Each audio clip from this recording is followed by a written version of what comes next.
Reborn into the Dragon Ball universe, Li Hang, an ordinary individual, finds himself engulfed in trepidation. The mechanical Frieza is poised to lead his army to Earth, followed closely by the androids, Cell, and the malevolent Majin Buu. Each of these formidable beings possesses the capability to obliterate the planet with a mere flick of their wrist. And some can even annihilate entire galaxies. In this moment of despair, Fortune smiles upon him as he binds to an infinite enhancement system. Every passing second grants him a boost of combat power. Son Goku remarks, "I am utterly no match for Li Hang. His rate of growth is astonishing. Yet I shall continue to challenge him." God of Destruction Beerus declares, "Li Hang has annihilated more planets than I have. Let him take the position of God of Destruction." The Grand Priest observes, "A human with combat power exceeding 1,000,000,000,000 is a first for me." Zeno proclaims, "Just give him a little more time, and even the Creator God shall not stand against him." Chapter 1. 1 point of combat power every second. The air inside the cheap rental apartment is thick with a rancid odor reminiscent of leftover instant noodles. Outside, the ceaseless clamor of West City permeates the thin walls. The hum of hovering vehicles intertwining with Li Hang's erratic heartbeat. At this moment, a line of pale blue virtual text materializes on his retina. Infinite enhancement system binding successful. Host, Li Hang. Combat power, 5. Passive enhancement. Automatically increases 1 point of combat power every second. Li Hang's chest rises and falls violently, a mixture of exhilaration and overwhelming dread coursing through him. He has traversed into the world of Dragon Ball. Here, a mere mortal with a combat power that barely registers above 5 is dwarfed by even a farmer with a shotgun, who is effortlessly dispatched by Raditz.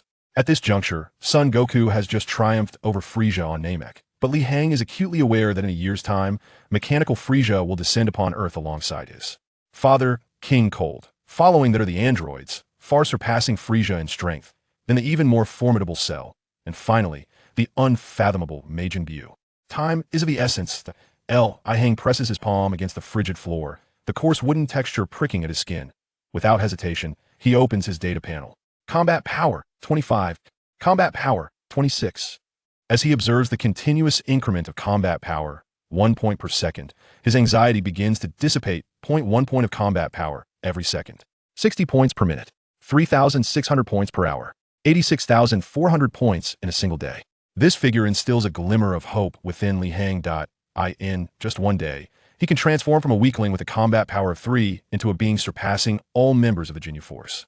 What of a month? What of a year? When Frieza and his son arrive on Earth in a year, Li Hang's foundational combat power will exceed 31 million. Frieza's ultimate form on Namek approaches 120 million. After his transformation into mechanical Frieza, his combat power escalates by several folds. And then there are the androids, 17 and 18, whose combat power far exceeds that of the Super Saiyans of the time, due to their boundless energy. Not to mention the fully realized Cell, who has absorbed countless life energies and possesses the cells of all Z fighters. And the capricious, purely malevolent Majin Buu. 30 million combat power is inconsequential in the face of these monsters, but a sense of impending doom clutches Li Hang's heart like a cold hand. He must seize every fleeting moment to utilize all available time for relentless training. Knock, knock, knock. Suddenly, a loud banging interrupts his contemplation. Li Hang, open the door. I know you're in there. A greasy, boisterous male voice emanates from outside. It is the landlord, a quintessential avaricious middle-aged man, perpetually adorned with a shrewd expression. Li Hang's brow furrows, irritation surging within him. Time is his most precious commodity, and he wishes to avoid mundane affairs such as these. He rises and opens the door. The landlord, with his protruding beer belly, barges in without ceremony, instantly making the cramped space feel even more claustrophobic. His beady eyes scan the room before settling on Li Hang, brimming with impatience. It's time to pay the rent. 2 months overdue, plus this month. That's a total of 50,000 yen. Li Hang remains silent. The previous inhabitant of this body was an orphan, scraping by on odd jobs, with daily earnings barely sufficient for meals, leaving only a meager surplus. Currently, he possesses about 11,000 yen, just received from his part-time job, which is far from enough. Seeing Li Hang's silence, the landlord's jowls quiver. No money? Then what are you doing living in this place? Get out and sleep on the streets. The landlord glares at Li Hang, ready to evict him. Li Hang remains composed, quietly observing the landlord while his mind races. Combat power, money, resources. In this world, while money may not buy everything, without it, he cannot secure a stable training environment, let alone seek out efficient training facilities like a gravity chamber. The landlord, feeling uncomfortable under Li Hang's gaze, wonders what has come over this usually submissive individual today. What are you staring at? Do you want me to toss your junk out? The landlord barks, pointing at the solitary rickety bed in the room. I hang remains silent, yet the numbers of combat power continue to silently fluctuate in his mind. Combat power, 235. Combat power, 236. In just a few minutes of confrontation, Li Hang's power has surpassed that of the vast majority of martial artists on Earth. He can distinctly sense the landlord's frail life force, his combat power likely below 3. Should Li Hang choose to, a mere finger could erase this man from existence. Yet such an act would hold no significance. What Li Hang requires is a breakthrough, an opportunity to swiftly acquire resources and connect with the core circles of this world. Bulma. The name springs to mind. The daughter of the world's wealthiest man, a genius scientist, the inventor of the Dragon Radar, and the greatest logistical support for the Z-Fighters. Her family's Capsule Corporation boasts the finest technology on Earth. At this moment, Vegeta should be training in Bulma's gravity chamber, the best training facility on the planet. If he could gain access there, I Hang's breath quickens slightly. The effects of training in the gravity chamber, combined with the passive increase of 1 point of combat power per second. With at least 3 to 4 years of dedicated training, Li Hang could amass the strength necessary to confront any crisis. Hey, I'm talking to you. Are you mute? The landlord's tirade snaps Li Hang back to reality. His gaze refocuses on the still chattering man, and a plan begins to form in his mind. That I will pay you, Li Hang states, his voice calm and unwavering. Give me 3 days. The landlord pauses, then erupts into laughter. 3 days? What do you expect to earn? With your part-time work, how much can you possibly make in a day? I said. 3 days. Li Hang reiterated, his tone imbued with an unmistakable air of finality. He slowly raised his hand, extending his index finger to lightly tap the adjacent wooden table. With a soft thud, a muted sound resonated, causing the landlord's eyes to widen in astonishment. The solid wooden table was effortlessly pierced by Li Hang's finger, leaving behind a hole that was smooth and even, as if it had been seared by a laser. The atmosphere seemed to fall into an eerie silence. Cold sweat beaded on the landlord's forehead as he stared at Li Hang's slender finger, then at the hole in the table, his throat involuntarily bobbing up and down. Why you? UT stuttered for what felt like an eternity, yet failed to articulate a single coherent sentence. Fear constricted around the landlord's throat. Li Hang slowly withdrew his hand, his expression impassive as he declared, in 3 days, I shall repay you the overdue rent. Now leave. The landlord's body trembled violently, akin to a startled quail, as he scurried out the door, not daring to glance back. The rented room once again fell into tranquility. I Hang approached the window, pushing open the dust-laden panes, allowing the vibrant and bustling essence of the West City to wash over him. Exhaling softly, he seized the tattered backpack from the corner of the room, stuffing in the few garments that remained. With no trace of longing, he stepped out of the door, merging into the ceaseless flow of the throngs on the street. Chapter 2. Sister of Satan?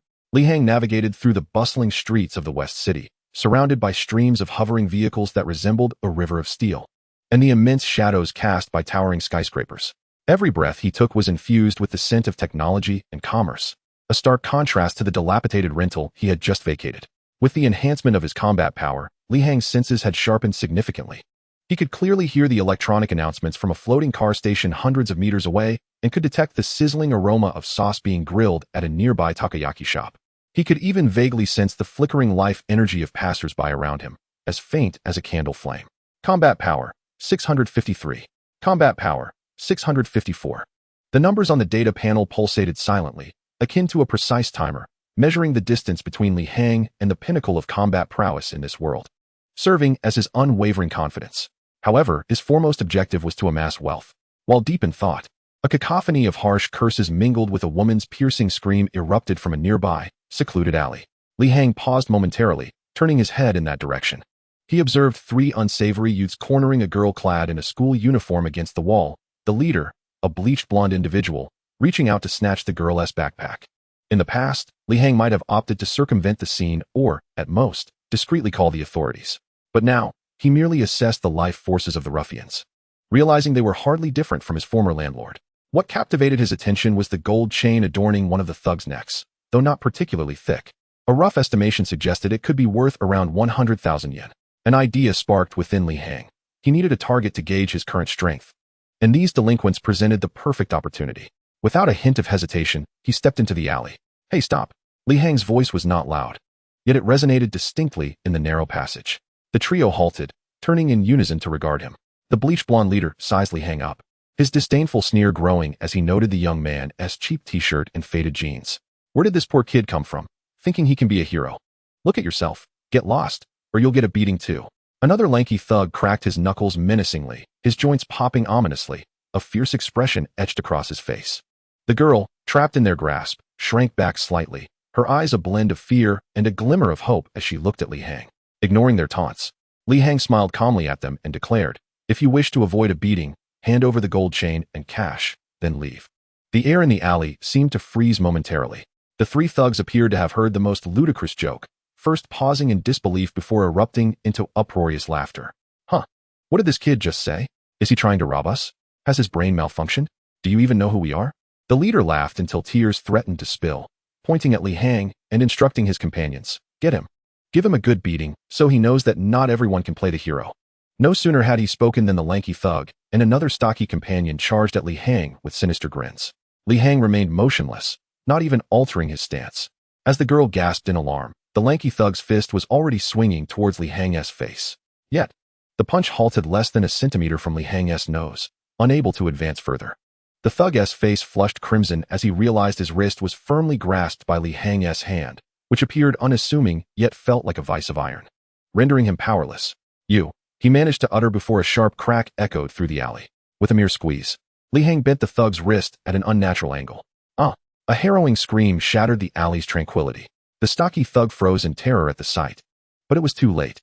Li Hang did not even glance at him, swiftly delivering a resounding slap. Slap.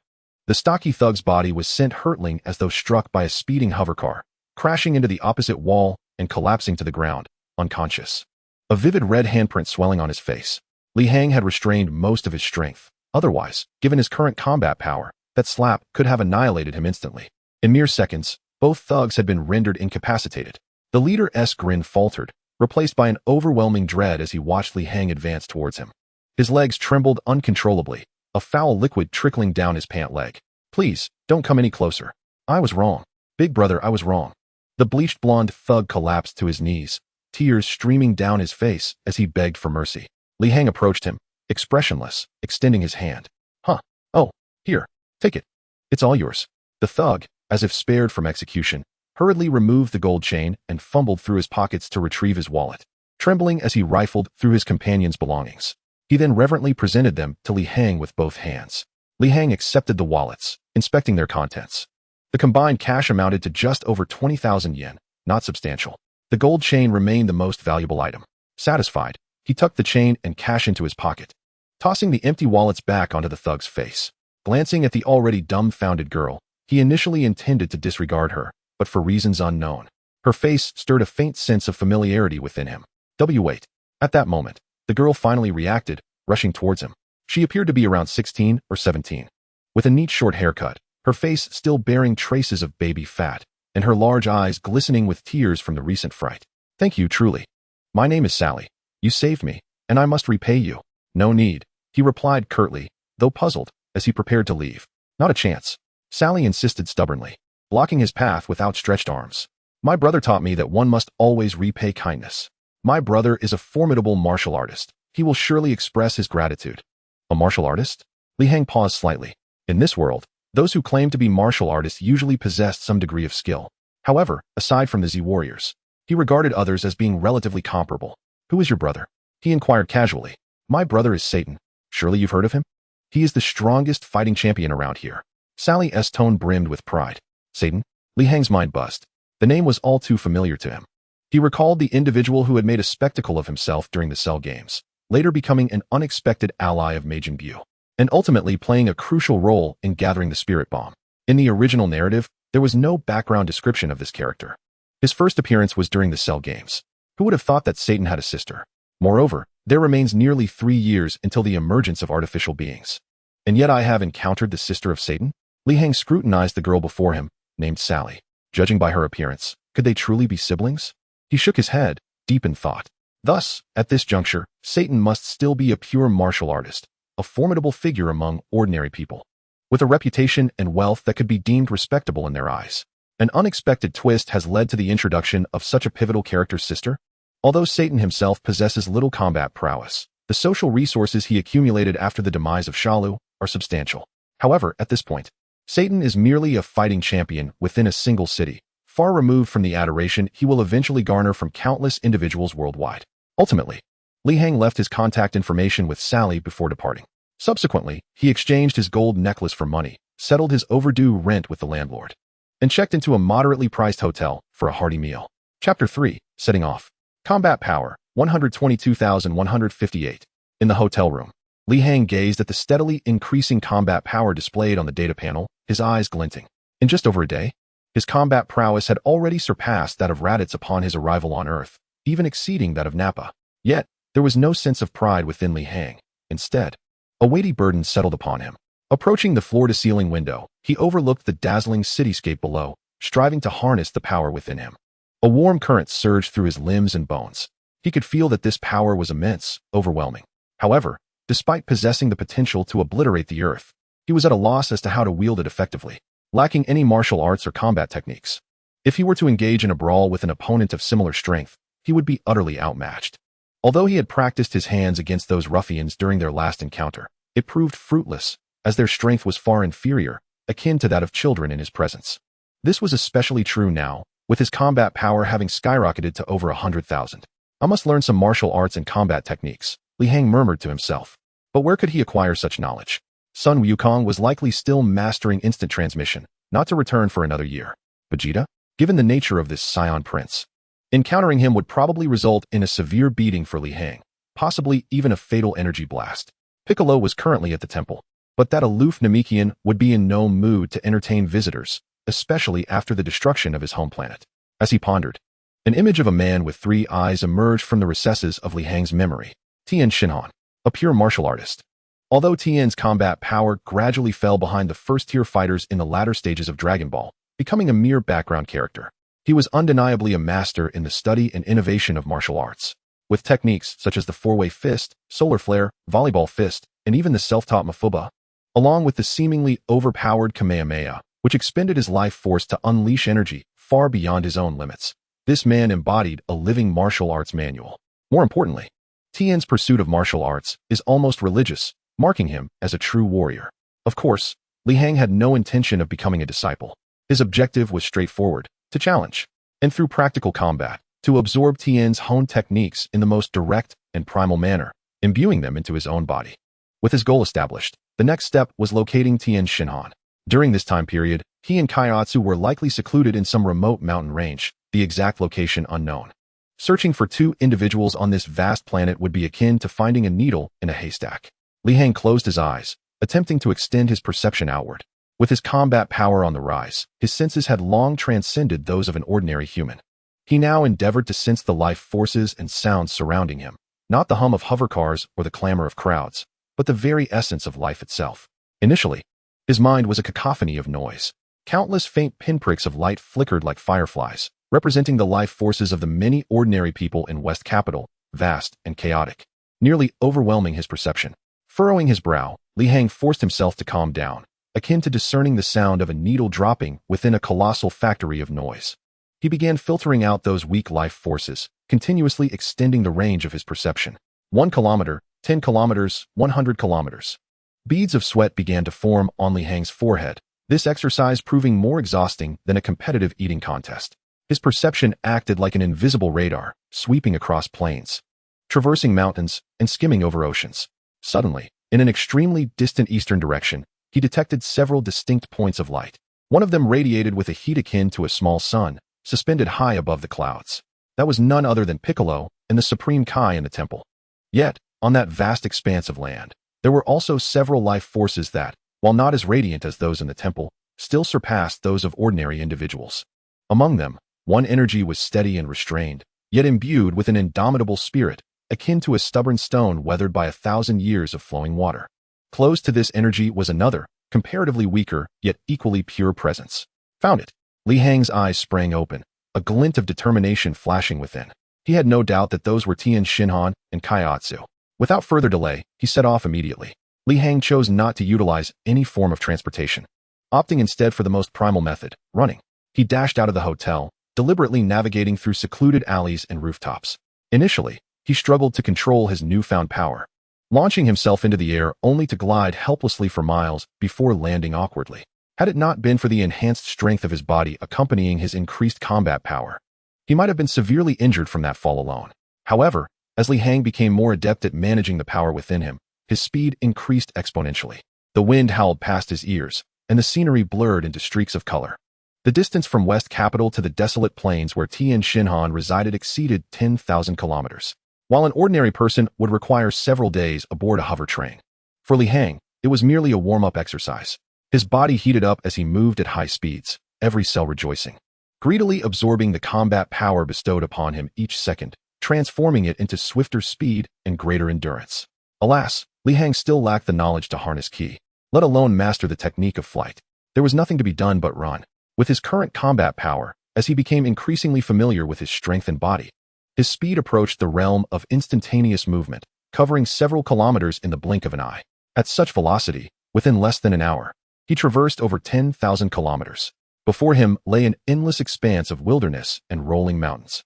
The air here was fresh and brisk, imbued with the scent of earth and grass. Li Hang slowed his pace and ultimately came to a stop in a valley surrounded by waterfalls and peculiar rock formations. In this secluded realm, where human presence is scarce, only the melodious chirping of birds and the gentle murmur of water can be heard. At the heart of the valley lies a meticulously leveled clearing, resembling a natural arena. Adjacent to this open space stands a modest hut constructed of stone and wood. Before the hut, a tall and robust man clad in a green training outfit stands motionless beneath the cascading waterfall, allowing the rushing waters to pummel his well-defined muscles. Even the mere outline of his closed eyes exudes an indescribable aura of intimidation. Not far from the clearing, a diminutive figure, garbed in what appears to be traditional Qing dynasty attire, with rosy cheeks, hovers in midair, eyes shut, seemingly engaged in a form of mental cultivation. This is none other than Tien Shinhan and Kaiatsu. Chapter 4. The Challenge to Tien Shinhan. Li Hang's arrival did not go unnoticed. He made no effort to conceal his presence. Almost the instant he halted, Tien Shinhan, under the waterfall, sensed a tremor in his body and slowly turned to face him. His three piercing eyes, reminiscent of a hawk, swiftly locked onto Li Hang. "Who are you?" Tien Shinhan's voice resonated deeply, imbued with a hint of vigilance. Kaiatsu, curious yet anxious, opened his eyes and floated to Tien Shinhan's side, scrutinizing the unfamiliar intruder.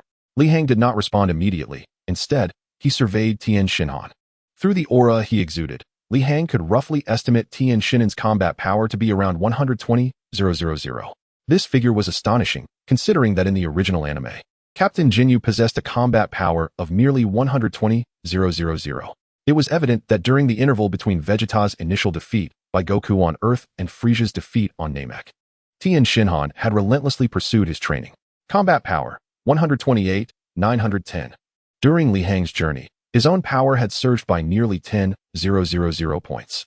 Numerically, he was slightly stronger than Tien Shinhan. Taking a deep breath to quell the surging battle intent within him, Li Hang slightly bowed to Tien Shinhan, a gesture signifying respect for a true martial artist. "I am Li Hang. I have come here to challenge you." At that moment, the wind in the valley seemed to still as Li Hang's words echoed. The roar of the waterfall continued. Yet the expressions on Tien Shinhan and Kairatsu's faces rendered the atmosphere palpably tense. Kairatsu, his small face etched with astonishment, glanced from the well-proportioned, composed Li Hang to the stalwart Tien Shinhan beside him and whispered, "Tien Shinhan, is he here to challenge you?" Tien Shinhan did not respond to Kaiatsu. His three eyes remained fixed on Li Hang. He sensed that within this young man, who introduced himself as Li Hang, resided a force so immense it sent shivers down his spine. This power was akin to a dormant volcano, its calm exterior concealing magma capable of obliterating the heavens and the earth. However, there were no visible signs of a martial artist upon the young man, no well-defined muscles from rigorous training, no scars from countless battles, nor the murderous intent born from life and death struggles. He resembled an ordinary young man from the city, albeit with eyes that shone with an unusual brilliance. An ordinary individual harboring such terrifying power? This was an inherently paradoxical and astonishing reality. "Why do you wish to challenge me?" Tien Shinhan inquired, his tone grave. He did not underestimate Li Hang due to his youth. The overwhelming aura he emanated spoke volumes. "Because I desire to grow stronger," Li Hang replied succinctly and directly. "I know you are one of the strongest martial artists on Earth, and I wish to learn how to harness my power through battling you." This reason was refreshingly candid, almost naive. A furrow creased Tien Shinhan's brow. Learning through challenge? That resembles provocation. Yet, in Li Hang's clear gaze, Tien Shinhan discerned no malice or ulterior motives. only an unadulterated yearning.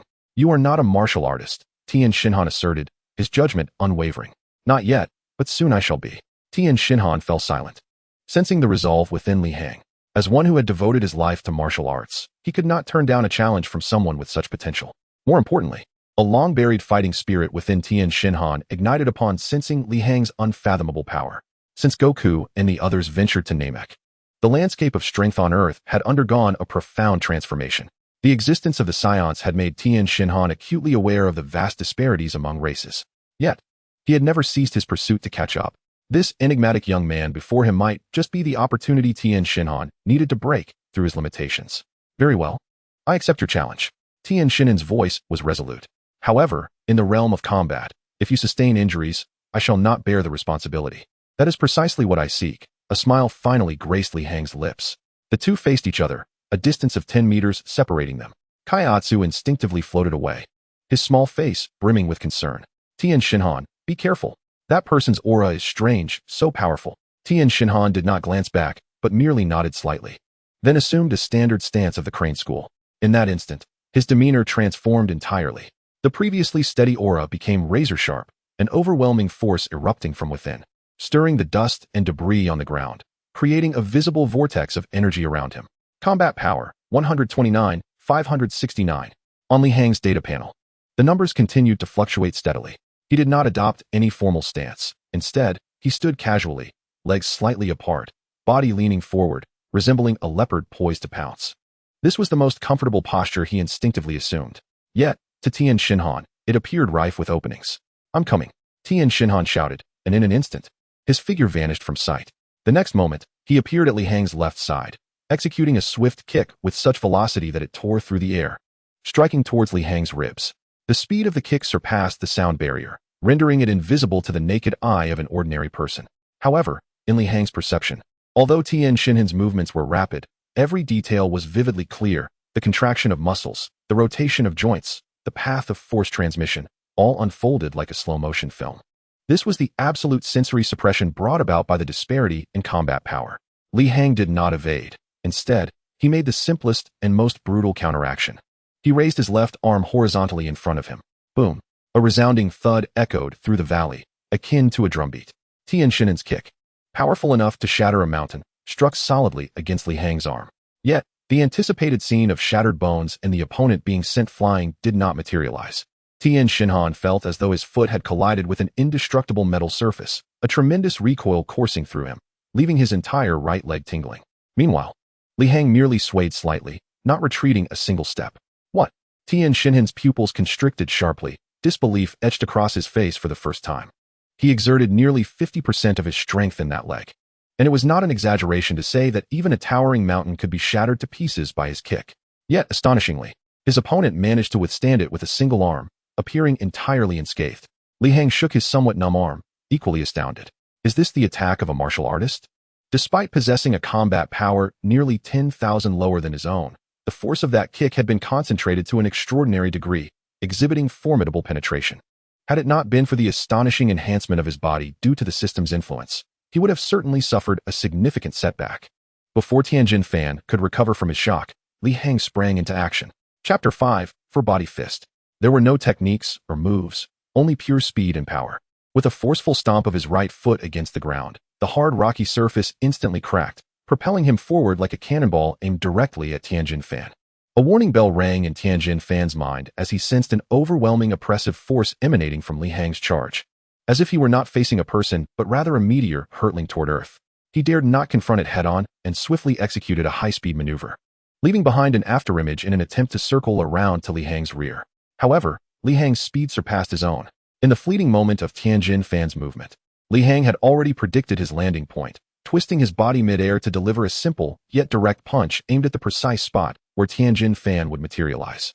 As soon as Tianjin Fan appeared, he found a massive fist rapidly enlarging in his vision, the force of the punch whipping against his cheek painfully. There was no avoiding it. In a panic, Tianjin Fan could only cross his arms, channeling all his energy to his chest to brace for the impact. Boom! A sound more terrifying than before erupted. Li Hang's fist struck solidly against Tianjin Fan's blocking arms. This time, the clash was no longer evenly matched. An overwhelming force instantly shattered Tianjin Fan's defense, sending him hurtling backward like a kite severed from its string, crashing into a mountainside dozens of meters away, leaving behind a deep human-shaped crater. Tianjin Fan. From a distance, Jiaozi gasped in alarm, rushing forward. "Stay back, Jiaozi. I'm fine." Tianjin Fan's voice, strained with suppressed pain, echoed from the depths of the crater. As the dust settled, Tianjin Fan struggled to rise from the rubble, a trickle of blood escaping from the corner of his mouth, his blocking arms trembling uncontrollably. He lifted his gaze, staring at the seemingly unscathed Li Hang with an expression of disbelief. "Such incredible strength," Tianjin Fan muttered, his astonishment reaching unprecedented heights. The power and speed he prided himself on paled in comparison to what stood before him, resembling mere child's play. Li Hang remained in place, shaking out his fist. He too felt discomfort from that punch. Although he had overpowered his opponent, he sensed that his force had been substantially dispersed at the moment of impact, much of it wasted. In truth, the force that had truly landed on Tianjin Fan was likely less than half. Moreover, the energy Tianjin Fan had concentrated at the last moment acted like a resilient cushion, absorbing a significant portion of the impact. "Your strength is formidable." Tianjin Fan wiped the blood from his mouth, his gaze sharpening. "But you have no idea how to wield it. Your attacks are akin to an infant swinging a giant hammer, filled with flaws." With that, Tianjin Fan's body suddenly swayed. "Watch closely, this is true combat." Four-body fist. With a series of soft thuds, Tianjin Fan's figure split into 4 identical copies, each occupying one of the 4 cardinal directions, effectively surrounding Li Hang. Li Hang furrowed his brow, sensing that the energy signatures of the 4 Tianjin Fans were identical. They were not mere illusions. All 4 assumed an attacking stance simultaneously, declaring in unison, "Strength is not the entirety of battle." Before the words had fully left their mouths, the 4 Tianjin Fans launched a tempestuous barrage of attacks from all directions. Fists, feet, elbows, knees came crashing down upon Li Hang like a relentless tide, overwhelming him in an instant.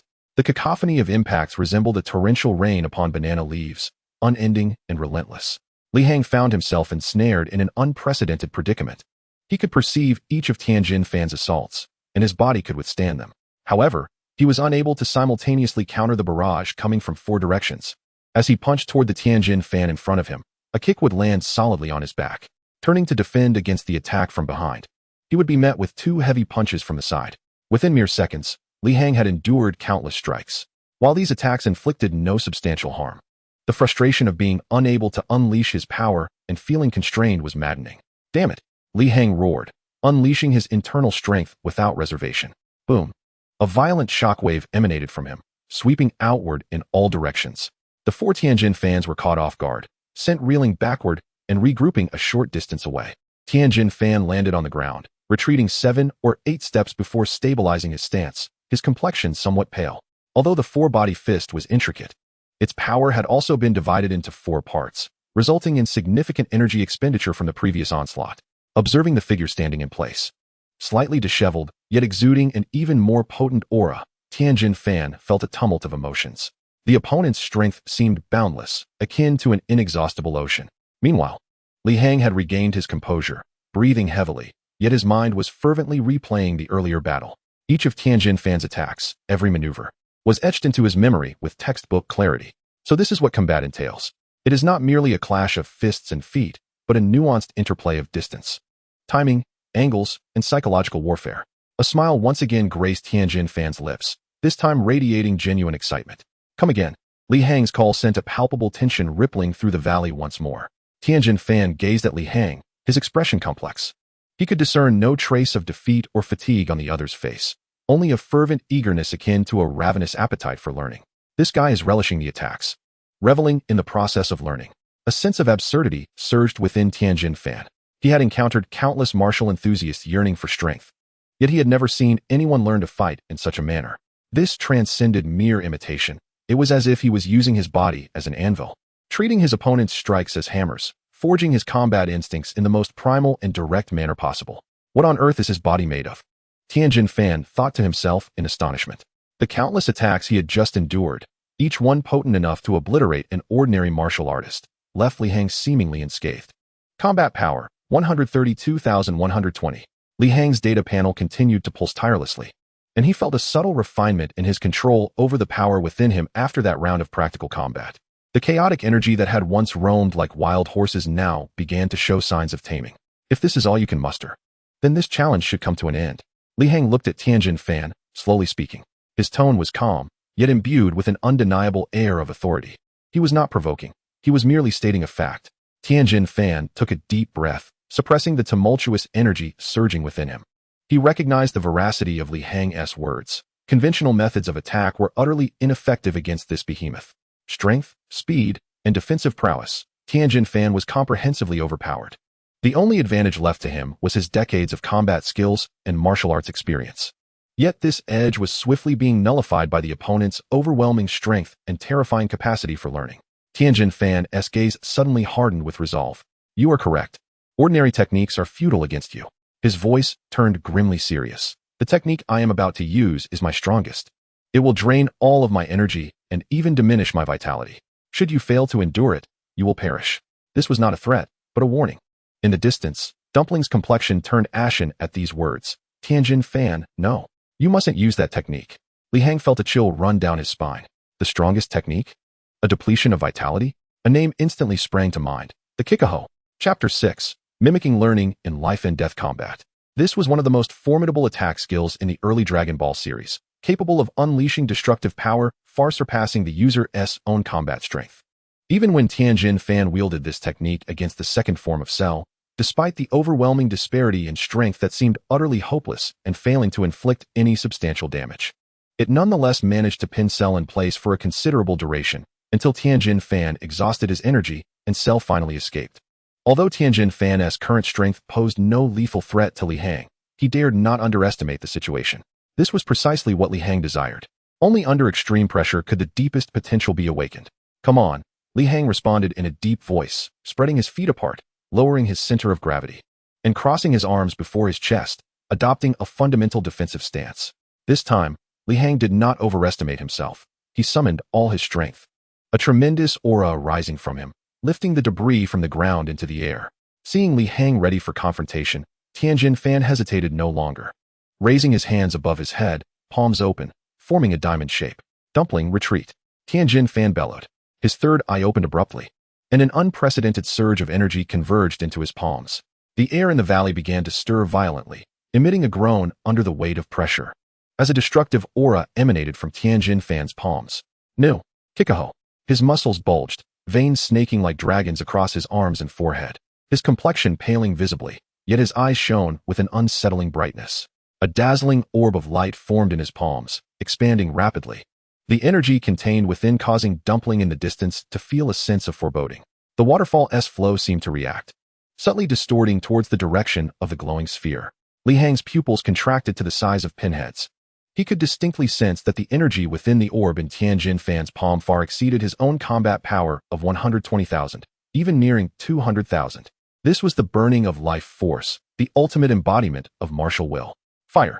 With a roar that reverberated through the heavens and earth, a massive square energy beam, imbued with the might to annihilate all, erupted from Tianjin Fan's palms, hurtling down towards Li Hang in an instant, crossing several dozen meters. Where the beam passed, the ground was instantaneously vaporized, leaving behind a bottomless charred ravine. The entire valley trembled violently, as though the apocalypse had arrived. In that moment, Li Hang felt the specter of death looming over him. His mind blanked, yet his body's instincts took over. He did not choose to evade, for the Kikaho had locked him in, leaving no avenue for retreat. His only option was to withstand it. Li Hang let out a frantic roar, every muscle in his body tightening to its utmost limit, his combat power unleashed with unprecedented efficiency. He no longer contemplated techniques or moves. A singular thought consumed him, to concentrate all his strength into one point and unleash it. His crossed arms shot forward, and a similarly ferocious golden aura erupted from his palms, coalescing into an irregular torrent of wild and raw energy, defiantly meeting the cataclysmic square beam. Boom. The two utterly distinct yet equally terrifying energies collided in the heart of the valley. There was no cataclysmic explosion, only a moment of profound silence. Then, an intensely blinding sphere of light formed at the point of impact, expanding at a terrifying speed. Everything in its path, rocks, trees, and soil, was reduced to dust. A horrific shockwave radiated outward in a circular pattern, severing the distant waterfall and flattening half the valley. Even Dumpling, situated a kilometer away, was sent hurtling like a top, but he fortunately shielded himself with his powers, escaping unscathed. At the center of the energy standoff, Li Hang and Tianjin Fan were completely engulfed by the blinding white light. Li Hang felt as if he was bearing the brunt of a speeding locomotive. The energy of the Kikaho was concentrated and pure, exuding an unyielding sharpness that relentlessly battered against the makeshift energy barrier he had hastily constructed. Although his energy was greater in totality, it was raw and wild, akin to loose sand, continually being penetrated and fragmented by the opponent's assault. He could not hold on. He was on the verge of being overwhelmed. Li Hang gritted his teeth, blood seeping from his gums, his arms trembling violently, bones groaning under the weight. At this life-and-death juncture, his spirit surged to unprecedented heights. His mind raced, beginning to mimic and learn. Li Hang sensed how Tianjin Fan's Kikaho compressed energy to its utmost, how to extract 200% from every ounce of power. Thus, he began to emulate. Li Hang endeavored to compress and condense his own chaotic torrent of energy in accordance with the operation of the Kikaho. This process was excruciatingly challenging, akin to teaching a brute accustomed to demolishing walls with a sledgehammer to use a needle for embroidery. Yet, Li Hang's advantage lay in the robustness of his energy, sufficient to endure countless trials and errors. Gradually, the golden torrent of energy began to transform. It ceased its wild, chaotic rampage and began to retract, becoming denser and more luminous. In this interplay of gains and losses, the energy barrier, which had been steadily retreating, miraculously stabilized its position. This guy is learning my Kikaho? Tianjin Fan was utterly astonished. He could distinctly feel Li Hang's method of energy output evolving at an astonishing speed, increasingly resembling his own Kikaho. Tianjin Fan's body had reached its limits, the power of the Kikaho beginning to wane.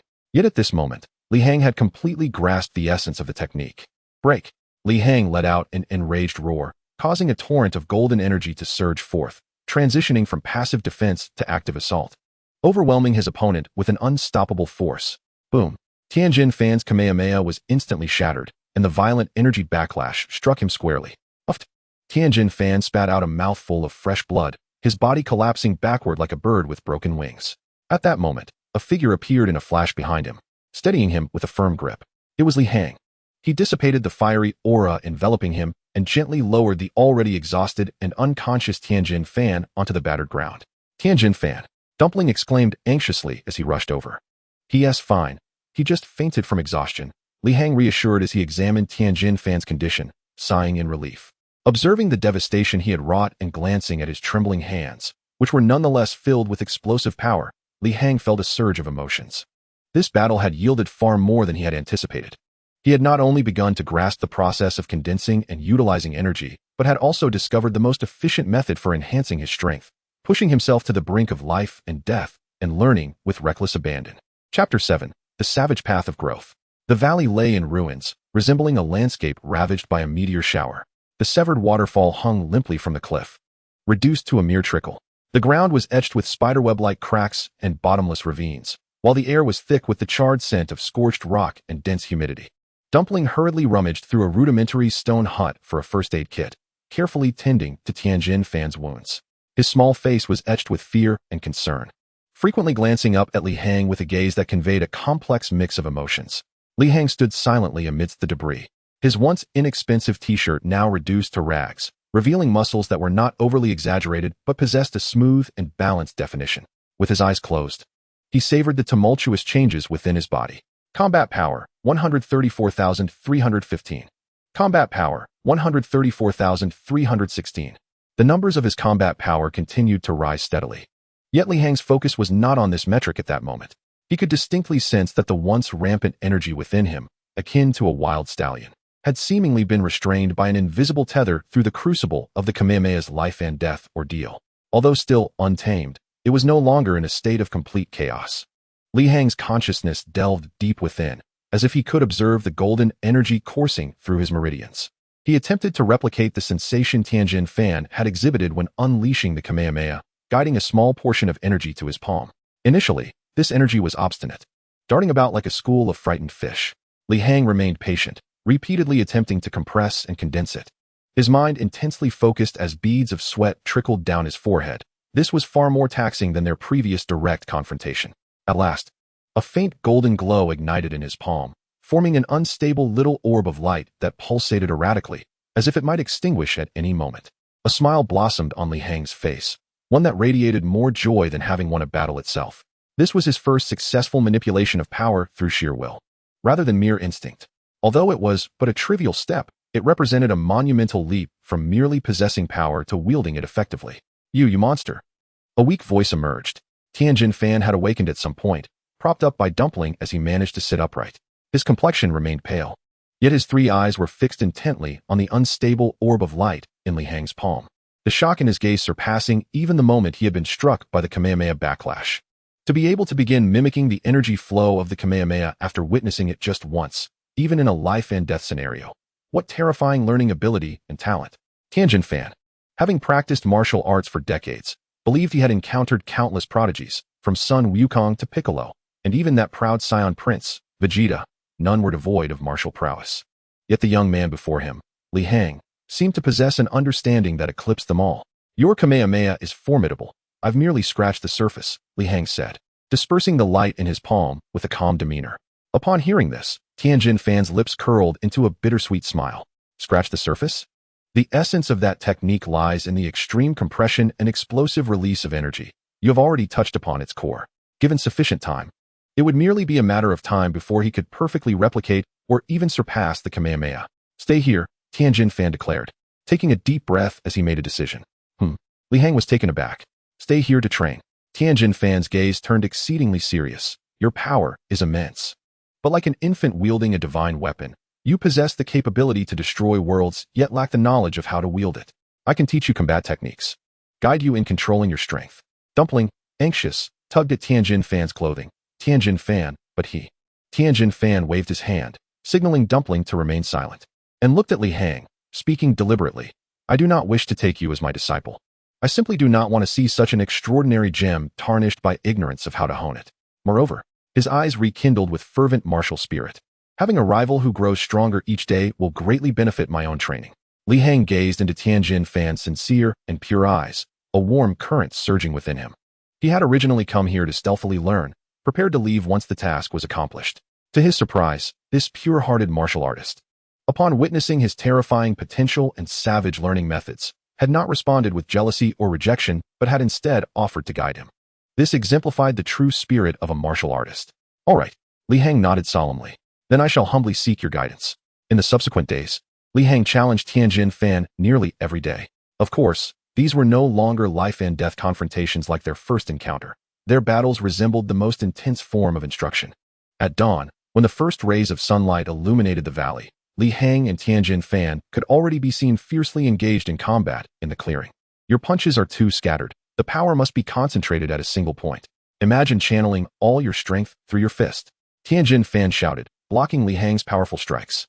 Although his combat power had long been outstripped by Li Hang, his decades of relentless training had honed his combat skills and experience, allowing him to exploit openings in Li Hang's attacks and deliver precise counterattacks.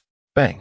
Tianjin Fan seized an opening after Li Hang threw a wide punch, delivering a swift chop to Li Hang's armpit.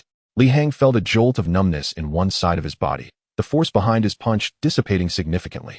While the blow inflicted no real harm, the feeling of being constantly constrained was incredibly frustrating. Meanwhile, Tianjin Fan found himself facing a challenging situation as well. Li Hang's strength was growing at a terrifying pace. On the first day, Tianjin Fan could still adeptly point out Li Hang's mistakes through technique. 3 days hence, Tian Xinhan would require his utmost concentration merely to withstand Li Hang's onslaught. A week later, he found himself compelled to summon every ounce of his strength, aside from the Kikaho, to endure more than 10 minutes against Li Hang's tempestuous barrage. Now, a month had passed, and the dynamics of their sparring had completely reversed. Too slow. Your speed cannot keep pace with your reactions.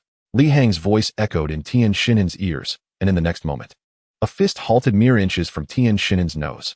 Tian Xinhan froze, beads of cold sweat trickling down his forehead. He had scarcely seen how Li Hang had moved. Li Hang retracted his fist and shook his head. Battle power, 2, 745, 801. In the span of a month, his base battle power had surged from 130,000 to over 2 million. This figure surpassed Frieza's first form by several multiples. The increase in battle power brought with it a comprehensive enhancement.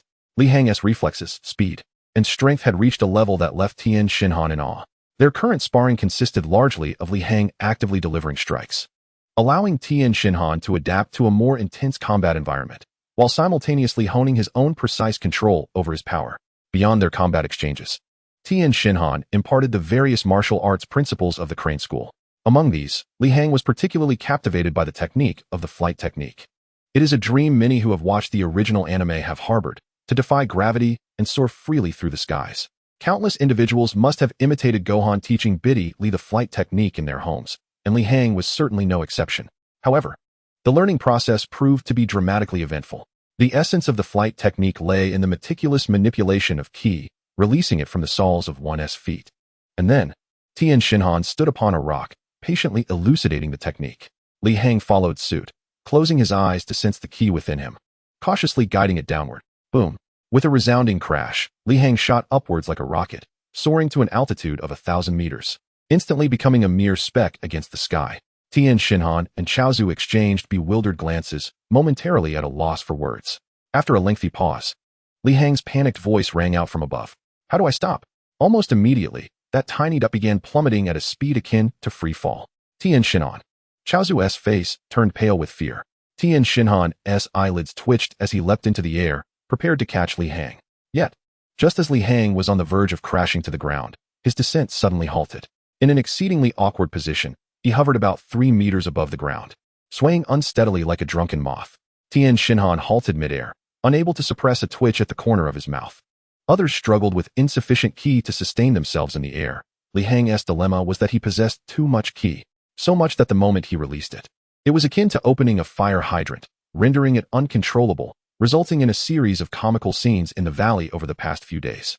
Li Hang would either shoot skyward like a cannonball or plummet like a stone, and even when he occasionally managed to hover, it was a chaotic and clumsy affair. Chaozu even crafted an oversized safety net from vines for him. It wasn't until a week later that Li Hang finally grasped the technique well enough to awkwardly circle the valley. When Li Hang successfully landed before Tien Shinhan for the first time, he was so elated that he nearly embraced Tien Shinhan in a joyful kiss. Observing Li Hang's childlike excitement, Tien Shinhan was filled with a myriad of emotions. A month prior, this young man had been a novice, entirely ignorant of combat techniques and martial arts. Now, a month later, Li Hang had not only mastered the vast majority of combat techniques and learned the flight technique, but the power within him had swelled to a point that made it arduous for Tien Shinhan to even look up at him. Tien Shinhan walked to the edge of the valley, gazing into the distant sky, a flicker of confusion crossing his eyes. He could feel Li Hang's ki growing with each passing moment. The sheer velocity of this growth defied the principles of martial arts training and even challenged Tien Shinhan's understanding of life and energy. Who exactly was this man named Li Hang? Was this terrifying growth a blessing or a curse for him and for the world? A gentle breeze swept through, rustling Tien Shinhan's green training garb and disheveling his steadfast martial spirit. As night fell like ink, the stars twinkled above. A campfire crackled to life in the valley, its flames dispelling the chill of the wilderness and illuminating the 3 faces gathered around it. Chaozu was diligently grilling a plump fish freshly caught from the river, the oil sizzling as it dripped onto the flames, releasing an enticing aroma. Leaning against a rock, Li Hang absent-mindedly scratched at the ground with a stick, his mind preoccupied with future plans. After a month of rigorous training, Li Hang's progress had been astounding. His battle power was nearing the 3 million mark, and he had mastered both the flight technique and fundamental offensive and defensive skills. More importantly, Li Hang had discovered his own rhythm in battle, no longer the naive brute who relied solely on raw strength. Yet, the sense of impending danger never dissipated. A battle power of 3 million was still inadequate when faced with Frieza's final form, let alone the subsequent threats of mechanical Frieza, the androids, Cell, and Majin Buu. Li Hang required a more efficient training regimen. The gravity chamber. This thought emerged once more from the depths of Li Hang's mind. Training in a high-gravity environment would amplify every moment of effort and advancement exponentially. Coupled with his system that incrementally increased his battle power, the results would undoubtedly be explosive. And the finest gravity chamber on Earth resided in West City, within Bulma's home. It seemed the time had come to return to West City. Li Hang. Tien Shinhan's somber voice broke through Li Hang's reverie. Li Hang lifted his gaze to find Tien Shinhan scrutinizing him intently with his 3 unblinking eyes, their expression complex and profound. Your power is peculiar. Tien Shinhan carefully chose his words, speaking slowly. I can sense it growing incessantly. Without the need for training or combat, even while you sleep, it strengthens. This transcends the realm of martial arts. The moment had arrived. Li Hang felt a stirring within, aware that this question would inevitably surface. He could not divulge the secret of his system. It was far too astonishing and inexplicable. Meeting Tien Shinhan's probing gaze, Li Hang remained silent for a moment, then replied, half-truthfully, I'm not entirely sure of the reason. Perhaps I was simply born with this constitution. Before encountering you, I was oblivious to this power's existence, let alone how to wield it. Li Hang shrugged, a hint of helplessness playing across his face as he added, to be honest, I sometimes find it quite troubling, akin to an ordinary person suddenly winning a lottery worth billions. Aside from panic, I wouldn't know how to spend it. This analogy, though somewhat ludicrous, was remarkably apartment. Tianjin Fan paused momentarily, then nodded thoughtfully. Indeed, Li Hang's initial demeanor was entirely that of an ordinary individual, blissfully unaware of his own strength. Perhaps he truly was one of those rare beings favored by the cosmic laws, much like the Saiyan's inherent propensity for battle or the Namekian's regenerative abilities. Could it be that Li Hang's gift was a perpetual enhancement of his powers? Though this explanation was peculiar, it was, in fact, the most rational among the myriad of speculations. As a devoted martial artist, Tianjin Fan felt a sense of confusion regarding such effortlessly acquired power. Yet he was more engulfed by a curiosity and reverence for this unprecedented form of life. He refrained from further questioning, simply nodding in acknowledgement. Regardless, power itself is devoid of intrinsic morality. It is the wielder who determines its righteousness. I shall, Li Hang responded earnestly, fully aware of the formidable foes that awaited him in the future. At that moment, a crisp electronic chime unexpectedly resonated through the tranquil valley. Chapter 9. Farewell. Return to West Capital. Huh. Li Hang blinked, suddenly recalling that he possessed a mobile phone. Initially, he had provided his number to appease his landlord, and subsequently exchanged digits with Sally. After a month in this remote wilderness, where the signal was intermittent, he had nearly forgotten about it. He rummaged through his tattered backpack and retrieved the antiquated flip phone, which displayed an unfamiliar number. After a moment's hesitation, he pressed the answer key. Hello? Is this Mr. Li Hang? A familiar and vibrant voice erupted from the other end of the line, belonging to Sally, the sister of Satan. It's me. How wonderful. I finally got through to you. Sally's tone radiated excitement. Where on earth have you been this past month? I called you dozens of times, fearing something might have happened. I was training in a distant place, Li Hang casually explained. Training? You are indeed a martial artist. Sally's voice grew even more animated. I have some fantastic news. The first fighting tournament in West Capital is about to commence. My brother is the reigning champion for 2 consecutive years and is aiming for a 3rd victory this year, with a prize rumored to be 10 million yen. Would you like to participate? With your skills, you could certainly achieve a commendable rank. I'll introduce you to my brother. He is the strongest man in our area. The first fighting tournament in West Capital? Li Hang's brow furrowed slightly. This was not the World Martial Arts Tournament from the original Dragon Ball, but rather a regional commercial contest. However, the prospect of 10 million yen was a substantial sum for Li Hang. With that money, he could rent a decent apartment in West Capital, alleviating his financial concerns, and perhaps even acquire some high-tech equipment in preparation for meeting Bulma. Moreover, meeting the younger version of Satan, who had yet to be deified, seemed like an intriguing endeavor. What do you think? Are you coming? Sally urged from the other end. All right, I will consider it. Don't think too long. It's settled then. Registration starts the day after tomorrow at the West Capital Central Sports Arena. I'll be waiting for you, bye. Before Li Hang could respond, Sally hastily ended the call. Li Hang held the phone, bemused. Heading to West Capital? Tianjin Fan inquired from the side. Li Hang nodded. I have some matters to attend to, and it's time to return. He had resolved to participate in this so-called fighting tournament, and, after securing the prize money, promptly seek out Bulma and the gravity chamber.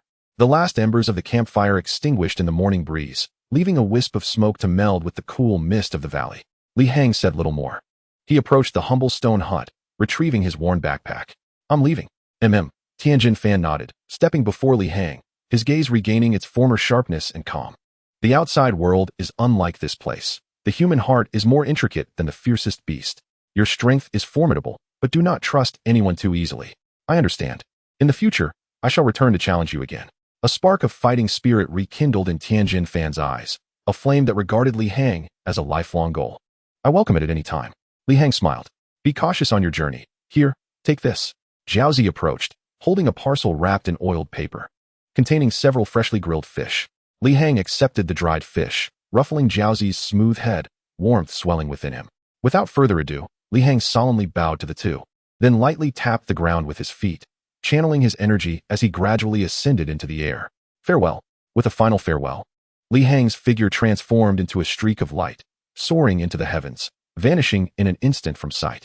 Tianjin Fan and Jiaozi gazed up at the vast, empty sky, remaining silent for an extended period. High above, the air was brisk. Li Hang navigated through the clouds, his heart brimming with an unprecedented sense of freedom and exhilaration. This was the sensation of flight. At Li Hang's current prowess, traversing thousands of kilometers took less than 10 minutes. A colossal metropolis, imbued with futuristic technology, emerged on the horizon. This was no exaggeration. It is worth noting that in later stages, Sun Wukong's granddaughter, Xiao Feng, merely a child at the time, completed a circuit around the Earth in just a few hours. Li Hang remained unhurried, leisurely making his way. If he were to exert full speed, he could likely reach West Capital in but a couple of minutes. The urban cacophony gradually crescendoed in his ears as hover vehicles zipped through the intricate aerial pathways, emitting a soft hum. Enormous holographic billboards flickered on the glass facades of skyscrapers, showcasing bizarre and dazzling images. The throngs of people below bustled about, each life force resembling a faint flicker of a candle, converging into a sea of light. This long-forgotten hustle and bustle of human life felt slightly disconcerting for Li Hang, who had spent a month in the wilderness, but it was more so an exhilarating novelty. Li Hang did not brazenly soar above the city center. Instead, he sought a secluded rooftop to land. His t-shirt had become tattered from the series of battles and training, dust and grass clippings clinging to it. He looked down at his shabby appearance, shaking his head in resignation. His immediate priority was to change into fresh attire and find a place to take a proper shower. Fortunately, he still had some of the money he had taken from those thugs, sufficient to cover his current expenses. Navigating through the labyrinthine streets from memory, Li Hang soon discovered a clothing store. In the slightly astonished gaze of the shop attendant, he changed into a clean black casual outfit and sneakers, instantly appearing much more refreshed. Exiting the store, Li Hang gazed up at the tallest building in the city center, the West Capital Central Sports Arena. The massive circular dome glimmered under the sunlight, adorned with colossal holographic posters depicting a man with an extravagant afro and a bushy beard, striking an exaggerated bodybuilding pose. Beneath the poster, a line of striking artistic text scrolled in a loop. The third Shidu Grand Fighting Tournament is upon us, heralding the rise of champions, with the reigning title holder, Mr. Satan, seeking to secure a third consecutive victory. Li Hang gazed at the flamboyant poster featuring the ostentatious Mr. Satan, a faint smile curling at the corners of his lips. It truly encapsulated the man's distinctive flair. With purposeful strides, Li Hang made his way towards the sports arena. The registration desk was located at the side entrance of the venue, where a long queue had already formed. A diverse assembly of martial artists gathered here. Some sported bulging muscles, unmistakably representing strength, while others possessed agile physiques and keen, penetrating gazes. There were also individuals clad in eccentric attire, seemingly disciples of obscure schools of thought. In Li Hang's perception, the combat prowess of these individuals peaked at a mere 30 or 40 points. Most were indistinguishable from ordinary people, merely there to partake in the spectacle. Li Hang quietly positioned himself at the end of the line, appearing quite unremarkable. Just then, a voice filled with surprise rang out from nearby. Li Hang, you actually came. Chapter 10, Satan. Li Hang turned to see Sally, her neatly cropped hair bouncing as she excitedly waved at him, her face adorned with a radiant smile. Like a jubilant fawn, she bounded through the crowd to stand before Li Hang, assessing him from head to toe with sparkling eyes. Wow, I barely recognized you in those new clothes. You look so much more dashing than before. Sally unabashedly showered him with compliments, then leaned closer, her voice dropping to a conspiratorial whisper. Did you really spend the last month training? You seem different. Oh, in what way? Li Hang inquired with genuine curiosity. Sally tilted her head, seemingly searching for the right words. I can't quite articulate it. It's just that you feel as though you're here and yet not here at the same time, which is rather peculiar. And you seem to have grown a little taller? Li Hang felt a stir within him. Although Sally was merely an ordinary person, her intuition was remarkably acute. Over the past month, his combat prowess had surged by over 2 million points, his physical attributes immensely enhanced, and naturally, his demeanor had undergone a profound transformation. The strength and confidence radiating from him could not be entirely concealed by mere clothing or appearance. Perhaps the mountain diet was particularly nourishing, Li Hang chuckled, casually deflecting her curiosity. Of course, Sally accepted his explanation wholeheartedly, and she seized Li Hang's arm, pulling him from the back of the line to the very front. Addressing a few disgruntled registrants, she boldly declared, "He is my friend, and I brought him to register. What is wrong with cutting in line?" The burly men who were cut in line glanced at the towering bodyguards clad in Mr. Satan's fan apparel standing behind Sally, immediately silencing their protests, their mouths snapping shut in reluctant defeat. All right, fill out the form quickly. Sally thrust a registration sheet and a pen into Li Hang's hands, urging him on like a diligent little steward. Li Hang shook his head in resignation and began to fill out his personal information. Name, age. Yet, when he reached the section for his martial arts affiliation, he paused. Hair in immortal school? No. Tianjin Fan was a modest seeker of truth. Li Hang did not wish to attract unnecessary trouble. After a moment's contemplation, he boldly inscribed the words self-created on the form. Just as Li Hang prepared to submit the form, a sarcastic voice interjected from the side. "Oh, who do we have here? It's Mr. Satan's sister. What's this? Not cheering for your brother this year, but guiding some unknown pauper?" Li Hang lifted his gaze to find a tall man, his exaggerated musculature strikingly apparent, standing with arms crossed and a disdainful expression plastered across his face. The man was dressed in tight fighting gear emblazoned with sponsor logos, his hair slicked back with gel, and around his neck hung a gold chain far thicker than the previous thugs. His entire demeanor reeked of nouveau riche. Li Hang gauged the man's combat power to be around 20 points. Among ordinary people, he was merely a practiced fighter. Upon recognizing the newcomer, Sally's brows knitted in irritation, her face reflecting her distaste. "Bart, what is it to you? It's my prerogative to bring whoever I choose to register." "Prerogative?" Bart chuckled mockingly, his gaze shifting to Li Hang, filled with scrutiny and derision. "Sally, your taste has really declined. This guy looks like a mere scarecrow. Is he here to entertain us? Look at what he has written, self-created school. Ha ha ha, that is hilarious. Nowadays, anyone thinks they can claim to have a self-created school." Bart's laughter drew attention from several onlookers, who began to whisper and snicker at Li Hang. "Hey!" Sally's face flushed with anger, ready to retaliate. But Li Hang calmly placed a hand on her shoulder to restrain her. Li Hang maintained an impassive expression, merely observing Bart with a placid gaze, akin to a spectator watching a capering clown. This demeanor ignited an inexplicable fury within Bart. He loathed such pretentious individuals. "What are you looking at, kid?" Bart stepped closer, jabbing a thick finger towards Li Hang's chest, his voice dripping with hostility. "You'd best be wise and scram. The Shidu fighting tournament isn't a place for someone like you. This is a stage for the strong, understand?" Bart's finger pressed against Li Hang's chest, yet it felt as though he had struck an indomitable shield. Not only did Li Hang remain unperturbed, but Bart's knuckles stung from the impact. "Huh," Bart faltered, exerting greater force, straining as his face flushed with effort. Li Hang, however, remained steadfast, even taking a moment to glance at Bart's trembling finger with a hint of pity in his eyes. "Are you sure you want to keep using that finger?" His voice, calm yet resonant, sent a shiver down Bart's spine. He abruptly retracted his hand, a piercing pain radiating from his fingertips as if his bones had cracked. "What is happening? Is this guy made of steel?" As the atmosphere grew increasingly tense, a louder commotion erupted from the entrance of the arena. "It's Mr. Satan. Mr. Satan is here. Satan, Satan, you are the strongest." The crowd parted to create a path, revealing a man clad in a resplendent championess cloak. Sporting his signature explosive hairstyle, striding confidently amidst a throng of bodyguards and media, he waved at his adoring fans, his face illuminated by an unmistakable blend of confidence and flamboyance. It was none other than the defending champion of this tournament, Satan. "Brother." Upon spotting Satan, Sally felt a surge of relief and rushed towards him. "Oh, my dear sister." Satan embraced Sally warmly, planting a kiss on her forehead, before noticing the confrontation unfolding nearby. His brows furrowed as he approached. "Bart, what is going on? Are you bullying my sister again?" As soon as Bart laid eyes on Satan, his expression morphed into one of sycophantic eagerness. Pointing at Li Hang, he complained, "Mr. Satan, don't misunderstand. This kid doesn't know his place and insists on registering for the competition. I kindly advised him, but he wouldn't listen and even tried to lay hands on me." Satan's gaze fell upon Li Hang, scrutinizing him from head to toe. Noticing his well-proportioned physique and ordinary attire, a flicker of barely concealed disdain passed through his eyes. As a professional fighter, Satan could instantly discern that Li Hang lacked the signs of someone who had undergone extensive, rigorous training. "Brother, it's not like that," Sally hastily explained. "It was Bart who provoked him first.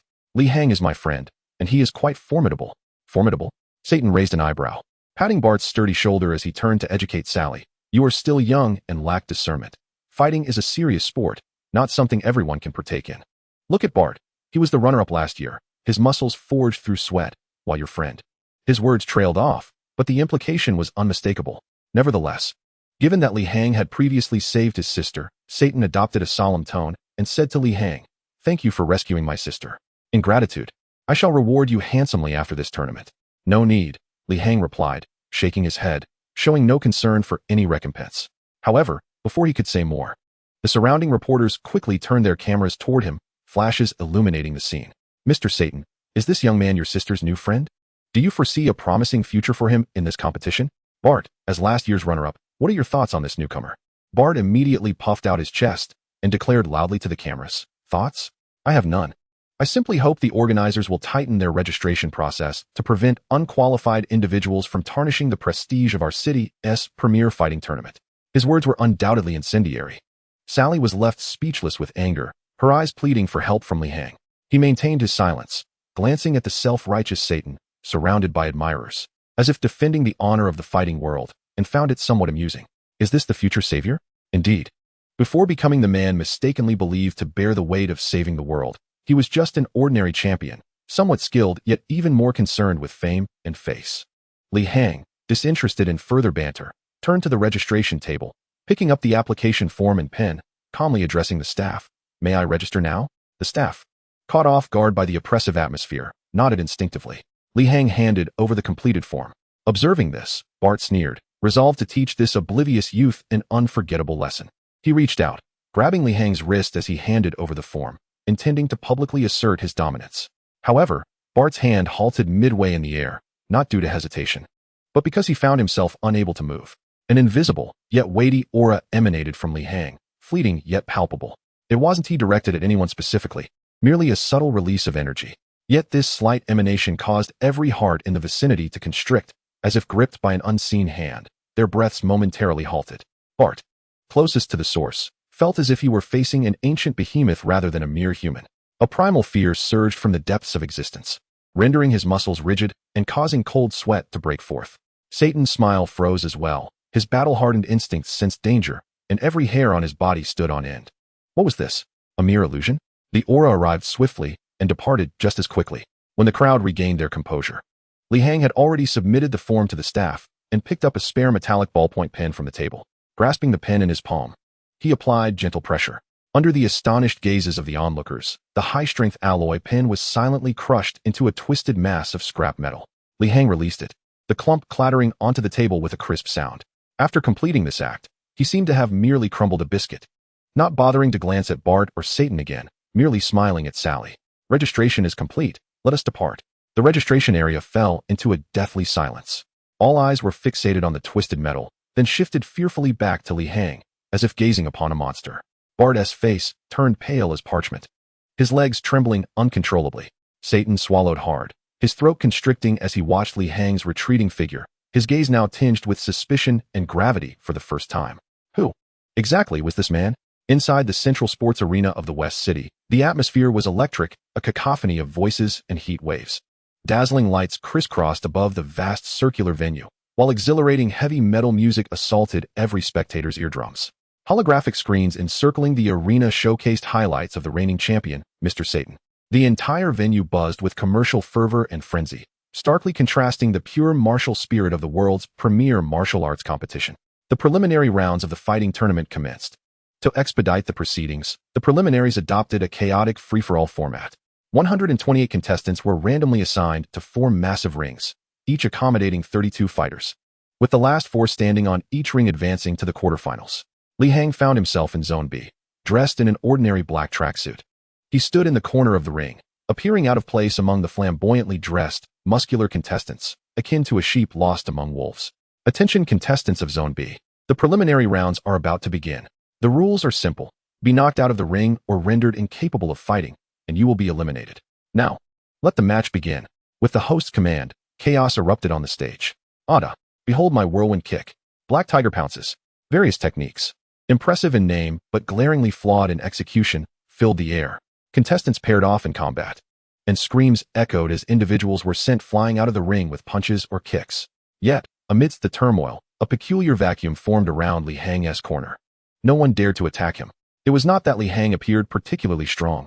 Rather, he seemed so weak that the self-proclaimed experts deemed it a waste of energy to engage him. To them, this frail figure looked as if even the residual force from about could easily send him sprawling.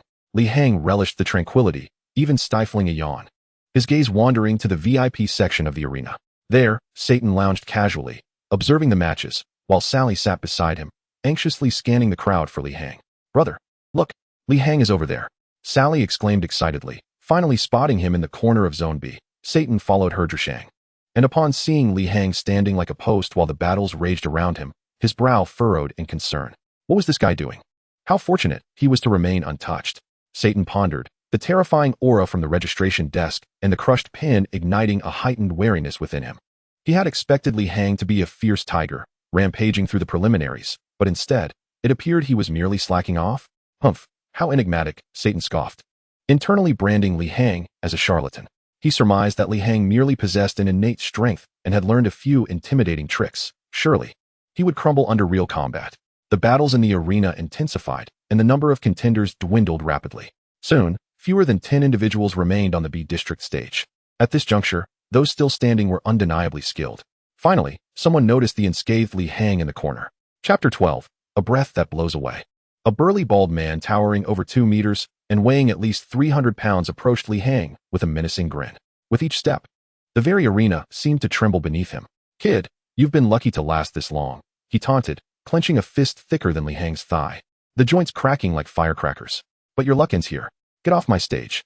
No sooner had he spoken than his colossal frame charged at Li Hang like a humanoid tank, delivering a devastating punch that whipped up a fierce wind aimed directly at Li Hang's face. Gasps erupted from the audience, and several timid female spectators shielded their eyes, as though they could already envision the gruesome scene of Li Hang being reduced to pulp by a single blow. Sally's heart raced to her throat. Meanwhile, Satan in the VIP section wore a cold smirk. It's over. Yet, the scene unfolding in the arena nearly caused everyone to drop their jaws in disbelief. Faced with that wall-shattering punch, Li Hang neither dodged nor blocked. He simply lifted his head and gently blew a breath toward the oncoming giant. A nearly invisible zephyr escaped his lips. The 300-pound behemoth's momentum was abruptly halted, and his body was struck by an invisible tempest, sending him hurtling backward at 3 times his initial speed. After tracing a perfect parabola through the air, he crashed onto the ground outside the arena, skidding for several meters before losing consciousness. At that moment, the entire gymnasium fell into an eerie silence. Tens of thousands of spectators, including the host, referees, and other fighters, stared blankly at the spectacle, their minds a complete void. What had just transpired? Was that man truly blown away by a breath? Was it magic? Or some unknown high-tech weapon? The remaining fighters on the stage froze, terror etched on their faces as they instinctively recoiled from Li Hang, as if confronting a demon from the depths of hell. In the VIP section, Satan's sardonic smile vanished, and he dropped his cigar to the floor, oblivious. He sprang from his seat, fixated on Li Hang with wide eyes filled with incredulity. No way, this must be a trick. Surely there's some mechanism involved. Yes, it has to be a powerful fan hidden beneath the stage. This is cheating, Satan muttered incoherently to himself, utterly unable to comprehend the scene before him. Sally, however, stood agape, her eyes sparkling with admiration. She had always known that Li Hang was no ordinary person. So impressive. After a brief silence on stage, the remaining fighters exchanged glances, seemingly reaching a consensus. Let us attack together. This guy must be using some kind of trick. Exactly. He must possess some secret weapon. We must eliminate him first. The remaining 6 contenders charged at Li Hang from all directions. Li Hang sighed in resignation as he watched the 6 approach. He had initially wished to remain low-key, but chaos had ensued. He had no desire to waste any more time. Just as the 6 were about to strike, Li Hang's figure suddenly vanished from sight. No, he hadn't disappeared. Rather, his speed had reached an unparalleled pinnacle, leaving only an afterimage in the eyes of the onlookers. Bang! Bang bang! 6 nearly simultaneous light sounds rang out. The 6 fighters seemed to have been struck by 6 high-speed hover trucks, each spewing foam from their mouths as they flew backward in various poses, landing perfectly in a neat row outside the arena. Once this was accomplished, Li Hang reappeared at the center of the stage, as if he had never moved at all. On the B District stage, only Li Hang remained. The referee stood agape, the whistle slipping from his grasp as he stared in disbelief for several seconds before finally stammering into the whistle, announcing, B District preliminaries are concluded. The qualifier is Li Hang. With that proclamation, the gymnasium erupted into a thunderous cacophony of astonishment and debate. My goodness, what did I just witness? Is he a superhuman? 1 strike. No, it wasn't even a strike. He instantaneously defeated 6 skilled fighters. Who is this man named Li Hang? Why have I never heard of him before? Media reporters, like sharks sensing blood, feverishly pointed their cameras at Li Hang, the flashes blinding. Dark Horse. The biggest dark horse of this tournament has emerged. The mysterious man Li Hang takes down his foes with a single move and advances forcefully. In that moment, Li Hang's name echoed throughout the West City Sports Center. Meanwhile, in the VIP section, Satan slumped back onto the sofa, feeling chilled to the bone, cold sweat trickling down his forehead. He realized he had gravely misjudged the situation. It wasn't a trick or an illusion. It was a genuine, incomprehensible power that transcended all rationale. "Brother, what's wrong? You seem to be trembling," Sally asked with concern. "And no, it's nothing." Satan managed to force a smile that was more grotesque than a cry. He glanced at the bracket displayed on the screen. And when he saw Li Hang's name in his half of the draw, darkness clouded his vision, nearly causing him to faint. His $1 million championship prize seemed to be slipping away. The turmoil of the preliminaries sent ripples through the West City Sports Center, akin to a stone cast into a placid lake. Almost all spectators and media shifted their focus from the reigning champion, Mr. Satan, to the enigmatic man named Li Hang, who had seemingly materialized from thin air. Speculations ran rampant. Some claimed he was a master from a hidden sect. Others suggested he was a government-created super soldier. And some even earnestly recounted having witnessed him single-handedly overturn a heavy truck in some remote village. Li Hang's name, accompanied by the footage of his breath-blowing spectacle and the instant defeat of 6 fighters, spread like wildfire across the internet. His ordinary black casual attire and his expression, calm and unperturbed, only added to the layers of mystery surrounding him. In the contestants' lounge, the atmosphere was thick with tension. Li Hang sat alone in a corner, eyes closed in meditation, seemingly oblivious to the mixed gazes of awe, jealousy, and curiosity directed at him. His hearing had sharpened to a terrifying degree, even through thick walls. He could distinctly hear the murmurs of the audience discussing him, as well as the commotion among reporters vying for prime positions. This incessant noise began to irritate him. Li Hang came here solely for the 10 million prize, seeking a stable financial foundation to facilitate his cultivation and lay the groundwork for his next plan. He wished to maintain a low profile, yet the unfolding events surpassed his wildest expectations. The sensation of being scrutinized like a rare specimen by countless onlookers was far more unsettling for Li Hang than facing a life-and-death duel with Tianjin Fan. Combat Power, 3-011, 542. Combat Power, 3-011, 543.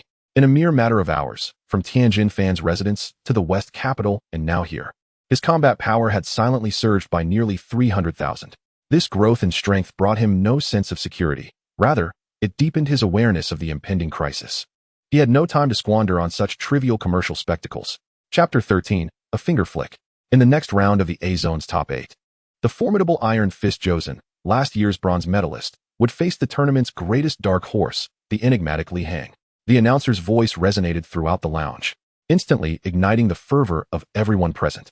A man of average stature, yet with arms so muscular they appeared ready to burst through his fighting attire, stood up. He was Joseon, renowned for his fierce punches and robust defense. Joseon cast a glance at Li Hang in the corner, his eyes filled with gravity and combat spirit. He had witnessed Li Hang's performance throughout the preliminaries, and although he, like others, struggled to comprehend such an extraordinary fighting style, he firmly believed it was no mere trick. It was an embodiment of pure speed and strength taken to the extreme. Li Hang opened his eyes and rose, striding towards the entrance of the ring. "Li Hang," Sally's bright voice called from behind, having stealthily entered the lounge with a bottle of water and a pristine towel in hand, resembling a diligent logistics assistant. "You can do it. I believe in you." The girl's face radiated unabashed admiration and trust. Li Hang nodded in acknowledgement. "Humph, what a show-off," from a nearby corner. Bart scoffed disdainfully. He had just barely made it through the preliminaries, but the spotlight was entirely on Li Hang, leaving him feeling profoundly unsettled. Particularly, witnessing Sally's fervent support for Li Hang ignited a burning jealousy within him. "Bart, hold your tongue," Satan, seated beside him, whispered with a grim expression. His mind was a tumultuous mix of emotions. On one hand, he genuinely wished for Li Hang, this potential colossal threat, to falter.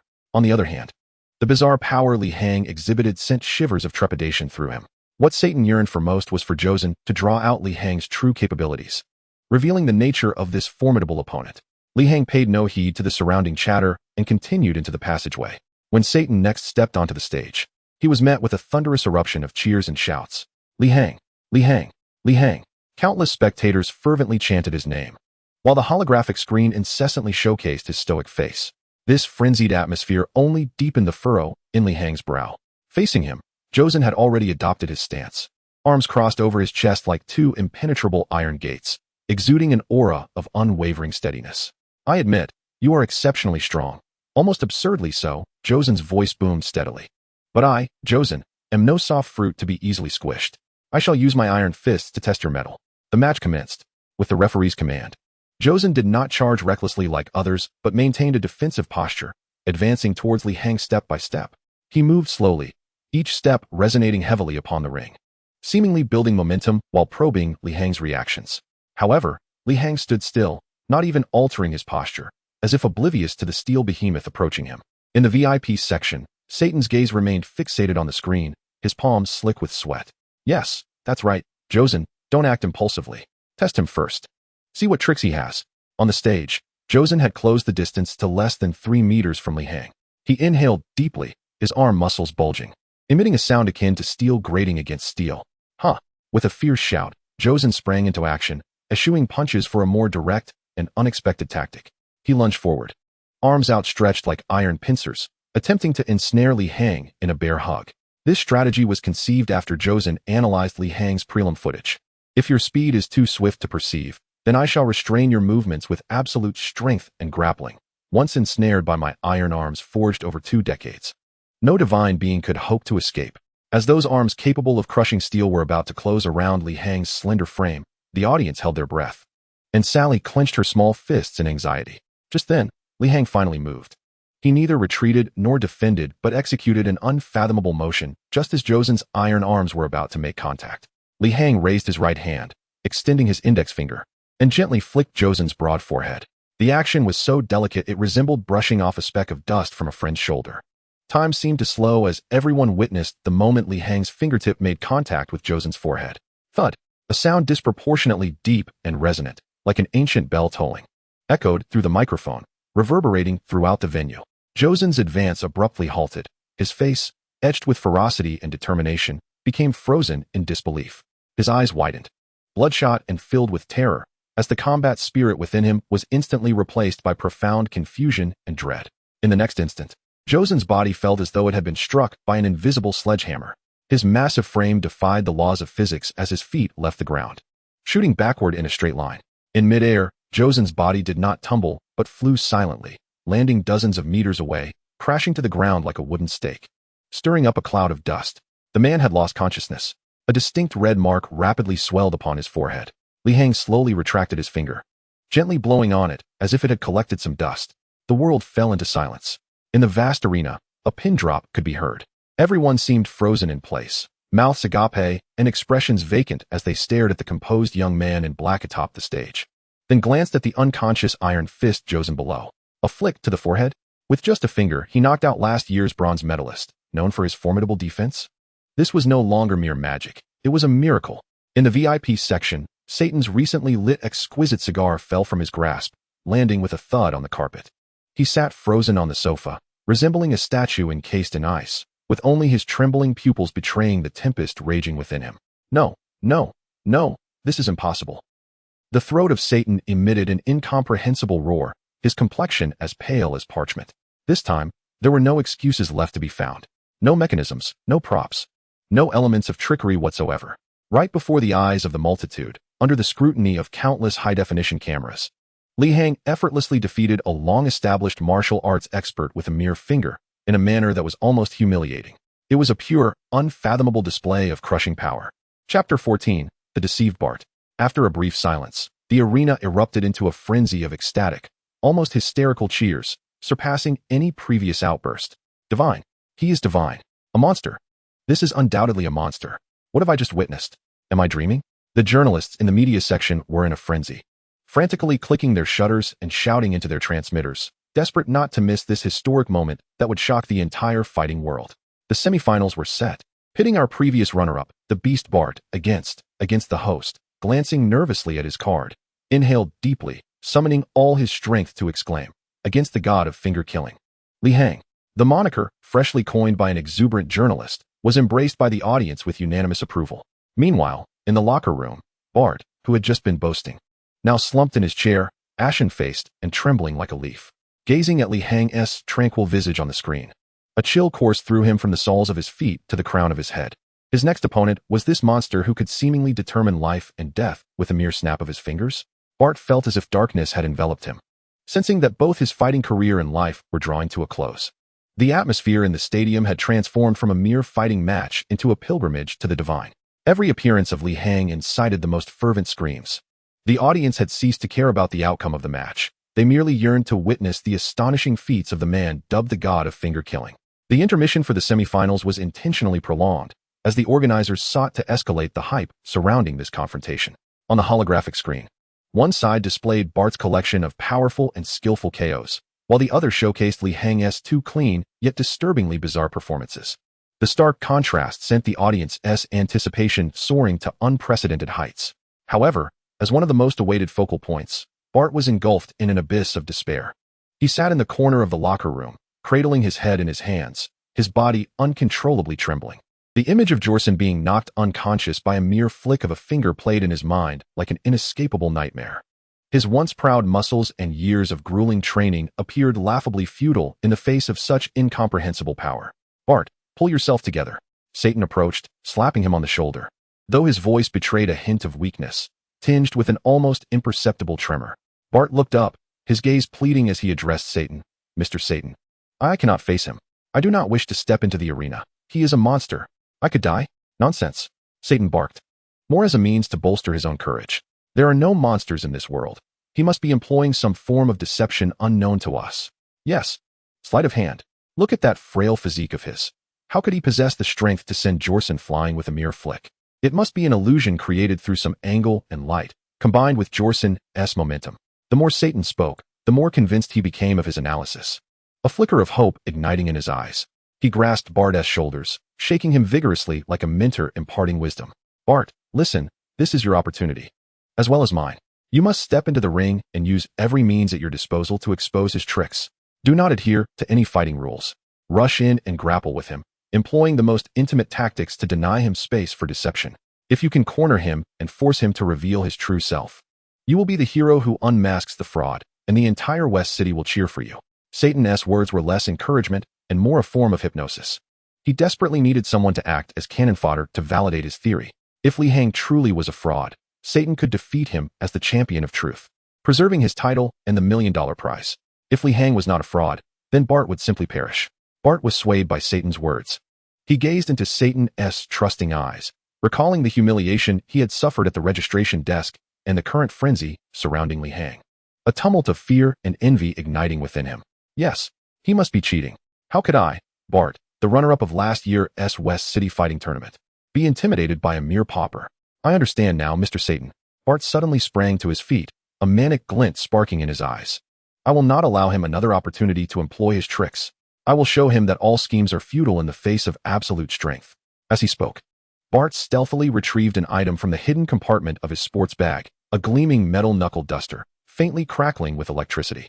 This was a contraband item Bart had procured at great expense from the black market, originally intended as his ace in the hole. Now, he resolved to use it against Li Hang. Seeing Bart's resolute demeanor, Satan nodded in satisfaction, though inwardly, he fervently prayed, "God, no matter who you are, I implore you to let my conjecture be correct." On the other side, Li Hang had just declined the 17th attempt by a reporter to interview him. "Mr. Li Hang, may I ask what martial arts secrets lie within that finger of yours? What are your thoughts on the title of God of finger killing? There are rumors you hail from an ancient family isolated from the world. Is this true?" Li Hang merely gazed at them impassively, saying nothing. This silence, to the journalists, only added to his air of mystery and mastery. Only Li Hang himself understood that he simply found the situation tiresome. "Li Hang, it's your turn to step into the ring." Sally rushed over, her small face a mix of excitement and concern. "That Bart seems a bit off. You need to be careful." Li Hang acknowledged with a nod, striding towards the arena. As Li Hang and Bart took their positions on opposite ends of the stage, the atmosphere in the stadium reached an unprecedented climax. "Did you see that? The beast Bart's eyes are filled with murderous intent. It seems he has emerged from his earlier fear of Mr. Li Hang, ready to reclaim his honor. And our god of finger killing, Mr. Li Hang, remains as calm and inscrutable as ever. Is this the composure of a king, or the stillness before a tempest?" The host's voice was rife with fervor. "Let the match begin." Almost immediately upon the referee's signal, Bart sprang into action. Without a hint of hesitation, he lunged at Li Hang like a beast unleashed. A thunderous roar escaping his lips as he charged forward. Bart concealed the electrified knuckle duster in his palm, preparing to deliver a lethal ambush at close range. "Die, fraud!" Bart roared inwardly. His speed was astonishing, and in the blink of an eye, he charged right in front of Li Hang. Yet, Li Hang remained motionless, seemingly lost in contemplation of some profound life philosophy, even failing to lift an eyelid. In the VIP section, Satan stood up anxiously, his hands gripping the armrests of the sofa tightly, his knuckles turning white from the strain. "Now is the moment. Go, Bart." smash his face, just as Bart's fist, brimming with all his strength and hope, charged forward with an electric current, aiming to collide with Li Hang's face. Li Hang suddenly yawned languidly. It was an ordinary yawn, imbued with a hint of sleepy languor. Chapter 15. Mr. Satan faints in shock. A gentle stream of air wafted from Li Hang's slightly parted lips. This breeze was so feeble that it failed to disturb Bart's meticulously styled hair, held firm with hairspray. However, Bart's advancing body felt as though it had collided with an invisible yet remarkably resilient wall, halting abruptly in midair. The expression on Bart's face morphed from one of frenzied rage to sheer bewilderment. He felt as if all his strength had been absorbed by a cloud of cotton. No, it was even more insubstantial than cotton. He felt no counterforce at all, yet he was utterly unable to advance an inch. The electric claws in his hands, crackling with energy, now seemed like a ridiculous toy in the face of this gentle breeze. What is this? Bart's mind went blank. It was too loud. A serene voice echoed in Bart's ears. Li Hang lifted his eyelids to glance at him. Just a single glance. And Bart felt as if his very soul had been frozen. He saw not merely a pair of eyes, but two fathomless voids, imbued with indifference and an eerie stillness. Li Hang then lightly waved his hand at Bart, as if shooing away an annoying fly. Yet, Bart's hefty frame, weighing over 200 pounds, was effortlessly lifted by an invisible hand, drifting back at an excruciatingly slow, yet irresistible pace. Yes, drifting. Bart's body maintained its forward posture in midair, his expression forever captured in that moment of terror, resembling a victim of a cruel prank, gliding slowly and gracefully across the entire arena before silently landing outside the ring. The entire process was eerily quiet. After Bart hit the ground, his legs buckled, and he knelt down, the electric claws clattering to the floor. He did not faint, but his gaze had lost all focus, muttering incessantly, "Monster, devil, do not come near me." Bart was utterly petrified. His mind had completely unraveled. Within the arena, Li Hang appeared to have accomplished a trivial task, even stretching leisurely and rolling his neck. The stadium once again fell into a deathly silence. If the prior incident of flicking Juicin away with a finger was a miracle, a shock, then this time, a yawn that immobilized an opponent and a mere wave that swept him out of the ring had transcended the boundaries of all comprehension. This was not a battle. It was a one-sided lesson in humiliation. The lesson was that in the presence of a true deity, all struggles of mortals are utterly futile. A soft sound echoed from the VIP section. Mr. Satan, the reigning champion of 2 consecutive tournaments, the strongest man in West City, now lay with rolled-back eyes, frothing at the mouth, sliding down from the sofa in a faint, collapsing on the spot. His fainting added a layer of absurd comedic color to this already fantastical fight event. Medical personnel hurriedly rushed into the VIP box, administering various first-aid techniques, from stimulating pressure points to wafting salts under his nose. After several minutes, Mr. Satan finally stirred back to consciousness, his first words being, "Has the final match been cancelled?" However, upon seeing the sympathetic gazes of those around him, coupled with Sally's worried yet somewhat condescending expression that hinted at her brother's utter uselessness, Satan's heart sank into an abyss of despair. The final match must go on. The organizers could not possibly forfeit this opportunity to achieve record-breaking viewership and ticket sales. Indeed, Satan's sudden fainting had become an excellent publicity stunt in their eyes. What kind of terrifying pressure could induce the reigning champion to falter even before the battle began? The next hour felt like the longest, darkest moment of Satan's life. He first claimed food poisoning, asserting he was nauseous and weak to the point of being unable to stand. Yet, after examination with the most advanced portable testing devices, the medical personnel concluded that Mr. Satan's health surpassed that of the strongest rhinoceros in the West City Zoo. Next, he clutched his waist, lamenting the resurgence of an old injury, claiming even bending down was a luxury. A renowned sports rehabilitation expert, fortuitously present at the venue, was promptly summoned. After a thorough professional assessment, the expert gazed at Satan with admiration, stating, "Mr. Satan, your lumbar spine and muscle groups are the most exemplary specimens I have ever encountered, practically textbook material, fit to be a medical model." Satan felt as though he might die from humiliation.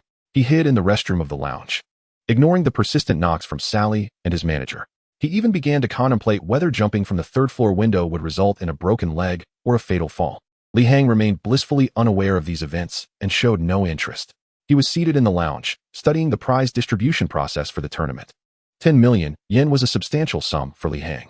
With that money, he could rent an independent villa in the heart of West City, away from the clamor, to cultivate in peace. He could even attempt to contact some underground channels to see if he could acquire high-precision gravity equipment. While those civilian products could not compare to Bulma's advanced technology, having something was better than having nothing. Mr. Li Hang, A staff member in a suit entered, respectfully bowing. The final match is about to commence. There has been a situation with Mr. Satan. He wishes to meet with you privately before the competition begins. Li Hang raised an eyebrow, feeling somewhat impatient, but nodded nonetheless. He too wanted to conclude this farce swiftly. In a lavish meeting room on the top floor of the arena, Li Hang encountered Satan. The once flamboyant and confident champion now appeared utterly diminished. Clad in his ostentatious championship cloak, resembling a child who had borrowed an adult's clothing, both ludicrous and pitiable. His wild hair drooped, his complexion pale, and upon seeing Li Hang enter, he instinctively shivered and shrank deeper into the sofa. Ahem. Satan cleared his throat, attempting to regain a semblance of his former authority. But his voice was as dry as if it had been rubbed with sandpaper. Mr. Li Hang, he used formal address, his voice trembling slightly. I know I am no match for you. I do not even possess the qualifications to provoke you into action. Li Hang remained silent, calmly observing him, waiting for him to continue. I can see that you have no interest in fame or the title of champion. Satan's eyes were filled with a tumult of emotions, fear, envy, and a hint of yearning. You are here for the money, aren't you? Indeed, Li Hang replied succinctly. Upon receiving a positive response, Satan seemed to have made a resolute decision.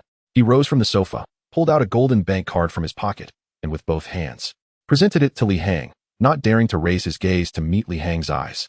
This contains 10 million yen, all my savings from these past few years. Satan's voice was laced with desperation. I offer it to you, pleading only for you to grant me a modicum of dignity in the upcoming finals. Chapter 16, Dr. Brief. Satan lifted his head, his eyes beseeching like a lamb destined for slaughter. I need this championship title. Sally requires my reputation to lead a decent life. I have dozens of employees at my gym waiting for their salaries. I cannot afford to lose, at least not in a humiliating manner. As long as you agree. When the time comes, you need only to land a casual punch on me, and I shall immediately fly out of the ring. I assure you, my performance will be utterly convincing. I will make everyone believe we engaged in an earth-shattering battle and narrowly lost to you. Observing the man before him, who was so obsequious that he seemed on the verge of kneeling, Li Hang found himself stifling a laugh. He recalled the future when it was this man, with his lackluster acting skills and unparalleled charisma, who had aided Wukong at a critical juncture by gathering enough energy to vanquish the evil Majin Buu. Perhaps this was his path, to protect what he cherished through deception and performance. I shall claim the prize honorably after winning the match. As for your request. Li Hang paused. Satan's heart leaped to his throat. Very well. Upon hearing those two words, Satan felt as if a great weight had been lifted from his shoulders. He was nearly moved to tears and bowed repeatedly, exclaiming, Thank you, Mr. Li Hang. You are truly a good person. I shall forever remember your immense kindness. Li Hang waved dismissively, turning to leave the parlor. He simply wished to avoid any further complications. The highly anticipated finals finally commenced. Satan strode onto the stage with his head held high, a confident smile adorning his face, and even cheekily blew a kiss to the audience, as if his previous display of vulnerability had never occurred. His remarkable performance led the uninformed spectators to believe that their champion had regained his composure, ready to face the strongest of challengers. Satan! Satan! The cheers erupted once more. Li Hang ascended the stage, observing the man opposite him, who endeavored to stand tall yet trembled slightly at the knees, and felt a sense of resignation. The match begins. Hiya! Satan bellowed, striking an exaggerated pose, charging towards Li Hang with great fervor. As he reached Li Hang, he whispered in a tone only the two could hear, Here I come. Mr. Li Hang, please strike. Li Hang sighed and raised his hand, gently pushing against Satan's chest. He exerted no force whatsoever. However, the moment Li Hang's palm made contact with Satan's chest, an expression of profound agony crossed Satan's face, as if he had been struck by a meteor. Wah! A scream, rivaling that of a professional opera singer, reverberated through the air. Satan's body flew backward like a cannonball, tumbling in an exaggerated arc before crashing outside the ring, inadvertently toppling a photographer's table and feigning unconsciousness. The entire sequence unfolded seamlessly, eliciting an initial stunned silence from the audience, which was soon replaced by a thunderous applause and cheers. Incredible, simply incredible. Did you see that? Mr. Satan tried so hard, yet was defeated in a single blow. In that fleeting clash, it felt as though I witnessed the birth and death of the universe. Li Hang stood on the stage, gazing at Satan, who lay amidst the wreckage and discreetly flashed him an OK sign, feeling a wave of bemusement wash over him. The referee rushed onto the stage, raising Li Hang's hand high. The champion of this year's Shidu First Combat Tournament is Li Hang. Streamers soared, and applause thundered. In the midst of the uproar, Li Hang received the enormous check symbolizing 10 million yen. With his objective achieved, he yearned to leave this place immediately. However, Just as Li Hang prepared to turn away, a commotion erupted at the athletes' entrance of the arena. A group of men clad in black suits emblazoned with the Capsule Corp logo surrounded an elderly gentleman with graying hair and glasses, who exuded an air of nonchalance as he navigated through the crowd toward the stage. It was none other than Dr. Brief, the founder of Capsule Corporation. An astute reporter recognized the figure and gasped. This is a personage of monumental significance, far surpassing Mr. Satan, the world's wealthiest individual and the greatest scientist. How could he possibly be here? All eyes gravitated toward this legendary figure. Dr. Brief paid no heed to those around him, approaching the stage, adjusting his glasses, and regarding Li Hang with a look of curiosity and excitement, as if he were examining an unprecedented work of art. "Young man, remarkable, truly remarkable," Dr. Brief exclaimed, his voice infused with a scientist's fervor. "Our energy monitoring system at headquarters detected an unusually immense and steadily growing energy source within this city. Initially, we suspected a malfunction, but it turns out the source is a human." He pointed at Li Hang. "The energy contained within your being, its data model, is the most exquisite thing I have ever encountered in my life." Li Hang's heart raced. Capsule Corporation, Dr. Brief, energy monitoring. He realized that the opportunity he had long desired was finally at hand. "Mr. Li Hang, is it?" Dr. Brief smiled, extending an invitation. "On behalf of Capsule Corporation, I formally invite you to our headquarters. We are exceedingly intrigued by your unique life form. Naturally, we will provide everything you require, including a state-of-the-art gravity training room capable of simulating any planetary environment and adjusting gravity to hundreds of times normal." Gravity training room. The mere mention of those words resonated like thunder in Li Hang's mind. He glanced at the cheerful old man before him and then at the freshly acquired check for 10 million yen in his hand. At that moment, the check felt insignificant. The door to the realm of true strength was slowly opening before him. "I accept your invitation," Li Hang replied, his voice calm. Yet a fire of unprecedented intensity burned deep within his eyes. The cacophony of the Shidu Central Gymnasium faded into the distance as Li Hang settled into a smoothly designed hover car, its interior unexpectedly spacious. Beside him sat Dr. Brief, chattering excitedly like a child who had just received a new toy. "Incredible, simply incredible." Dr. Brief nearly pressed his face against Li Hang's, his thick glasses gleaming with the fervor of research. "Your cellular activity, energy conduction efficiency, and even the stability of the fundamental particle layers of your body all exceed my understanding of known carbon-based life. You are truly a masterpiece of divine creation." Li Hang shifted uncomfortably, inching toward the window. He could distinctly perceive that the seemingly innocuous elder's brain was operating at a velocity that likely surpassed that of the engine of the hovering vehicle. Chapter 17, Bulma. The gravity chamber. The hovering vehicle did not traverse the ground but ascended directly into the sky, entering a dedicated aerial passage exclusively reserved for vehicles of the Capsule Corporation. Looking through the arc-shaped glass windows, the entire splendor of West City unfolded before his eyes. At the heart of the city, a vast area enveloped by a colossal transparent dome stood out conspicuously. Rather than a corporate headquarters, this area resembled an independent, miniature ecological city. Lush trees shaded the surroundings. Babbling streams meandered through, and a variety of animals leisurely roamed, with a few dinosaurs even seen drinking by the lakeside. Countless uniquely designed buildings dotted the landscape, brimming with imaginative brilliance. Here lies the pinnacle of technology and wealth on Earth, the Capsule Corporation. At this moment, Dr. Brief's eyes sparkled with excitement as he gazed at Li Hang, a look that made Li Hang feel as though he were a frog laid bare on a laboratory table.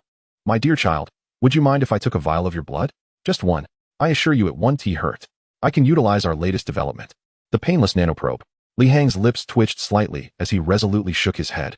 "Then, perhaps just a strand of hair?" Li Hang continued to shake his head. "Oh dear. What a pity." Dr. Brief clicked his tongue in disappointment, but soon his mind was occupied by another idea. "Never mind. Once we reach the gravity chamber, I will employ our 360-degree live field scanner to record every fluctuation in your data. Trust me, it will feel even more delightful than a full-body spa." The hovering vehicle gently descended before a massive hemispherical structure. As soon as they alighted, a young woman in a pink dress with flowing blue hair rushed over. "Dad, where have you been? I asked you to help calibrate the logic circuit for number 16, and you vanished in the blink of an eye. Did you just bring someone back from outside?" The newcomer was none other than Dr. Brief's daughter, one of the true heroines of this world, Bulma. Her gaze fell upon Li Hang, scrutinizing him with unabashed curiosity. Unlike her father's pure scientific inquisitiveness, Bulma's eyes held more shrewdness and exploration. She sensed an indescribable, unique aura emanating from the seemingly ordinary young man before her. "What do you mean just someone? This is a treasure I discovered." Dr. Brief animatedly gestured. Bulma, let me tell you about Mr. Li Hang. All right, all right. Bulma impatiently interrupted her father's enthusiastic monologue. I am already aware of the energy fluctuations. The data is indeed astonishing. However, in our household, there are monsters with combat power exceeding 3 million. As she spoke, she subtly gestured toward a nearby white building. Imbued with a sense of sci-fi wonder, Li Hang followed her gaze and felt a stirring in his heart. That direction led to the gravity chamber. At this moment, he could vividly sense an immense energy within that building, brimming with a ferocious and haughty essence, surging wildly. The intensity of that energy far surpassed his own combat power of over 3 million, likely reaching the tens of millions. Vegeta.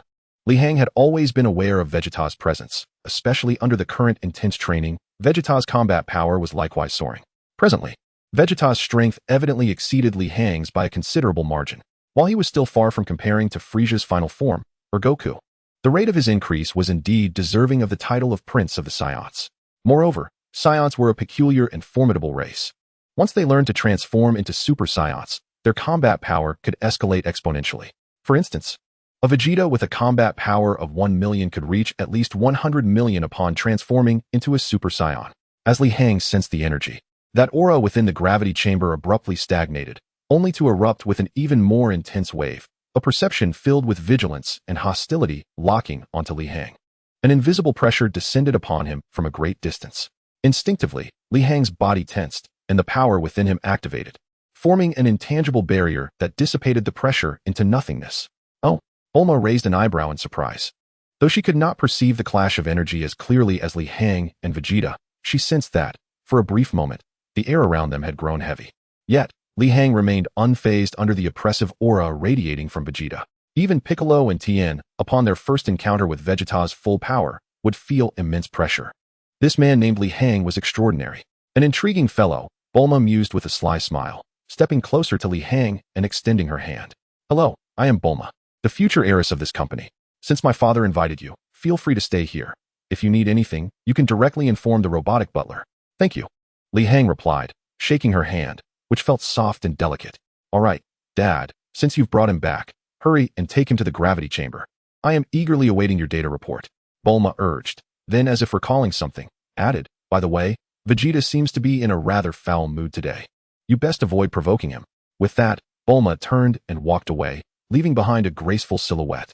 Don't mind her. My daughter has that temperament. Sharp-tongued yet soft-hearted, Dr. Brief chuckled, leading Li Hang toward the gravity chamber. The interior of the gravity chamber was even more expansive than it appeared from the outside, resembling a colossal white egg. The walls, ceiling, and floor were composed of an unknown alloy, shimmering with a gentle silver glow. In the center of the room stood a massive control console, adorned with a myriad of intricate buttons and holographic screens. This is one of our company's proudest creations, the latest model of the gravity training room. Dr. Brief proudly announced, it can simulate up to 400 times Earth's gravity, and you can freely set the temperature, humidity, and atmospheric composition, fully replicating the harsh conditions of any planet in the universe. As he spoke, he swiftly operated the console. Considering that this is your first time using it, let us start with 100 times gravity to help you adapt. This is about the intensity Vegeta began training with when he first arrived on Earth. As Dr. Brief manipulated the controls, a subtle humming resonated throughout the room, and immediately, an overwhelming pressure enveloped Li Hang's entire being. Combat power, 254, 410. Li Hang merely felt a slight heaviness, as if he had merely donned an additional backpack. His muscles and bones, fortified by the system's enhancements each second, had already attained an unfathomable level of strength. 100 times gravity was scarcely even a warm-up for Li Hang. Chapter 18, The Saiyan Prince, Vegeta. How do you feel? Can you endure it? If you experience any discomfort, do not hesitate to voice it. Muscle strains are nothing to jest about. Dr. Brief anxiously observed the data screen, ever ready to reduce the gravity. However, the readings reflecting Li Hang's vital signs remained as steady as a straight line. There was not even a hint of abnormal fluctuation, nor did his heartbeat quicken in the slightest. I don't feel anything, Li Hang replied candidly. No, nothing at all. Dr. Brief's eyes nearly bulged from behind his spectacles. He glanced at the immobile data on the screen, then at Li Hang, who stood upright and even moved his limbs under 100-fold gravity, feeling as if his scientific understanding had been profoundly shaken. Let us increase it a bit, Doctor, Li Hang suggested. All right. Dr. Brief instinctively reached for the controls, adjusting the gravity directly to 200. Buzz. The pressure suddenly doubled, and at last, Li Hang felt a noticeable weight, yet he remained steadfast. Let us go further. 300 times. Dr. Brief's hands trembled slightly. This was already the utmost intensity at which Vegeta trained. That haughty Saiyan prince emerged utterly exhausted after training under 300 times the gravity, akin to a dog worn out from a long chase. Yet this man before him, under 300 times the gravity. Li Hang's forehead began to bead with fine droplets of sweat, and his breathing grew heavier. Each cell in his body was under immense strain, yet simultaneously, an unprecedented sense of exhilaration coursed through him. Li Hang could feel that under such extreme pressure, the system infused him with combat power at an unparalleled efficiency, enhancing every corner of his being. This feeling is exquisite. Doctor, can we increase it even more? Li Hang's voice was laced with excitement. Can we? Dr. Brief was already rendered numb, and without thinking, he pushed the controls to the maximum of 400 times. Boom. Just then, one of the metal doors to the gravity chamber was violently flung open from the outside by an overwhelming force. A man clad in a blue tight-fitting combat suit entered. Not particularly tall, yet exuding an explosive sense of power. His black hair stood on end, and his gaze was filled with the unique pride and ferocity of a Saiyan. Vegeta. His eyes immediately locked onto Li Hang, piercing like two sharp blades, as if intent on dissecting him from the inside out. Is it you? Vegeta's voice was cold and hoarse, brimming with disdain and scrutiny. The earth insect that set off Bulma's instruments? He advanced towards Li Hang step by step, his movements still swift and powerful under 300 times the gravity, showcasing an astonishing adaptability to such an environment. An indigenous being from a lower-class planet, possessing a combat power exceeding 3 million, and it was still on the rise. Vegeta halted before Li Hang, looking down upon him with a cruel smirk. Speak. Where does this power of yours come from? Vegeta's inquiry landed like a solid block of ice upon the pristine floor of the gravity chamber, chilling the surrounding air. Dr. Brief opened his mouth, hoping to diffuse the tension, but in the face of Vegeta's unabashed and palpable murderous intent, he wisely chose to remain silent and discreetly retreated behind the control console, ready to shut down the gravity system at a moment's notice. Li Hang regarded the Saiyan prince, who was half a head shorter than himself, yet radiated an aura akin to a demonic god, feeling no fear whatsoever. Since his arrival in this world, he had been perpetually enveloped in a sense of impending crisis. Frieza, the androids, Cell, Majin Buu. These names weighed heavily upon his heart like towering mountains. And this man before him, Vegeta, was both a future ally and the first formidable obstacle he must overcome. Li Hang met Vegeta's gaze calmly, his tone devoid of emotion. Perhaps you should inquire why this world allows someone like me to exist. This response took Vegeta by surprise.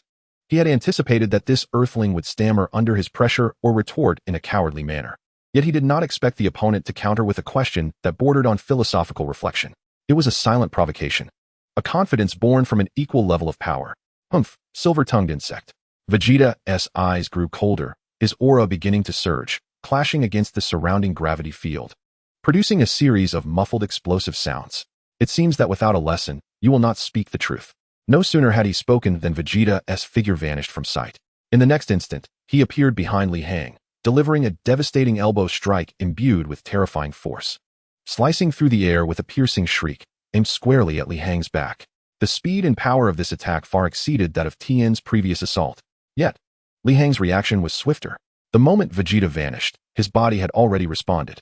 This was not the result of contemplation, but rather a combat instinct honed through countless sparring sessions with Tien over the past month, coupled with the heightened reflexes brought about by his combat power surging beyond 3 million.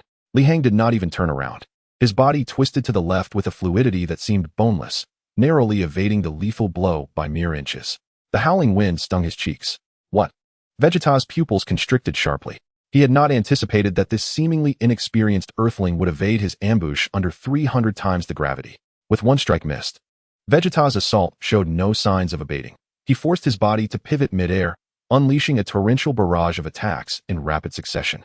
Fists, feet, knees, elbows. Each strike was precise and vicious, sealing off every possible avenue for Li Hang's evasion. Thud, thud, thud. The resounding thumps echoed continuously within the gravity chamber. Faced with Vegeta's dazzling onslaught, Li Hang found himself thoroughly outmatched. His combat skills and experience were but a mere finesse compared to that of the battle-hardened Saiyan prince. Li Hang could only rely on his extraordinary reflexes and innate physical instincts to clumsily block and dodge. Vegeta's fist struck against his arms, The combination of 300 times the gravity and Vegeta's own nearly 5 million combat power made Li Hang feel as though he were being repeatedly slammed by a high-speed hover train. His arms soon grew numb and achingly sore. Chapter 19. Li Hang vs. Vegeta. Too weak, too weak, too weak. Vegeta roared furiously as he continued his relentless assault, akin to an enraged lion. You possess brute strength, yet you do not even know how to wield it. Your attacks are feeble, your defenses riddled with flaws. You are nothing but a waste of this power. The more Vegeta struck, the more alarmed and enraged he became. Alarmed at how resilient his opponent's body was, his attacks, potent enough to shatter asteroids, merely forced Li Hang to retreat without inflicting any substantial damage. The fury stems from the fact that this Earthling, despite possessing such formidable strength and potential, employs such crude and primitive combat methods, a veritable affront to the very concept of power. Fall before me, Vegeta roared, seizing the brief opening in Li Hang's defense, delivering a vicious kick to his abdomen. Thud! Li Hang was sent hurtling backward as though struck by a battering ram, his feet leaving the ground, crashing heavily against a steel wall several meters away with a deafening impact. A distinct human-shaped indentation marred the wall. Coughing, Li Hang slumped down the wall, a sweet taste flooding his throat as a trickle of blood escaped from the corner of his mouth. His abdomen burned with fiery pain, as if his very organs had been displaced. Mr. Li Hang, Dr. Brief, stationed at the control panel, gasped, preparing to shut down the system. No, don't shut it down. Li Hang struggled to rise, wiping the blood from his lips. His eyes shone not with fear, but an unprecedented excitement. Pain. Excruciating pain. Yet, it was exhilarating. His sparring with Tien was mostly instructional and a matter of feeding techniques, whereas this battle with Vegeta was akin to a genuine life-and-death struggle. Under Vegeta's ferocious onslaught, Li Hang felt every cell within him igniting, his potential being fervently unleashed. He sensed his control over power ascending at an astonishing pace. Battle power, 3, 258, 991. Battle power, 3, 258, 992. Battle power, 3, 259, 320. Oh, you can still stand? Vegeta mused, approaching slowly, a cruel smile reminiscent of a cat toying with a mouse adorning his face. But this is where it ends. Gazing at the advancing Vegeta, Li Hang felt no fear. Instead, he smiled. No. He shook his head, his slightly numb arms moving as he felt the power within him surging and gradually coming under his command. This was merely the beginning. Drawing a deep breath, Li Hang ceased his passive defense. With a forceful stomp, he charged towards Vegeta. There were no techniques, no finesse, just a brutally simple straight punch. Yet, under 300 times the gravity, the speed and force of this punch unleashed a terrifying momentum that surged forward relentlessly. Overreaching, Vegeta scoffed, meeting the blow with a punch of his own. He aimed to obliterate this Earthling's delusions with the strength he so proudly possessed. Boom. The collision of their disproportionately sized fists resonated through the gravity chamber, a visible shockwave erupting from the center, lifting a layer of white dust from the ground. Crack. A faint sound of bone fracturing echoed. The cruel grin on Vegeta's face froze in an instant. An overwhelming, pure force emanated from Li Hang's fist, shattering the energy surrounding Vegeta's punch and even fracturing his finger bones. How is this possible? Vegeta's body involuntarily recoiled, stumbling back 7 or 8 steps, each footfall leaving a deep imprint on the hard alloy floor. Shaking his slightly deformed right hand, disbelief etched across his face. Vegeta grappled with the reality that he had lost a pure contest of strength. Although he had not fought with his full power, that was still a force of over 5 million in battle power. How could he be repelled by an Earthling with a mere 3 million? What Vegeta failed to realize was that while Li Hang's battle power was indeed just over 3 million, every second he was being enhanced by the system, passively adapting. His body's density and strength had long surpassed the confines of his battle power level. More crucially, during that prior exchange of brutal blows, Li Hang's body had begun to acclimate to Vegeta's attack frequency and the nature of his power output. Again, Li Hang's fighting spirit ignited fervently. He afforded Vegeta no respite, launching himself at him like a tiger descending from the mountains, engaging in a frenzied close-quarters brawl. In an instant, the dynamics of offense and defense shifted dramatically. Just moments ago, Vegeta had been akin to a master directing the course of battle. Now, he found himself in an unprecedented state of disarray. Li Hang's attacks remained devoid of any technique, purely simple jabs, hooks, and kicks. Yet, each strike was astonishingly swift and tremendously powerful. Vegeta's once proud combat techniques seemed utterly ineffective against Li Hang's raw, unyielding force and speed. As he attempted to create distance with an energy wave, Li Hang's fist connected with Vegeta's face.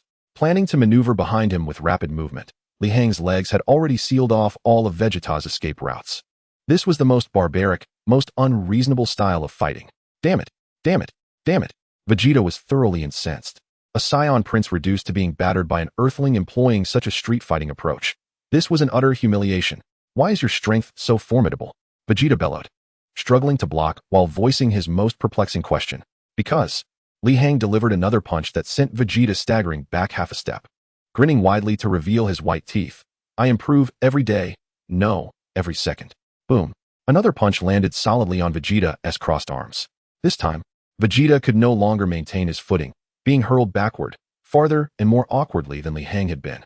Behind the control panel, Dr. Brief watched in stunned silence, his recording tablet slipping from his grip. What was he witnessing? Vegeta, the proud and invincible Saiyan prince, being dominated by an earthling he had just met in a gravity chamber set to 300 times Earth's gravity? This world was utterly insane. The thoroughly suppressed Vegeta let out a thunderous roar, filled with rage, humiliation, an unprecedented disgrace. Since being trampled by Frieza on Namek, he had never felt such powerlessness. This earthling, despite his rudimentary combat skills, exuded a seemingly endless reservoir of strength and a reaction speed bordering on the absurd, completely disrupting Vegeta's rhythm in battle. What was most unbearable for Vegeta was the clear realization that, during their confrontation, Li Hang's movements were visibly becoming more fluid and effective. He was not merely fighting. He was learning, using the Saiyan Prince Vegeta as a mere sparring partner for his combat training. Chapter 20, Tremendous Gains. Unforgivable. Absolutely unforgivable. Vegeta's pride was utterly shattered, and a fury of unimaginable intensity erupted from within him. A golden aura erupted skyward, enveloping him in flames of blinding brilliance. The pressure within the gravity chamber surged dramatically, causing the very air to warp. Earthling, to force me to this extent, you deserve to take pride. Vegeta's voice turned icy as he slowly raised his hands, palms open at his sides. In the palm of his hand, a violet orb of energy rapidly coalesced and compressed, exuding an ominous aura of impending destruction. Behold the true power of the Saiyan Prince. As he initiated his technique, Li Hang's pupils constricted sharply. The Gallic Gun, one of Vegeta's signature moves. Its might sufficient to obliterate an entire planet. Although Li Hang was aware that Vegeta would not unleash his full strength here, the energy contained within that sphere could easily reduce the gravity chamber, along with the headquarters of Capsule Corporation, to ruins. This guy has truly lost his mind. Vegeta, cease at once. Are you intent on demolishing our home? At that critical moment, a piercing female voice, capable of penetrating even alloy walls, rang out from outside. Following that, the gravity chamber's system emitted a series of alarm sounds, and the immense pressure vanished in an instant. It was Bulma. She had witnessed everything via the surveillance monitors and forcibly shut down the gravity system. The moment gravity dissipated, Vegeta's coalescing Gallic Gun became unstable due to the sudden imbalance of energy. He let out a low grunt, forcibly dispersing the energy in his hands, his complexion flushing red. Clearly suffering from internal injuries, Li Hang exhaled a long sigh of relief. In that fleeting moment, he had genuinely felt the specter of death looming over him. While his strength had been steadily increasing throughout the battle, he knew full well that a vast chasm remained between himself and Vegeta. That chasm was named mastery over ki. Vegeta could effortlessly condense ki into powerful energy waves, while he, to this day, could only affix ki to his fists and feet for the most rudimentary physical attacks. If Vegeta had truly unleashed that attack just now, he would have had no recourse but to endure it. Damn you, Vegeta. Are you seeking death? The gravity chamber's door was flung open, and Bulma stormed in, hands on her hips, launching into a furious tirade directed at Vegeta. This is my home, not your training ground. If you dare unleash energy blasts here, I'll replace all your training gear with pink dresses. Faced with Bulma's wrath, the once arrogant Saiyan Prince now resembled a cat with its ears pinned back, his face shifting from pale to flushed, utterly at a loss for words. Merely shooting a complex glare at Li Hang. In that gaze were anger, resentment, incredulity, and even a hint of trepidation that he himself was reluctant to acknowledge. Ultimately, Vegeta let out a cold snort, wordlessly turning away and exiting through the gaping hole he had created. Left behind in the gravity chamber were Li Hang, Bulma, and the still trembling Dr. Brief, who had remained hidden behind the control panel throughout the ordeal. Are you alright? After venting her frustrations at Vegeta, Bulma finally turned her attention to Li Hang, her tone considerably softened, though her eyes betrayed her curiosity and astonishment.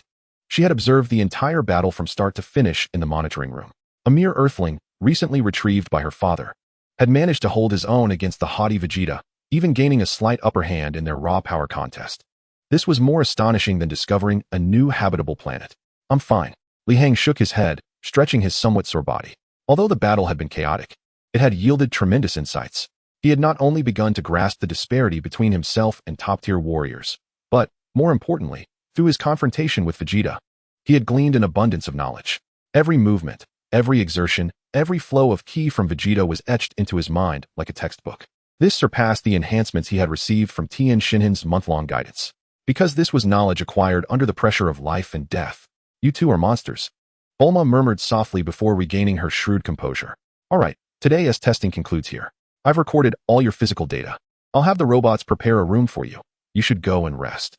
Oh, and before you leave, Bulma added with a glance over her shoulder, keep your distance from Vegeta. That guy is a madman. Consider yourself lucky this time. Next time, he might genuinely kill you. Li Hang nodded, refraining from further comment. That night, as he lay in the plush bed prepared for him by Capsule Corporation, he found himself unable to sleep. Battle power, 3, 782, 150. In just an afternoon, his battle power had surged by over 500,000. His encounter with Vegeta had significantly awakened his physical potential, allowing the power granted by the system to be absorbed and assimilated at an accelerated pace. Yet, Li Hang felt no joy. He closed his eyes, replaying every detail of his battle with Vegeta in his mind. Vegeta's condensed energy waves, the fluidity of his ki, the Gallic gun that had nearly been unleashed, all of these were feats beyond his current capabilities. Li Hang felt like a primitive man with a nuclear reactor, using it solely to boil water. Power was merely the foundation. The key lay in how to transform that power into destructive force with utmost efficiency. He needed to intensify his training, mastering the perfect utilization of ki. With a flash of realization, Li Hang opened his eyes. He required a systematic learning process, a mentor, a true master who understood the intricacies of ki and was willing to teach him. Tien Shinhan was a commendable martial artist, yet his comprehension of ki was largely confined to the realm of earth martial arts. Vegeta? It was better not to count on Frieza becoming a philanthropist. Who else could there be? A gentle yet formidable individual, possessing divine knowledge and insight. A name began to crystallize in Li Hang's mind. The Namekian who resided in the Celestial Temple, guarding Earth with vast knowledge and a compassionate heart. The Earth's guardian, and the reformed demon King Piccolo. Though Piccolo had a solitary nature, he had once trained Gohan before the Cell Games, transforming him from a weepy child into a competent warrior. This demonstrated Piccolo's potential to be an exceptional teacher. Furthermore, at this juncture, Piccolo was likely engaged in spiritual training within the temple, contemplating how to confront potential crises looming on the horizon. There was no rush. For now, this gravity chamber still offered immense training benefits. It would not be too late to visit the temple later. With his next goal established, Li Hang closed his eyes once more, reflecting on the scene of his battle with Vegeta. Chapter 21, Frenzied Training. In the stillness of night, the vast grounds of Capsule Corporation were only disturbed by the faint hum of patrolling security robots. Yet within that pure white hemispherical structure, it was as if a sun was being ignited and extinguished repeatedly. Inside the gravity chamber, blinding energy radiance cast everything in hues of gold. Li Hang, bare-chested, felt beads of sweat cascade down his bronzed skin like streams. Under the force of 400 times gravity, each droplet of sweat weighed as heavily as lead, striking the ground with a muted thud. His muscular form did not possess the explosive aesthetic of Vegeta. Rather, it exhibited an exquisite fluidity and harmony, as if each muscle fiber had been meticulously crafted to transmit power with utmost efficiency. Battle power, 6, 854, 120. Battle power, 6, 854, 121. The figures on the data panel pulsated silently, chronicling Li Hang's transformation with every passing second. A month had elapsed since the martial arts tournament, and Li Hang's battle power had more than doubled. During this month, he had nearly transformed the gravity chamber into his home. Aside from essential nourishment and fleeting moments of slumber, he devoted all his time to this sanctuary. Initially, Li Hang engaged in fundamental physical training within the overwhelming gravitational environment, experiencing the extremes of his body being pushed to its limits, only to be repaired and fortified. However, he soon recognized the efficiency bottleneck of this approach. While his physical strength and power reserves surged rapidly, his mastery of ki remained sluggish. Thus, Li Hang altered his strategy. He replayed his confrontation with Vegeta in his mind, analyzing every movement, every burst of ki, and every instance of energy convergence, etching them deeply into his memory. Then came the imitation. Li Hang spread his legs, lowered his body, and gradually raised his hands, palms splayed at his waist. He endeavored to summon the immense power within him. attempting to gather and compress it along the trajectory of the Gallic gun as he remembered it. This was an exceedingly arduous process. The energy within him was vast and unruly, akin to a herd of untamed stallions, heedless of direction. On his first attempt, the energy lost control as soon as it began to coalesce, erupting explosively in his palm, leaving it charred, albeit not severely. On the second attempt, he was more cautious. Yet the gathered energy was as insipid as a cotton ball. It could hardly withstand a gust of wind. The third time, the fourth time. Failure, and more failure. Yet Li Hang remained undaunted, as if he were locked in a contest with himself. His gaze was focused and resolute, completely immersed in the exploration of power. On the opposite end of the gravity chamber, Vegeta was engaged in a similarly frenzied regimen. His blue battle suit was drenched in sweat, clinging to his form and accentuating the explosive contours of his muscles. The expression on the Saiyan prince's face was so grim it could have dripped with water with every punch and kick. He radiated an intensity that seemed capable of shattering the very planet. Ever since he had suffered defeat at the hands of Li Hang, Vegeta's pride had been trampled like never before. The illustrious Saiyan prince had been bested by a mere earthling, a humiliation that surpassed even his death at the hands of Frieza. Over the course of this month, Vegeta's training had reached a level of intensity that even Bulma found alarming. Yet, the more fervently he trained, the more despair he felt. No matter how he pushed his potential or transcended his limits, he could distinctly sense the man's ki on the other side of the room continuing to escalate at an unfathomable, utterly unreasonable pace. It was a steady, relentless growth, as if the act of becoming stronger were as instinctive as breathing or drinking. This realization pierced through Vegeta's proud heart like a venomous sting. Thus, he found himself unable to resist visiting the gravity chamber daily, ostensibly to train, but in truth to closely monitor this unsettling individual. He yearned to witness firsthand the limits of this earthling. Neither spoke to the other. They were engaged in a silent contest, each striving to surpass the self. Mr. Vegeta? Mr. Li Hang, it is time for afternoon tea. The heavy alloy doors of the gravity chamber slid open, revealing Bulma's mother, the ever-smiling, seemingly unfazed Mrs. Brief, who wheeled in a cart laden with refreshments. Following her were several wobbling penguins. The 400-fold gravity seemed to hold no sway over this ordinary middle-aged Earth woman. As she moved with grace, her smile as warm as a spring breeze, Li Hang and Vegeta paused their activities, regarding the woman with expressions akin to that of observing an extraterrestrial who defied the laws of physics. Today, I've prepared your favorite strawberry cream cake, along with freshly brewed black tea. Do enjoy it while it's warm. Mrs. Brief placed the cake and tea on a mysteriously appearing table, taking care to drape a lovely lace tablecloth over it. The corners of Vegeta's eyes twitched violently. The ferocity that could obliterate worlds dissipated in an instant before the delicate strawberry cake. He longed to erupt in fury, to roar, to inform this woman that this was a battlefield, not a wretched afternoon tea parlor. Yet, inexplicably, each time he beheld Mrs. Brief's pure, untainted smile, all his anger felt extinguished, leaving him feeling stifled and wounded inside. Li Hang, on the other hand, found the situation rather amusing. Approaching the table, he picked up a piece of cake and stuffed it into his mouth. The sweet cream and fluffy sponge melted on his palate, instantly dispelling the fatigue wrought by intense training. It must be said, Mrs. Brief's culinary skills were truly exceptional. Thank you, ma'am, Li Hang expressed sincerely. Oh, there's no need for thanks. Feel free to indulge. Mrs. Brief smiled even more brightly, refilling Li Hang's teacup. Vegeta, his countenance dark as a storm cloud, ultimately succumbed to the allure of the delectable treats, striding over to seize a piece of cake, his expression reminiscent of one crushing the bones of an enemy, devouring it in mere moments. This bizarre scene had become a staple of the gravity chamber over the past month. Mrs. Brief's afternoon tea had become the sole truce that allowed these two relentless training beasts to pause. Just during this strange, yet somewhat heartwarming afternoon tea, a series of piercing sounds sliced through the air outside the compound. Several streaks of colorful ki descended accurately onto the lawn of the Capsule Corporation.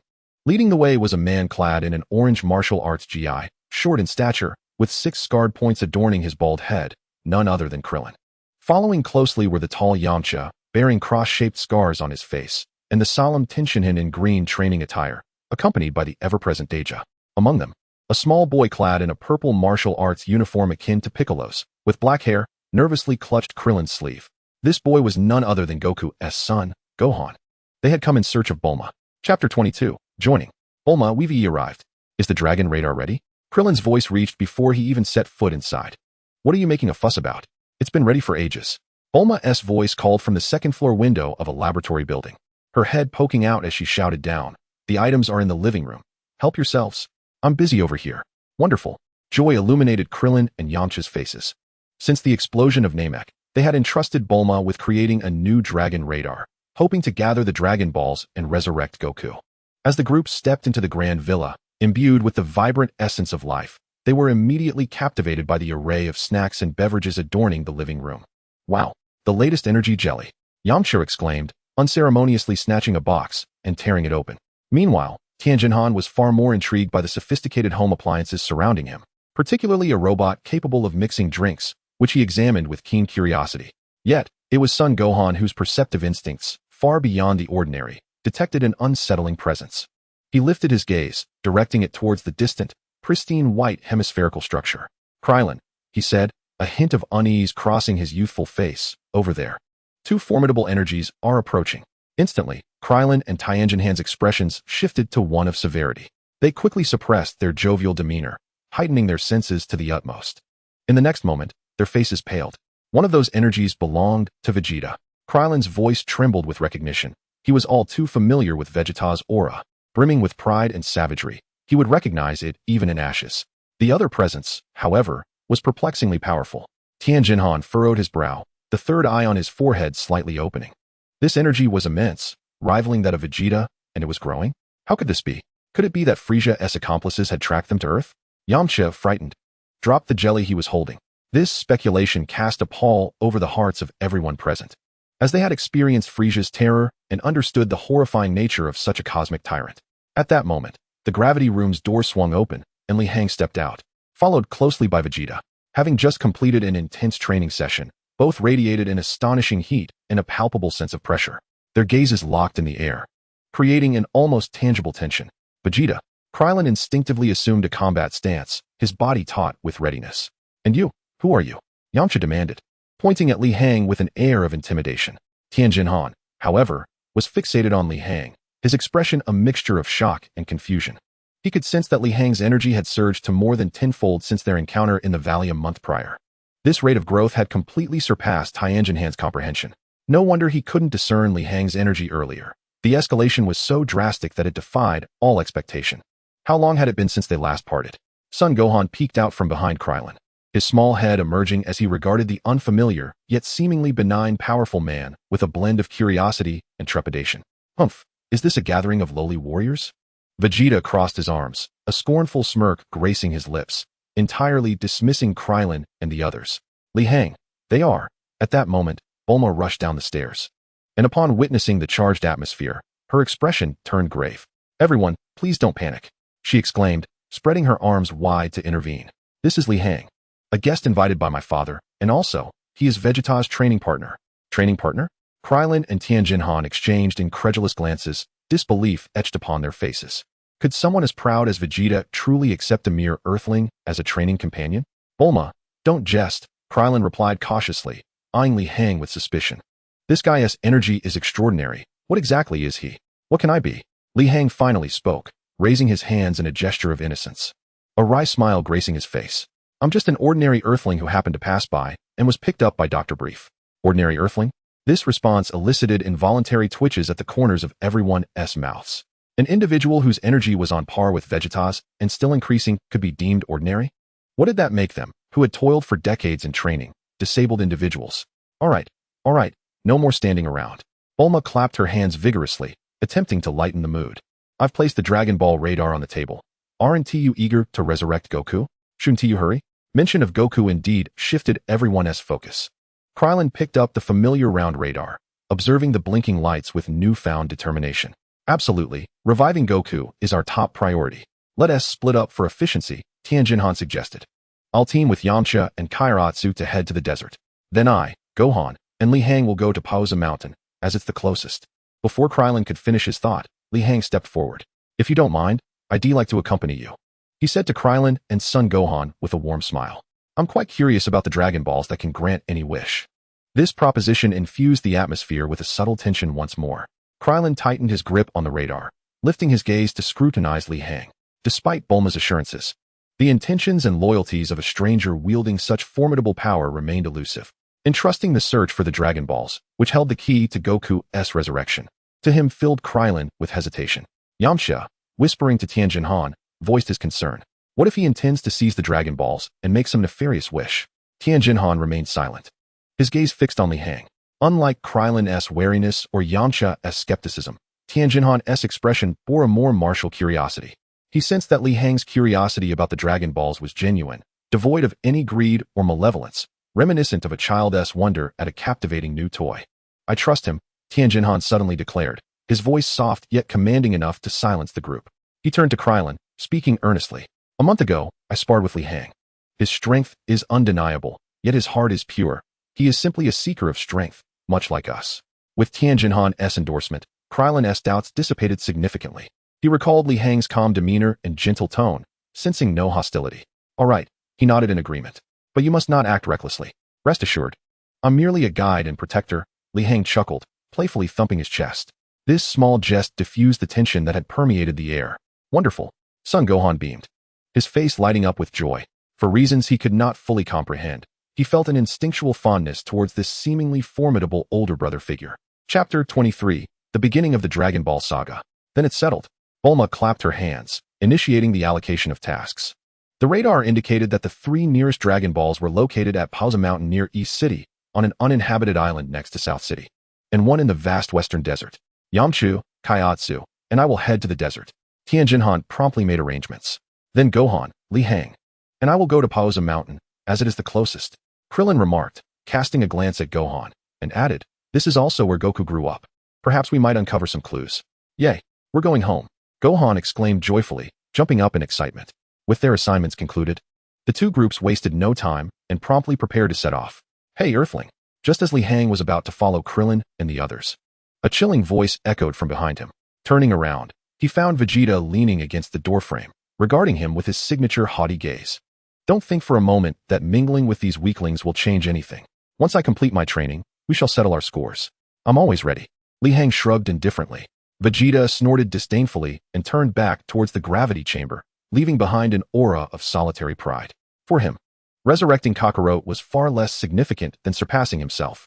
It was also because Vegeta had yet to develop the obsession that had haunted him throughout his life, the desire to transcend Kakarot.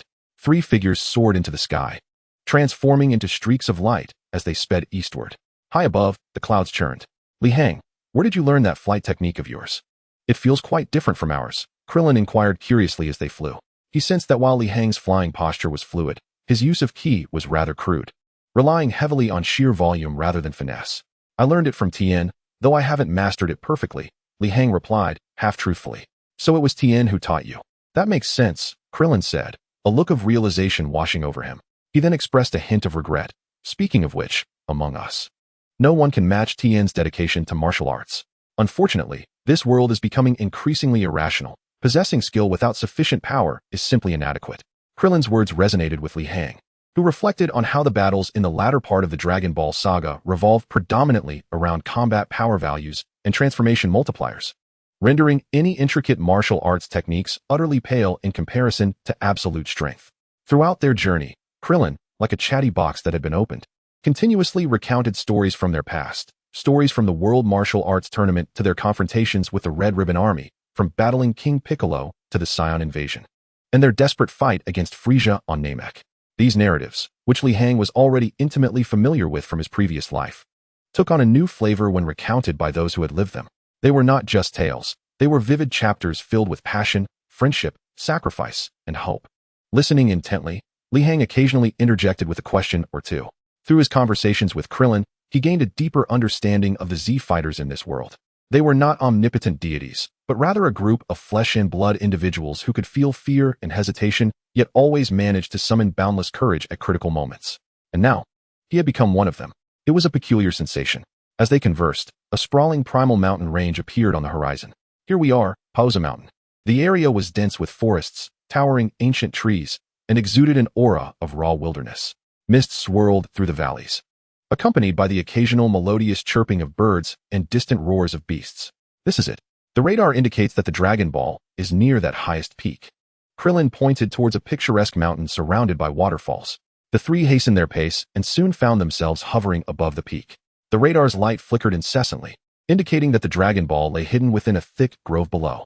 They descended onto a clearing in the forest, immediately captivated by their surroundings. It felt as though they had stepped into a hidden paradise, as a crystal-clear stream meandered through the woods, bordered by an array of unknown wildflowers. Not far away stood a circular cabin constructed from massive logs, its roof even sprouting a few mushrooms.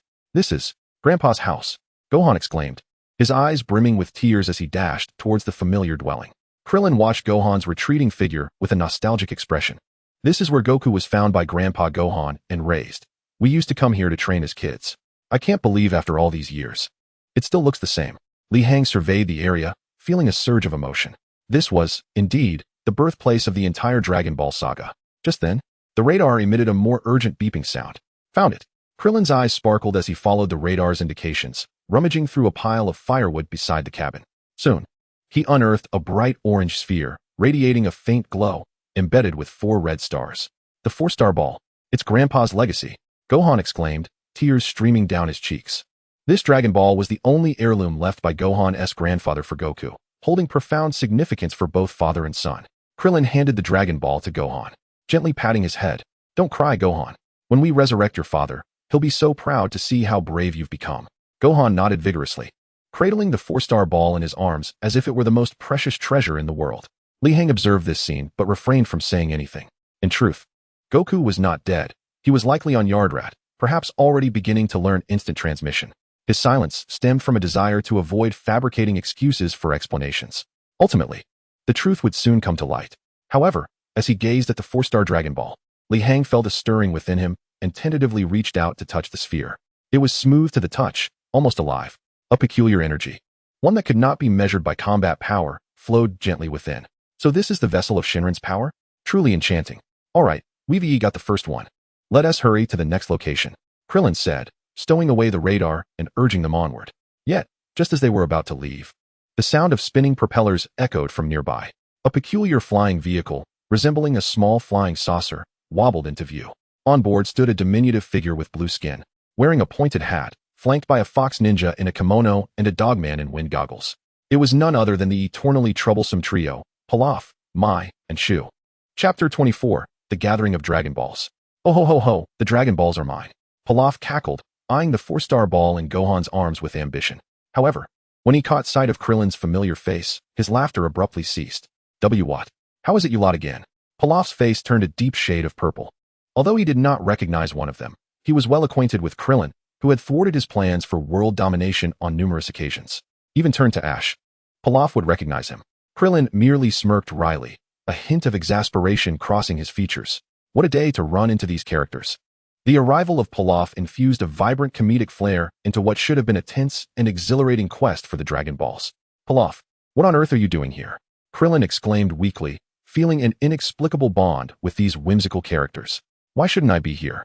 Pilaf retorted, hands on his hips, striving to project an aura of authority, yet his diminutive stature coupled with his shrill voice rendered him utterly unthreatening. "I, the great Emperor Pilaf, have also come to seek the Dragon Balls and fulfill my grand dream of world domination."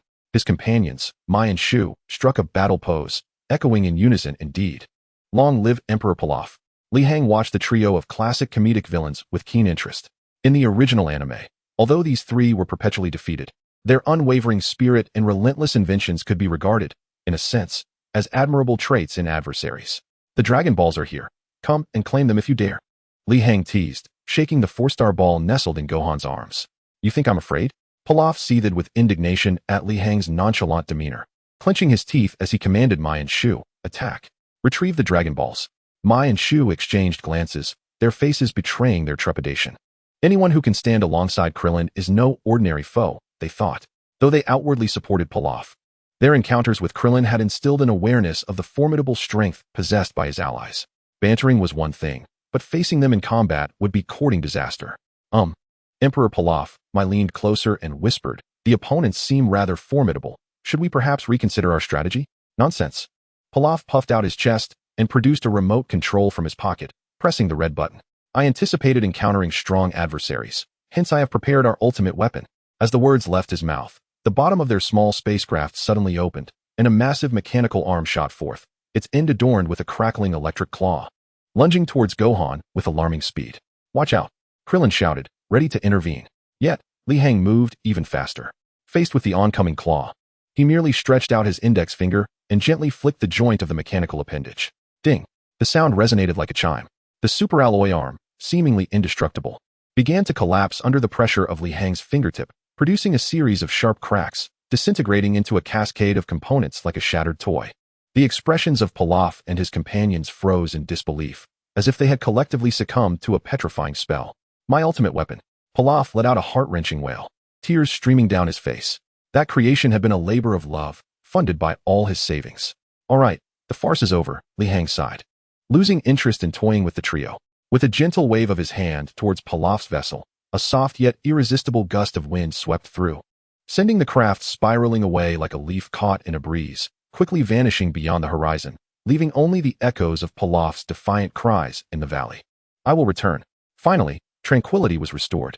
Krillin released a breath of relief, casting a respectful glance at Li Hang.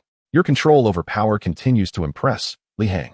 Had it been me, that mere wave might have obliterated their ship. Li Hang smiled, but remained silent. During the past month in the gravity room, his greatest achievement had been the refined mastery of his own strength. He could now concentrate millions of units of power into a singular point or transform it into a gentle breeze. This effortless mastery was a lesson learned from both Vegeta and Tien. Having resolved this minor interruption, the trio promptly set off for their next destination, an uninhabited island near South City. Drawing from their prior experience, this leg of the journey unfolded with remarkable ease. They soon discovered the second Dragon Ball, the two-star ball.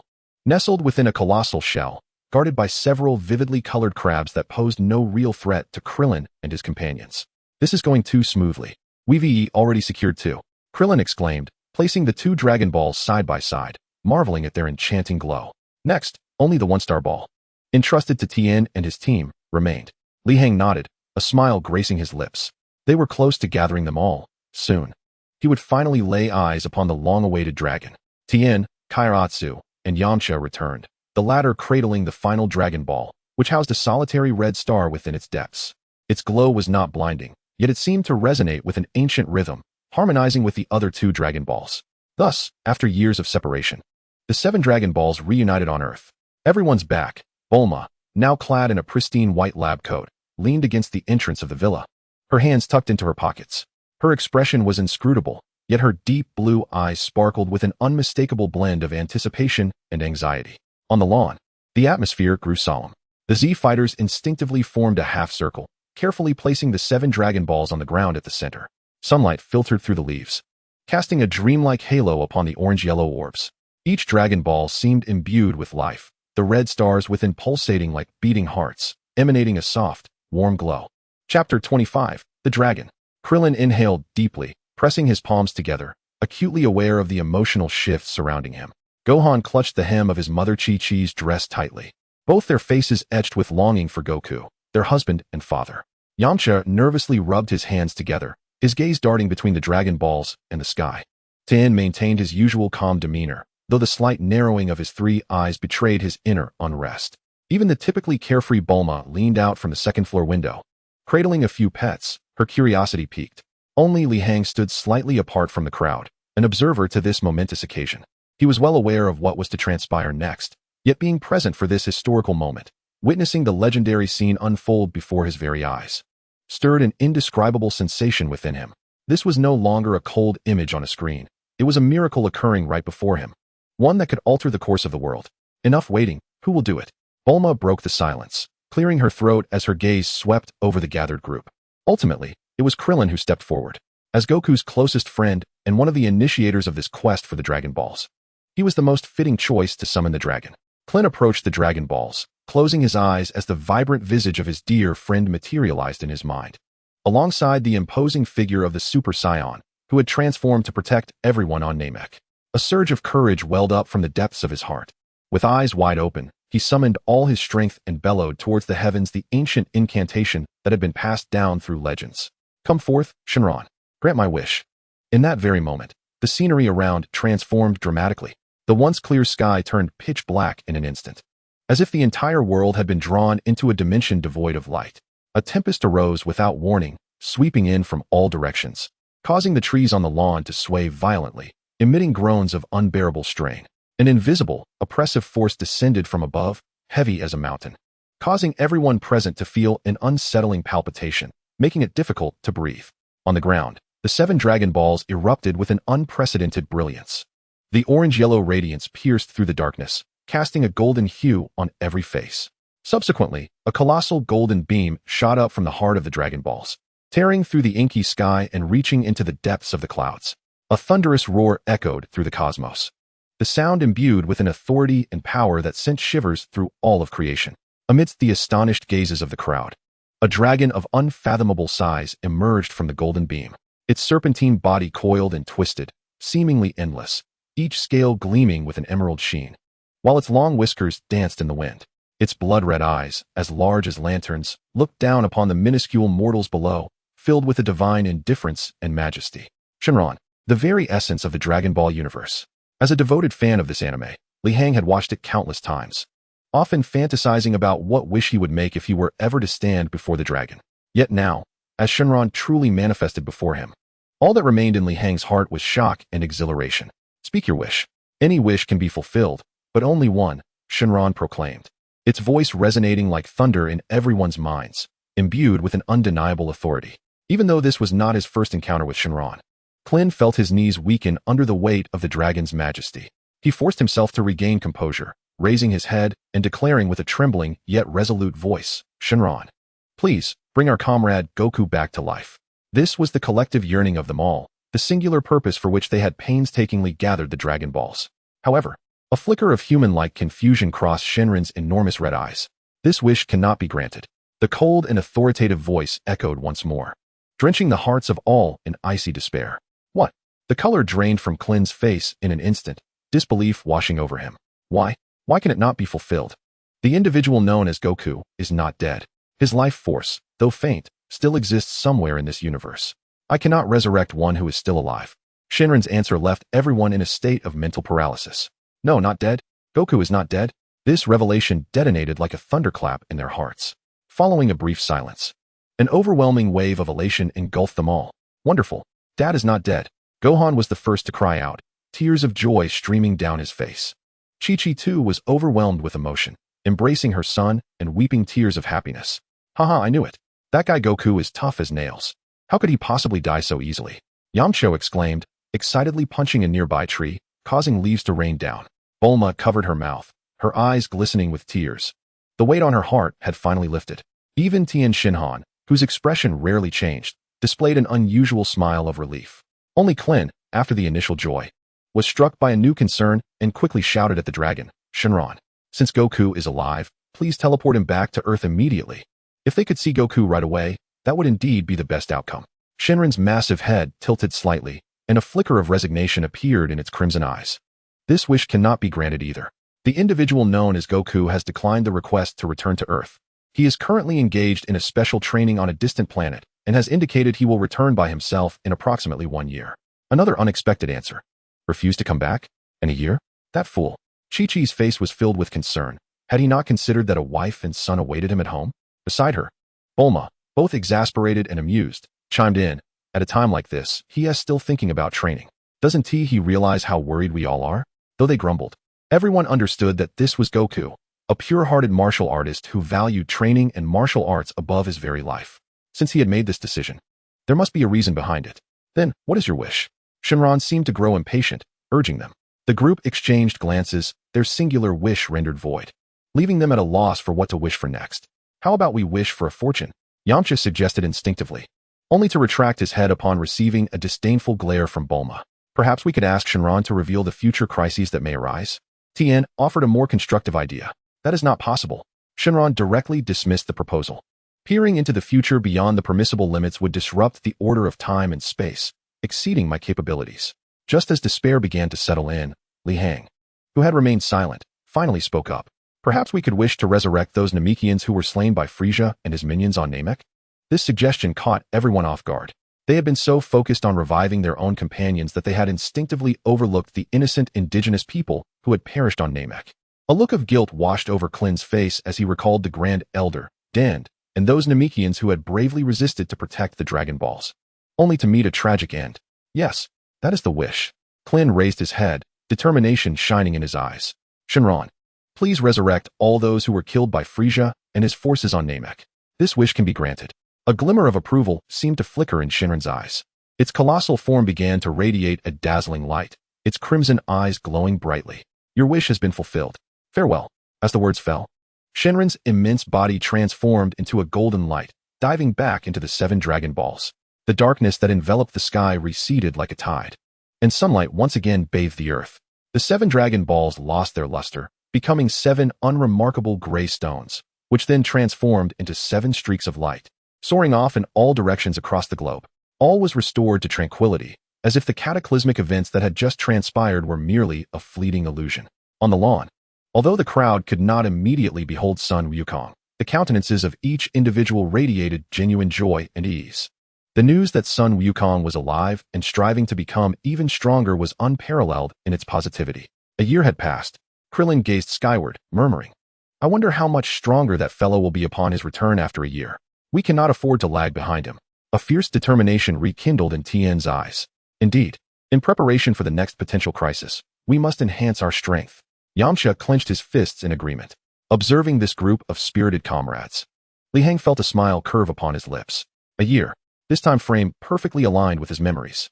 Upon his return, it would not only be Sun Wukong, who had mastered instantaneous movement, but also Frieza, transformed into a half-mechanical form with even more terrifying power, alongside his father, King Cold, whose strength was now unfathomable. The crisis had never truly receded. However, Li Hang now possessed a year to prepare, and he was no longer fighting alone. "Let us go back and throw a party to celebrate," Bulma declared with a sweeping gesture of her hand. "Oh!" The Z fighters erupted in cheers, momentarily casting aside the burdens of training as they linked arms and made their way toward the villa. Li Hang followed suit with a smile, feeling for the first time a genuine sense of belonging within this collective. The revelation from the dragon Shenron acted as a potent elixir, invigorating every Z fighter's heart. The news of Sun Wukong's survival dispelled the oppressive gloom that had lingered over them for months, replacing it with an unprecedented sense of urgency and fervor. Life at Capsule Corporation entered a marvelously new rhythm. The daytime grounds resonated with laughter and joy as Bulma convened everyone for an extravagantly grand celebration. Whole roasted cattle, mountains of delectable dishes, and the rare vintage wines presented by Dr. Brief allowed everyone to momentarily forget their worries and relish the hard-won peace. Yet, as night fell and the revelry quieted, a silent competition began to unfold in the hearts of all. The gravity room, a pristine, white hemispherical structure, became the most bustling locale in the compound. 450 times gravity. Li Hang's voice echoed through the spacious chamber, tinged with a hint of strained breath. Bare-chested, every muscle on his body appeared as if sculpted by an artisan, glistening with sweat under the soft silver light. The oppressive weight caused his bones to groan under the strain, and shallow footprints were imprinted upon the alloy floor beneath him. Battle power, 9, 885, 471. Battle power, 9, 885, 472. Days had passed since Shenron granted his wish, and Li Hang's battle power was on the verge of surpassing the 10 million mark. This figure far exceeded that of Frieza's second form from years past. Yet, Li Hang felt no sense of satisfaction. The mere increase in battle power no longer provided him with adequate security. His confrontation with Vegeta had made him acutely aware of how rudimentary his control over Ki truly was. Time and again, he repeated the initial stance of the Gallic gun, channeling the ferocious energy within him. This process resembled the arduous task of threading a needle with a thick rope, difficult and monotonous. Sweat dripped from Li Hang's chin, the sound of it hitting the ground under 450 times gravity resonating like a muted drumbeat. At last, through relentless effort, a small, fist-sized sphere of pale purple energy began to coalesce in his palm. Though the sphere was unstable, its edges crackled with electricity, it stubbornly maintained its form. Unlike before when it had dissipated instantly, he had succeeded. A weary but immensely satisfied smile graced Li Hang's face. This marked his first accomplishment in condensing his internal power into an energy wave with offensive capabilities. Though merely a trivial step, it signified Li Hang's transformation from a brute warrior to a true practitioner of energy manipulation. It was a qualitative leap. Li Hang could sense the barriers separating him from the world's pinnacle of combat prowess gradually being pierced. "Oh, have you finally learned how to shape energy into a ball? Truly commendable, Earthling," a cold and mocking voice echoed from the other end of the gravity room. Vegeta, also bare-chested, possessed muscles that were even more exaggerated than Li Hang's, brimming with explosive power. He had just completed an intense physical training regimen, sweat dampening his short black hair, with a few strands sticking to his forehead, enhancing the fierce demeanor of his proud visage. However, when Vegeta's gaze fell upon the unstable energy sphere in Li Hang's palm, his expression became profoundly complex. There was disdain, there was jealousy, but more prominently, a sense of astonishment that he himself was reluctant to acknowledge. The Earthling's learning speed was astonishingly rapid, so rapid that even Vegeta, the genius of combat, felt a chill. How much time had passed? Not only could he now rival Vegeta in raw power, but he was also beginning to grasp energy manipulation. Moreover, he had done so after surreptitiously learning from Vegeta's techniques, becoming self-taught, compared to certain Saiyans who can only rely on shouting to grow stronger. My learning method is indeed more efficient, Li Hang calmly retorted, dispersing the energy sphere in his palm. You seek death. These words sliced through the air like the sharpest blade, striking at Vegeta's most sensitive nerve. He roared in fury, golden energy erupting around him, ready to charge forward. Yet, Li Hang merely regarded him with calm eyes, devoid of any fear. What? Do you wish to be subdued by my fists again? Or do you believe you have mastered that golden hair transformation and can secure an easy victory over me? Li Hang's words halted Vegeta in his tracks. The golden-haired transformation, Super Saiyan. Chapter 27, Sally's Invitation. Super Saiyan. This was the greatest anguish in Vegeta's heart, and the realm he yearned for the most. He had witnessed Goku's terrifying power upon transforming on Namek, a force from an entirely different dimension. Yet no matter how fervently Vegeta trained, nor how much he spurred himself with rage, he could never breach that barrier. And now, this Earthling had effortlessly articulated his deepest inner conflict. Who are you truly? Vegeta inquired, his voice hoarse as he reined in his fiery aura. For the first time, he felt genuine curiosity and skepticism towards Li Hang's origins. This man knew far too much, far beyond the norm. A man who understands many tales and wishes to alter their endings. Li Hang left behind an ambiguous response, disregarding the contemplative Vegeta as he turned to exit the gravity room. After rigorous training, he needed to replenish his energy. In the villa's dining hall, a massive table capable of accommodating 30 diners was currently the scene of a spectacle that sent all robot butlers into a state of confusion. Li Hang and Vegeta sat at opposite ends of the table, their plates piled high like small mountains. Their speed of consumption was astonishing, with their arms moving almost imperceptibly, leaving only the food disappearing at a pace visible to the naked eye. Are you two reincarnated gluttons? I remarked. Bulma, cradling a cup of coffee, gazed with an expression of existential despair at the food procurement list for the month. The figures on it soaring to an astronomical number that even the daughter of the world's wealthiest individual found painful. Our food reserves might only suffice for you two for another week, she lamented. Humph. That's merely because the energy conversion rate of your Earth's food is too low, Vegeta mumbled, his mouth stuffed with barbecued meat. Li Hang merely smiled, remaining silent as he devoured another generous portion of tomahawk steak. The increase in his combat power had similarly spurred a dramatic elevation in his metabolism. He now felt akin to an insatiable black hole. Just as this bizarre contest of gluttony reached its zenith, Li Hang's phone, resting on the table, suddenly chimed. The crisp ringtone stood out starkly in the otherwise chewing-filled restaurant. He picked up the device, and upon seeing the name flashing on the screen, a gentle smile graced his face. It was Sally. Hey, Li Hang, came the vibrant voice from the other end.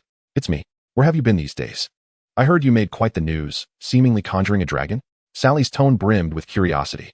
The commotion that day had been significant, with bizarre phenomena in the sky and the dragon's immense size making it nearly impossible to go unnoticed. Yet, Li Hang refrained from elaborating, simply replying, sort of. Humph. You didn't even invite me to witness it. Sally feigned indignation before her enthusiasm surged again. Never mind.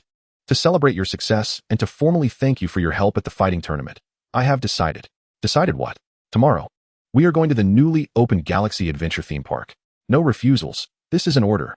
Her voice bore a hint of irresistible authority. A theme park? Li Hang held the phone, staring out at the gravity chamber, its oppressive aura momentarily disorienting him. Battle, training, growth, crisis. These words had dominated his existence since his arrival in this world.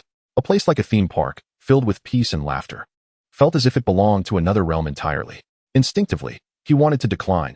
He had no time to squander on frivolities. However, upon hearing the expectant breaths of the girl on the other end of the line, his heart inexplicably softened. Perhaps he too needed a moment to loosen the taut strings of his life? Living perpetually in a state of alertness could drive one to madness. All right, he ultimately acquiesced. Yay, that's wonderful. It's settled then.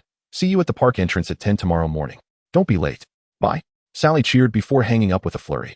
Li Hang set the phone down, a trace of a smile lingering on his face, one he hadn't even realized was there. Women only serve to impede your punching speed, Vegeta remarked abruptly from across the table. Li Hang looked up to find the Saiyan prince regarding him with a disdainful expression, as if he had fallen from grace. Li Hang shrugged, neither confirming nor denying. He picked up the last slice of pizza, yet his thoughts wandered to Sally, the vibrant girl who lived with such authenticity and fervor, akin to a ray of sunshine. Though he harbored no romantic feelings for her, viewing her more like a younger sister, being in her company allowed him a reprieve from the harshness of the world. This feeling wasn't so bad after all. The following morning, as the first rays of sunlight pierced through the clouds, bathing the steel forest of West City in a warm golden hue, Li Hang stood beneath the magnificent, futuristic archway of the Galaxy Adventure theme park. He had shed his ever-unchanging black sportswear in favor of a casual outfit generously sponsored by Bulma, clad in a white t-shirt and light blue jeans. Complemented by a pair of pristine white sneakers, he resembled a bright young man stepping into a university campus for the first time. The aura of sharpness forged through life and death struggles was splendidly concealed beneath this guise.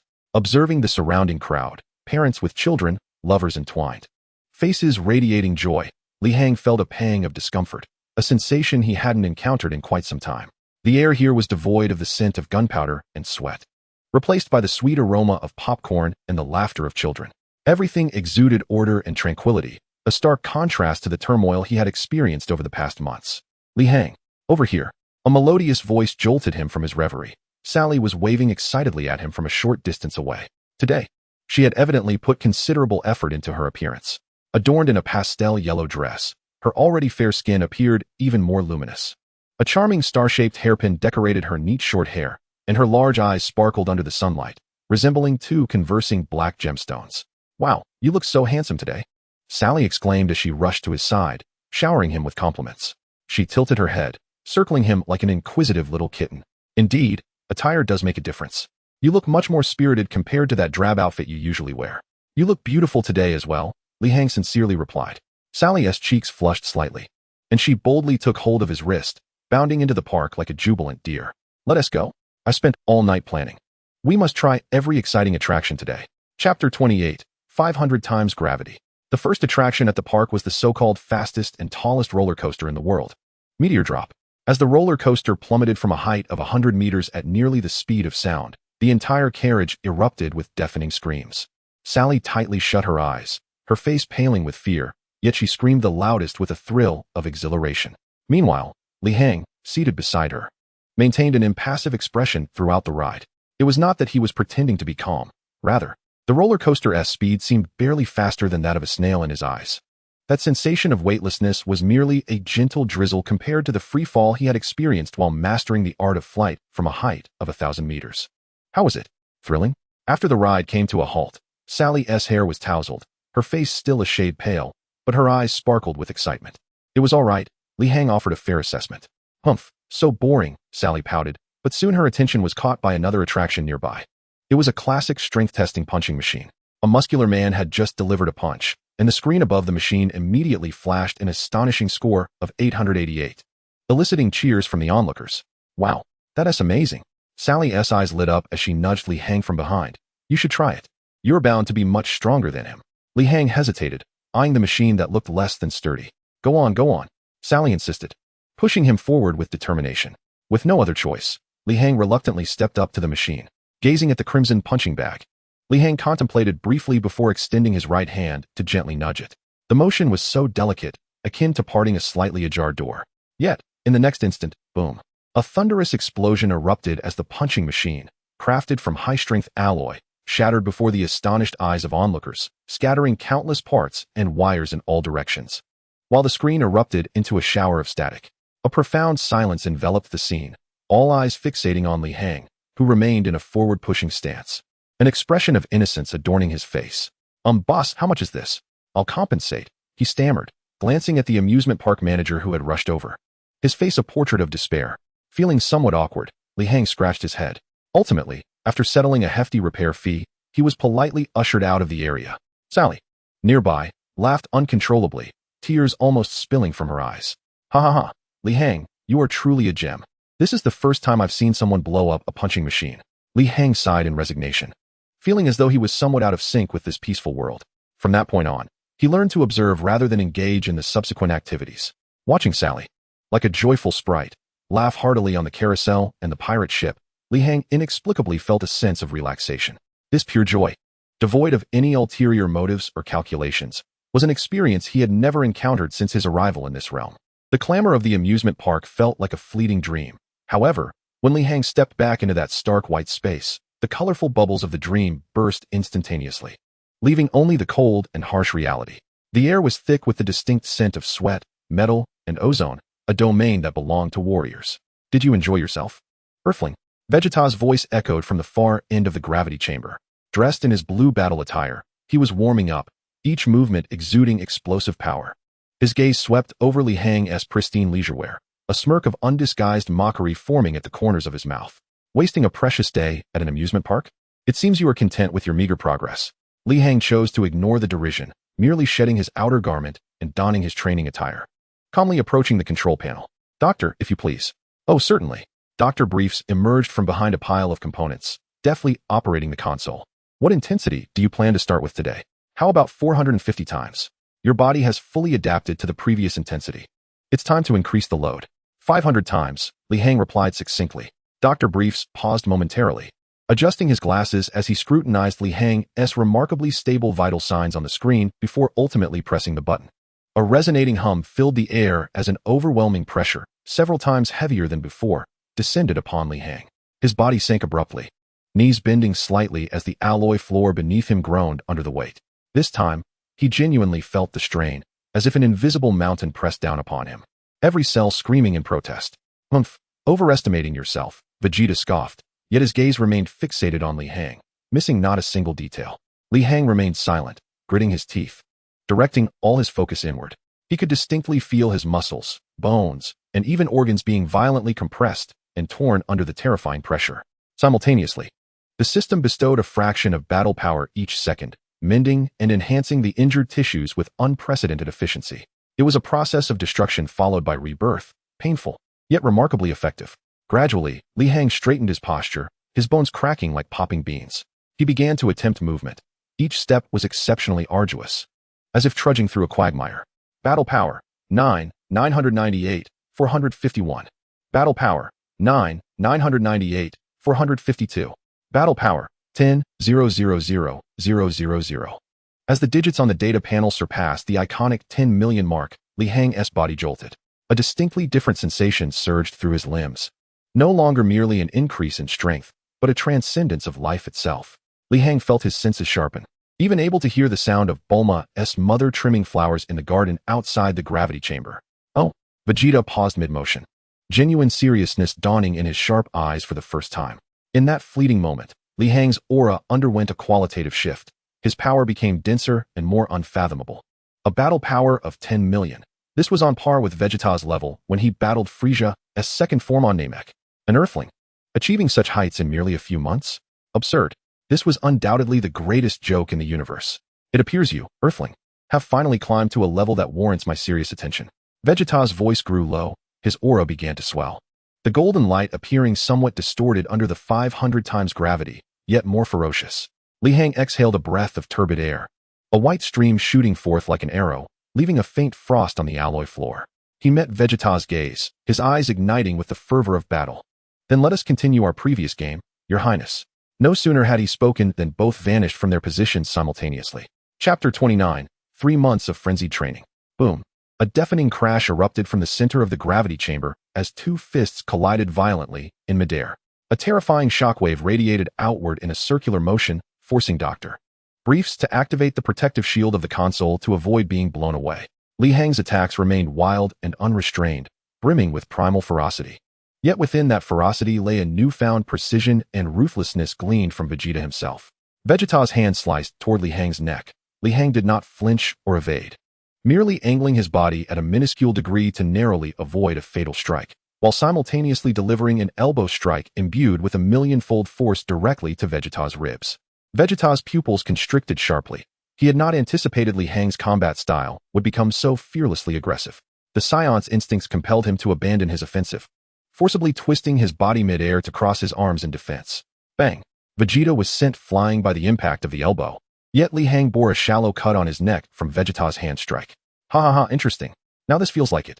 Vegeta wiped the blood from the corner of his mouth, his face illuminated by a wild and exhilarated grin. The evenly matched battle, laden with lethal threats, stirred the combative instinct deep within the Saiyan's bloodline. For the ensuing hours, the gravity chamber transformed into a veritable battlefield. The dull thuds of impact, the sharp sounds of explosive energy, and the two warriors' strained roars melded into a continuous cacophony. Despite Li Hang's battle power exceeding Vegeta's by at least 2 million, Vegeta's mastery over energy and combat experience surpassed Li Hang's. Coupled with the Saiyan's extraordinary resilience, the two were locked in a fierce stalemate, neither willing to yield.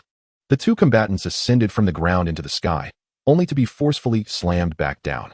With each collision, the sturdy alloy walls became marred with new dents, and the violent exchanges of energy caused the entire space to tremble violently.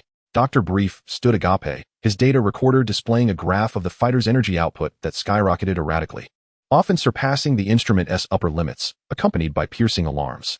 Insanity. These two individuals had truly lost their minds. Ultimately, following a particularly ferocious exchange of blows, both were propelled backwards by a tremendous recoil, crashing into opposite ends of the gravity chamber, gasping for breath.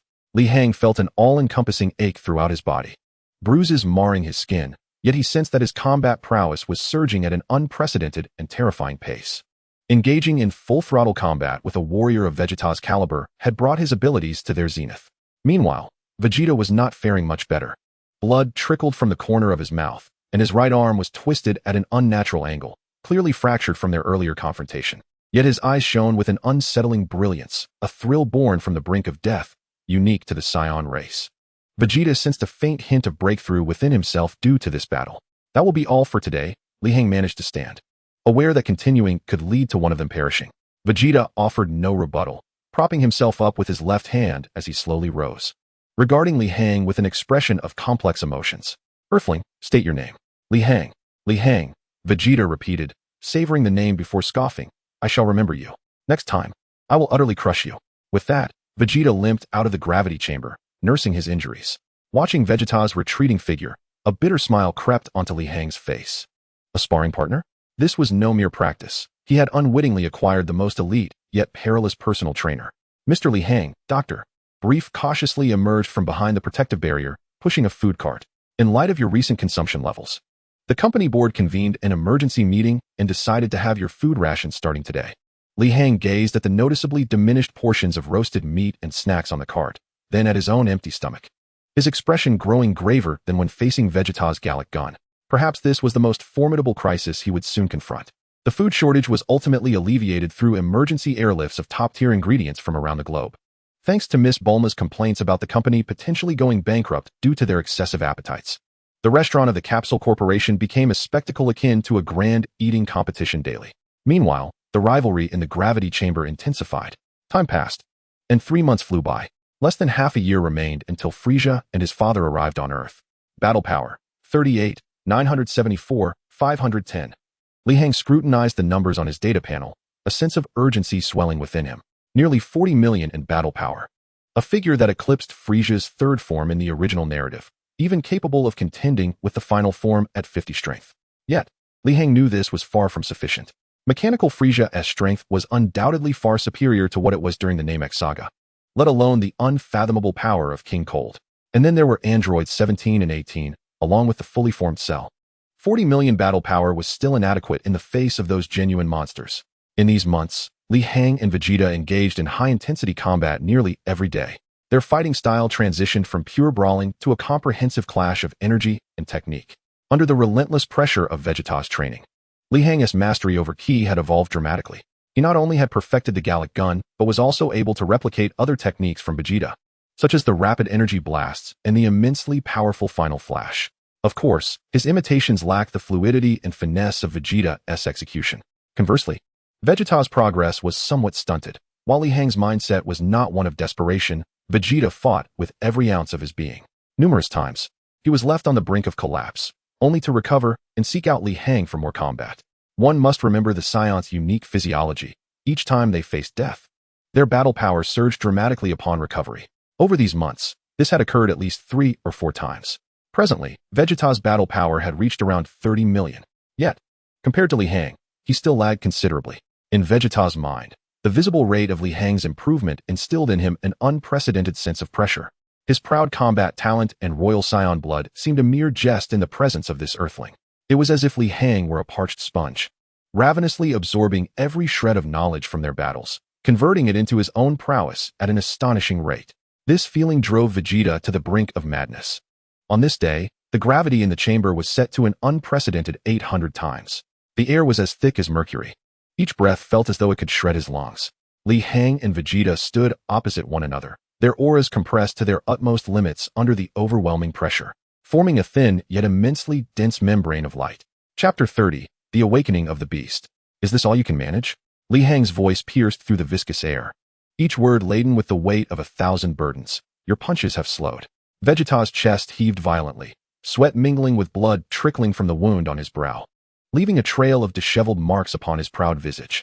His arms were taut with muscle, veins bulging, yet they trembled uncontrollably. 800 times the gravity was the utmost limit he could withstand. Every breath felt like swallowing blades. Every heartbeat resonated like war drums in his chest. Yet the earthling before him seemed to possess no limits. The most humiliating aspect for Vegeta was Li Hang's eyes, calm, indifferent, as if observing a performance entirely unrelated to himself. All of Vegeta's fury, every roar, every desperate strike fell upon those eyes like stones cast into the deep sea, unable to even stir the slightest ripple. Silence. Vegeta emitted a beast-like roar, squeezing the last remnants of ki from his body, his golden aura flaring violently, forcibly breaking through the oppressive field surrounding him. His figure blurred, leaving a series of afterimages as he launched a frenzied assault on Li Hang from all directions.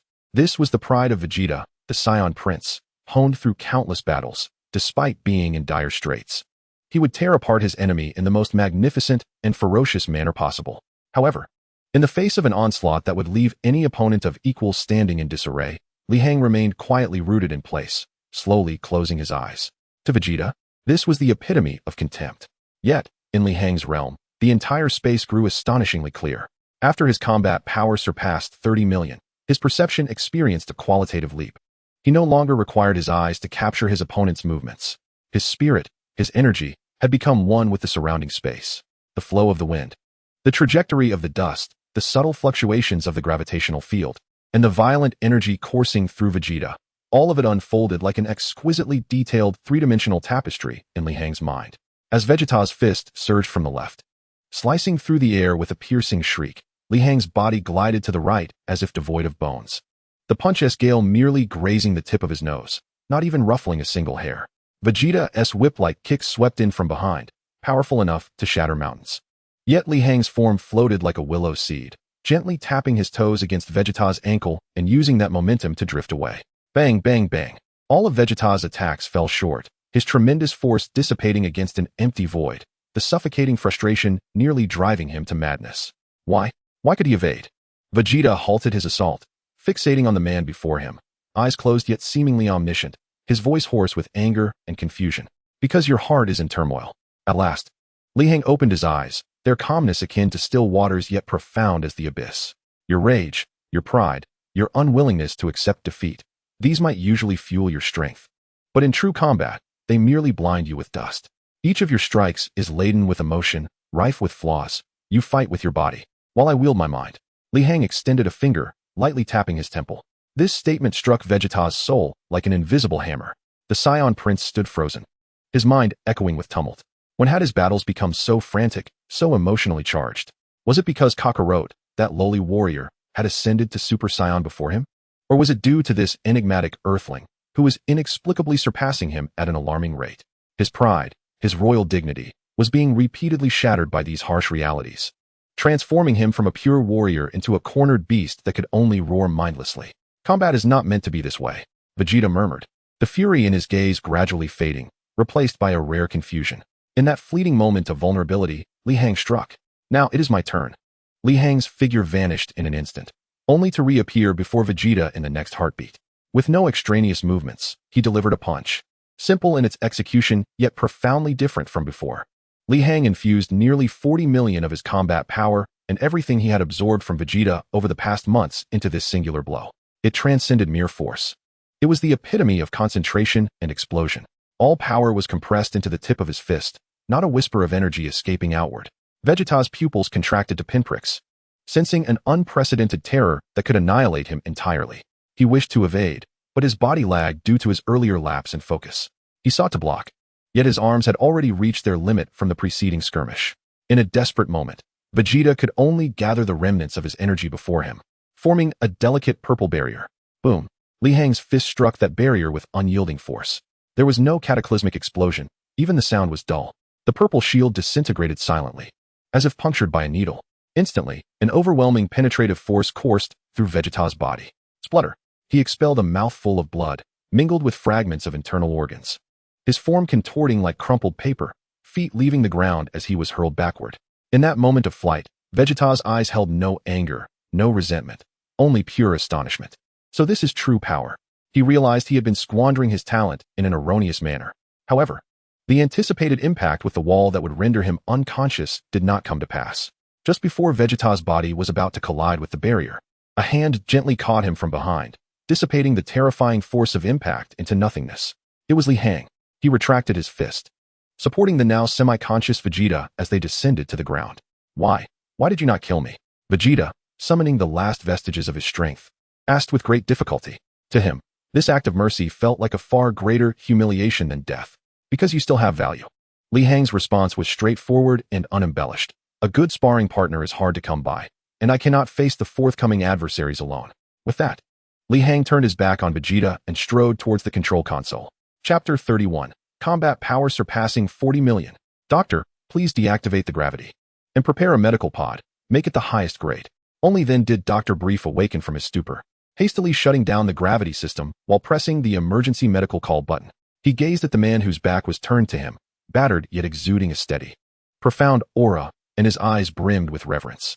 This man was no longer simply growing stronger.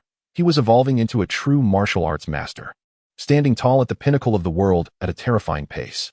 Meanwhile, on the ground, as Vegeta absorbed Li Hang's mention of future adversaries, the flicker of confusion in his eyes was gradually replaced by something entirely new, a tenacity stripped of arrogance and impatience, tempered like cold iron.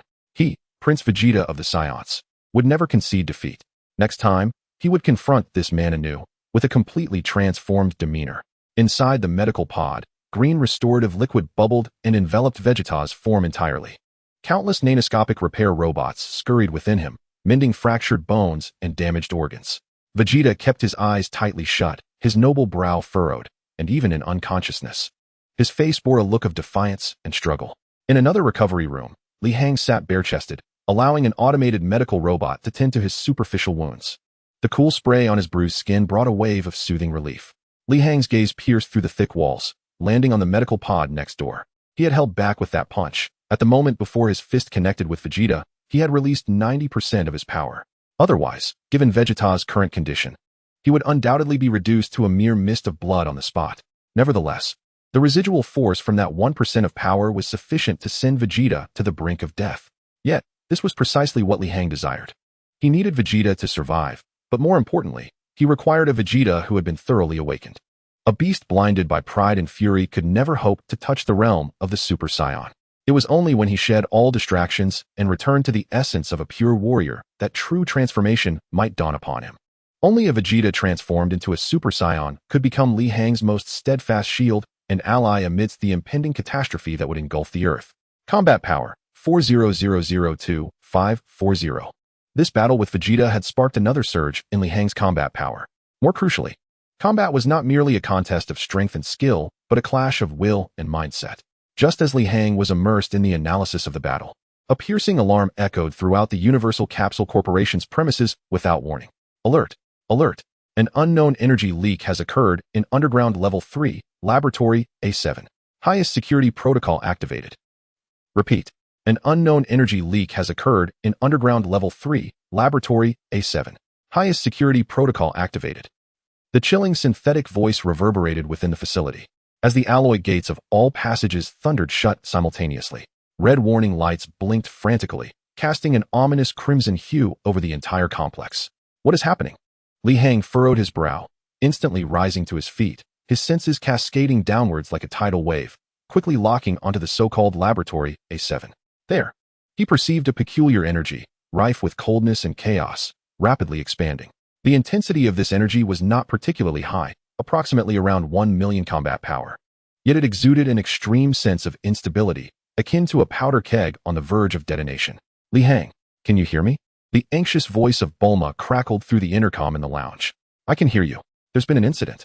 My father secretly initiated an experimental project codenamed Quantum Core to research new energy sources. The core of that project is an energy aggregate extracted from an extraterrestrial meteorite. Exceedingly unstable. For some unknown reason, the energy containment field in the laboratory has suddenly failed, and the core has entered a rampage state." Bulma spoke rapidly, her voice tinged with an unmistakable panic. Once it fully erupts, its power would be sufficient to level everything within a 100-mile radius. The entirety of West City would be obliterated. All physical access routes to the underground have been sealed off by the highest security protocol. The only option left is to force a breakthrough from the outside. Bulma's voice carried a note of desperation. "Li Hang, I realize this request is unreasonable. But Vegeta is still recovering, and even if he does regain strength, he may not act. Therefore, only you can stop it." "Understood." Li Hang's response was resolute and unwavering. He was no saint, but within West City were friends he valued, like Sally and Bulma. He could not stand idly by and watch the city be destroyed. In an instant, Li Hang's figure vanished from the lounge, reappearing above Laboratory A7. The ground, composed of several meters of specialized composite armor, could withstand a direct nuclear blast. Yet to Li Hang, it was merely a slightly thicker slab of tofu. Taking a deep breath, he concentrated his energy into his right fist. Golden flames enveloping his arm in an instant. Smash! With no elaborate techniques, he executed a simple, direct downward strike. Boom! The earth trembled violently. As if a minor earthquake had occurred, the seemingly indestructible composite armor shattered like a cookie struck by a mighty hammer, fracturing and crumbling. A massive pit, over 10 meters in diameter, appeared, leading deep underground. Without a moment's hesitation, Li Hang leaped into the abyss. Meanwhile, in another villa within the complex, Tien and Krillin, who were meditating and watering flowers respectively, were startled by the sudden upheaval. Such a powerful energy fluctuation. Tien opened his 3 eyes wide, his expression grave as he gazed toward the direction of Laboratory A7. "Is it an enemy?" Krillin immediately became alert. "No, this energy is chaotic. It doesn't resemble a life form, but rather something that has gone out of control. Whatever it is, we must investigate." Several figures shot into the sky, racing toward the site of the incident. When Li Hang's form pierced through numerous obstacles and finally entered Laboratory A7, the scene before him caused his pupils to constrict slightly. The entire laboratory had been reduced to ruins. Various intricate instruments lay shattered, and the walls were marred by grotesque fissures. At the center of the laboratory, a sphere, approximately 3 meters in diameter, composed of countless twisted silver metal tendrils, hovered in midair. The core of the sphere, a crystal emanating an eerie purple glow, pulsed erratically. With each pulse, it released visible ripples of energy that distorted and disintegrated everything in its vicinity. This was the quantum core. Chapter 32. Trust me. Intruder, eliminate. A cold, emotionless electronic voice emanated from the metallic sphere. In the next moment, dozens of metal tendrils shot toward Li Hang from all directions like arrows released from a bow, shrieking as they tore through the air. Each tendril's tip glimmered with energy capable of melting steel. Li Hang snorted coldly, advancing rather than retreating. His figure danced through the dense onslaught of tendrils, akin to a butterfly waltzing through a tempest, each dodge perfectly timed, devoid of any superfluous movement. Whenever an unavoidable attack came, he would simply shatter it with his fist. Those metal tendrils, capable of piercing tanks, crumbled beneath Li Hang's blows like withered twigs. Indeed, the combat power was only around 1 million, but its recovery and regeneration rates were astonishing. As he fought, Li Hang calmly analyzed the situation. He observed that the severed metal tendrils quickly regrew from the core sphere, as if they were inexhaustible. The core must be destroyed. Li Hang instantly identified the crux of the issue. Seizing a moment of opportunity, he accelerated, breaking through the layers of defense and appearing before the quantum core. "It's over." Li Hang raised his right fist, golden flames coalescing once more. However, just as his fist was about to strike the purple crystal, an unforeseen change occurred. The crystal flared with an intensity far greater than before, and a repulsive force field surged forth, amplifying its strength several-fold. Li Hang felt as though he had collided with an invisible wall, his momentum abruptly halted.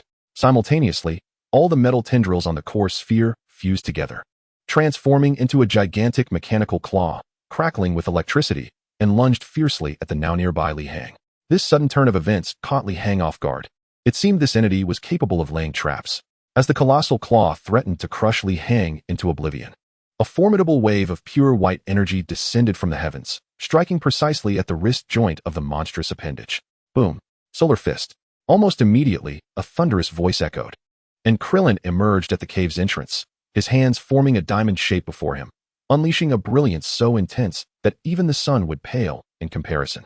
The sudden radiance momentarily halted the quantum core's movements. Although it possessed no eyes, the energy embedded within the light disrupted its sensory systems. Well done, Krillin. Four-way fist. Tien's figure multiplied into four, launching simultaneous assaults on the quantum core from all directions. Seizing this opportunity, Li Hang swiftly broke free from the repulsion field's grip, delivering a precise hand strike that severed the now-recovered mechanical claw, retreating to stand alongside Krillin and Tien. What brings you here? Li Hang inquired. With such a commotion, how could we possibly ignore it? Krillin wiped the sweat from his brow, his voice tinged with lingering trepidation. This creature is so peculiar, it hardly resembles a living being. Its core seems capable of absorbing energy, rendering our attacks largely ineffective. Tien spoke gravely, noting that although his previous strike had made contact, most of its force had been absorbed by the violet energy field. As they conversed, the quantum core had already recovered from the blinding light's effects. It appeared utterly enraged, its spherical form beginning to violently contract and expand, the pulsing frequency of the purple crystal at its core reaching unprecedented heights. A surge of energy, far surpassing what had come before, began to coalesce, imbued with a sense of impending annihilation. Not good. It's about to self-destruct. Bulma's voice crackled through the intercom, infused with despair. Self-destruct? Krillin and Tien's faces went pale in an instant. Given the energy levels displayed by this entity, a self-detonation would unleash devastation comparable to that of a small nuclear bomb. Not only would they be obliterated, but the entire Capsule Corporation, perhaps even half of West City, would be reduced to rubble. There is no other choice. A flicker of determination flashed in Tien's eyes as he lifted his hands above his head, preparing to unleash the spirit bomb. We must push it into outer space. No, that's far too perilous. Krillin immediately countered. Its energy field can absorb attacks. Your spirit bomb could very well serve as a trigger for its explosion, accelerating the detonation. What then? We can't just stand by and watch it explode here. The two argued fervently, while the energy gathering within the quantum core reached a critical point, causing the entire laboratory space to warp violently, as if it were on the verge of collapse. You both, step aside. A calm voice interrupted their heated exchange. Krillin and Tien turned to see Li Hang walking steadily towards the impending explosion, devoid of any fear. Li Hang, are you out of your mind? Come back. Krillin shouted in desperation. I have an idea. Perhaps it could work. Li Hang replied without looking back, acutely aware that while the purple crystal was tumultuous, its internal energy structure was remarkably fragile. Like a balloon inflated to its limit, it could be detonated with a mere pinprick, yet perhaps a gentler, more penetrating approach might allow it to deflate without catastrophe. This would require an exquisite mastery of power. A month prior, Li Hang would have deemed such a feat impossible. But now, he was determined to try. Trust me. With those 3 words, Li Hang inhaled deeply, focusing entirely on his inner being. He ceased to contemplate the cataclysmic energy or the imminent threat looming before him. In his world, there existed only himself and the inexorable power surging within. He extended his right index finger. A faint golden flame, nearly imperceptible, began to coalesce at its tip. This flame was devoid of the previous violent destructive force, instead possessing a smooth, jade-like quality, as solid as reality itself. Li Hang concentrated his battle power of over 40 million, along with all his understanding of martial arts in this world, compressing it into this seemingly insignificant point. This endeavor demanded 100-fold more mental energy than the punch that had sent Vegeta flying. Beads of sweat formed on Li Hang's forehead, and his complexion paled from the intense focus. He slowly raised his hand, gently and gradually, directing his glowing golden fingertip towards the wildly pulsating purple crystal. Time seemed to stretch infinitely in that moment. Under the anxious gaze of Krillin and Tien, who were holding their breath, Li Hang's fingertip finally made contact with the violet energy field. There was no explosion, no shockwave. The energy field, capable of absorbing all attacks, yielded silently beneath the touch of Li Hang's fingertip, like butter meeting a hot knife, creating a small aperture. Next, Li Hang's fingertip pressed upon the surface of the purple crystal. A peculiar hum resonated. The crystalline core, on the brink of explosion, shuddered violently, and the chaotic energy within found its outlet, gushing forth like a torrent of violet light through the tiny hole created by Li Hang's touch. The quantum core, having expanded to its limits, began to visibly shrink, the destructive aura dissipating rapidly. We succeeded. Relief and elation washed over Krillin and Tien's faces. However, Li Hang bore no semblance of ease. He sensed that while the energy erupting from the purple crystal had lost its explosive nature, it remained rife with corrosive and contaminating properties, capable of wreaking ecological havoc upon the surface if allowed to spread. This energy must be directed to a safe location. Chapter 33. The crisis approaches. Li Hang immediately summoned the energy within him, attempting to create a conduit to guide the violet energy torrent skyward. Yet, the force of the energy flow surpassed his expectations. In his current state, he could not fully control it. Damn it, it's spiraling out of control. Li Hang gritted his teeth, his muscles trembling violently from the strain.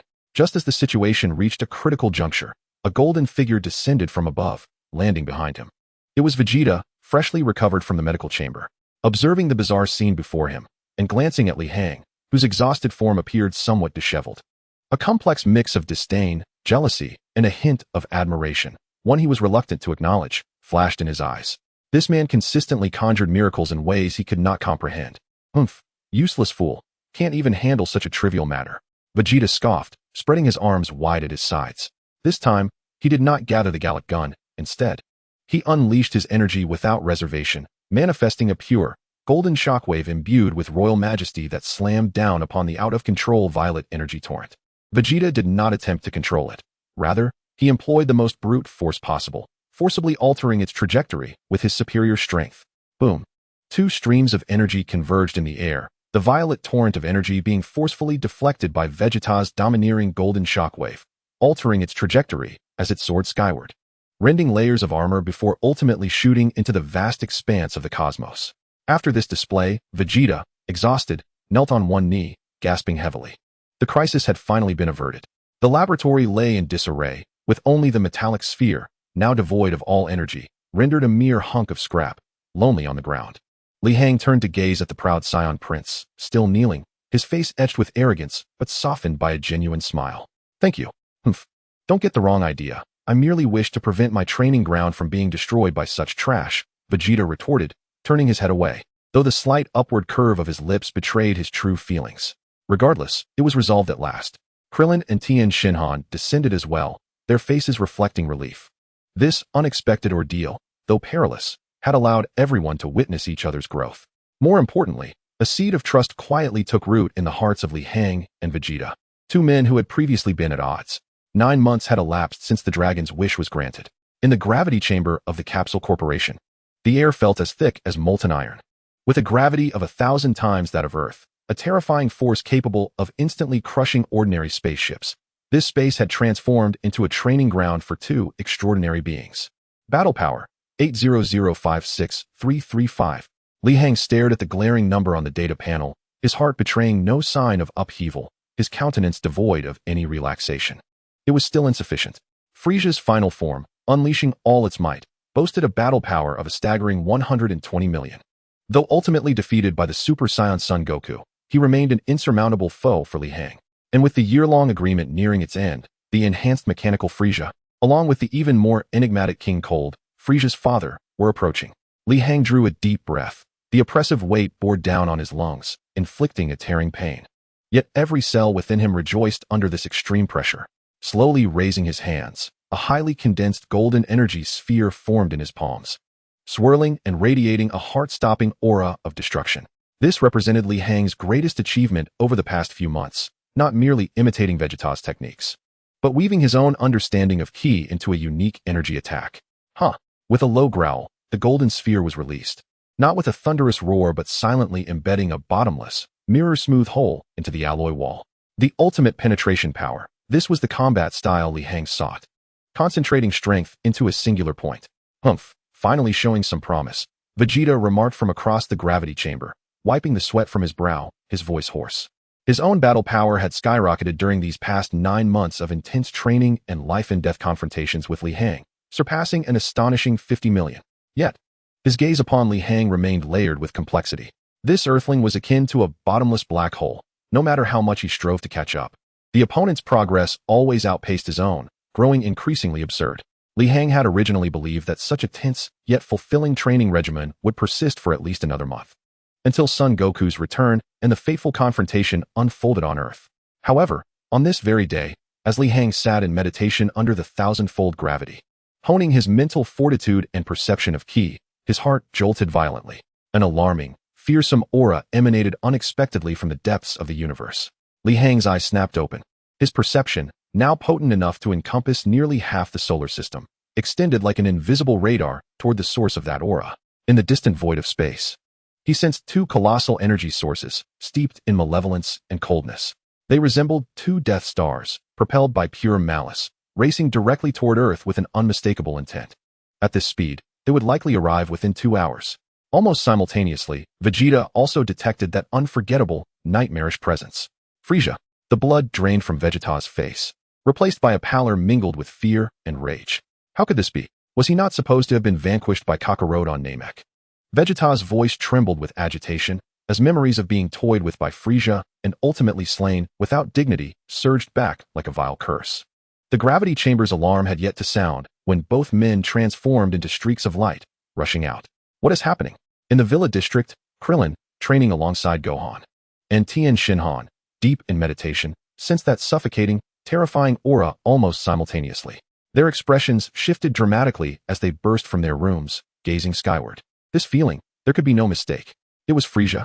Krillin's voice cracked with anguish, haunted by the torment of having been crushed by Frieza's telekinesis on Namek. A shadow he could never escape. There was another presence beside Frieza, stronger and more sinister.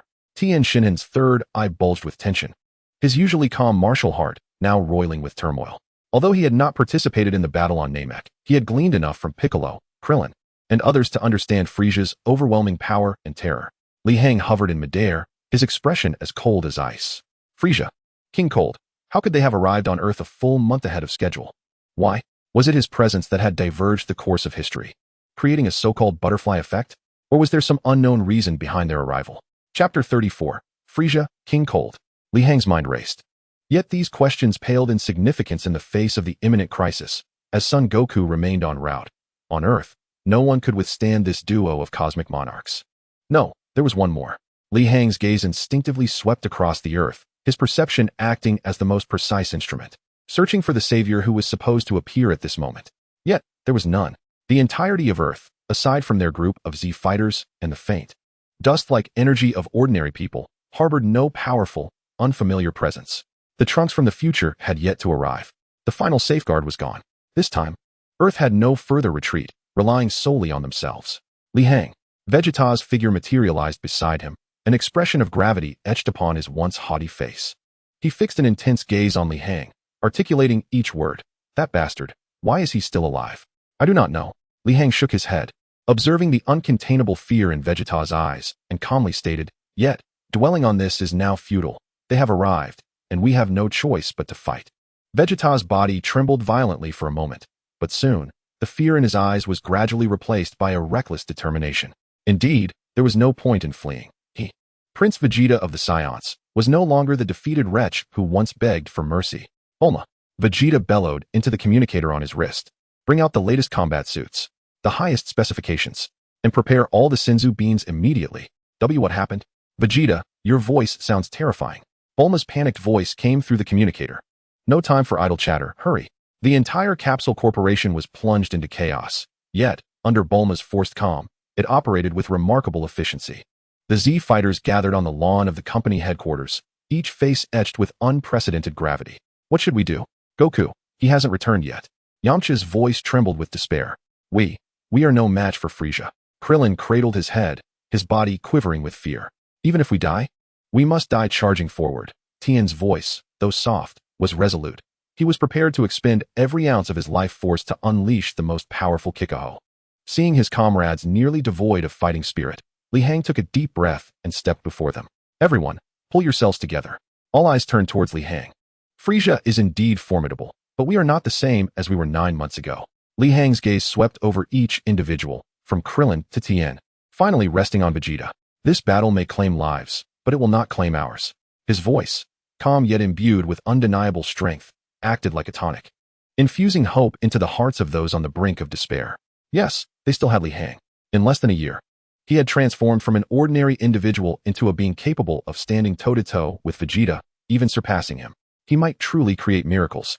Vegeta regarded Li Hang's tranquil figure, clenching his fists tightly. He despised how this earthling always appeared to know everything, as if it were all within his grasp.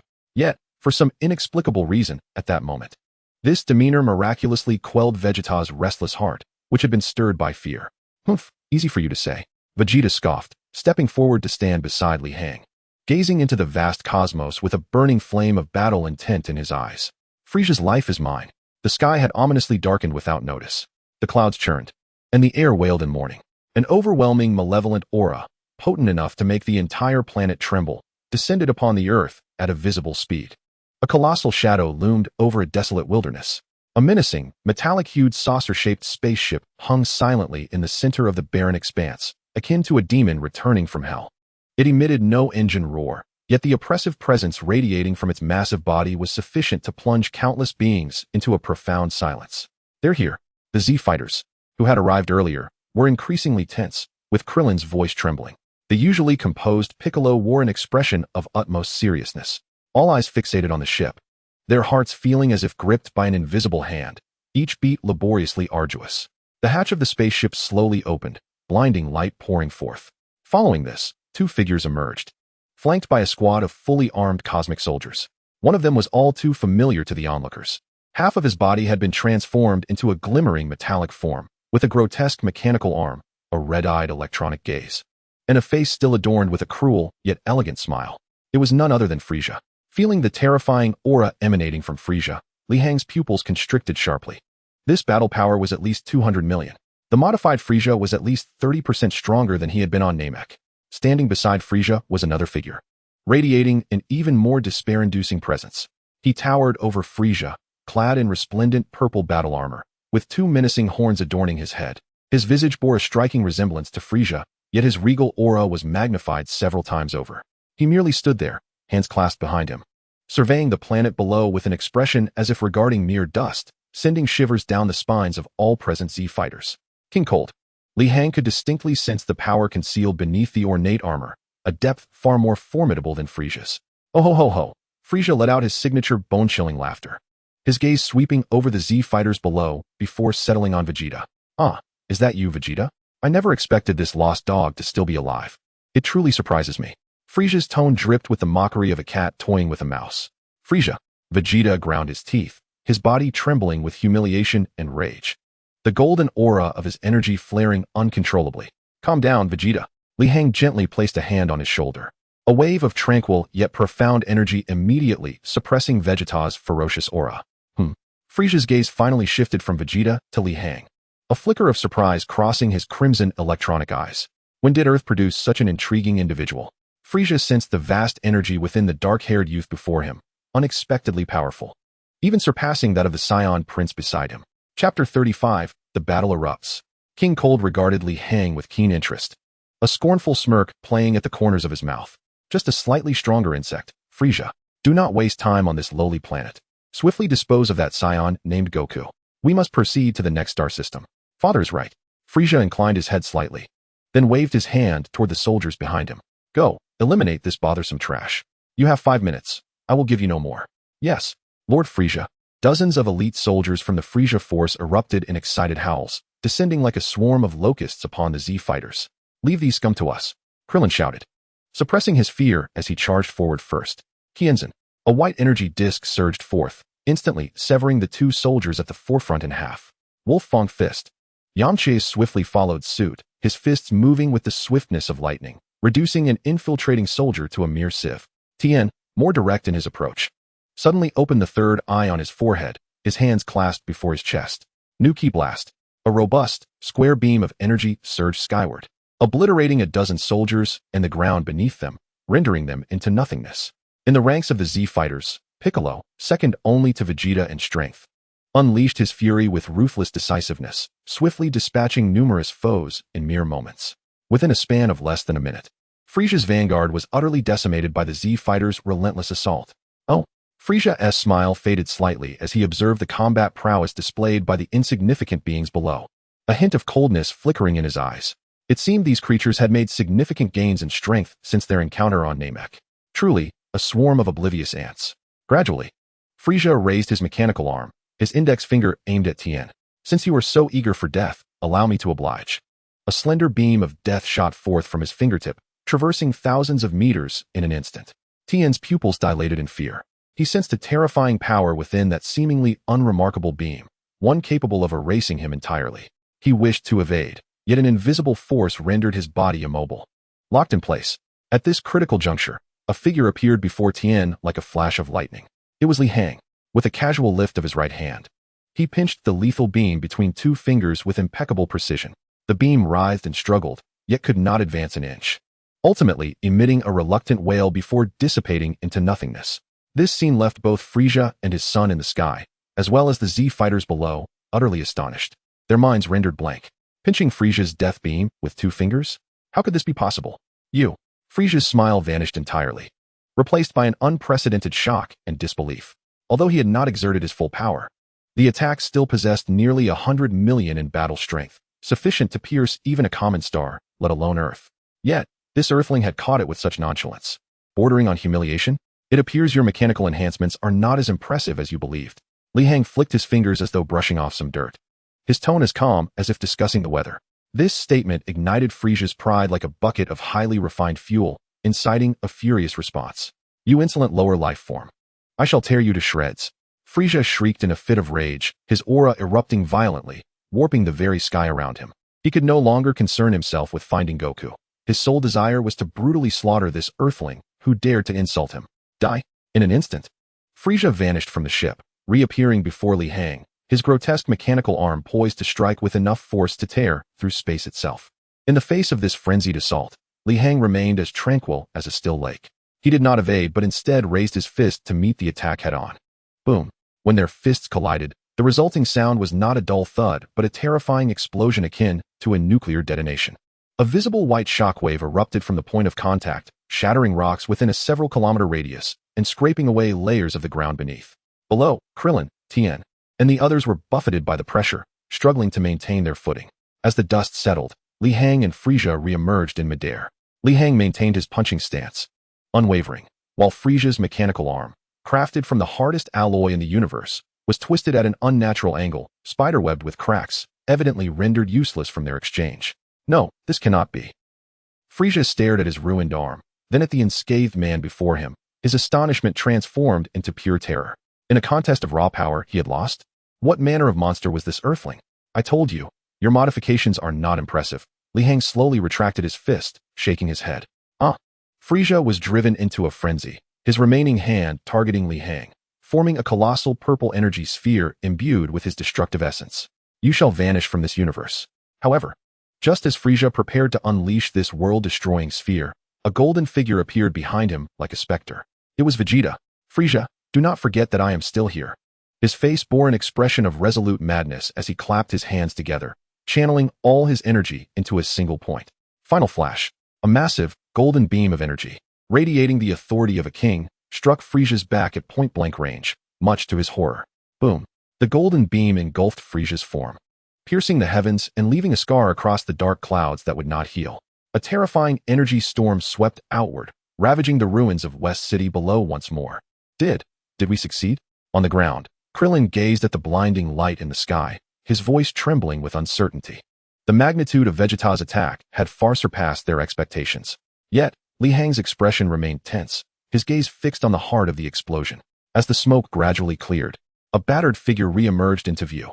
Frieza was still alive. His mechanical armor lay in tatters, a massive hole in his back billowing black smoke, and his body was riddled with gruesome wounds. Yet, his malevolent aura showed no signs of waning, instead intensifying with rage. Vegeta, you treacherous wretch. Frieza turned, his crimson electronic eyes locking onto the exhausted Saiyan prince, gasping for breath. I admit, I underestimated you apes, but this ends now. He slowly raised his hand, a death sphere even larger and more malevolent than before coalescing in his palm. You shall be reduced to cosmic dust along with this planet. Despair washed over Vegeta as he beheld the cataclysmic sphere. He had exhausted all his strength, unable to even lift a finger. Just then, a hand gently rested on Vegeta's shoulder. Well done, Vegeta. Li Hang's voice resonated calmly. Now, leave the rest to me. Li Hang's figure vanished in an instant.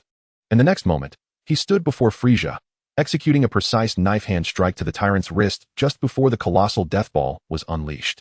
Crack! Frieza emitted a piercing scream as his intact arm was severed at the wrist. The death ball, now uncontrollable, erupted in midair, transforming into a dazzling display of fireworks.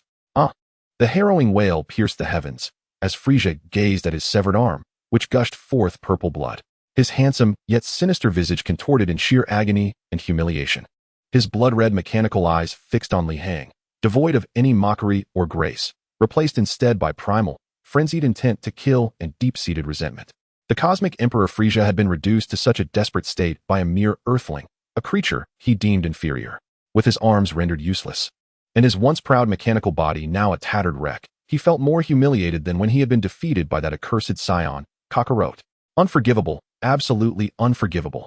Frieza's voice turned sharp and hoarse, akin to a curse from the depths of hell. I will kill you. I shall tear you and every living being on this planet to shreds. Boom. An unprecedented surge of terrifying energy erupted from Frieza's battered form, far surpassing anything previously witnessed. Frieza's combat power, nearly 200 million, was unleashed in its entirety, a tempest of violent energy manifesting as a visible purple storm, staining the surrounding sky with ominous hues. The earth groaned, its hardened crust fracturing under the immense pressure like brittle cookies, vast fissures spreading like gaping chasms. In the distance, Dend, Krillin, and Tien Shinhan felt their souls freeze under the weight of an aura that could make even deities tremble, their breaths becoming a luxury. Is this truly Frieza's real strength? Krillin collapsed to the ground, despair etched upon his face. We have no chance whatsoever. This is the Cosmic Emperor.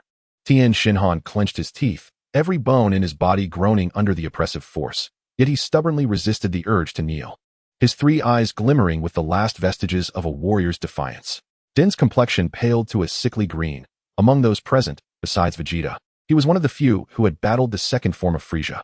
He understood Frieza's terror all too well. In midair, Li Hang and Vegeta's expressions turned grave.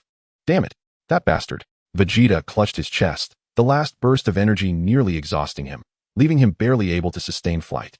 Li Hang's heart sank to the depths. He could distinctly sense that Frieza's current energy intensity far exceeded his expectations. Die.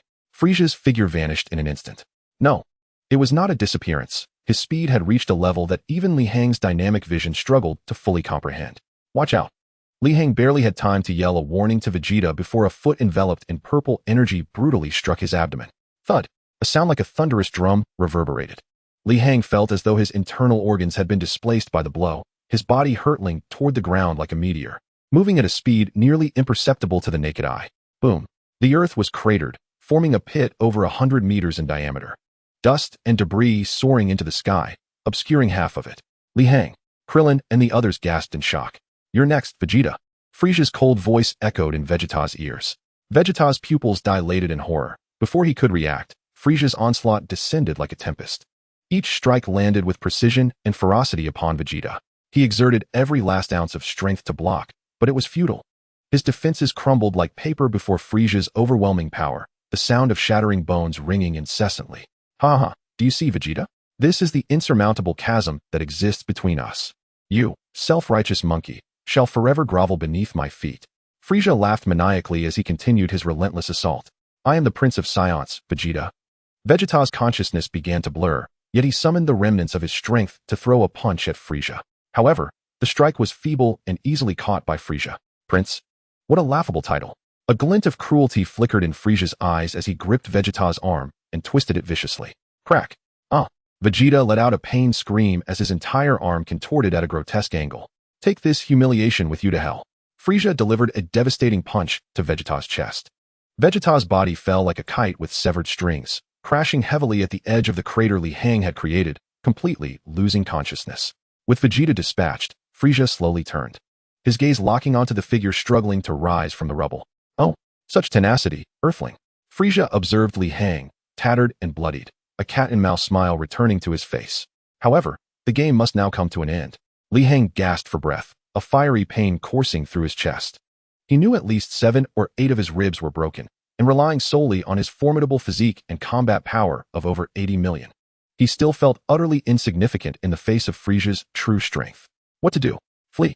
No, behind him were his comrades, Bulma, Sally, and the world he had gradually come to embrace. Li Hang had no path of retreat. Then, let it be war. Chapter 37, Potential Unleashed, to the Death. Li Hang's eyes turned crimson in an instant as he relinquished all defenses and techniques. In this moment, he channeled his yearning for life, his fear of death, his hopes for the future, and the purest pursuit of power into the primal fuel of his potential. Ah! Li Hang let out a primal roar, a terrifying power. Foreign even to himself, being drawn forth from the depths of his being. Boom! A golden aura surged skyward, its brilliance dispelling some of the purple haze Frieza had cast upon the sky. Surrounding debris was swept up by this force, reduced to dust. Enveloped in this overwhelming energy, Li Hang began to ascend, his short black hair standing on end, the wounds from battle visibly healing at an astonishing rate under the surge of life energy.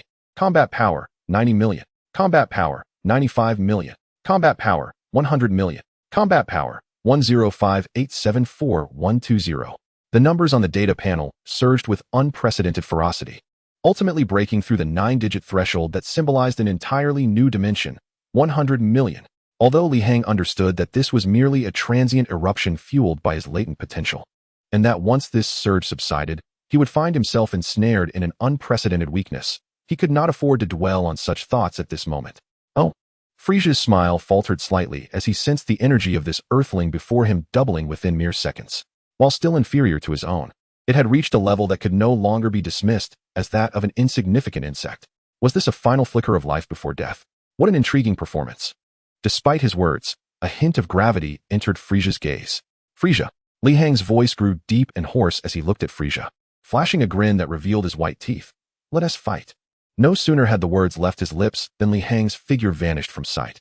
Frieza's pupils constricted sharply. He felt a blinding flash before an indescribable force slammed against his left cheek. Bang! Frieza's head snapped back violently from the blow, his body tumbling through the air for several rotations before he barely regained his composure. A distinct imprint of a fist rapidly reddened and swelled on his left cheek. A few teeth mixed with blood flying from his mouth. You bastard! Frieza clutched his swollen face, consumed by a fury. Yet, Li Hang's assault continued relentlessly. In an instant, the entire sky transformed into the battlefield for the two combatants. Golden streams of light clashed fiercely with purple malevolence, intertwining in a chaotic dance. Each impact sent the atmosphere wailing beneath the strain, and every exchange of energy gouged deep, unfathomable trenches into the ground. Below, Krillin and the others watched in astonishment. Li Hang, he can actually hold his own against Frieza? Yamcha's voice brimmed with disbelief. No, it's not an equal exchange. Tien Shinhan's expression remained grave. Li Hang is still at a disadvantage. As Tien Shinhan noted, despite Li Hang's explosive potential granting him a fighting power exceeding 100 million, it paled in comparison to Frieza's terrifying strength of nearly 200 million, leaving an insurmountable chasm between them. At the onset of battle, Li Hang had managed to gain some advantage through surprise and a reckless fighting style. However, as Frieza gradually adapted to his rhythm, the scales of battle began to tip rapidly in Frieza's favor. Bang! Frieza delivered a cunning knee strike to Li Hang's chest, shattering his recently healed ribs once more. Is this the extent of your power? Frieza seized Li Hang by the throat, pinning him against a mountainside while pressing down with his other foot on Li Hang's chest, applying relentless pressure. Coughing violently, Li Hang struggled as the golden aura surrounding him flickered under Frieza's oppressive force, the explosive energy rapidly waning. It's over, Earthling. A cruel glint flickered in Frieza's eyes as he slowly raised his hand, his index finger aimed at Li Hang's brow. Let your most cherished head bring this tedious game to an end. The shadow of death loomed once more over Li Hang. Was this truly the end? In that fleeting moment between life and death, everyone, Frieza, the ever-curious king cold observing from behind, and the Z fighters on the ground who had succumbed to despair, suddenly froze. Their gazes drawn to another direction in the sky. A formidable, unfamiliar energy brimming with righteousness and fierce resolve materialized within Earth's atmosphere without warning. This energy was so abrupt, yet so potent, akin to a sword descending from the heavens, slicing through the despair cast by Frieza and his father. This energy is a glimmer of intrigue flickered across King Cold's eternally stoic countenance.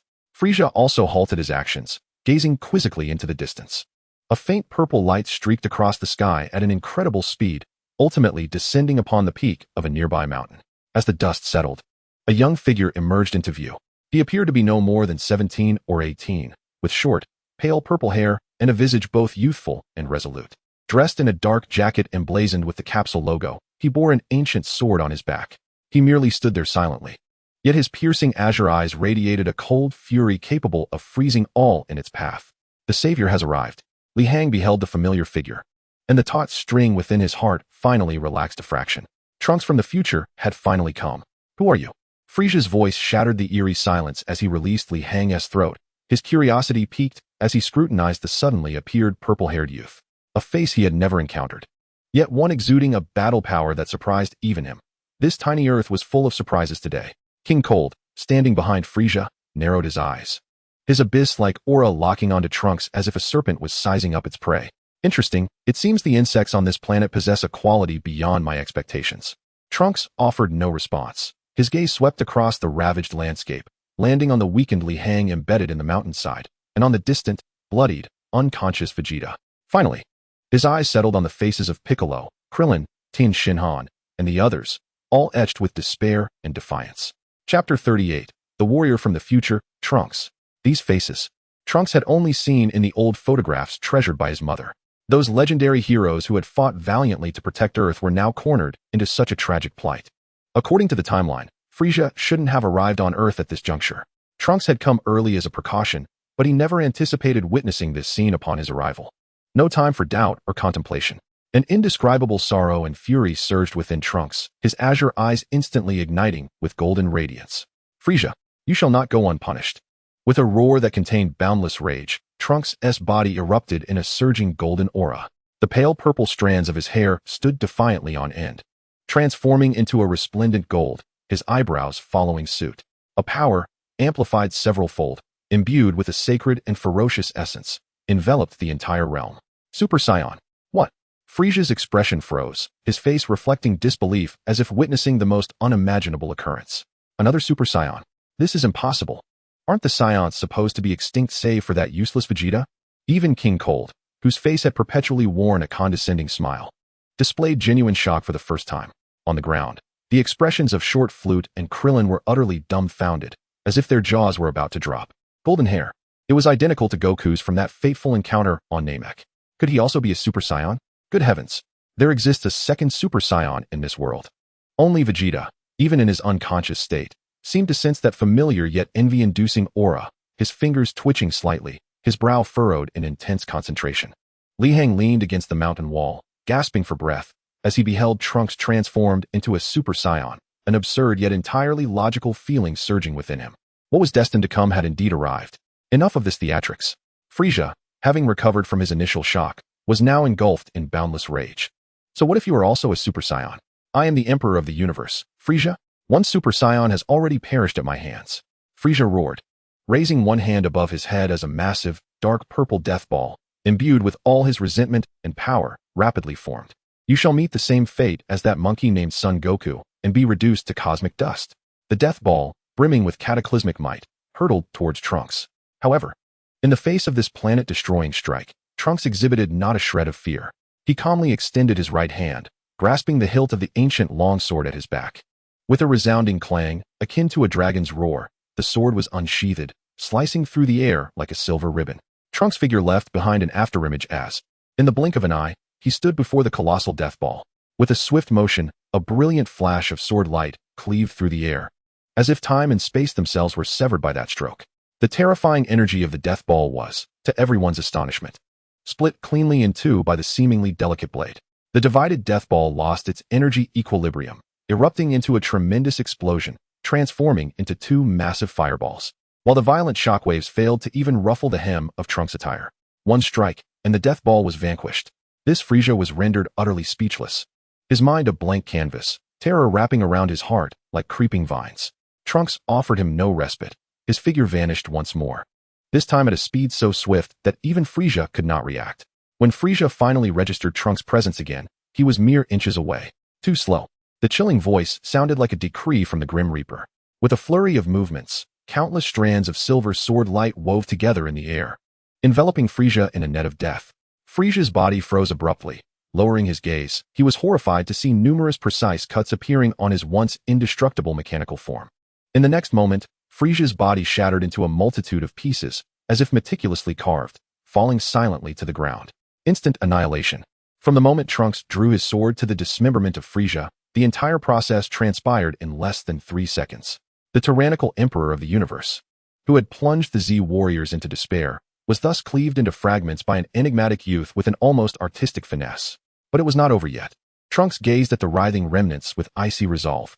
Extending his left hand, palm facing the debris, a golden energy sphere rapidly coalesced. Farewell, Frieza. with a thunderous roar. The golden energy wave surged forth, consuming all of Frieza's remains, leaving not a single cell behind, utterly erasing him from this universe. Having completed this act, Trunks slowly retracted his hand, the golden aura gradually subsiding, yet the oppressive killing intent lingered in the air. Frieza, is he truly dead? Krillin's mouth hung open, capable of accommodating an egg. Tien and Yamcha wore expressions of sheer disbelief, feeling as though the cumulative shocks of their lifetimes paled in comparison to that single day. Well done, splendidly executed. Li Hang leaned against the mountain wall, revealing a faint, weary smile. At that moment, King Cold, who had been observing from the spaceship, finally made his move. He slowly descended, landing before Trunks, his expression not one of sorrow for his son's demise, but rather one of admiration, even excitement. Remarkable. Truly remarkable. King Cold applauded, his tone as refined as one appreciating a magnificent performance. To defeat my son Frieza with such ease, young man. Your prowess has far surpassed my expectations. Do you wish to avenge him? Trunks, gripping his sword, regarded the man whose aura was even more unfathomable than Frieza's with a cool demeanor. Avenge? Oh no, no, no. King Cold waved his hand, a benevolent smile gracing his features. Frieza, that fool, deserved to be bested by one stronger than himself. I am merely more intrigued by you. His gaze fixed on Trunks, his eyes gleaming with avarice. Young man, would you be interested in joining my legion? I could elevate you to Frieza's position, making you my strongest warrior. Together, we would have the entire universe groveling at our feet. This proclamation left everyone speechless. Instead of seeking vengeance for his slain son, he was attempting to recruit his son as killer? Chapter 39. The conclusion, the curiosity of the crowd. I have no interest in ruling the universe. Trunks coldly rebuffed. Oh, what a pity. King Cold shook his head in disappointment. Then his gaze fell upon the long sword in Trunks' hand, a glint of cunning flashing in his eyes. Might I see that wondrous sword of yours? I am quite curious as to what sort of divine weapon could sever Frieza's body. Trunks' brow furrowed slightly. What? Are you afraid? King Cold resorted to provocation. Or perhaps your true power derives solely from that sword, and without it, you are nothing? Trunks regarded King Cold's clumsy performance with a barely perceptible smirk. Casually, he tossed the long sword towards King Cold. King Cold's eyes lit up, and he swiftly reached out to catch it. Upon grasping the sword, he immediately felt its weight, but more significantly, a sense of triumph. Ha ha ha, foolish little brat. King Cold erupted into a fit of triumphant laughter. Your greatest error was handing your weapon to your enemy. Now, allow me to use your sword to send you on your way. He raised the long sword, mimicking Trunks' earlier stance, and with all his might, brought it crashing down towards Trunks. Yet Trunks merely stood there, showing no inclination to evade. Just before the blade made contact with Trunks' forehead, he extended 2 fingers. Ding! A crisp sound rang out. Trunks effortlessly pinched the heavy sword blade between his fingers. King Cold's laughter abruptly ceased, feeling as though he had struck an unyielding mountain, his hands trembling from the impact. This sword is indeed a fine weapon. Trunks gazed at him, his eyes filled with a pity akin to that one might reserve for a fool. Regrettably, the swordsman was a mere incompetent. As his words fell, a golden aura erupted from Trunks once more. He did not even retract his sword but extended his other hand towards the King of Cold, who stood mere feet away. It was over. Boom. A robust wave of golden energy burst forth at point-blank range, instantly engulfing the King of Cold, whose face was etched with horror and disbelief. The terrifying energy obliterated him, along with the massive spaceship behind him, reducing them to cosmic dust, leaving not a trace behind. The wind scattered the last remnants of smoke. In the sky, the thick clouds had dissipated unbeknownst to anyone, and warm sunlight once again bathed the earth. The 2 nightmarish entities that had plunged the Z warriors into despair, emerging from the darkest recesses of the universe, were thus effortlessly eradicated by a mysterious youth in a matter of mere minutes. The world fell silent. Everyone stared, dumbfounded, at the young man who gradually retracted his aura, allowing his hair to revert to a soft lavender. Who indeed was this man? In the desolate wilderness, a profound stillness enveloped the scene. The Z warriors gazed at the sword-wielding youth, momentarily at a loss for words. Shock, confusion, wariness, gratitude, an intricate tapestry of emotions intertwined within each heart. Thank you for your assistance, was finally uttered by Krillin, who bravely gathered his courage. May I inquire, who are you? Trunks turned, regarding these legendary heroes, and a hint of a shy smile, starkly contrasting with his earlier cold demeanor, graced his face. Just as he was about to speak, Li Hang rose, propping himself against the cliffside, gesturing for everyone to settle down. This is not the place for conversation. We must leave here at once. Though Li Hang's voice was feeble, it carried an undeniable authority. He glanced at Trunks' jacket emblazoned with the capsule logo, already formulating a plan in his mind. Soon, Bulma piloted a large Capsule Corporation spaceship to the scene. Upon witnessing the two massive craters, each over 100 meters in diameter, and the unfamiliar youth who bore an uncanny resemblance to her company's logo, the brilliant scientist's face mirrored Krillin's astonishment. My goodness, has Godzilla and Ultraman battled here? Bulma exclaimed, her voice exaggerated, before her gaze was drawn to Trunks. Wow, what a handsome young man. Is that jacket a limited edition? I don't recall our company ever releasing this design. Faced with Bulma's unabashed enthusiasm, Trunks' cheeks flushed slightly, leaving him feeling somewhat flustered. Enough, Bulma. Don't swoon just yet, Li Hang interjected helplessly. We need to return quickly. Both Vegeta and I are on the brink of collapse. On the spaceship, the atmosphere was somewhat delicate. The severely injured Li Hang and Vegeta were swiftly placed into the medical pods, while the others gathered in the lounge. Their collective gaze fixated on the fidgety lavender-haired youth. So who exactly are you? How did you become a Super Saiyan? Moreover, what is your connection to the Capsule Corporation? Yamcha fired a barrage of questions, brimming with curiosity. Trunks opened his mouth, but hesitated. He recalled his mother's admonition. Altering the past could invoke unforeseen consequences. Before Trunks could formulate a response, Bulma, the heiress of the Capsule Corporation, had transformed entirely into a fangirl. By the way, what is your name? How old are you? Do you have a girlfriend? Where did you purchase that sword? Its material seems rather unique. Would you mind if I examined it? She approached Trunks with a glass of juice, her cerulean eyes sparkling with unabashed curiosity and admiration. Her fervor causing even the future warrior who had just vanquished Frieza to blush, feeling as awkward as a schoolboy caught unprepared by a teacher's question. I am Trunks. Trunks? What a lovely name. Bulma exclaimed, her eyes gleaming, nearly reaching out to pinch his cheeks. That jacket bears our company's insignia. Yet I've never seen this style before. Is it a new design? Trunks looked at the vivacious woman before him, who seemed 20 years younger than he remembered, yet retained the same spirited energy of his mother, and an indescribable wave of complex emotions surged within him. Just as this awkward and somewhat humorous atmosphere settled, the door to the medical pod slid open with a soft hiss. Li Hang emerged, donned in a clean black casual outfit. Thanks to the dual effects of the Sins of Beans and Capsule Corporation's advanced technology, his injuries had healed significantly, though the energy he had expended in burning his potential would require more time to fully recover. The moment he stepped out, he became the focal point of the gathering. Li Hang, you're all right, Krillin exclaimed, as if he had found his anchor, immediately leaping from the couch. Yes, more or less, Li Hang nodded. He approached Trunks and naturally placed a hand on his shoulder, an affectionate gesture that caught Trunks off guard and surprised the others. This is not the place for conversation. We must return, Li Hang stated, his voice still somewhat weak yet imbued with undeniable authority. He cast a glance at Trunks' capsule-branded jacket and then at Bulma, who was still lost in her admiration, already plotting in his mind. Trunks cast a grateful look at Li Hang. This unfamiliar yet formidable man seemed to know something. His aura calm and devoid of the aggression that characterized Vegeta, allowing Trunks to relax slightly. Regardless of who he was, at least he had saved us all. Hadn't he? Li Hang turned to the group, speaking calmly. Any questions can wait until we return. His words acted as a balm, soothing the tumultuous emotions within the crowd. Indeed, the most pressing concern now was recuperation, not probing for answers here. Chapter 40, A Conversation with Trunks. Upon returning to Capsule Corporation, everything reverted to its usual order, albeit a more tense one. Li Hang and the severely wounded Vegeta were immediately ushered into the highest-grade medical pods for intensive treatment. Krillin, Tien Shinhan, Yamcha, and the others were thoroughly invigorated by the recent events, each charging into another gravity chamber to engage in relentless training. They had come to a profound realization. The crisis facing Earth was far from over. In fact, it had only just begun.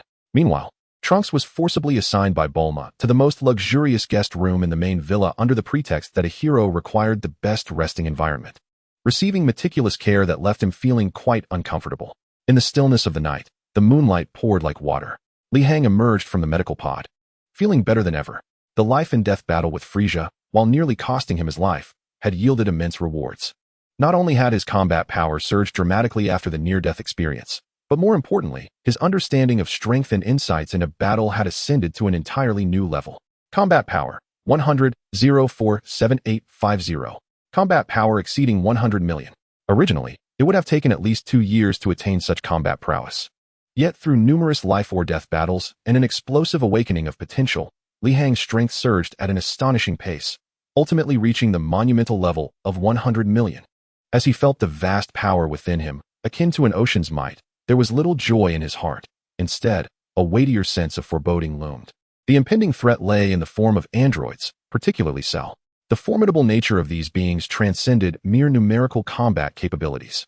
Androids 17 and 18 possessed limitless energy. While the perfect form of Cell harbored the cells of all Z fighters, his potential unfathomable. Not to mention the even more terrifying Majin Buu.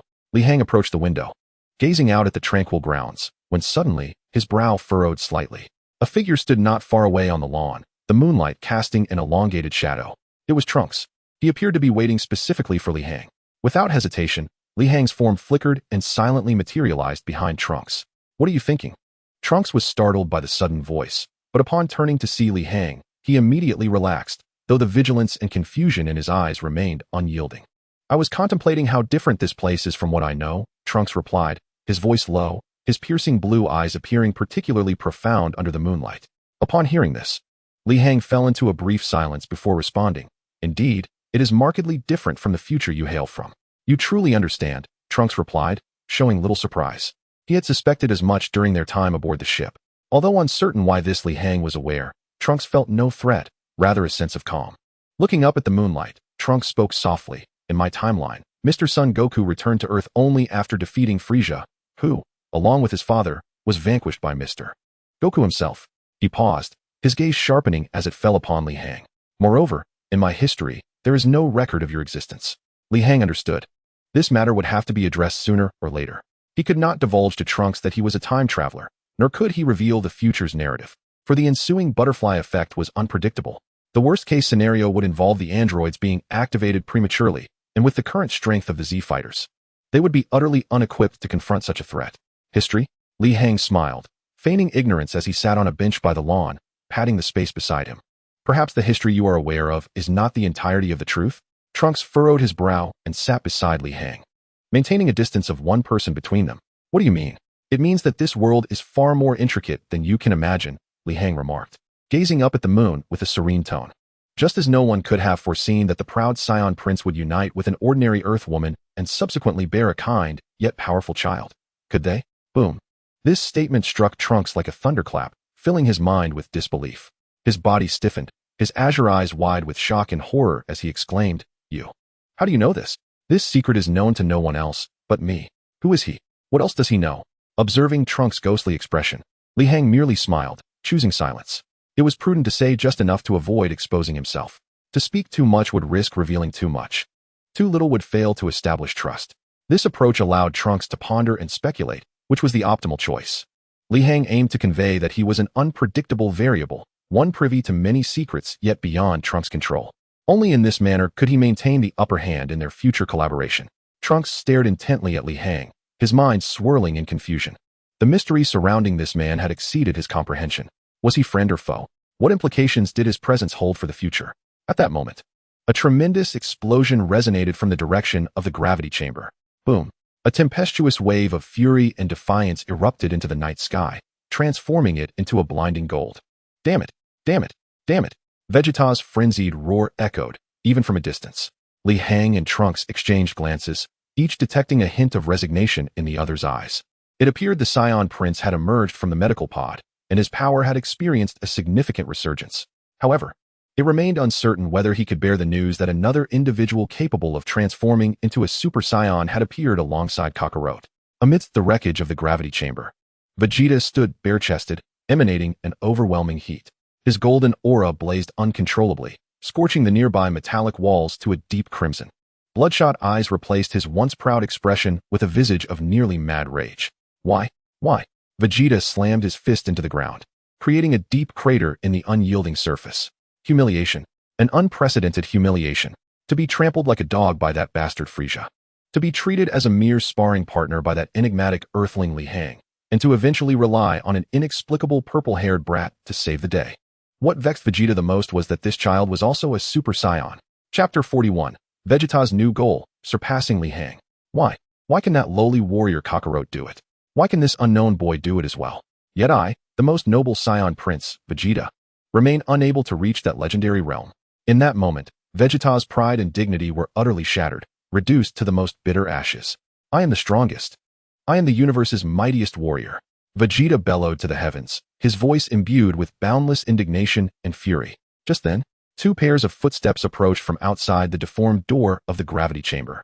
Vegeta whirled around, his crimson eyes locking onto the newcomers. It was Li Hang in Trunks. "Get out." Vegeta's voice rasped, akin to two pieces of metal grinding together. Li Hang disregarded his outburst, merely observing him with a calm demeanor, a trace of barely perceptible pity in his gaze. Meanwhile, Trunks felt an overwhelming mix of emotions as he regarded his father, who appeared younger than he remembered, yet was filled with the same fury and struggle. "You too are a Saiyan?" Vegeta's gaze shifted past Li Hang to Trunks, each word forced out as if through clenched teeth. Trunks nodded but offered no response. "So, you have come to mock me as well?" "Mock me? The prince who cannot even transform into a Super Saiyan?" Vegeta chuckled bitterly, his laughter laced with desolation. "I did not intend that," Trunks hastily clarified, his heart aching at the sight of Vegeta's lost expression. Silence. Vegeta's sanity seemed on the brink of collapse as he pointed at Trunks, then at Li Hang, erupting into a frenzied laughter. "Ha ha. An earthling of unknown origins and a Saiyan hybrid emerging from some forgotten corner. Earth has certainly become a lively place. However, do not presume that this will lead me to concede. I, Vegeta, shall never yield to anyone." With that proclamation, Vegeta's aura surged once more. He stomped the ground, launching himself towards Li Hang like a golden comet. To him, while Trunks may be a Super Saiyan, the true source of his trepidation was Li Hang. Defeating him would validate his existence. In the face of Vegeta's sudden, desperate assault, Li Hang merely sighed. Still not awake? He slowly raised his right hand, gathering no energy, simply extending his palm towards the oncoming Vegeta. A hum resonated as an invisible yet weighty force akin to the stars instantaneously enveloped Vegeta. His forward momentum abruptly halted, as if he had collided with an unseen wall. He felt ensnared in a mire composed of pure power, struggling in vain. No matter how fiercely he unleashed his ki, he could not advance an inch. "What is this?" Vegeta's pupils constricted sharply. This was neither ki nor an energy wave, but a higher level of absolute mastery over power. He gazed at Li Hang's serene visage, devoid of even a ripple of emotion, as if subduing a Saiyan with a battle power nearing 80 million was merely a matter of raising a hand. Despair. A wave of despair deeper than that he felt when defeated by Frieza engulfed Vegeta. Had the chasm between them widened to such an extent? The thread of pride that had upheld him snapped at that moment. Vegeta's golden aura flickered and dimmed like a candle extinguished by the wind, and he collapsed to the ground, cradling his head in his hands, emitting a mournful whimper akin to a wounded beast. He wept. The proud, indomitable Saiyan prince was crying. Trunks, unable to bear the sight, stepped forward. "Don't go," Li Hang interjected, extending a hand to stop him, shaking his head. "Let him be. Some hurdles must be crossed alone." Li Hang understood the cruelty of this moment for Vegeta, yet recognized its necessity. Only when he relinquished that futile pride, which had become his inner demon, could he truly undergo transformation. A genuinely formidable warrior requires not pride, but an unwavering belief in never conceding defeat. The two exited the gravity chamber, leaving Vegeta alone amidst the ruins, grappling with his inner demons. The following day, upon re-entering the gravity chamber, Li Hang found the debris cleared and the damaged equipment replaced anew. There stood Vegeta, quietly in the chamber's center, clad in a fresh combat uniform. His expression had regained its former sternness, yet his eyes exhibited a newfound calm, devoid of the previous arrogance and impatience, resembling a tranquil abyss. Upon seeing Li Hang, Vegeta silently approached the control panel and set the gravity to 1500 times. This was a level that even Li Hang found strenuous. "From today onwards, our training methods must change." Vegeta turned to face Li Hang, his voice hoarse yet resolute. "Oh, how so?" Li Hang inquired with intrigue. "No longer shall we engage in meaningless sparring." A rekindled fighting spirit ignited within Vegeta's eyes, though this flame was no longer the frenzied blaze of before. It was now contained and sharp. "From this day forth, you shall be my target. I aim to learn everything from you, your combat style, your mastery over power, and then I shall surpass you completely." Li Hang paused, then smiled. This was the Vegeta he recognized, unyielding, perpetually in pursuit. "Very well, I shall accompany you whenever you desire." At that moment, the gravity chamber door swung open once more, and Trunks stepped inside. Observing the confrontation between the two, and the staggering gravity setting of 1500 times, a flicker of surprise crossed his face, soon replaced by determination. "If possible, may I join as well?" Trunks asked somewhat sheepishly. "I, too, wish to grow stronger." In that instant, an extraordinary atmosphere enveloped the gravity chamber. A mysterious earthling whose power was perpetually on the rise. A Saiyan prince whose pride had been shattered but had rediscovered his warrior's heart, and a Super Saiyan from the future bearing a heavy burden. Three men, standing atop Earth for various reasons, converged in that modest gravity chamber. A new, even more exhilarating contest was about to commence. Meanwhile, in a distant villa, Krillin sneezed, rubbing his nose as he glanced at Yamcha and Tien, who appeared utterly exhausted. He felt as though he had been left far behind by the tides of time. It feels as if we are no longer of the same dimension as them, Yamcha remarked weakly. Tien said nothing, silently rising to take his stance once more. Even if they could not catch up, they would still pursue. This is the resolve of the Z Fighters. Chapter 42. Several plans for strengthening. Time flew swiftly amidst sweat and shouts. The gravity chamber of Capsule Corporation had nearly become a site of frequent natural disasters due to energy fluctuations. Dr. Brief was compelled to elevate the energy protection system of the entire chamber by 3 levels and to configure a spatial distortion field around it to prevent the cataclysmic energy surges from spilling out and inciting public panic. On that day, Bulma stealthily entered the observation room of the gravity chamber, carrying a tray of freshly baked cookies. Through the thick, specialized glass, she witnessed a scene that made her eyelids twitch. Gravity, 2,000 times. In this environment capable of crushing diamonds into dust, 3 figures engaged in a battle incomprehensible to mere mortals. Vegeta was like a golden wild lion, each of his strikes imbued with a destructive force. No longer merely an expression of rage, but rather refined and lethal. His combat style was rapidly converging towards Li Hang's, mastering that ultimate control over power. Trunks, akin to a drawn sword, exhibited swift and graceful movements, flawlessly blending swordplay with ki blasts, each strike impeccably timed.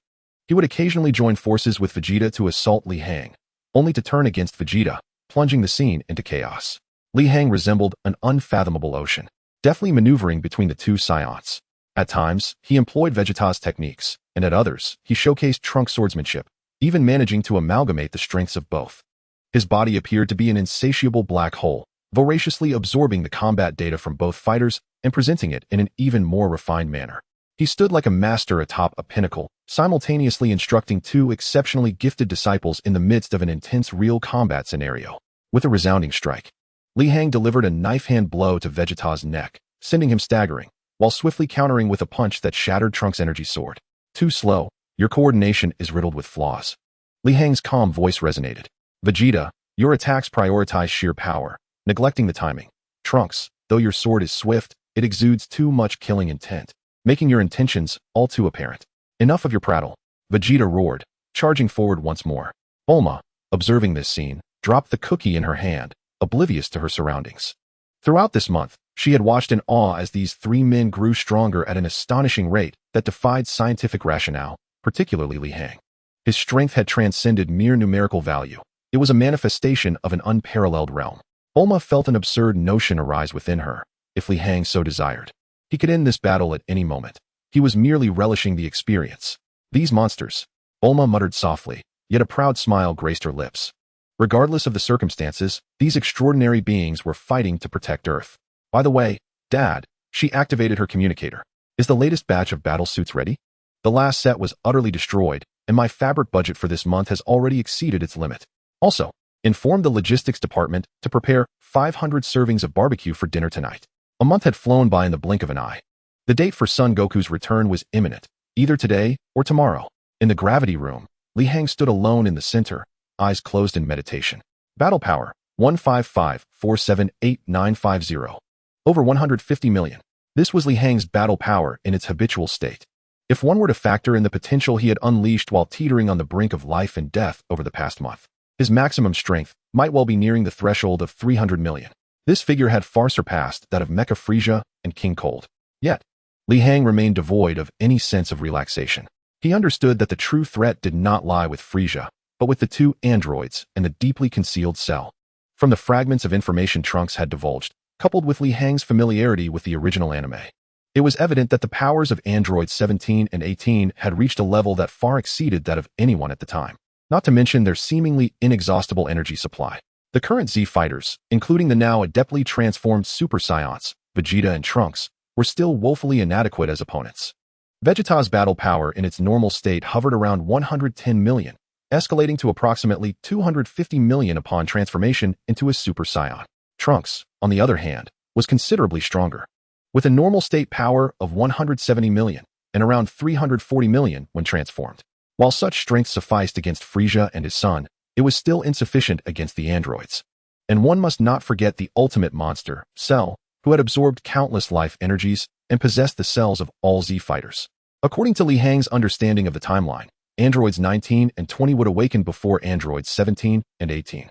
Although their strength paled in comparison to the latter two, they still posed a significant threat. Were it not for Cell's deep concealment, which rendered him undetectable, Li Hang would have been inclined to seek him out and eliminate him preemptively. A strategy must be devised to facilitate a qualitative leap in everyone's strength within a short time frame. Several plans began to materialize in Li Hang's mind. The hyperbolic time chamber stood out as the most direct and effective method. However, the environment there was exceedingly harsh, and each individual could only spend a maximum of 48 hours within their lifetime. It had to be reserved for the most critical moments. Another option was the fusion technique, a secret art that Son Goku would learn from the Metamorans, allowing two individuals of similar strength to merge into a new warrior with significantly augmented power. Yet, at present, no one possessed this skill. Thus, only one choice remained. Li Hang's gaze pierced through layers of obstacles, focusing on the distant temple high above the clouds. The Earth's deity, the Namekian endowed with profound knowledge and wisdom, who shared a body with Piccolo, might hold the answers he sought. Just as Li Hang was lost in thought, a familiar yet powerful energy abruptly manifested beyond Earth's atmosphere. This energy radiated warmth and purity, akin to a small sun, instantly dispelling the faint veil of tension that had shrouded the Earth. Li Hang's eyes flew open, a genuine smile gracing his features. Has he finally returned? Almost simultaneously, the Z fighters in the villa, along with Vegeta and Trunks in the gravity room, all sensed that energy. "It's Dad!" exclaimed Gohan, who was training with Piccolo, his voice bursting with excitement. "Goku!" Krillin's eyes turned red with emotion. "Kakarot!" Vegeta trembled, clenching his fists, his gaze igniting with an unprecedented blend of jealousy, excitement, and overwhelming battle intent. The man he had pursued throughout his life had returned. Chapter 43. The Return of the Mightiest, Son Goku. In the wilderness on the outskirts of West City, not far from the battleground where Frieza had previously descended, the air was no longer suffused with smoke and despair, but was filled with a complex and fervent emotion. Anticipation, tension, and a flutter of excitement at the prospect of reunion permeated the atmosphere. The Z fighters, led by Krillin, Tien, and Yamcha, had nearly all gathered. Even Master Roshi, who had long since retired from the front lines and lived a leisurely, secluded life, had been lured over by Bulma's claim that Goku was returning, bringing a wealth of cosmic delicacies with him. At this moment, he donned sunglasses, trying to find something in Bulma that could make his heart race. Piccolo, arms crossed, leaned against a rock with his eyes closed, yet the slight quiver of his ears betrayed his inner unrest. He could sense that everyone present was significantly stronger than during Frieza's assault, particularly Vegeta, the proud Saiyan prince, who stood alone atop a peak, surrounded by an almost invisible yet immensely solid aura, like a sword drawn from its sheath, radiating brilliance. Meanwhile, the mysterious boy named Trunks stood somewhat awkwardly among the crowd, occasionally stealing glances at the distant Vegeta and Bulma, who was engaged in discussion with Dr. Brief, his expression a complex tapestry of emotions. Li Hang stood a short distance away, like an outsider, yet also a witness to it all. A year had passed for him. Feeling as though a century had gone by, Li Hang's combat prowess had ascended to a terrifying realm, one so foreign even to himself. Yet he was acutely aware that this was far from the pinnacle. He quietly attuned himself to the essence of each individual around him.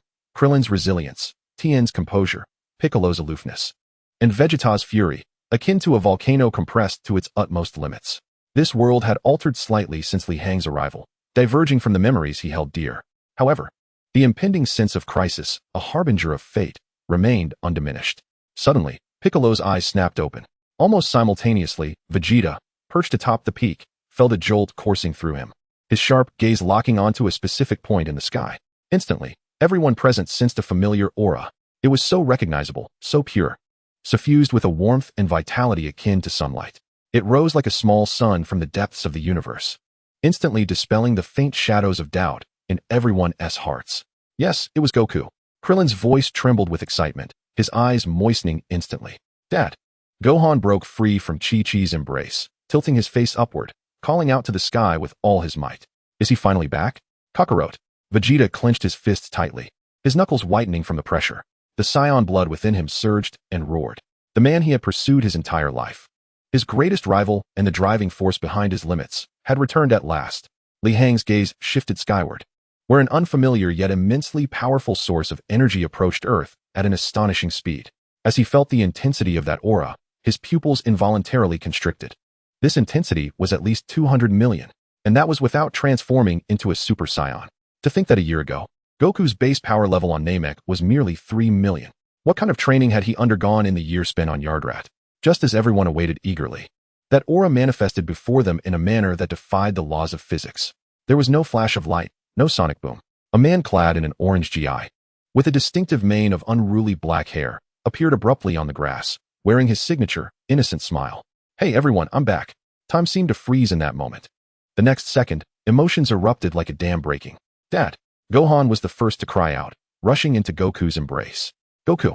Krillin also dashed forward, enveloping his best friend in a heartfelt hug. You idiot! Chi-Chi pounded her tiny fists against Goku's chest, tears streaming down her face. Bulma, Yamcha, Master Roshi, and everyone else gathered around, laughter and joy filling the air, a celebration of reunion. Li Hang observed the scene, a smile unconsciously curling at the corners of his lips. This was Son Goku, the absolute center of this world. His unique ability to unite everyone was irreplaceable. As Goku greeted each friend, his gaze fell upon Li Hang, a flicker of surprise and curiosity flashing in his pure black eyes. Who is this? This is Li Hang. He is our new ally. Krillin promptly introduced. Hello, I am Son Goku, he said, stepping forward and extending his hand, his face alight with the excitement characteristic of a strong warrior. Your aura is so peculiar. It feels like an ocean, bottomless and constantly rising. Truly fascinating. Li Hang shook his hand, responding calmly. Your aura is equally remarkable, akin to a star, warm. Yet its core harbors the potential to annihilate everything. Their hands clasped together, devoid of testing or competition, yet an invisible force seemed to collide in the air. Vegeta, watching this interaction, let out a cold snort, his irritation resurfacing. At that moment, Goku appeared to discover a new toy. He turned to Master Roshi, and in an instant, vanished from sight. Everyone blinked, and then Goku reappeared in the same spot, now wearing a pair of sunglasses that Master Roshi had just been sporting. Wow, Master Roshi! These sunglasses are so cool, Goku exclaimed, donning them and striking a pose he deemed impressive. Meanwhile, Master Roshi stood bewildered, scratching his nose, utterly perplexed by the turn of events. What is happening? Tien's eyes widened in shock. Instant transmission. Even Piccolo, with his stoic demeanor, showed signs of astonishment. Vegeta's expression darkened. He comprehended fully that this was not mere high-speed movement, but a spatial ability he could not fathom. He had labored diligently in the gravity chamber, striving for the ultimate strength and speed, yet Kakarot had mastered this nearly game-breaking ability. The gap had not merely remained. It had widened. Haha, this is a new technique I learned on Yardrat. It's quite convenient, I assent it. Goku scratched his head, smiling as he explained. Just as everyone was still reeling from the shock of instant transmission, Trunks finally mustered the courage to approach Goku, his expression tense yet earnest. Mr. Goku, I have something to discuss with you privately. This statement instantly chilled the previously jovial atmosphere. All eyes turned to the mysterious purple-haired youth. Goku's smile faded as he regarded Trunks, whose eyes reflected determination laced with sorrow, and nodded. All right. Chapter 44, The Shock of All. The two moved to a secluded hill. While Krillin, Yamcha, and others, curious, attempted to follow but were halted by Piccolo's icy gaze. Li Hang remained still, quietly observing the retreating figures. He understood that the wheel of history was about to turn toward that most pivotal juncture. The fate of Earth, from this moment onward, would once again be thrust into a crossroads fraught with uncertainty and peril, and Li Hang would no longer be a mere spectator. On the hilltop, Goku and Trunks faced each other, the atmosphere tense. Go on, who exactly are you? Your energy feels very much like Vegeta's, yet distinctly different. Goku initiated the conversation, his gaze still clear but now imbued with the sharpness and scrutiny of adulthood. Trunks inhaled deeply, seemingly resolving himself, and met Goku's eyes directly, speaking each word with gravity. My name is Trunks, and I hail from the future, 20 years ahead. The future? Even Goku, accustomed to tumultuous events, was momentarily taken aback by the weight of those words. I traveled back in time using a time machine to deliver a harrowing message that could obliterate everything and to alter that bleak history. Trunks's voice grew somber, thick with grief. In my era, Mr. Sun Wukong, shortly after vanquishing Frieza and returning to Earth, you succumbed to a peculiar viral heart disease. What? Sun Wukong's pupils constricted sharply. Dying from heart disease? Such a demise seems even more absurd for Sun Wukong than being slain by Frieza. Half a year after your passing, two terrifying foes emerged. Trunks clenched his fists unconsciously, his eyes betraying a profound hatred and fear. They are the androids created by Dr. Gero, androids 17 and 18. whose power is so formidable that it breeds despair, and they possess limitless energy, never experiencing fatigue. We, all the Z fighters, including Mr. Piccolo, Mr. Tien, Mr. Krillin, and my father Vegeta, were all slaughtered by them. At this point, Trunks' eyes reddened, his voice tinged with a hint of quivering emotion. The entire world transformed into their playground. A veritable slaughterhouse, with humanity nearly exterminated. It became a nightmarish realm devoid of hope. Sun Wukong fell silent, sensing the heavy despair emanating from Trunks' words and the unmistakable aura of sorrow. Thus, I returned to the past to prevent all of this from occurring. Trunks produced a small vial from within his garment and handed it to Sun Wukong. This is a specially developed antidote from the future, designed to treat that viral heart disease. Please be sure to accept it. Sun Wukong took the vial, gazing at this young man from the future, who bore the hopes of an entire world, and a complex wave of emotions surged within him. Thank you, Trunks. There is one more thing. Trunks' expression turned gravely serious once more. According to my mother's records, on May 12th, 3 years from now, around 10 a.m., the androids will appear on a small island 9 kilometers southwest of South City, with the first to emerge being androids 19 and 20. I understand. Sun Wukong etched the vial and this information firmly in his memory. Mr. Sun Wukong, there is still one person. Trunks hesitated but could not resist asking, who exactly is that individual named Li Hang? There is no record of him in my history, and I sense his strength is unfathomable. Sun Wukong shook his head. I do not know either, but I can sense he is not malevolent. Once their conversation concluded, they returned to their companions. Before anyone could pose a question, Piccolo's cold voice broke the silence. I have heard everything. His extraordinary hearing allowed him to capture every word of their discussion. As Piccolo relayed Trunks' prophecy to the group, an oppressive silence enveloped them all. Heart disease, androids, total annihilation, the future? These revelations detonated in their minds like devastating bombs, rendering them momentarily speechless. What, are you kidding? Yamcha was the first to exclaim. Are we all going to be killed? Is that fellow named Trunks truly from the future? Krillin regarded Trunks with eyes full of skepticism and astonishment. Vegeta, however, was fixated on a different aspect. He stared intently at Trunks, then abruptly turned to the equally bewildered Bulma, her haughty demeanor cracking for the first time. Hey woman, that little brat claims to be my son. Bulma's face flushed crimson, resembling a cat whose tail had been stepped on. She protested vehemently. You, what nonsense are you spouting? How could I possibly bear a child with you, a barbaric Saiyan? Surely, he must be mistaken. This exchange abruptly infused the previously heavy atmosphere with a touch of absurdity and awkwardness. Master Roshi adjusted his sunglasses, casting a knowing glance between Vegeta and Bulma. Meanwhile, Chi-Chi covered Gohan's ears, murmuring, children should not hear such things. Enough. Li Hang's voice, though not loud, commanded instant silence from all. He stepped into the center of the group, scanning the varied expressions of his companions. Now is not the time for petty squabbles, regardless of what the future holds. We have 3 years to prepare. Li Hang turned his gaze to Sun Wukong, then to Vegeta and Trunks.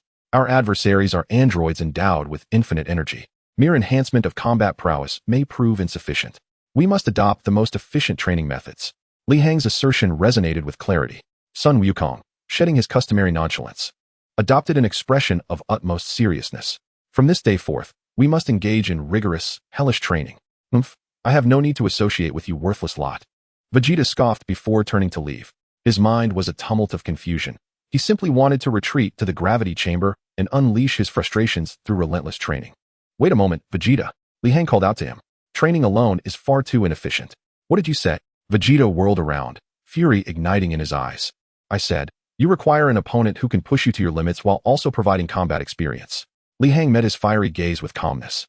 And I happen to be the ideal candidate, along with your son. Li Hang's words left Vegeta momentarily stunned and caused Trunks' face to flush once more. Ignoring their reactions, Li Hang continued, I propose we divide into smaller groups for specialized training. Wukong, Piccolo, you will be responsible for training Gohan. His potential is the greatest among us, and we must fully awaken it. Sun Wukong and Piccolo exchanged a glance, both nodding in agreement.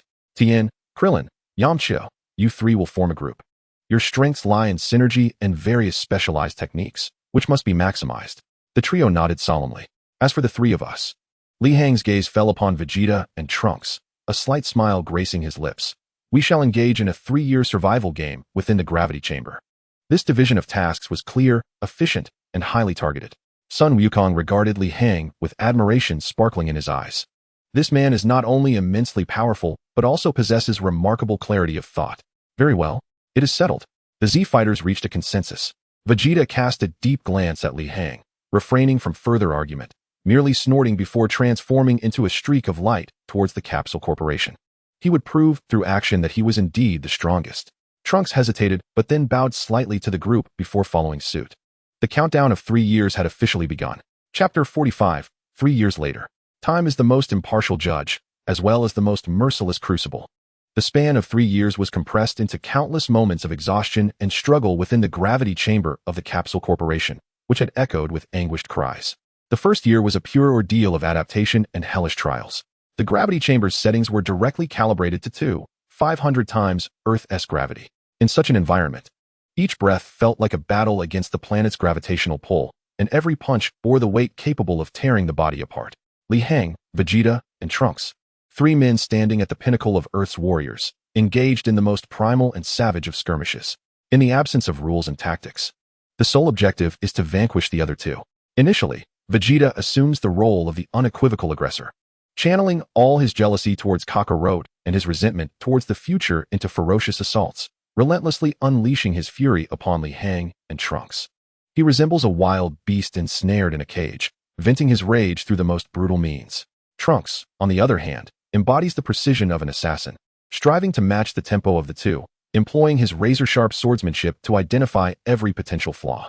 However, his combat experience from the future appears somewhat out of place when confronted with the irrational fighting styles of Li Hang and Vegeta. As for Li Hang, he stands as the unwavering anchor amidst this chaotic tempest, serving both as a punching bag for Vegeta and a whetstone for Trunks. He endures the wrath of the 2 Super Saiyans with his own body, while simultaneously counterattacking using the combat techniques gleaned from them. Battle Power 185472140. Battle Power 185472141. Li Hang's battle power escalates at an astonishing rate, marking not merely a numerical increase, but a profound qualitative transformation.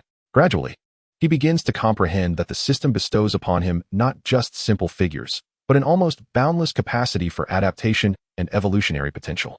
Li Hang consciously guides the burgeoning strength that grows each second, not allowing it to uniformly enhance his entire being, but rather consolidating it, like a flowing stream, washing over and refining every corner of his physique.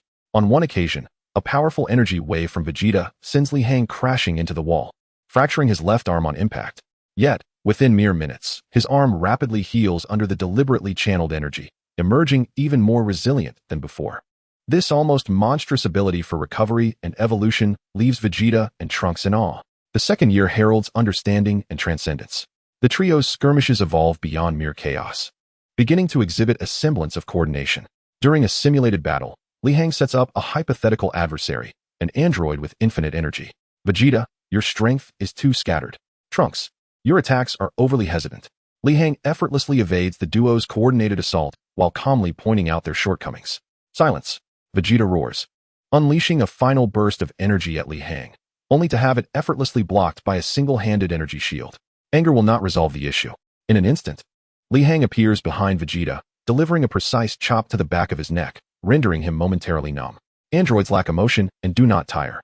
Your emotionally charged attacks are merely a waste of stamina against them. Li Hang turns to Trunks. You too bear too much weight. Every strike you make is burdened by the desire to save the future, rendering your sword heavy and dulling its edge.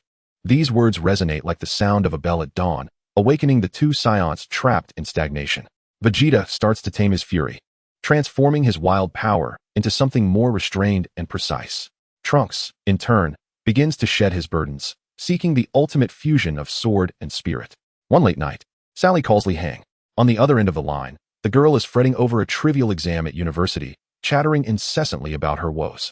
Leaning against the cold wall of the gravity chamber, Li Hang listens to her vibrant voice, feeling the lingering pain in his body, and a gentle smile graces his face. He refrains from disclosing his current endeavors, instead adopting the role of a patient older brother, listening to her troubles and offering clumsy words of comfort. After hanging up, Li Hang gazes at his scarred hands, the aftermath of battle. His resolve to protect everything intensifies. The third year signifies consolidation and rebirth. The battles within the gravity chamber have grown silent. The trio's movements have reached their zenith, each encounter leaving only the faintest ripples in the air. They no longer require roars to amplify their presence, nor elaborate techniques to validate themselves. Power has become ingrained in their very bones, a manifestation of instinct. In an ultimate confrontation, Vegeta, fueled by pure rage and indomitable will, successfully transforms into a Super Saiyan. As the radiant golden light envelopes him for the first time, this Saiyan prince does not erupt in triumphant laughter, but instead quietly examines his hands, tears streaming down his cheeks. Meanwhile, under Li Hang's guidance, Trunks successfully masters the technique of fully integrating Super Saiyan power into his base form. Though still far from the perfection achieved by Goku later, it significantly reduces the consumption and emotional strain associated with transformation. As for Li Hang, battle power, 2899874110. His base battle power approaches 300 million.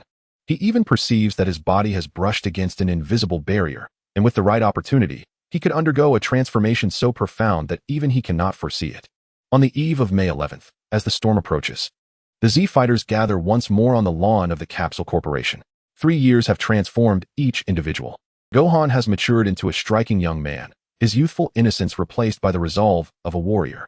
Krillin and Tien, though still unable to match the Saiyans in battle power, exude a unified aura that attests to the efficacy of their rigorous training over the past 3 years. Goku stands amidst the crowd, still wearing his cheerful demeanor, yet no one dares to underestimate him anymore. Over these 3 years, he and Piccolo have engaged Gohan in all manner of extraordinary training, their strength now unfathomable. Furthermore, the viral heart disease has been completely cured by the miraculous medicine Trunks brought from the future. Vegeta and Trunks stand side by side, their exchange is minimal. Yet the unspoken understanding between them speaks volumes. Li Hang gazes at his transformed companions, a surge of ambition swelling within him. Tomorrow marks the day that will determine the fate of Earth. Goku relinquishes his smile, adopting a serious expression. I can hardly wait. Vegeta's lips curl into a confident smile. I shall make those so-called androids understand the consequences of provoking the Saiyan Prince. The group exchanges knowing smiles, a shared calmness and confidence belonging to warriors on the eve of battle. The following morning, as the first rays of sunlight pierce through the clouds and illuminate the earth, a dozen streaks of light shoot skyward, slicing through the serene skies of West City, racing towards the fateful island in the south. Upon the island rests a modest city. At this moment, the streets lie desolate, enveloped in silence. The Z fighters disperse across the city, concealing their auras like a pack of hunters lurking in the shadows, patiently awaiting the emergence of their prey. Li Hang stands atop a tall building, surveying the empty city, the wind billowing through his attire. The digital clock on the wall ticks silently, its red numbers counting down. 958, 959, as the clock strikes 1000. Two malevolent, frigid presences, imbued with an ominous mechanical essence, materialized without warning in the heart of the city. They have arrived. Chapter 46, Androids number 19 and number 20. These two sinister, cold embodiments of inorganic death appeared abruptly in the city's south-central square. They have come. All the hidden Z fighters throughout the city felt a sudden jolt in their hearts. Li Hang stood atop a towering skyscraper, gazing down below. His sight pierced through hundreds of meters, clearly discerning the two unwelcome guests. One was a short, rotund figure, adorned with a thick layer of clown-like face paint and a pointed hat, a bizarre and grotesque individual. The other was a gaunt, elderly man encased in an enormous glass dome, within which pulsated a still-beating brain. Androids number 19 and number 20, created by Dr. Gero. They were exactly as Li Hang remembered. These two are the androids. Clint hid behind an abandoned hover bus, his voice strained. Such strange presences, devoid of any signs of life, akin to two blocks of frozen stone that could move. Tianjin Fan's expression was gravely serious. Regardless of what they are, they must be contained here today. Though Son Goku's tone was lighthearted, it carried an undeniable resolve. He stepped out from behind a lamppost, striding toward the center of the square with a naive smile upon his face. Oh, so you are the androids? You don't seem all that impressive. Huh. In the square's center, Dr. Gero, with his brain exposed, adjusted his non-existent glasses. His electronic eyes flickered with red light as they scanned Son Goku, emitting a chilling synthetic voice. Data matched. Son Goku. Combat power, unable to estimate? How is this possible? My detector recorded all your data from your return from planet Namek. Oh, you're familiar with planet Namek? Son Goku scratched his head, his smile widening. It seems you know quite a bit. Just then, a golden streak of light descended from the heavens, crashing heavily between Son Goku and the androids, raising a cloud of dust. Kakarot, don't think you can steal all the attention for yourself? Vegeta crossed his arms, chin held high, his handsome face radiating the unique pride of a Saiyan prince. Such trash doesn't require your intervention. Vegeta. Son Goku looked at his eternally competitive rival with a hint of exasperation. Enough with the chatter. A sharp, Piercing laughter erupted from number 19 beside Dr. Gero, his corpulent form rushing towards Son Goku with a speed incongruent to his size, arms outstretched. The dark devices in his palms aimed at Son Goku. Son Goku, according to Dr. Gero's calculations, you will undoubtedly perish today. Is that so? Son Goku's smile vanished instantly, replaced by a chilling indifference that sent shivers down the spine. Huh. With a low growl, a golden aura erupted, enveloping him entirely. His black hair stood on end, transforming into a dazzling golden hue. Super Saiyan. A pressure so immense it made the very atmosphere tremble, engulfed the entire city. What? Dr. Gero's electronic eyes flashed red, alarms blaring sharply in his mind. Combat power surged instantaneously. This is impossible. This variable was not accounted for in my calculations. Son Goku afforded him no time to ponder. His figure vanished in an instant, reappearing right before number 19. With no extravagant moves, he delivered a straightforward, forceful punch. Bam! Number 19's corpulent body felt as though it was struck head-on by a high-speed meteor, bending into a shrimp-like shape, a clear crack appearing on his white, ceramic mask. Too slow to react. Son Goku seized number 19's head, forcefully driving it into the ground, followed by a knee strike that landed solidly against number 19's abdomen. Boom. The hard asphalt road instantly caved under the force, creating a massive crater. Is this all the power you possess? You have utterly disappointed me. Son Goku lifted No. 19 by the neck, pulling him from the pit as though he were a tattered doll, and then tossed him aside. But how infuriating. Fear flickered in No. 19's eyes as the absorption devices in his palms suddenly activated. Kamehameha. Son Goku brought his hands together at his waist, a brilliant blue energy sphere rapidly coalescing. The terrifying energy fluctuations warping the surrounding space. Kakarot, don't use energy waves. They can absorb it. Vegeta shouted. However, Son Goku seemed oblivious. The robust blue beam was released without hesitation, crashing squarely into number 19. Ha ha ha. Foolish Saiyan. Your energy is now mine. Number 19 cackled triumphantly. The device in his palm voraciously absorbing the energy of the Kamehameha, his body swelling from the energy overload. Yet Son Goku wore no expression of surprise. Instead, a knowing look crept onto his face. So they can absorb energy, just as I suspected. While number 19 continued to revel in his laughter, Son Goku's figure vanished once more, appearing behind him in an instant. What? Number 19's laughter abruptly ceased. Energy is not limited to a single application. Son Goku's voice was icy. He extended his right hand, palm facing number 19's back, unleashing an invisible yet immensely solid force. It was not an energy wave, but rather a pure, intensely compressed shockwave. Bam! Number 19 felt as if an invisible giant hammer had struck him squarely in the back. The vast energy he had just absorbed spiraled out of control, rampaging through his body. No, my energy, with a chilling scream. No. 19's body exploded like an overinflated balloon, scattering countless mechanical parts and an unknown white liquid across the area. Silence enveloped the scene. Dr. Gero gazed at the debris strewn about, his mind utterly incapacitated. His most perfect creation, designed specifically to counter the Saiyans, number 19, was annihilated in a single blow? Moreover, by means he could not comprehend, though uncertain of where the error lay. Today, Son Goku, you shall die? Dr. Gero snapped out of his shock, his red glowing eyes fixating fiercely on Son Goku. Yet before he could act, a figure appeared before him. Old man, your opponent is me. Vegeta descended slowly, a cruel yet confident smile adorning his face. He cracked his neck, producing a series of pops. Kakarot, you've had your fun, now it's my turn. I shall show this world who the true strongest Super Saiyan is. A golden aura erupted once more from Vegeta, a domineering presence even more formidable than Son Goku's moments prior. These 3 years have not been spent in vain as mere target practice for Li Hang. Chapter 47, not yet over. Vegeta stirred into action. With a delicate tap of his toes against the ground, he appeared before Dr. Gero, as if propelled by instantaneous teleportation. His speed so staggering that even Goku's pupils momentarily constricted. So swift, Krillin exclaimed in astonishment. The hellish training of the past 3 years had wrought a monumental transformation in Vegeta's prowess. No longer was he the brute who relied solely on rage and roaring to unleash his power, under Li Hang's almost humiliating tutelage. He had mastered the art of channeling every ounce of strength to its utmost potential. He had learned to fight like a true martial arts master. Old man, open your eyes and behold. Vegeta's voice was frigid and devoid of emotion as he raised his right hand, his index finger aimed squarely at Dr. Gero's forehead. A flicker of golden energy, so faint it was nearly imperceptible, danced at his fingertip. In Dr. Gero's electronic eye, the red warning light indicating danger flashed wildly. From that minuscule display of energy, He sensed a terrifying power capable of utterly disassembling him. He attempted to evade, but Vegeta's energy had him firmly ensnared, the very space around them seeming to congeal. This is impossible. My calculations indicated your combat power calculations? A sardonic smirk curved upon Vegeta's lips. How could cold, mechanical data possibly comprehend the fury and dignity of a Saiyan prince? Before he could finish his taunt, the golden energy erupted in an instant. There was no earth-shattering roar, nor even the slightest ripple of energy escaped. Dr. Gero's headgear, crafted from ultra-durable crystal glass, along with the still-beating brain within, silently disintegrated at the most fundamental particle level, vanishing into nothingness like a wisp of smoke in the air. A single, lethal strike. The headless body of Dr. Gero swayed slightly before collapsing to the ground, utterly lifeless. It was a clean and decisive act, an overwhelming display of power.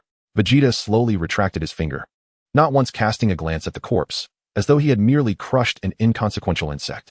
He turned away, his gaze sweeping over Goku, then Piccolo, and finally resting on Trunks, his chin slightly elevated, as if to say, "Did you witness that? This is the battle of a prince." The battlefield was once more engulfed in an oppressive silence. Everyone stood awestruck by Vegeta's crushing might and merciless methods. "V Vegeta, he is so strong." Yamcha's voice trembled. He was far more powerful than he had been a few years prior. TN's expression was a complex blend of admiration and reluctance. Goku gazed at Vegeta, excitement shimmering in his eyes, a delight born from encountering a worthy opponent. Only Li Hang and Trunks bore expressions devoid of ease. "Is it over?" Krillin asked uncertainly, glancing at the two cold corpses. "No, not yet," came a calm voice. Li Hang, who floated down from the rooftop of a skyscraper to join them. "Have you not noticed?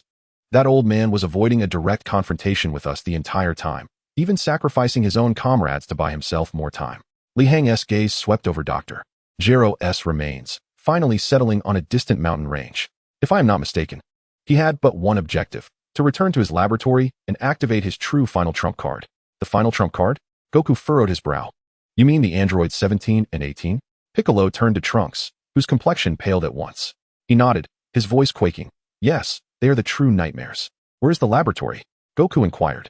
"I don't know the exact location, but it should be in the mountains nearby." "I know where it is." Bulma's voice chimed in through the communicator, revealing that she had been monitoring the conflict all along.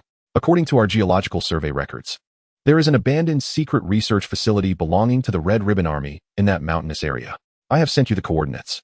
The Red Ribbon Army. The familiar name startled both Goku and Krillin. So, remnants of that group still existed.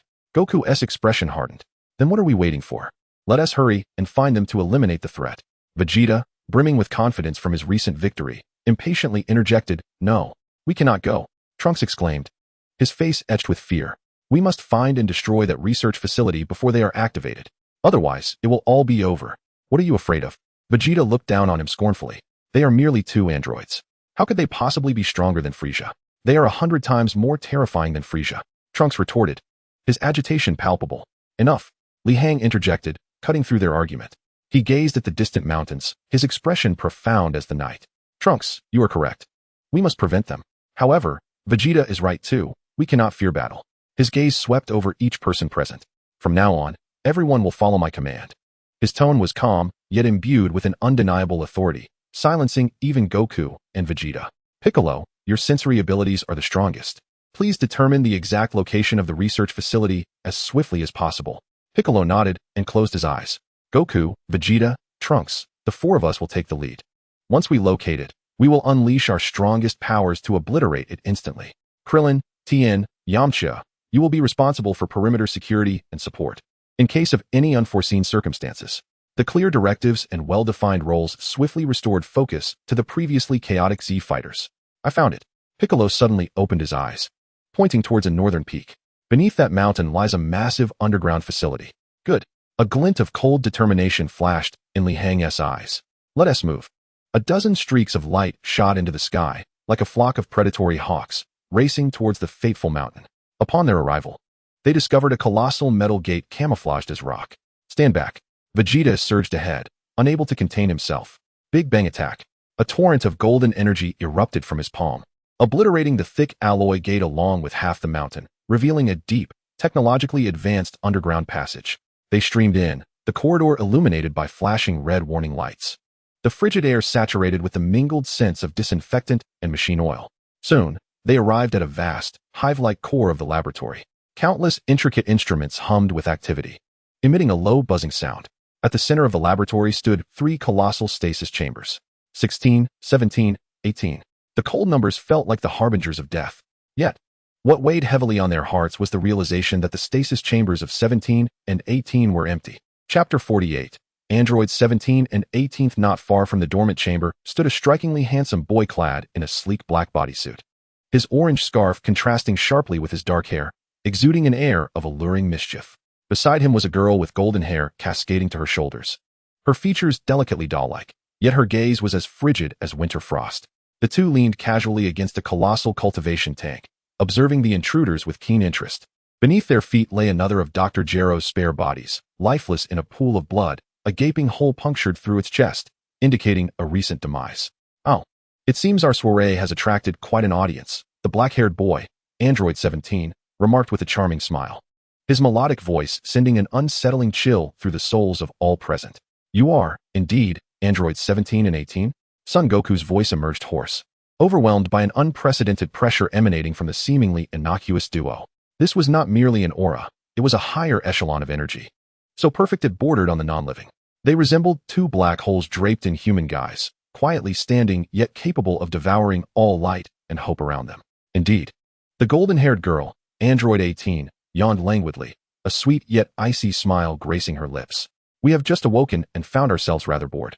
Are you here to entertain us? As she spoke, her gaze roamed over the gathered figures, pausing momentarily on Krillin's polished bald head, a playful smirk curling at the corners of her mouth. This little bald fellow seems rather adorable. Krillin shivered under her scrutiny, instinctively retreating a half step. Damn it. You two are the ones who will ultimately kill everyone in the future. Trunks glared at the 2 phantoms that haunted his nightmares, rage clouding his judgment. Hiya, he bellowed, golden energy erupting from him as he transformed into a Super Saiyan, drawing his sword and charging at 17. Unforgivable. Oh, am I truly that formidable in the future? A flicker of surprise crossed 17's face as he faced Trunks' blade, sharp enough to cleave stars, without even shifting his stance. Just as the sword was about to graze his neck, 17 nonchalantly raised his left hand and extended 2 fingers. Clang. A crisp sound echoed. Trunks' sword, infused with the full might of a Super Saiyan, was effortlessly pinched between 17's fingers, unable to advance an inch further. What? Trunks' pupils dilated sharply as he felt his blade strike in immovable force, the tremendous recoil numbing his grip. You've got some strength, but alas, you're too slow. 17's voice retained its playful tone, yet his eyes glinted with frost. With a slight exertion of his fingers, crack.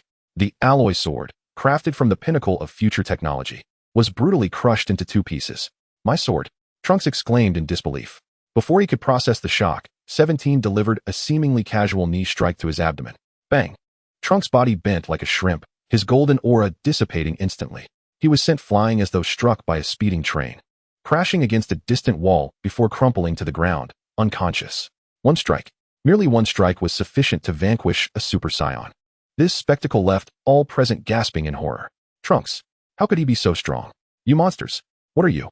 Vegeta's sanity shattered under the weight of this cruel reality. He could not fathom how the future boy, who was his equal in power, could be so effortlessly dispatched. Ah!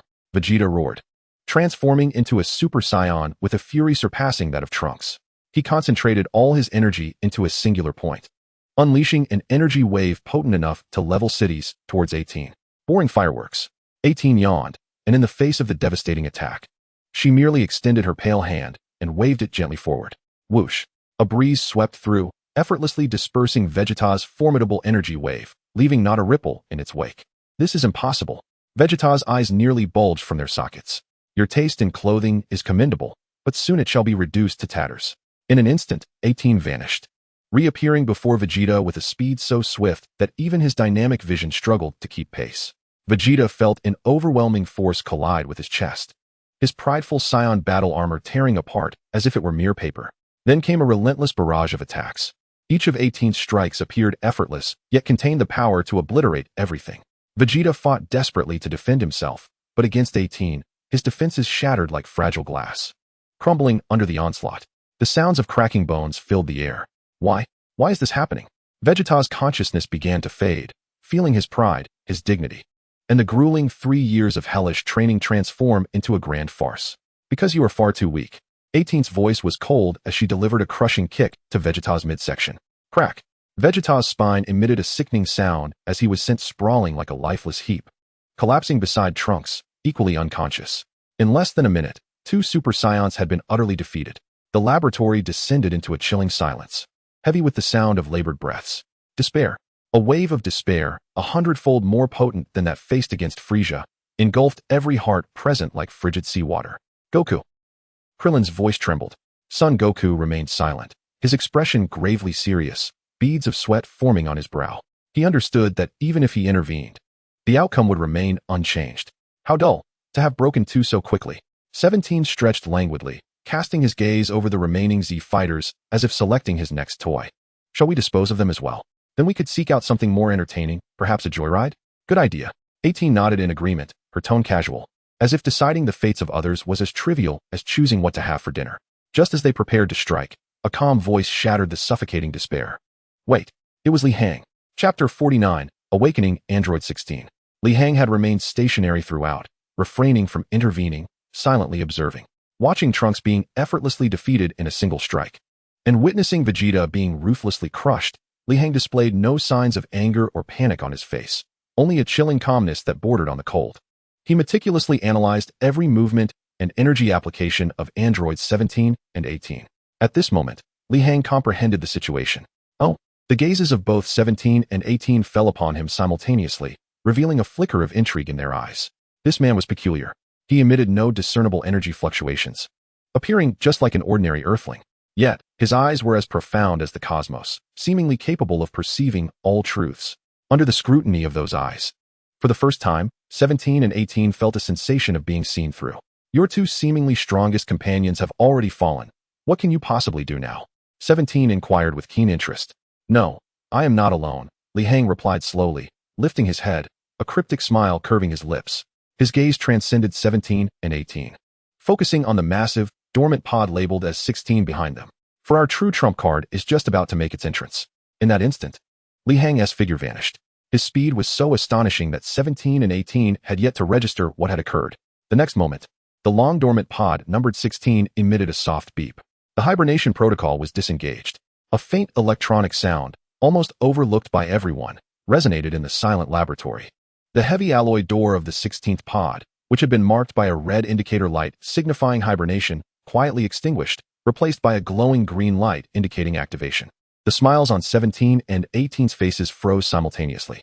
They slowly turned to face what they had presumed would never be awakened again, a relic from a bygone era. A failed creation, revealing a hint of gravity and disdain they had not consciously recognized. It was not the gravity of encountering a formidable foe, but rather akin to discovering a loathsome cockroach that should have long been disposed of in their pristine, orderly room. Hey, are you kidding me? 17's lips twitched as he glanced at Li Hang. For the first time, the playful mirth in his blue eyes was replaced by a chill of murderous intent. What have you done? Li Hang offered no response, merely gazing calmly at the pod that was gradually opening, like a gambler awaiting the revelation of the final outcome. The stakes were nothing less than the future of this world. Currently, among all the Z fighters, the most formidable was Son Goku, whose power, when fully unleashed, could reach around 1 billion. Even after Li Hang tapped into his utmost potential, his combat power barely exceeded 600 million. But what of Android 17? If memory served, it should be around 1.5 billion. Such power far surpassed theirs, and even combined, they would be no match for 17. Let us not forget, there was also Android 18, whose power, while somewhat lesser at around 1.2 billion, posed a similar threat as both androids possessed infinite energy, never tiring, never depleting. Should this continue, the fate of all present would be singular. Thus, Li Hang had no choice but to take a gamble, to see if 16 was indeed as formidable as portrayed in the original anime. With a hiss, accompanied by the sound of hydraulic gas being expelled, the door of the 16th pod slowly ascended, releasing a cold, white mist. A massive, towering figure gradually straightened within that mist. He was taller than everyone present, even exceeding Piccolo by a head. His iconic, fiery red hair stood upright like a blazing flame, clad in a dark green combat vest and black form-fitting battle attire, exuding a militaristic aura of lethal intent. He was Android 16. Unlike the alluring handsomeness of 17 and the exquisite coldness of 18, 16's features were rugged and expressionless. His ice-blue electronic eyes calm as a still pond, devoid of any emotional fluctuation. His arrival seemed to lower the temperature of the entire laboratory by several degrees. Who would have thought this old relic could still move? 18 remarked, crossing her arms, her lovely brows knitting together in open disdain. That old fool, Dr. Gero, made a mistake in creating him. A clunky robot solely designed for destruction and slaughter, utterly lacking in aesthetic appeal. Indeed, 17 shrugged, his expression returning to that of a cat toying with a mouse. However, since he has been released, we might as well dispose of him as well, and see just how feeble this so-called ultimate weapon truly is. Yet, 16 paid no heed to their mockery. He stepped forth from the pod, each movement resonating with force, causing the hard alloy floor to tremble slightly. His ice-blue electronic eyes scanned the room with the precision of the most advanced radar. Krillin, Yamchu, Tien, Piccolo finally. 16's gaze fixed upon Son Goku. Target confirmed, Son Goku. Threat level, extremely high. Execute command, annihilate. A voice devoid of any emotion, purely data-driven, reverberated within 16's mind. My mission is to kill Son Goku.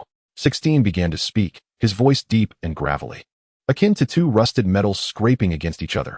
Unrelated individuals, vacate the area immediately.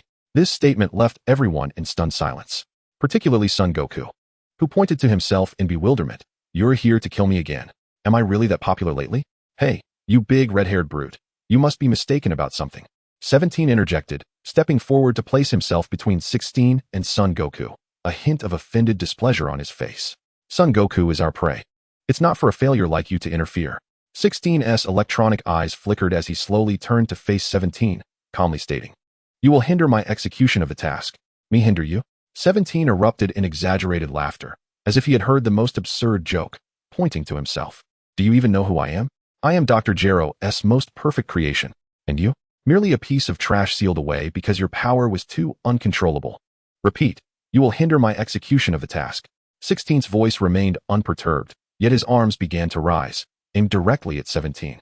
Warning, disappear from my sight immediately, or you shall be annihilated as well. The air in the laboratory froze at that moment. One aimed to kill Son Goku. The other treated the assassination of Son Goku as a game. Two masterpieces created by Dr. Gero were embroiled in a conflict over a ludicrous reason. Chapter 50, Androids in Conflict. How intriguing, thought 17, his smile turning dangerously sinister as he cracked his neck with a series of pops. It seems necessary to clear the stage before we begin our game and remind you, old relic, who the true protagonist of this era is. Before his words could fully dissipate, the figure of number 17 vanished from his position in an instant. In the blink of an eye, he reappeared, akin to a phantom, at the side of number 16, unleashing a whip-like kick imbued with terrifying force, accompanied by a piercing shriek that tore through the air, aimed directly at number 16's head. Yet, in the face of this assault potent enough to shatter mountains, number 16 did not even bother to turn his head. He simply raised his left arm nonchalantly, positioning it across his body. Bang! A resounding thud erupted, reminiscent of a battering ram striking a castle gate. Number 17's lethal kick, capable of obliterating a Super Saiyan, struck solidly against number 16's robust arm. Contrary to expectations of a shattered limb and the opponent being sent flying, the anticipated spectacle did not materialize. Number 17 felt as though he had kicked an immovable neutron star. An unimaginable, violent recoil surged from the point of contact, sending a numbing tremor through his entire right leg. Meanwhile, number 16 remained utterly unyielding, not even taking a single step back. What? It was now number 17's turn to exclaim in disbelief. Power analysis complete. Slowly, number 16 turned his head, a torrent of rapidly flowing data flashing within his icy blue electronic eyes. Your attack pattern has been recorded.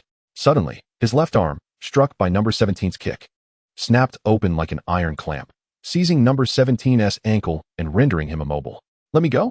Number 17's expression shifted dramatically as he concentrated energy in his other hand, preparing to strike back at number 16. However, number 16's response was swifter still. Hell flash. With a sharp command, number 16's unoccupied right arm opened from the center, revealing a cannon mouth pulsing with destructive energy. Boom. A colossal beam of crimson energy, far more concentrated than Tien's Kikaho, erupted at point-blank range, instantly engulfing number 17's form. A terrifying energy storm swept through the entire laboratory, shredding countless precision instruments as if they were mere paper. The sturdy alloy walls glowed a blistering red, and the underground facility trembled violently, as if on the verge of collapse. Number 17. Number 18 cried out in alarm, her figure flashing as she appeared at the heart of the explosion. As the dust settled, number 17 reemerged, He stood defiantly, yet his black bodysuit was tattered and torn, his face smeared with soot, and a trickle of what seemed to be oil dripped from the corner of his mouth, gazing at the charred mark on his chest. Then at the seemingly unscathed and expressionless number 16, the contempt and amusement in number 17's eyes vanished, replaced by a fierce, enraged madness. "You damned hunk of metal." With a furious roar, number 17 unleashed his energy, clashing fiercely with number 16's aura of annihilation. In that moment, two artificial beings, born of the same origin, engaged in a cataclysmic confrontation within that confined underground space. Meanwhile, the orchestrator of it all, Li Hang, silently maneuvered to the periphery of the battlefield as the combatants clashed. He paid no heed to the two titans battling with cataclysmic force, nor did he acknowledge the Z warriors who were left dumbfounded. Li Hang's gaze fell upon two unconscious Saiyans amidst the rubble, and he withdrew a small cloth pouch from his pocket. Inside the pouch were several green beans, pulsating with the essence of life. The underground laboratory had transformed into an active volcano. The crimson hell flash collided with number 17's invisible yet lethal energy shockwaves, each impact causing the mountain to groan under the strain, while massive rocks and metallic debris rained down from the ceiling. Goku, Piccolo, and the others could only clumsily maintain their energy shields, struggling to withstand the aftershocks that could shred them to pieces. "This is insane." Krillin, hiding behind a massive piece of machinery, trembled as he observed the titanic clash. That giant can actually hold his own against number 17? No, not just hold his own. Piccolo's expression grew grave. His extraordinary dynamic vision allowed him to perceive more details. Number 16 surpassed number 17 in sheer power and destructiveness, but Piccolo's thoughts trailed off, yet everyone understood. Number 17 possessed limitless energy.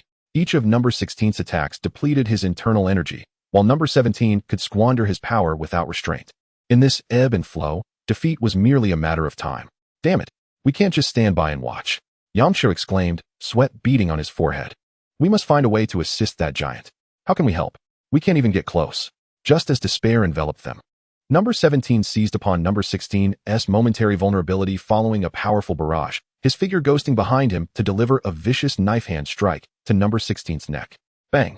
Number 16 staggered, his massive frame momentarily faltering. "Found your weakness, hunk of metal." A cruel smirk curled at the corner of number 17's lips as his attacks rained down like a tempest upon number 16's joints and energy conduits. "Number 18, stop watching and join in. Let us end this swiftly." Honestly, there's no elegance to this at all.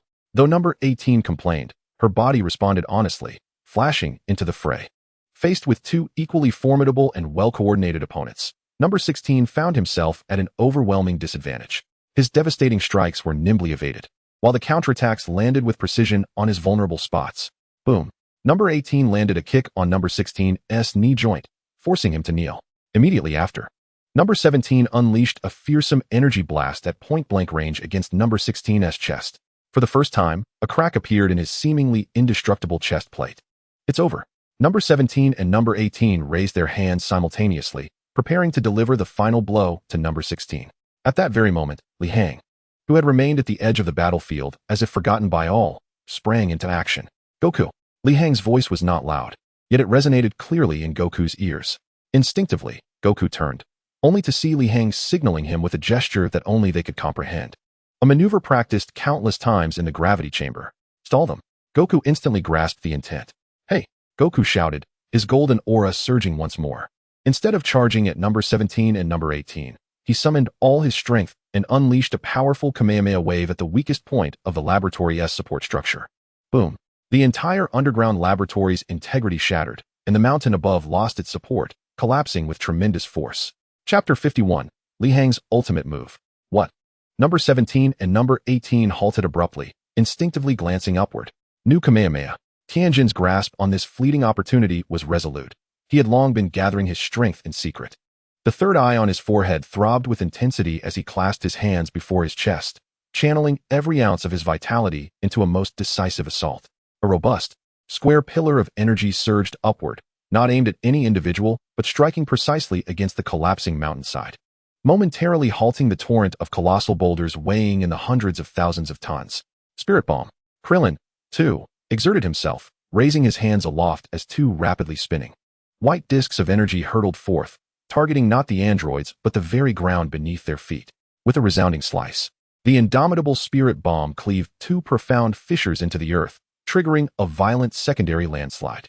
In that instant, the entire space trembled, shrouded in smoke and dust, severely disrupting both vision and perception. The Z fighters, in their own fashion, created a momentary chaotic respite for Li Hang. Amidst the swirling dust, Li Hang's figure darted past with blinding speed, disregarding the Z fighters, and appeared instantaneously beside the unconscious Vegeta and Trunks. He pried their mouths open, deftly inserting two senzu beans with precision. "You are courting death." The voices of androids 17 and 18 echoed from within the dust, rife with fury from their mockery. Two lethal waves of energy pierced through the haze, aimed squarely at Li Hang's back. Yet, just a heartbeat before the energy wave struck, Li Hang's form, along with Vegeta and Trunks, vanished abruptly without a trace. Instant transmission. Where did he go? 17 and 18 surged forth from the dust, gazing at the vacant ground with genuine astonishment for the first time. In a valley several kilometers away from the battlefield, Li Hang materialized with the two individuals. Coughing violently, Li Hang lowered Vegeta and Trunks to the ground before kneeling himself, overwhelmed by a fit of coughs. Although his earlier maneuver appeared effortless, transporting two individuals over such a distance consumed an immense amount of his energy. This was a rudimentary version he had developed over 3 years of observing Son Goku, lacking the efficiency of the original in both distance and consumption. Yet it sufficed. Almost the instant they touched down, two surges of ferocious energy erupted with enough force to alter the very atmosphere. Vegeta and Trunks had awakened. Damn it! Damn it! Vegeta sprang up from the ground, feeling the tremendous power within him swell exponentially due to his near-death revival. But his expression bore no trace of joy, only boundless humiliation and rage.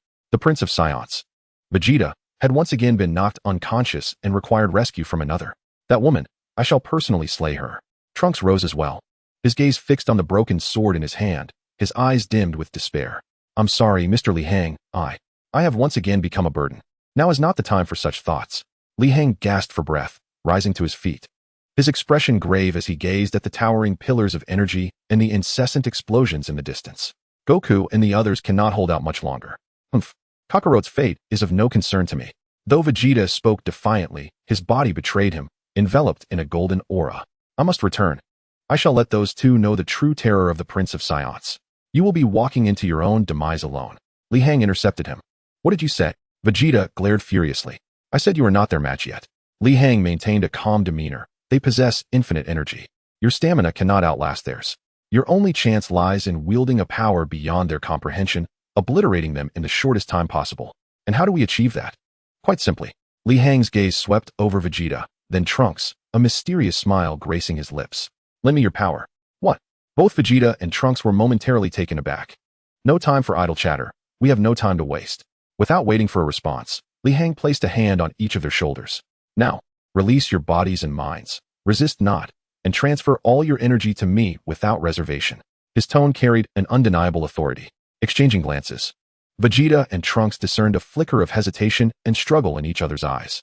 To relinquish their entire strength to another demanded an extraordinary level of trust. For Vegeta, it was a more unbearable thought than death itself. "Trust me." Li Hang's voice resonated once more, imbued with steadfast sincerity. "And trust yourselves. Believe in the limitless potential of the Saiyan race." Ultimately, Vegeta gritted his teeth and closed his eyes. "You bastard. If you dare to pull any tricks, I will haunt you even in death." Trunks inhaled deeply and nodded.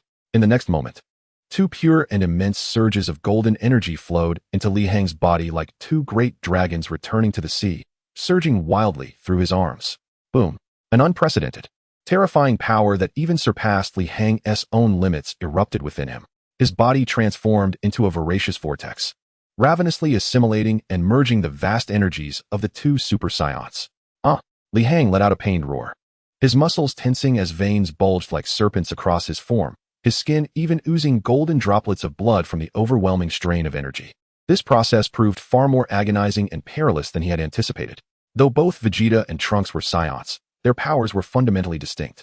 Vegeta's strength was imbued with the ferocity of a king and the fury of destruction, while Trunks' power carried the sorrow of the future and an unwavering resolve to protect. The diametrically opposed natures of their energies clashed violently within Li Hang, threatening to tear him apart. Any ordinary individual would surely have perished in such a moment. Yet, Li Hang was no ordinary person. Passive enhancement automatically increases combat power by 1 point per second. This seemingly unremarkable talent revealed its core and defiant potential at this moment. It granted Li Hang not merely strength, but an infinite capacity for adaptation and evolutionary potential. His body, every cell within him, was annihilated by this energy's tumult, only to be reconstructed at an accelerated pace, in a more perfect form due to the system's influence. This was a process of destruction leading to rebirth, a journey from death to life. Gradually, the three energies within Li Hang ceased their mutual repulsion, beginning to blend together in a marvelous rhythm. Li Hang's own power, vast and encompassing as the ocean, became the core. Vegeta's dominance and fury transformed into the tempestuous winds stirring monstrous waves within this sea. Trunks' resolve and guardianship became the sturdy dikes supporting this ocean, ensuring its ceaseless bounty. A triune unity, a brand new power, transcending the understanding of all present, was quietly gestating within Li Hang. At this moment, Li Hang's combat power had surged to an astonishing 2 billion. The expressions of Vegeta and Trunks turned ashen. They could distinctly sense the energy within them being ravenously siphoned away. Yet, what filled them with greater dread was the terrifying aura emanating from Li Hang, which seemed to climb relentlessly, as if it knew no limits. Chapter 52, Shatter, Annihilate. Meanwhile, on the battlefield, Goku and his companions found themselves embroiled in an unprecedented struggle. Boom. Android 18 delivered a fierce kick to Goku's waist, sending him crashing into the mountainside like a cannonball. Goku! Krillin exclaimed, unleashing a Kienzan towards 18's back. Without turning, 18 effortlessly swatted the indomitable energy disc into oblivion, then swiftly appeared before Krillin, tapping his forehead with a finger. Krillin's body went rigid, and he collapsed backward, unconscious. Curse it! Piccolo roared, regenerating his arms, which transformed into two massive tendrils that wrapped around 18. However, 18 easily seized them, slamming him into the ground as if he were a mere whip. The attacks from Tien and Yamcha were but futile gestures, failing to breach even 18's defenses. The tide of battle was clearly one-sided, a massacre unfolding before their eyes. Truly a bunch of tiresome insects, remarked Android 17, as he dealt with the still-resisting Android 16. Tearing off one of its arms and discarding it carelessly, he approached 18, observing the fallen Z warriors sprawled on the ground, their fates uncertain. And a hint of boredom crossed his features. The game is over. Let's depart and seek something more entertaining. 18 nodded, glancing at Goku, who had been buried deep within the mountainside, seemingly losing interest as well. Just as they were about to turn away, an eerie silence enveloped the world. The wind stilled. The clouds halted, and even the flow of air seemed to freeze. An indescribable, overwhelming pressure, reminiscent of the primordial forces at the dawn of the universe, descended upon the land without warning. The bodies of 17 and 18 stiffened abruptly, and for the first time, fear flickered across their otherwise emotionless faces. They mechanically turned their heads toward the source of the pressure. There, in the valley, a figure began to rise slowly, retaining his black hair and eyes. The ordinary casual attire he wore had long since turned to ash under the force of energy, revealing a perfectly sculpted physique that exuded elegance without exaggeration. No blinding aura engulfed him, yet the very space around him warped and collapsed, as if even light could not escape his gravitational pull. He floated silently, his pitch-black eyes calmly surveying 17 and 18, instilling a primal terror in these artificial beings who had never known fear. What manner of monster are you? 17's voice trembled for the first time. Me? Li Hang slowly raised his hand, gazing at his own hands, brimming with explosive power yet remarkably restrained. A radiant smile illuminating his face. I am merely a slightly stronger earthling. Before his words had fully resonated, his figure vanished from sight, not through teleportation or high-speed movement, but through a transcendence of spatial laws. When 17 and 18 finally caught sight of him again, he had positioned himself between them. You may perish now. His voice resonated calmly in their ears as he extended his hands, gently pressing them atop 17 and 18's heads. The motion was delicate, akin to caressing two docile kittens. Yet, in that instant, 17 and 18 felt as though they were being crushed under the weight of countless mountains, their technologically perfected bodies emitting a mournful cry of despair. Crack, crack. Web-like fissures erupted from the points of contact, rapidly spreading across their forms. And no, this is impossible, our bodies. There is nothing impossible, Li Hang remarked, observing the fear and disbelief that finally flickered in their eyes. Your gravest error was treating slaughter as a game. With a slight increase in pressure from his palms, a pair of muffled thuds echoed. The two terrifying androids, who had plunged the Z warriors into despair and transformed the future world into a hellish nightmare, were effortlessly reduced to dust by Li Hang in the simplest and most shocking manner imaginable. Upon completing this act, Li Hang gradually withdrew his hands, and the terrifying pressure that had made the heavens and earth tremble dissipated into nothingness. He turned to glance at the two Saiyans, now incapacitated from the energy drain, and then at his bewildered comrades, struggling to rise from the rubble. He shrugged in resignation. It seems tonight's dinner will again exceed expectations. In the wilderness, the wind swept away the lingering smoke, leaving behind a scene of devastation and desolation. The once mighty androids, who had instilled fear across the future world, had left not a single intact cell, completely vanishing from this realm. The Z warriors struggled to their feet, their faces smeared with dirt and bearing varying degrees of injuries. Yet each countenance radiated a mixture of euphoric relief and bewilderment.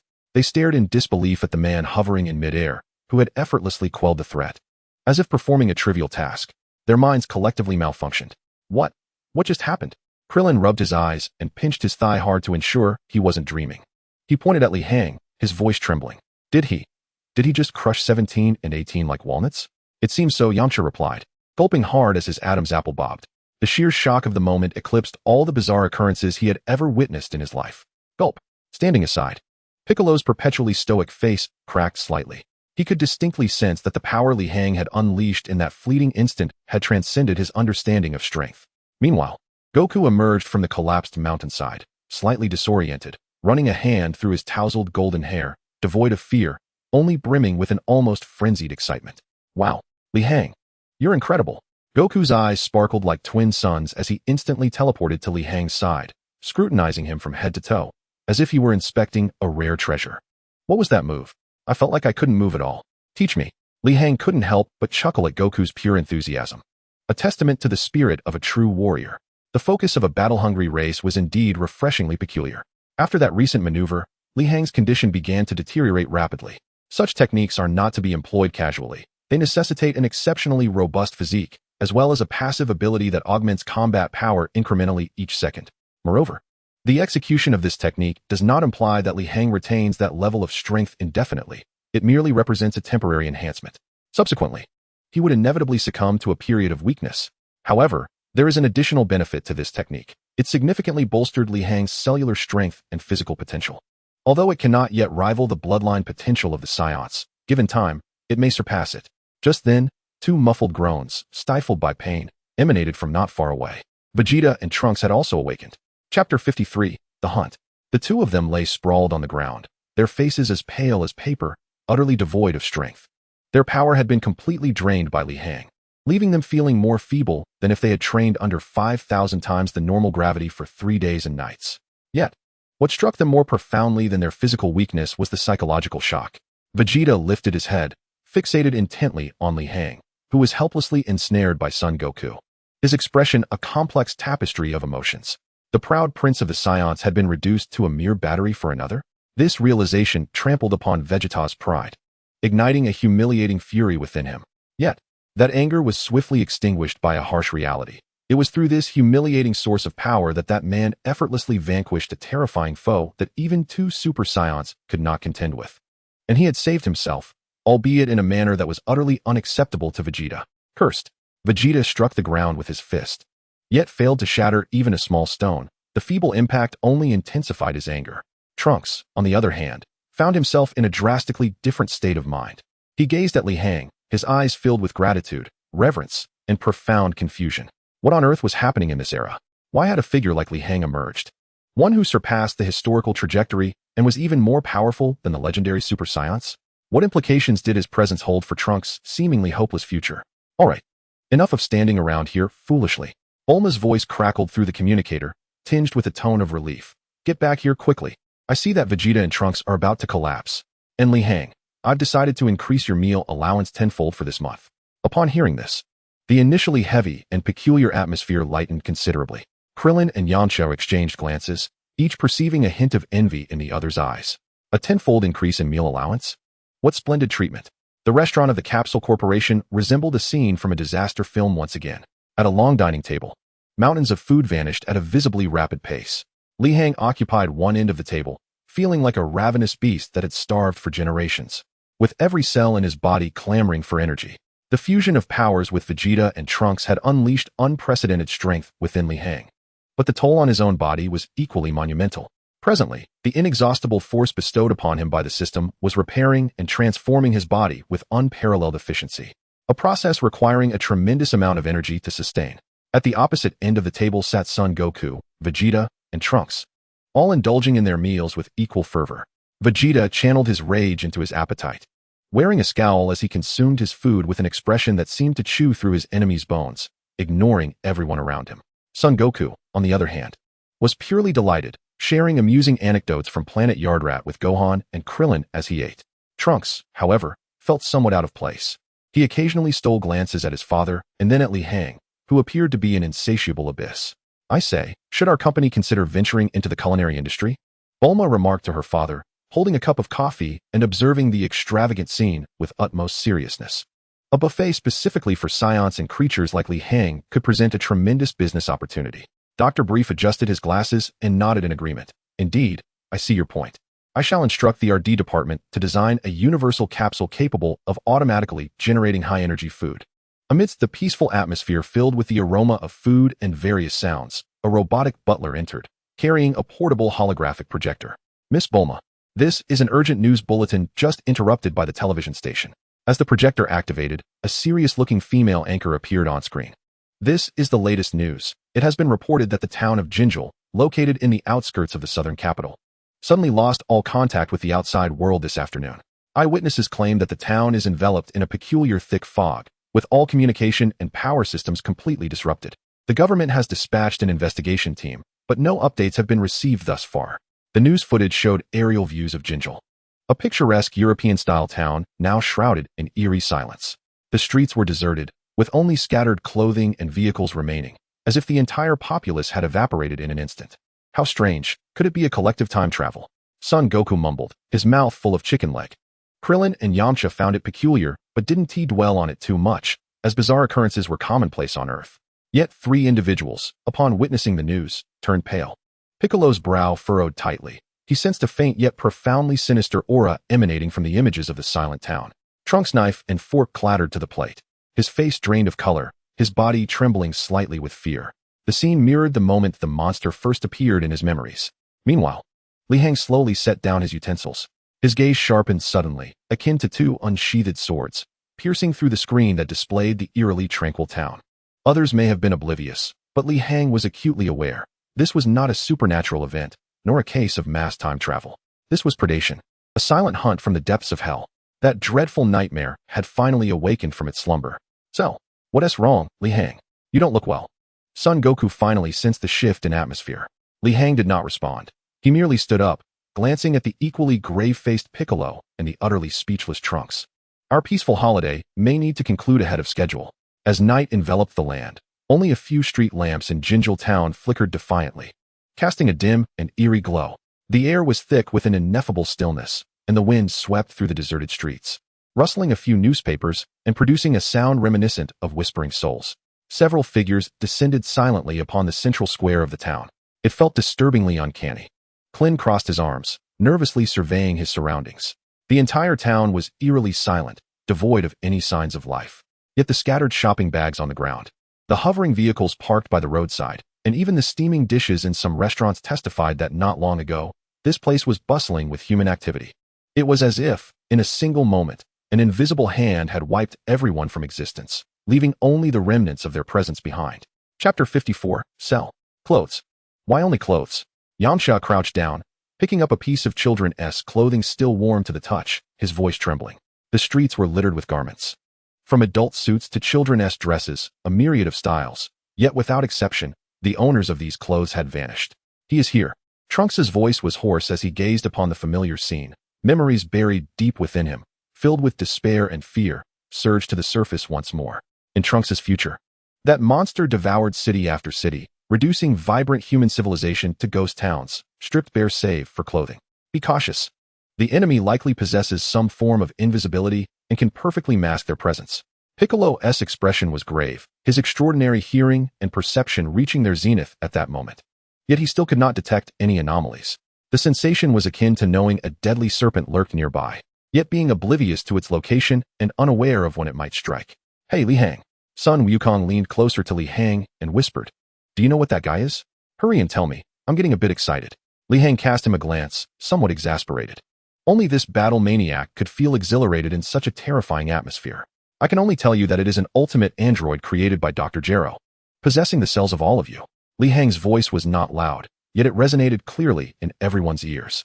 Indeed, it encompassed all of them, excluding Li Hang. This revelation caused a collective gasp among those present. What does that mean? It signifies that this unknown foe may possess the Saiyan bloodlines of Sun Wukong and Vegeta, the regenerative abilities of Piccolo, the martial prowess of Tien Shinhan, and even the malevolent powers of Frieza and his son. This was a being that amalgamated the strengths of all formidable warriors, theoretically the most perfect monster. Damn it, that old bastard Jero can't even let the dead rest in peace. Yamcha cursed furiously. Everyone split up. He must still be in this town. Sun Wukong proposed immediately. Once the target is spotted, signal at once. Do not act alone. The group nodded, transforming into streaks of light as they surged in all directions across the town. Li Hang remained still, closing his eyes and extending his senses with unprecedented precision. His perception shifted from searching for energy to sensing life. The entire town unfolded before him like a gray map in his mind. Not a single point of light represented life. No, that's incorrect. Li Hang's brows furrowed slightly. On the outskirts of the town, in a two-story building, he detected an exceedingly faint life force, flickering like a candle in the wind. The light was filled with fear and despair, as if it could extinguish at any moment. Found it. Li Hang's figure vanished from his spot, reappearing before a brightly lit residence. The door stood ajar, and inside, a suppressed sound reminiscent of a beast feeding echoed, accompanied by a faint cry for help from a man. Without a moment's hesitation, Li Hang kicked the door open. In the living room, a man in a suit was pinned to the ground by a grotesque creature. This monster was dark green, speckled with black spots, and bore a long, scorpion-like tail, the tip of which ended in a sharp, glimmering syringe.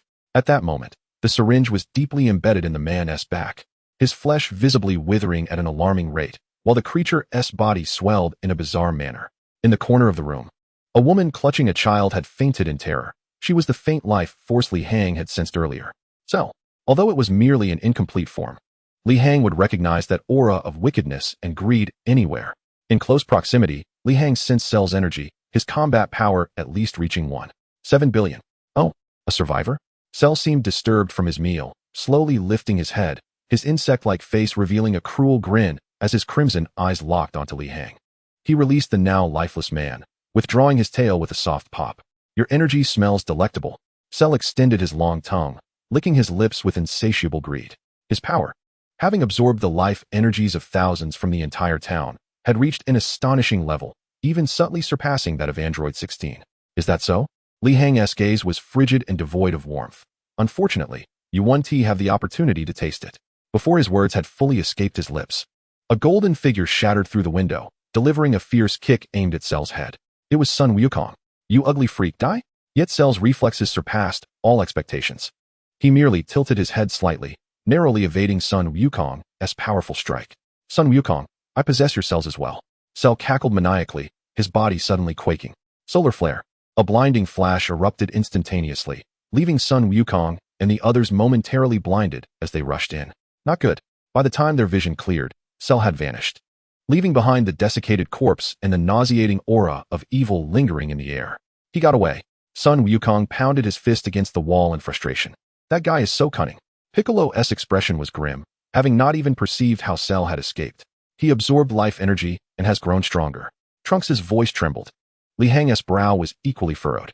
Cell was indeed exceedingly cautious. With his current combat power, he could easily overpower everyone present. Yet he had evidently sensed the previous demise of androids 17 and 18. To ensure absolute safety, Cell had no intention of engaging in battle with them.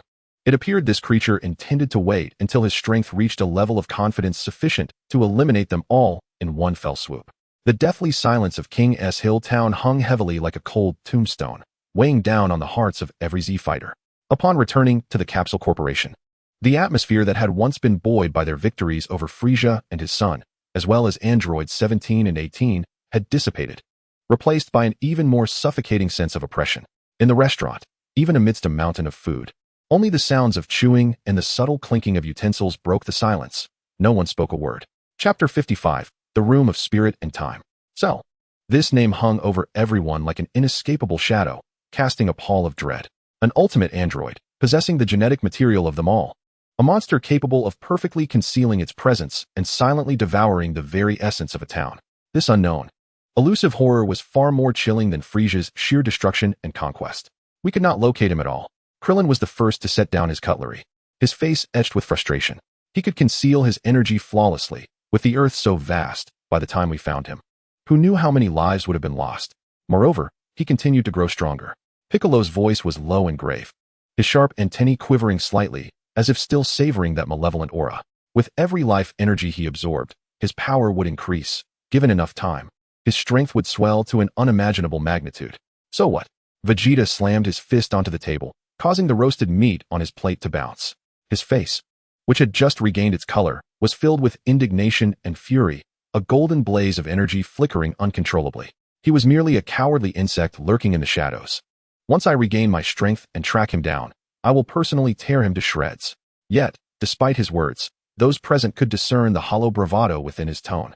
They had all witnessed the terror of androids 17 and 18, and this cell was evidently a more formidable and dangerous entity than either of them. Vegeta was right. We could not remain idle. Goku, unusually devoid of his usual mirth, wore an expression of grave seriousness. However, even if we managed to find him with our current strength, we would likely be no match for him. This statement plunged the rekindled spirits of the group back into silence. Indeed, if even two Super Saiyans could be easily defeated, what could they possibly achieve? Trunks hung his head, his hands clenched into fists, knuckles whitening from the strain. He recalled his future, a world utterly devastated by Cell, reduced to despair and ruins. Was it true that even returning to the past could not alter this tragic fate? Just as this atmosphere of despair threatened to engulf them all, Li Hang, who had remained silent, slowly spoke up. There is a solution, it exists. Instantly, everyone's gaze converged upon him. Li Hang wiped his mouth with a calm demeanor, as if discussing an inconsequential matter. Your Saiyan potential is immense, yet your training methods are woefully inefficient. What did you say? Vegeta's eyebrows shot up, as if he had been stepped on. Li Hang ignored him and turned his attention to Goku and Piccolo. Goku, Piccolo, you are aware of the temple, correct? Yes, of course. Goku nodded. I trained there when I was young. Inside the temple, there should be a very special room. Li Hang's gaze swept over the group, his voice steady yet imbued with a peculiar allure. A room where the flow of time differs entirely from the outside world. Spending a year inside may equate to merely a day outside. The room of spirit and time. Piccolo and Goku exclaimed in unison, their faces alight with astonishment. How do you know of this place? Piccolo's eyes glinted sharply as they fixed on Li Hang. The room of spirit and time is a closely guarded secret of the temple, known only to the Kai and a select few. I have my sources of information. Li Hang replied nonchalantly, aware that the more mysterious he appeared, the more hesitant they would be to question him. What matters is that this room can provide us with the greatest enhancement to our strength in the shortest amount of time. We have no time to scour the world for Cell. Our only option is to amass sufficient power to utterly crush him before he appears again. This proclamation struck like a bolt of lightning, dispelling the gloom that had settled over the group. Yes, the room of spirit and time. How could they have forgotten this place? This is excellent, Krillin exclaimed, slapping his thigh in excitement. If we can truly train there for a year, our power will undoubtedly surge. Humph, how easily you speak. Vegeta scoffed, though the fiery light in his eyes betrayed his eagerness. Nothing excites him more than the prospect of rapidly increasing his strength. However, the conditions in the room of spirit and time are exceptionally harsh, with immense gravity, thin air, and wildly fluctuating temperatures. Moreover, each individual can only spend a maximum of 48 hours within, equivalent to just 2 days. Piccolo doused their enthusiasm with cold water. Furthermore, only 2 individuals can enter at a time. This limitation brought the previously elated group back to a sobering reality. 2 days, 2 individuals. This meant that only a select few among them would have the opportunity for this transformative enhancement. I demand to be the first to enter, Vegeta declared without hesitation. Pointing to himself with an unassailable tone, I need power. I must grow stronger to redeem my honor. Father. Trunks gazed at his father's resolute expression, his lips moving but no words emerged. I want to enter as well, alongside Gohan. Goku scratched his head, glancing at his son with hopeful anticipation. Gohan has the greatest potential among us. With a little guidance, his strength will undoubtedly surpass ours. Upon hearing his father's words, Gohan felt a mix of nervousness and excitement as he clenched his small fists. In an instant, the group's gazes became charged with tension. The order of entry was not merely a trivial matter. It was a question of life and death for their next confrontation with Cell. Then let Vegeta and Trunks go in first. Just as the group was embroiled in disagreement, Li Hang spoke again, decisively. Everyone fell silent, including Vegeta himself. He hadn't expected Li Hang to voluntarily grant him this opportunity. Li Hang met their puzzled stares with calmness, explaining, First, the Saiyans are our primary combatants.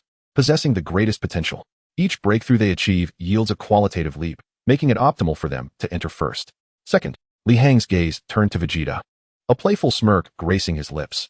I am genuinely curious to see how far the prideful prince of the Saiyans can evolve under the pressure of extreme circumstances. These words pierced Vegeta's heart with surgical precision.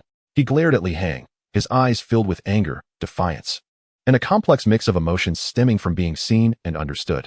This man always knew how to deftly tug at his most sensitive nerves. Goku observed Li Hang, then glanced at Vegeta before bursting into laughter. All right, it's settled. Vegeta, don't disappoint me. Humph. You are in no position to lecture me, Kakarot. Vegeta turned his head away, yet the slight tremor in his shoulders betrayed his inner turmoil. Under the leadership of Li Hang, the Z-Fighters devised an innovative and hopeful battle plan. Their objective, the temple. Chapter 56. The father and son of Vegeta enter the hyperbolic time chamber. That evening, Bulma piloted her massive capsule spaceship, carrying a multitude of warriors with varying thoughts, as they broke through the clouds towards the divine abode suspended in the sky. Inside the spaceship, Bulma gazed out at the swiftly retreating sea of clouds, then glanced at the man beside her, Li Hang, who was meditating with an air of confidence as if he had everything under control. A peculiar sensation surged within her heart. This man had unwittingly become the true core and soul among these guardians of Earth. His arrival was akin to a stone cast into a tranquil lake, irrevocably altering the course of this world. Meanwhile, in a shadowy corner of Earth, an unsightly figure was slowly writhing. Cell had just devoured the lives of an entire farm, and he could feel his power swelling within him. Yet, it was still insufficient, far from enough. A glint of greed and cunning flickered in Cell's crimson eyes.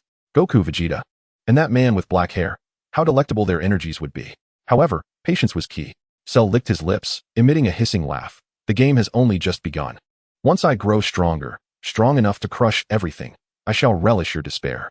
He glanced at his grotesque, spotted form. Images of a perfect blueprint buried deep within his genes surfacing in his mind. Androids 17 and 18 had been eliminated, a pity indeed, but that old coot doctor Jero always had a trick up his sleeve. A backup plan regarding the ultimate chip flickered in Cell's mind. Although it would be troublesome, as long as he consumed enough life energy, activating that thing would merely be a matter of time. Then, the entire universe would tremble at my perfection. With that, his figure melded back into the darkness, vanishing without a trace, as though he had never existed. The temple stood at the pinnacle of the world, the closest place to the heavens.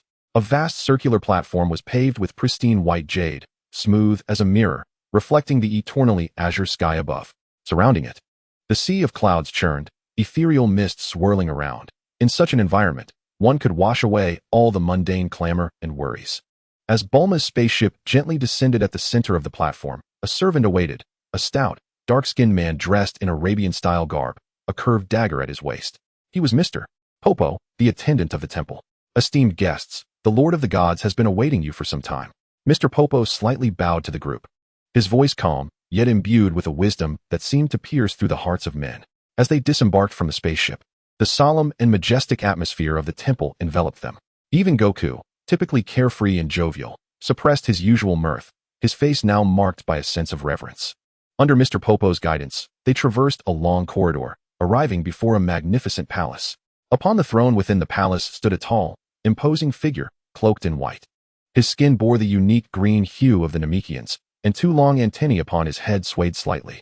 His gaze was deep and compassionate, as if it contained the wisdom and weariness of the entire world. He was the Earth's deity, the merged form of Dend and Piccolo. Having absorbed the power of the previous generation of gods, the current Dend was no longer merely a demon king or warrior. He truly bore the divine mission of safeguarding Earth. You have arrived. Dend's voice resonated within the minds of the assembly, no longer cold but imbued with a divine tranquility and authority. We seek to utilize the hyperbolic time chamber for training and preparation for the impending crisis. Goku stepped forward, articulating their intentions. Dend listened intently, his calm, unfathomable eyes scanning each individual present, finally lingering on Li Hang for a brief moment. A flicker of subtle surprise crossing his gaze. I sense a tremendous evil shrouding the earth, Dend spoke slowly. The hyperbolic time chamber is indeed your only option, but you must be aware of its rules. We understand, Goku nodded. In that case, proceed. Dend gestured towards a golden door adorned with mysterious patterns on the side of the palace. Remember, time is life. Do not squander a single second. With his permission granted, all eyes turned to the door. Behind it lay hope, and also despair. I'll go in first. Vegeta, growing impatient, was the first to charge toward the golden door, as if fearing someone might take his place. "Father, wait." Trunks hurriedly followed. As the father and son approached the entrance, Vegeta halted, glancing back at the others, his gaze settling on Li Hang, filled with provocation and determination. It was as if he were saying, "Just wait, when I emerge, your demise will be at hand." He, Prince of the Saiyans, Vegeta, intended to transform all his humiliation and resentment into power. Striving to surpass the man who filled him with despair, the door slowly closed behind them, sealing them off from the outside world. The hyperbolic time chamber was an eerie, boundless expanse of pure white. There were no sun, moon, or stars, no cardinal directions, only a blinding, eternal white. The air was as thin as at an altitude of 10,000 meters, the temperature fluctuating wildly between searing heat and bone-chilling cold, while the gravity, 10 times that of Earth, pressed down like an invisible mountain upon the intruders. How the moment Trunks stepped into this space, he was met with an overwhelming sense of pressure. He had to immediately raise his energy levels to barely withstand this harsh environment. Although the intensity of gravity here was nowhere near that of their training in the gravity chamber, the space within the hyperbolic time chamber seemed to possess its own rules. The previously unnoticeable tenfold gravity now felt heavy and oppressive to Vegeta and Trunks in this environment. Vegeta inhaled deeply, a near-manic smile breaking across his face. This is it. This is the feeling. He spread his arms wide, greedily savoring the crushing pressure capable of obliterating everything. Only in such a hellish environment could the Saiyan bloodline truly awaken. Without further ado, and without granting Trunks a moment to acclimate, Vegeta's training, or rather, his self-imposed torment, commenced the very instant he set foot in this realm. "Trunks, use all your strength to attack me." Vegeta roared at his son, golden energy erupting forth as he instantly transformed into a Super Saiyan. "But Dad, enough chatter. Do you want to forever remain a worthless being trailing behind others? Do you wish to watch your pathetic future unfold once more?" Each of Vegeta's words struck Trunks' heart like a heavy hammer. Trunks' body trembled as he gazed into his father's eyes, which were fraught with bloodshot fury and unyielding resentment. Ultimately, he clenched his teeth and unleashed a golden aura of his own. With a fierce shout, the father-son duo commenced their battle within this stark, white hellscape. Chapter 57. The purest aspiration to become stronger. This was a clash devoid of any technique, a primal and unrefined confrontation of raw power. Vegeta's onslaught was imbued with a cataclysmic ferocity, channeling all his grievances against Li Hang and all his frustration at his own inadequacies directly onto Trunks. He was not merely training. He was compelling himself and his son to transcend the barrier known as their limits. From being initially constrained, Trunks evolved into a full-throttle counterattack, only to finally succumb to numbness. His sword shattered. He forged a new blade from his ki. When his stamina waned, he relied on the indomitable will of a Saiyan to extract the last vestiges of strength from his body. A month passed, and they were both battered and bruised. 3 months elapsed, and they could effortlessly exchange energy blasts under tenfold gravity. After half a year, having been pushed to the brink of death by Vegeta yet resiliently recovering, Trunks experienced a qualitative leap in his power. He sensed he had grazed a new realm. His muscles began to swell unnaturally, his strength surged, yet his speed faltered. "No, this is not true strength." Vegeta sent him hurtling away with a punch, coldly admonishing him. "Merely pursuing muscle and might will render you a fragile target." Kakarot, and that Li Hang seeked the exquisite balance of power and speed. The image of Li Hang, effortlessly condensing 1 billion units of power into a singular, devastating strike, flashed through Vegeta's mind. That was the epitome of mastery over strength. Under Vegeta's relentless chastisement and pressure, Trunks abandoned that misguided path and began to seek a more perfect evolution.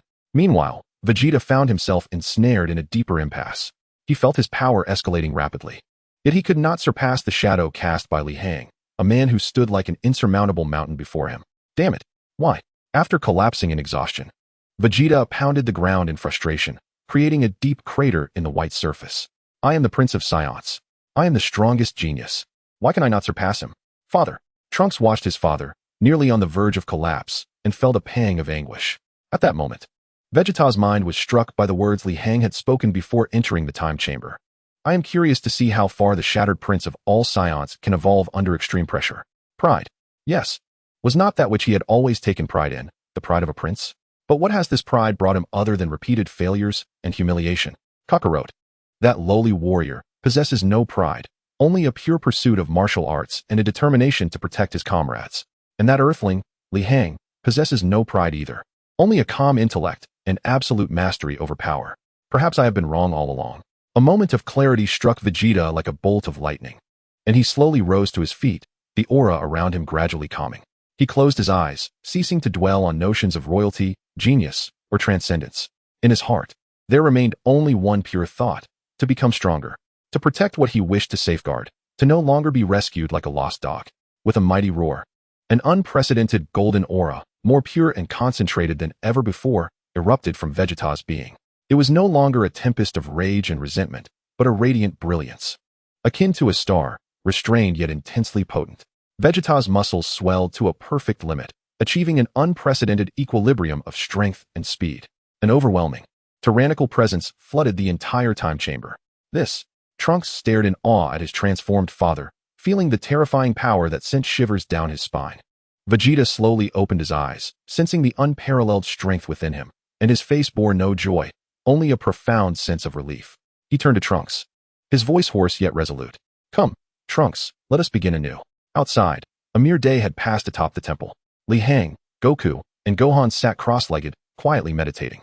Suddenly, Li Hang and Goku opened their eyes simultaneously, directing their gaze toward the golden doors of the time chamber. Such potent energy. It is Vegeta. Goku's face lit up with a delighted smile. He has succeeded. Li Hang nodded, a hint of satisfaction gracing his features. With a soft click, the door that had been sealed for a day slowly swung open. Two figures emerged from the blinding white light, Vegeta and Trunks. Their appearances had not drastically changed, but the overwhelming, transformative aura emanating from them left all present feeling a sense of trepidation.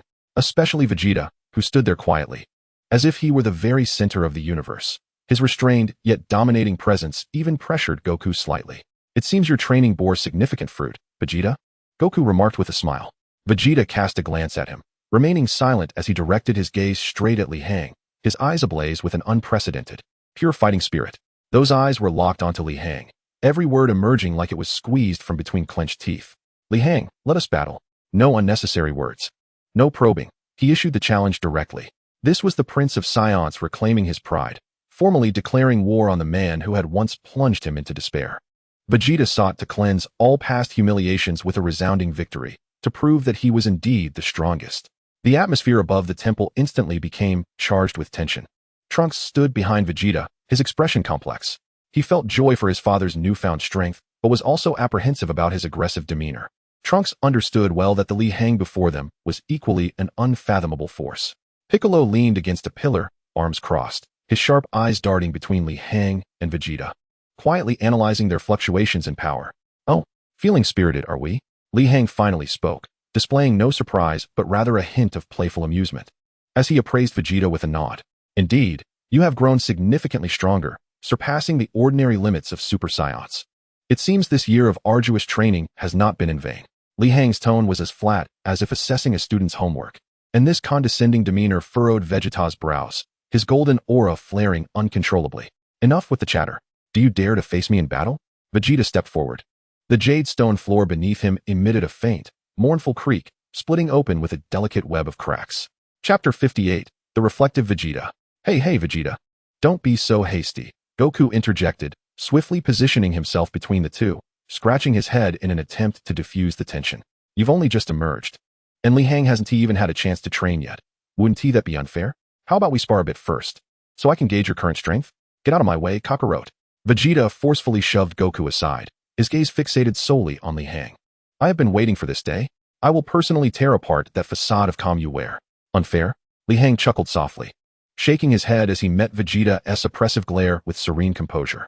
"Vegeta, you still do not grasp that absolute fairness has never existed in this world." However, his tone shifted slightly, a hint of regret glimmering in his eyes. "I must decline." "What did you say?" Vegeta's pupils constricted sharply, disbelief washing over him. He had envisioned countless scenarios. Perhaps Li Hang would eagerly accept the challenge, or perhaps he would fabricate an excuse to evade it. Yet, he could never have anticipated such a blunt and dismissive refusal. This humiliation stung more than a straightforward defeat. "You scoundrel, do you look down on me?" Vegeta's reason ignited in fury, his golden aura surging once more, the terrifying pressure causing the entire sanctuary to tremble.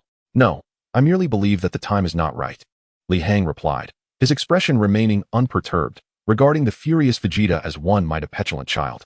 "Your current power stems from a year of arduous training and the Saiyan trait of becoming stronger when on the brink of death. Yet your mindset has not fully aligned with this newfound strength. It has not genuinely become a part of you. In simpler terms, you are but a child who has recently acquired a formidable weapon, yet lacks the ability to wield its full potential. Li Hang paused, casting a glance at the equally astonished Goku and Gohan. Gohan, it is now your turn. The time within the hyperbolic time chamber is precious and must not be squandered. His words fell like a bucket of ice water upon Vegeta's raging fire, rendering him momentarily speechless. Not only had Li Hang not been intimidated by his aura, but he also appeared as a mentor, calmly analyzing Vegeta's strengths and weaknesses while effortlessly orchestrating the training plans for others. Such composure and control over the situation filled Vegeta with an absurd sense of disbelief. Who truly was the one who had trained for a year within the hyperbolic time chamber, emerging with such heightened power? Why, despite his own increase in strength, did the gap between him and this man feel even more pronounced? It was a crushing disparity in vision and perspective. Damn it all. Vegeta's fists clenched tightly, the sound of cracking knuckles echoing in the air. He longed to charge forward and engage in a reckless brawl. Yet Li Hang's calm gaze loomed like an insurmountable mountain, suffocating him. Haha, you have a point, Goku exclaimed, breaking the awkward tension with hearty laughter. Vegeta, why don't you take a breather? Once we finish training, there will be plenty of time to have a proper match. Come on, Gohan. Right.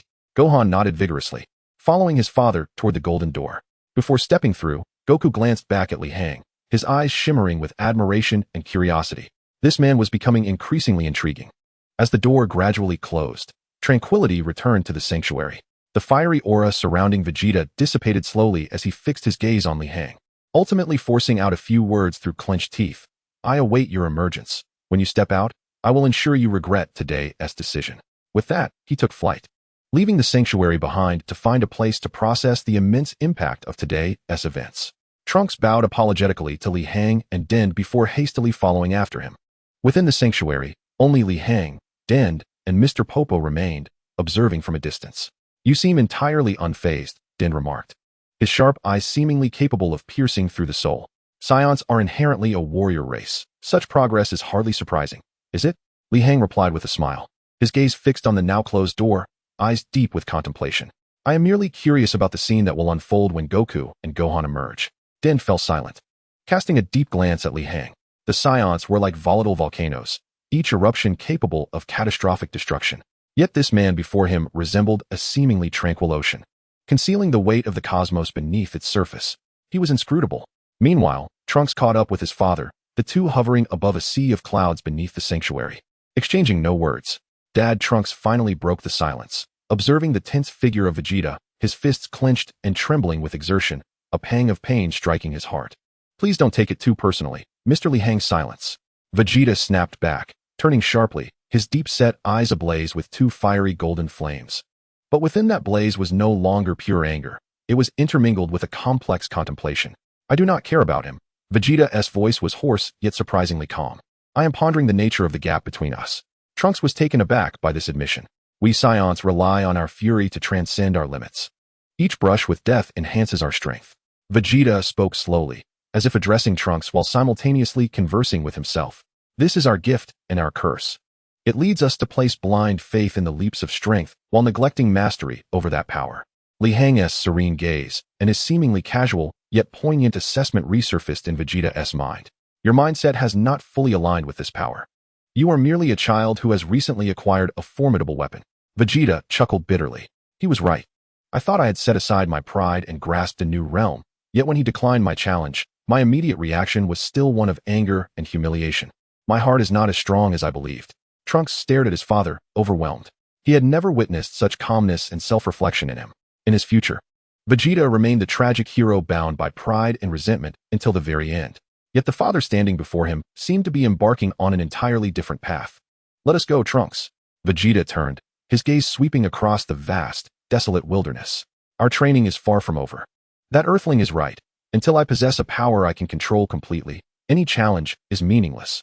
I shall seek a strength that is uniquely mine, a true power befitting Vegeta. As he transformed into a streak of light, vanishing into the horizon, Trunks beamed with genuine joy. Gripping the hilt of his sword, he felt an unprecedented resolve. This era, influenced by the man named Li Hang, had become markedly different.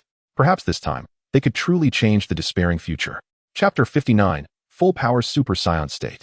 Within the confines of the hyperbolic time chamber, time flowed in an uncanny manner. In stark contrast to the destructive and tempestuous training methods of Vegeta and his son, Goku chose a path that was entirely divergent for himself and Gohan. Gohan, relax, Goku instructed, sitting cross-legged, enveloped by a steady and subdued golden aura. His expression was no longer one of combat seriousness. Rather, it radiated a tranquil semblance akin to meditation. The transformation into a Super Saiyan should not be a burden or an explosive outburst of rage. It is essential to perceive it, to embrace it, allowing this power to become an integral part of your being, as natural as your hands and feet, to be controlled at will.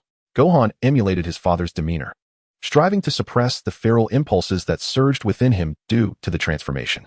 This was an exceedingly arduous process. The strength of a Super Saiyan stemmed from anger, and to maintain the transformation while preserving a calm heart was, in itself, a paradox. Initially, Gohan found himself unable to achieve the Super Saiyan transformation at all. It was only after a month that he managed to grasp it at a rudimentary level. However, he soon realized that the moment he relaxed his mind, the golden aura would dissipate instantaneously, reverting him to his black-haired state. Conversely, whenever he attempted to sustain the transformation, the innate ferocity would surge uncontrollably, assaulting his reason and igniting a desire to obliterate everything in sight. No, Goku repeatedly corrected him. Gohan, you fear this power, you resist it. You perceive it as a monster that might harm others, which is why you hesitate to take control of it. Think of those you wish to protect, Uncle Piccolo, your mother, and Uncle Krillin. This power exists not for destruction, but for the purpose of safeguarding them. It is your ally, your companion, not your adversary. Goku's words illuminated the darkest corners of Gohan's mind like a beacon. To protect. Indeed, his desire for strength stemmed from the yearning to possess enough capability to safeguard all that he cherished, no longer relegated to helpless tears as in times past.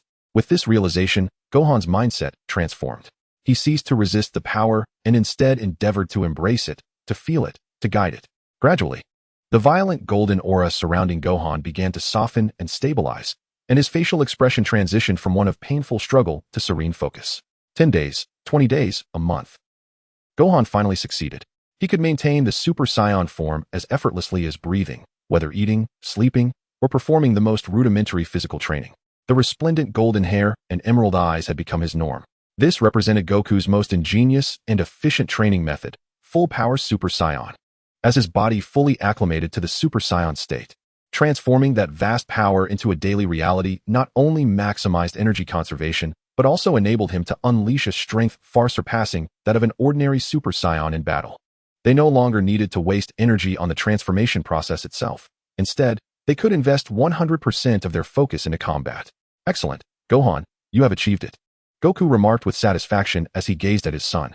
Now, we shall commence the second phase of our training. The silhouettes of the father and son began to drift apart in the pristine white space, two equally formidable yet profoundly restrained golden auras colliding with tremendous force. Their duel was no longer a destructive exchange of energies reminiscent of Vegeta, but rather a refined exhibition of martial prowess between the most elite practitioners. Each punch and kick was infused with the utmost mastery over strength. Goku imparted the essence of his lifelong martial arts knowledge to Gohan, while Gohan's terrifying potential, surpassing that of all others, was fully awakened amidst this high-intensity sparring. His combat skills advanced at a visible pace, evolving from initial naivety to a well-structured form, ultimately reaching a point where he could faintly match Goku's rhythm and execute his own exquisite counterattacks. A single day in the outside world equated to a year within the time chamber, passing quietly amidst the fulfilling and efficient training of the father and son. When the doors of the hyperbolic time chamber swung open once more, Goku and Gohan emerged, and the air within the entire temple seemed to solidify. Goku maintained his cheerful demeanor, yet the intensity and refinement of his aura had multiplied exponentially since their entry. Simply standing there, he exuded an aura of profound wisdom akin to that of a grandmaster. Beside him, Gohan's transformation was nothing short of astonishing. The once timid young boy had blossomed into a striking young man. His stature had increased considerably, and the innocence in his eyes had been replaced by a maturity and determination that transcended his years.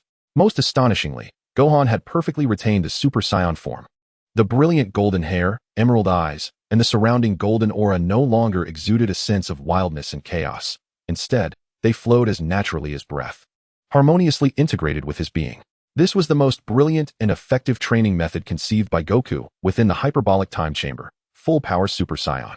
By allowing the body to fully adapt to the Super Saiyan state, transforming that immense power into a state of normalcy. They maximized energy conservation while being capable of unleashing a strength far beyond that of an ordinary Super Saiyan. Gohan had succeeded. Outside the temple, Piccolo's face displayed a rare expression of excitement.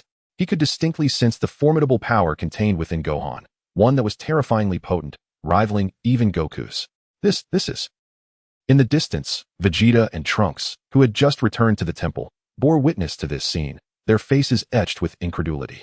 Especially Vegeta, who felt that the power advantage he had painstakingly cultivated over the course of a year had evaporated in an instant, even surpassed. That scoundrel Kakarot always manages to outpace him through the most unfathomable means. Dad! Gohan exclaimed upon seeing Piccolo, his face lighting up with a joyful smile as he instantaneously appeared before him, enveloping him in a vigorous embrace. Uncle Piccolo, look, I've grown stronger. Yes, well done, Gohan. Piccolo replied, somewhat stiffly patting Gohan's back, a rare hint of satisfaction gracing his otherwise stoic visage. Haha, it seems we are not late, Goku chuckled as he approached, his gaze sweeping over Vegeta before settling on Li Hang. Li Hang, the next phase rests upon your shoulders. Do not keep us waiting too long. Rest assured. Li Hang nodded, genuinely pleased by the tremendous progress made by Goku and his son. Chapter 60, The Solitary Hyperbolic Time Chamber. Above the temple, Li Hang stood before the grand golden door adorned with mysterious patterns, the complex gazes of the Z fighters behind him. Li Hang, are you truly going in alone? Krillin inquired, still somewhat apprehensive. The terrifying nature of the hyperbolic time chamber had left them shuddering merely from Piccolo's descriptions. It was not only the harsh physical environment, but also an extreme test of the spirit. The boundless expanse of pure white space and the eternally unchanging bizarre light were enough to drive any weak-willed individual to madness. As Sun Wukong and Vegeta ventured forth, they were accompanied by at least one companion, a reference point for each other, a means to vent their frustrations and engage in practice.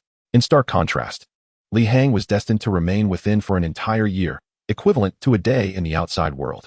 Fear not, I shall merely slumber for a year, and perhaps emerge with a bit more girth, Li Hang jested, glancing back at the group in an attempt to lighten the somewhat somber atmosphere. Humph, let us hope you do not return as a mere husk, Vegeta remarked coolly, leaning against a distant pillar of the palace. Although his words were sharp, a flicker of concern, which even he was reluctant to acknowledge, gleamed in his eyes. What manner of training would this man undertake? Lacking both adversaries and companions, would he simply rely on that peculiar ability to grow stronger by doing nothing for an entire year? Haha, I shall eagerly anticipate the outcome. Sun Wukong scratched his head. Curiosity etched across his face. Li Hang, when you emerge, we must have a proper sparring match. Absolutely, Li Hang replied with a smile, and without further ado, he turned and pushed open the heavy golden door. As the door gradually closed, the clamor and scrutiny of the outside world were entirely severed. Before Li Hang unfolded a realm that was pure, blindingly white, and infinitely expansive. There was no sound, no direction, no sense of time passing, only an eternal void that seemed capable of consuming everything. The gravity, tenfold, surged upon him like a tide, and the thin air rendered each breath a stinging torment. Li Hang's body sank slightly, but he quickly acclimated. Such gravity was even less formidable than what he had initially encountered upon entering the gravity chamber. However, the true discomfort stemmed from the psychological oppression, loneliness, and extreme solitude, as if the entire universe had forsaken him. Here, the only reference point was himself, and the sole adversary was also himself. Intriguing, Li Hang surveyed his surroundings, displaying no hint of panic, rather a faint smile of interest. He did not, like Vegeta, plunge into frenzied self-torturous training, nor did he sit cross-legged like Sun Wukong in pursuit of inner peace. He simply stood in silence, then slowly closed his eyes. His consciousness delved deep within his being. Battle Power, 2899874110. Battle Power, 2899874111. Battle Power, 2899874112. The numbers on the data panel continued to pulse tirelessly, akin to a precision instrument that never ceased, measuring his growth. This was Li Hang's greatest asset, yet also his most confining shackle. With this system, his minimum potential was boundlessly elevated. He would never need to fear stagnation in his strength. Yet, simultaneously, this engendered a certain lethargy in his comprehension of power. He resembled a fabulously wealthy magnate, awakening each day to find his fortune inflated by billions, aware of his affluence yet oblivious to its origins, and even less capable of employing this wealth effectively to yield greater value. Vegeta and the others had to draw forth their potential through rage, near-death experiences, and arduous training. Each enhancement was a transcendence of will, with strength and mindset evolving in tandem. In contrast, Li Hang's power was bestowed upon him without effort, forcibly instilled by the system. This resulted in a disconnect between his mental state and his understanding of martial arts and strength, perpetually lagging behind his physical advancement. He was akin to a 3-year-old wielding a colossal hammer capable of reshaping the world. He could shatter mountains and quake the earth, yet would never grasp the true utility of that hammer, nor unleash its full might. In previous battles against Frieza and the androids, Li Hang had barely triumphed by absorbing the strength of others and igniting his potential. Yet that was ultimately a shortcut, reliant on external forces. "What I need is not greater strength," Li Hang murmured, his consciousness meandering through the golden ocean of energy within him. "What I require is a key to master this ocean." Thus commenced his training. He did not practice punches or manipulate energy. Instead, he settled in a cross-legged position to engage in the most fundamental yet challenging task, introspection. He immersed his entire essence within, observing and feeling the fleeting increments of battle power birthed each second. What was that increment of battle power? It emerged like a droplet of golden dew, manifesting within Li Hang's ocean of energy before swiftly merging into it, elevating the water level by a fraction. Day after day, month after month, Li Hang remained motionless within that pure white void, akin to an inanimate statue. His mental fortitude was honed to an extraordinary resilience and acute awareness through these repeated introspections. Gradually, Li Hang discerned more. He realized that the droplet of golden dew did not appear out of thin air, but was derived from a higher dimensional, incomprehensible rule. That rule was the system. Moreover, that droplet was not merely energy. It resembled a seed, a kernel of information imbued with infinite possibilities. Once this seed integrated into Li Hang's body, it would spontaneously analyze his physical structure and subsequently optimize and perfect it. His bones would grow sturdier, his muscles would become more explosive, and his neural responses would quicken. This was the fundamental reason behind Li Hang's extraordinary physical strength and recovery abilities, as his body underwent microscopic evolution every second. "So that is it, I understand now." 6 months had elapsed within the time chamber, as Li Hang slowly opened his eyes. Within his gaze, it was as if stars flickered in existence and dissolution. He extended his right hand, and with a mere thought, the ocean of energy within him ceased to respond passively. Instead, it operated like a well-trained army, executing his will with precision. A stream of golden energy overflowed from Li Hang's fingertips, no longer a tumultuous blaze nor a dazzling wave of light. This energy shifted forms at his fingertips. At times it morphed into an exceptionally sharp sword, its blades slicing through space. At other moments, it transformed into a shield as heavy as a mountain, steadfast and composed, seemingly able to withstand any assault. Occasionally, it became a droplet as gentle as a raindrop, crystalline and translucent, yet harboring a terrifying heat capable of evaporating oceans. This was true mastery, the ability to alter the form of power at will, adapting to various foes and circumstances. Chapter 61. Returning to simplicity. Yet it was still insufficient. Li Hang shook his head. This was merely the first step. He rose to his feet and began to practice his strikes within this boundless expanse. He did not imitate anyone's techniques, be it the ferocity of Turtle School, the peculiarities of Crane School, or the destructive combat style of the Saiyans. Each punch he threw and every kick he executed adhered to a primordial and simplistic trajectory, straight punches, hooks, and whip kicks. Yet each movement encapsulated a unique intent. At times, Li Hang's fist struck like thunder, swift to the extreme, imbued with a will to obliterate. At times, it resembled a gentle breeze, soft and slow, yet capable of dispelling all aggression, imbued with a spirit of profound acceptance. This was precisely what Li Hang had gleaned from the likes of Sun Wukong, Vegeta, Tien Shinhan, and Piccolo, as well as from every martial artist he encountered. No longer did Li Hang merely imitate their techniques. He began to comprehend the philosophies underlying their movements, subsequently integrating these principles into his own being, transforming them into something uniquely his own. 3 months passed. Li Hang's strikes had returned to a state of primal simplicity, each movement resonating with the fundamental truths of the universe, as if he had become one with the very fabric of space itself. Suddenly, a faint knocking echoed through the stillness of the room. Li Hang halted his practice, turning in surprise. There, not far away, a small wooden door had inexplicably materialized on the white wall that should have led to nothingness. Mr. Bobo emerged, carrying a steaming platter of buns, his face adorned with the same serene smile. "You've worked hard in your training. Have a bite to eat." Li Hang, observing this man who seemed to defy the laws of space, glanced at the fragrant buns, and even with his current state of mind, he couldn't suppress a twitch of his lips. "Mr. Bobo, how did you get in?" "The door is right there. I simply walked through it," came Mr. Bobo's straightforward reply as he placed the buns on the ground and, as if performing a magic trick, produced a teapot. Li Hang approached, took a bun, and bit into it, surprised by the delightful flavor. Your heart was once troubled, Mr. Bobo remarked, pouring tea while gazing at Li Hang with eyes that seemed to see through everything. Like a sea ravaged by a storm, brimming with untold power, yet only stirring chaos, harming both itself and others. Li Hang paused in his tea drinking. But now, your heart has found calm, Mr. Bobo continued with a smile. The storm has subsided. The sea has become a mirror. It still possesses the strength to conjure towering waves, yet it can also reflect the entire starry sky. With that, Mr. Bobo ceased speaking, quietly watching as Li Hang finished the buns. He then carried the empty plate back through the wooden door, vanishing from sight. Li Hang stared at the now absent door, lost in thought for a long while. This servant of the temple might very well be the being closest to the Tao in this world. Reflecting the starry sky, Li Hang murmured, a flicker of enlightenment crossing his eyes. He slowly stood up and closed his eyes once more.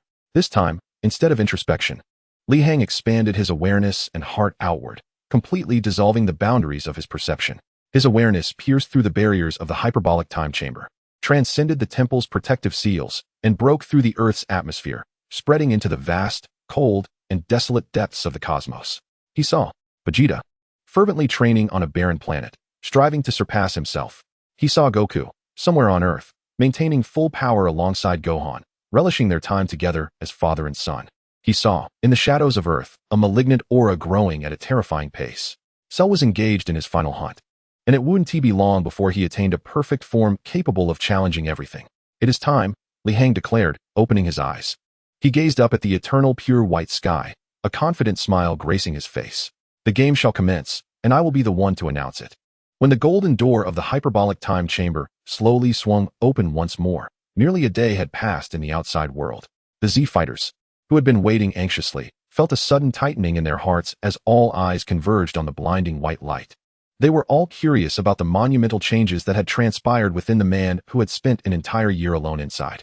Vegeta crossed his arms, his golden aura subtly swirling around him, his sharp gaze filled with scrutiny and challenge.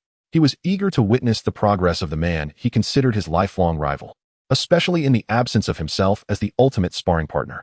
Goku's face reflected excitement and anticipation. He had already begun to stretch, as if ready to leap into battle at any moment. As the light faded, a figure emerged slowly, clad in the same black leisurewear, with black hair and eyes. Li Hang appeared unchanged, showing no signs of overwhelming power or even a hint of energy fluctuation. He looked like an ordinary young man who had just awakened from a midday nap, a hint of languor on his face as he smiled at the gathered crowd. The air outside is quite pleasant, he remarked. This scene left everyone present in stunned silence. What is happening? Krillin rubbed his eyes in disbelief. His aura. It seems unchanged. No, it even feels weaker than before he went in. Something was amiss. Piccolo's brow furrowed deeply. His extraordinary perception told him that the situation was far more complex than it appeared. Li Hang, in his eyes, resembled a bottomless ancient well, seemingly calm on the surface, yet concealing darkness and depth capable of swallowing all. Only Goku and Vegeta, the two Saiyans who had touched higher levels of power, felt an immediate weight of gravity in their expressions. Returning to simplicity, Goku whispered, his pure eyes betraying a flicker of apprehension for the first time. He sensed that Li Hang had not weakened. Rather, he had perfectly contained an immense power within himself, not releasing even a hint of it. This was an absolute mastery of strength, a realm that even he and Vegeta were far from reaching. Stop the theatrics. Vegeta's face darkened, his frustration palpable. He despised Li Hang's nonchalant demeanor, as if he had everything under control. Quit the charade. Come and fight. Vegeta roared, no longer hesitating. His golden aura erupted, and he unleashed his power beyond that of a typical Super Saiyan, transforming into a bolt of golden lightning as he hurled a punch toward Li Hang's face. This strike, infused with all of Vegeta's pent-up resentment and frustration from the day, possessed the force to obliterate a small planet. Yet, in the face of this cataclysmic blow, Li Hang merely stood still, not even lifting an eyelid. He slowly raised his right hand, extending a single finger. As Vegeta's devastatingly powerful fist was about to make contact with his nose, Li Hang's finger gently tapped the edge of Vegeta's punch. There was no deafening crash, no world-ending clash of energies. Time seemed to pause, as if the universe had pressed the mute button.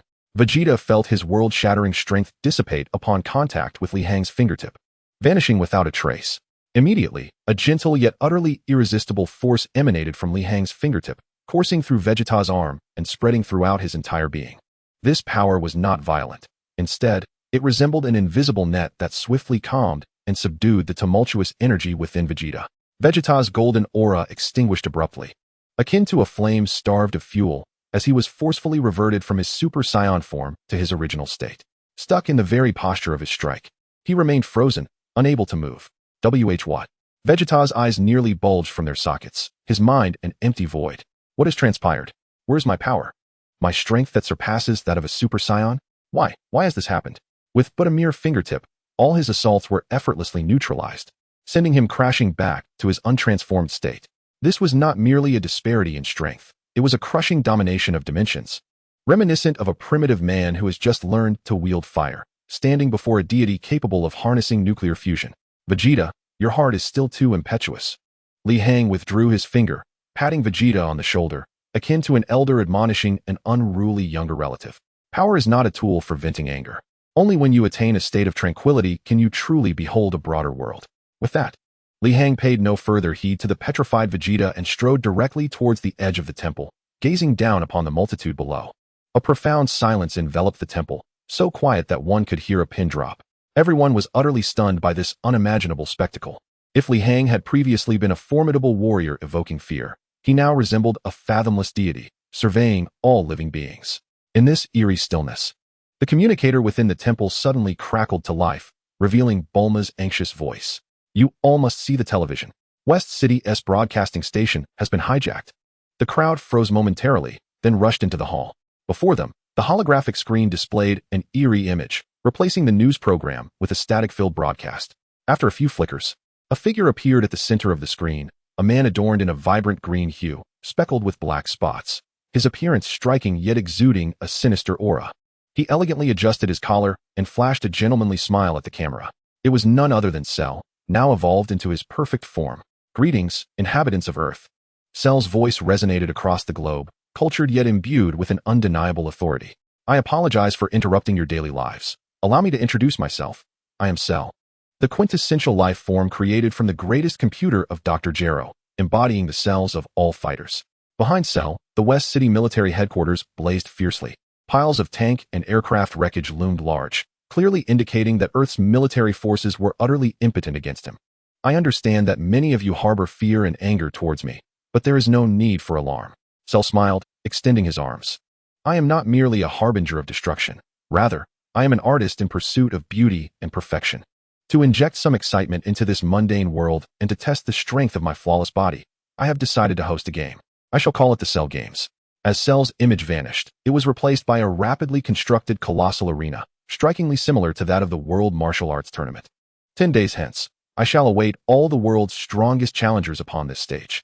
The rules are simple, one-on-one duels until one party concedes or perishes. Cell's voice echoed once more, now laced with a chilling mockery.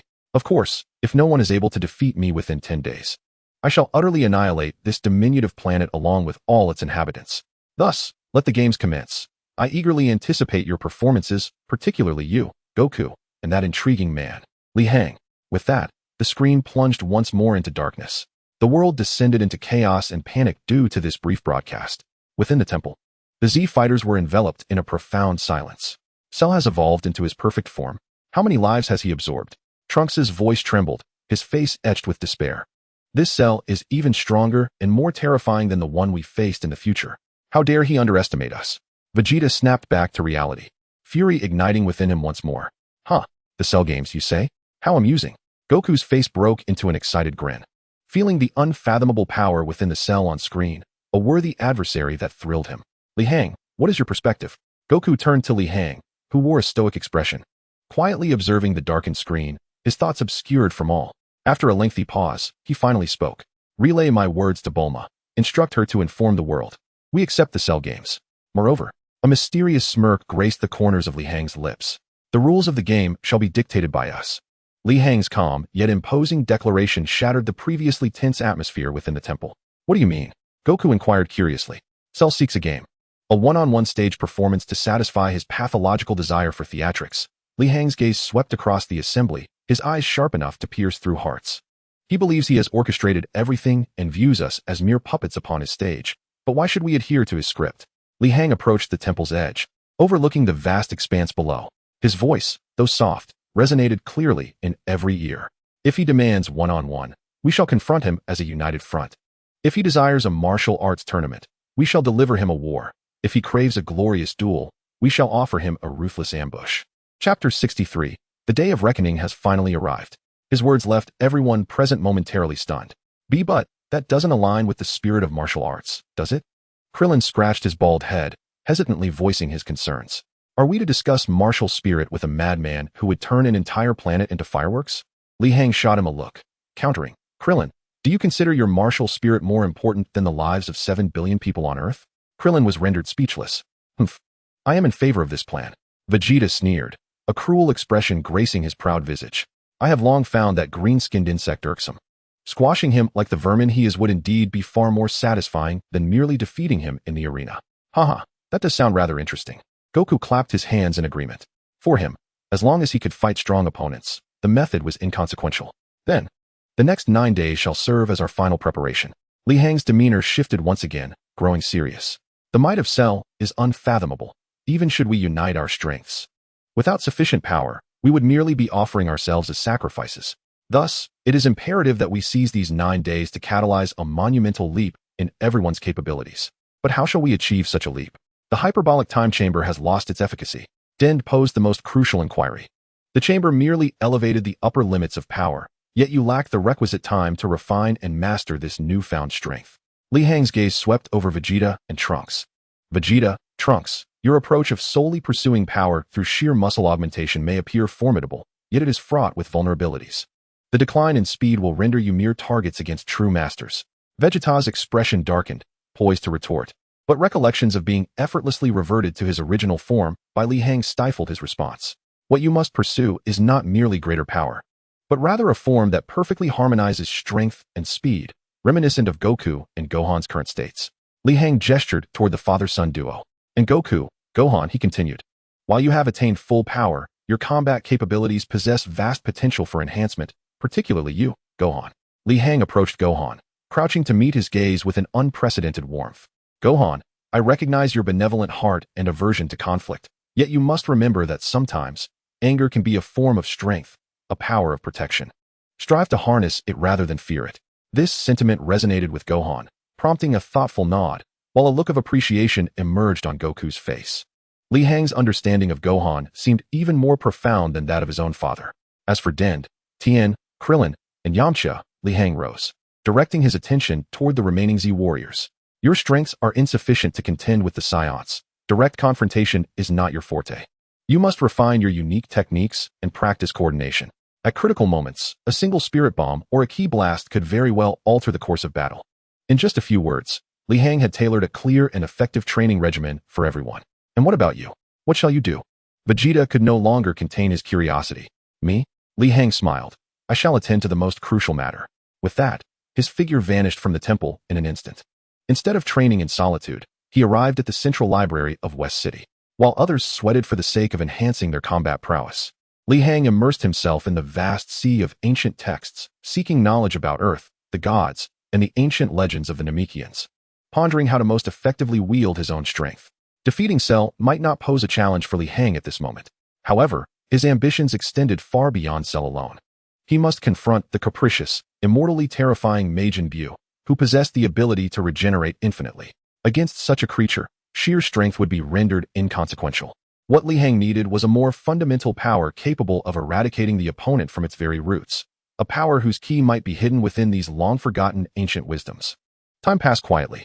Under Li Hang's guidance, the Z warriors engaged in the most efficient and fervent preparations in history. Vegeta set aside his absurd pride, collaborating with Trunks to seek the perfect balance between strength and speed. Their rapport deepened with each sparring session. Meanwhile, Goku took Gohan to King Kai's planet, aiming to teach him how to master his anger in that unique training environment. 9 days slipped away in the blink of an eye. The day of reckoning finally arrived. On this day, television stations across the globe broadcasted live, capturing the attention of billions, all fixated on the colossal arena situated in the wilderness. Within the arena, Cell, in his perfect form, sat gracefully upon an inexplicably materialized throne, eyes closed in tranquility, seemingly awaiting the commencement of a grand performance. In recent years, devoid of the Z Warriors' participation, Mr. Satan had ascended to the title of the world's #1 martial arts champion. At this moment, he, along with his disciples and some obliviously audacious fighters, had gathered early at the arena, hurling taunts at Cell like a swarm of noisy flies. Hey, greenskin monster, come down and meet your doom. My fists are itching for action. Cell barely lifted an eyelid. Just then, a dozen streaks of light pierced the sky, akin to divine soldiers descending, landing precisely around the arena. It was the Z Warriors. Goku and Gohan stood at the forefront, their serene, yet formidable aura sending shivers through all present. Vegeta and Trunks positioned themselves on the other side, their gazes sharp as blades, their latent dominance seemingly capable of rending the heavens asunder. Dend, Tien, Krillin, and Yamcha stood solemnly behind them, poised for combat. Li Hang, however, remained solitary at the rear, resembling a strategist observing the unfolding scene with a calm demeanor. The appearance of the Z Warriors instantly solidified the atmosphere. Cell slowly opened his eyes, surveying his transformed adversaries, a satisfied smile gracing his face. Excellent. It seems my guests have all arrived. Rising from his throne, he elegantly clapped his hands. Now, let the game begin. Yet, before Cell could finish his sentence, a composed voice interrupted him. Wait. It was Li Hang, stepping forth from the crowd, facing Cell with a hint of playful amusement on his face. Cell, it seems you've misunderstood a crucial detail. Oh. Cell regarded him with intrigue. This is not your game. Li Hang's gaze swept across all the Z Warriors before finally locking onto Cell, enunciating each word deliberately. This is your public execution. Chapter 64, Mr. Satan's iconic moment. Public execution? Cell savored the phrase, a flicker of rigidity crossing his handsome, yet sinister visage. His crimson eyes narrowed, akin to a viper honing in on the emerging black-haired man. For reasons unknown, Li Hang, whose aura was subdued to that of an ordinary person, felt far more threatening to him than the other Saiyans, who radiated overwhelming combat spirit. An intriguing statement. Cell gradually rose from his throne, stretching his perfect physique.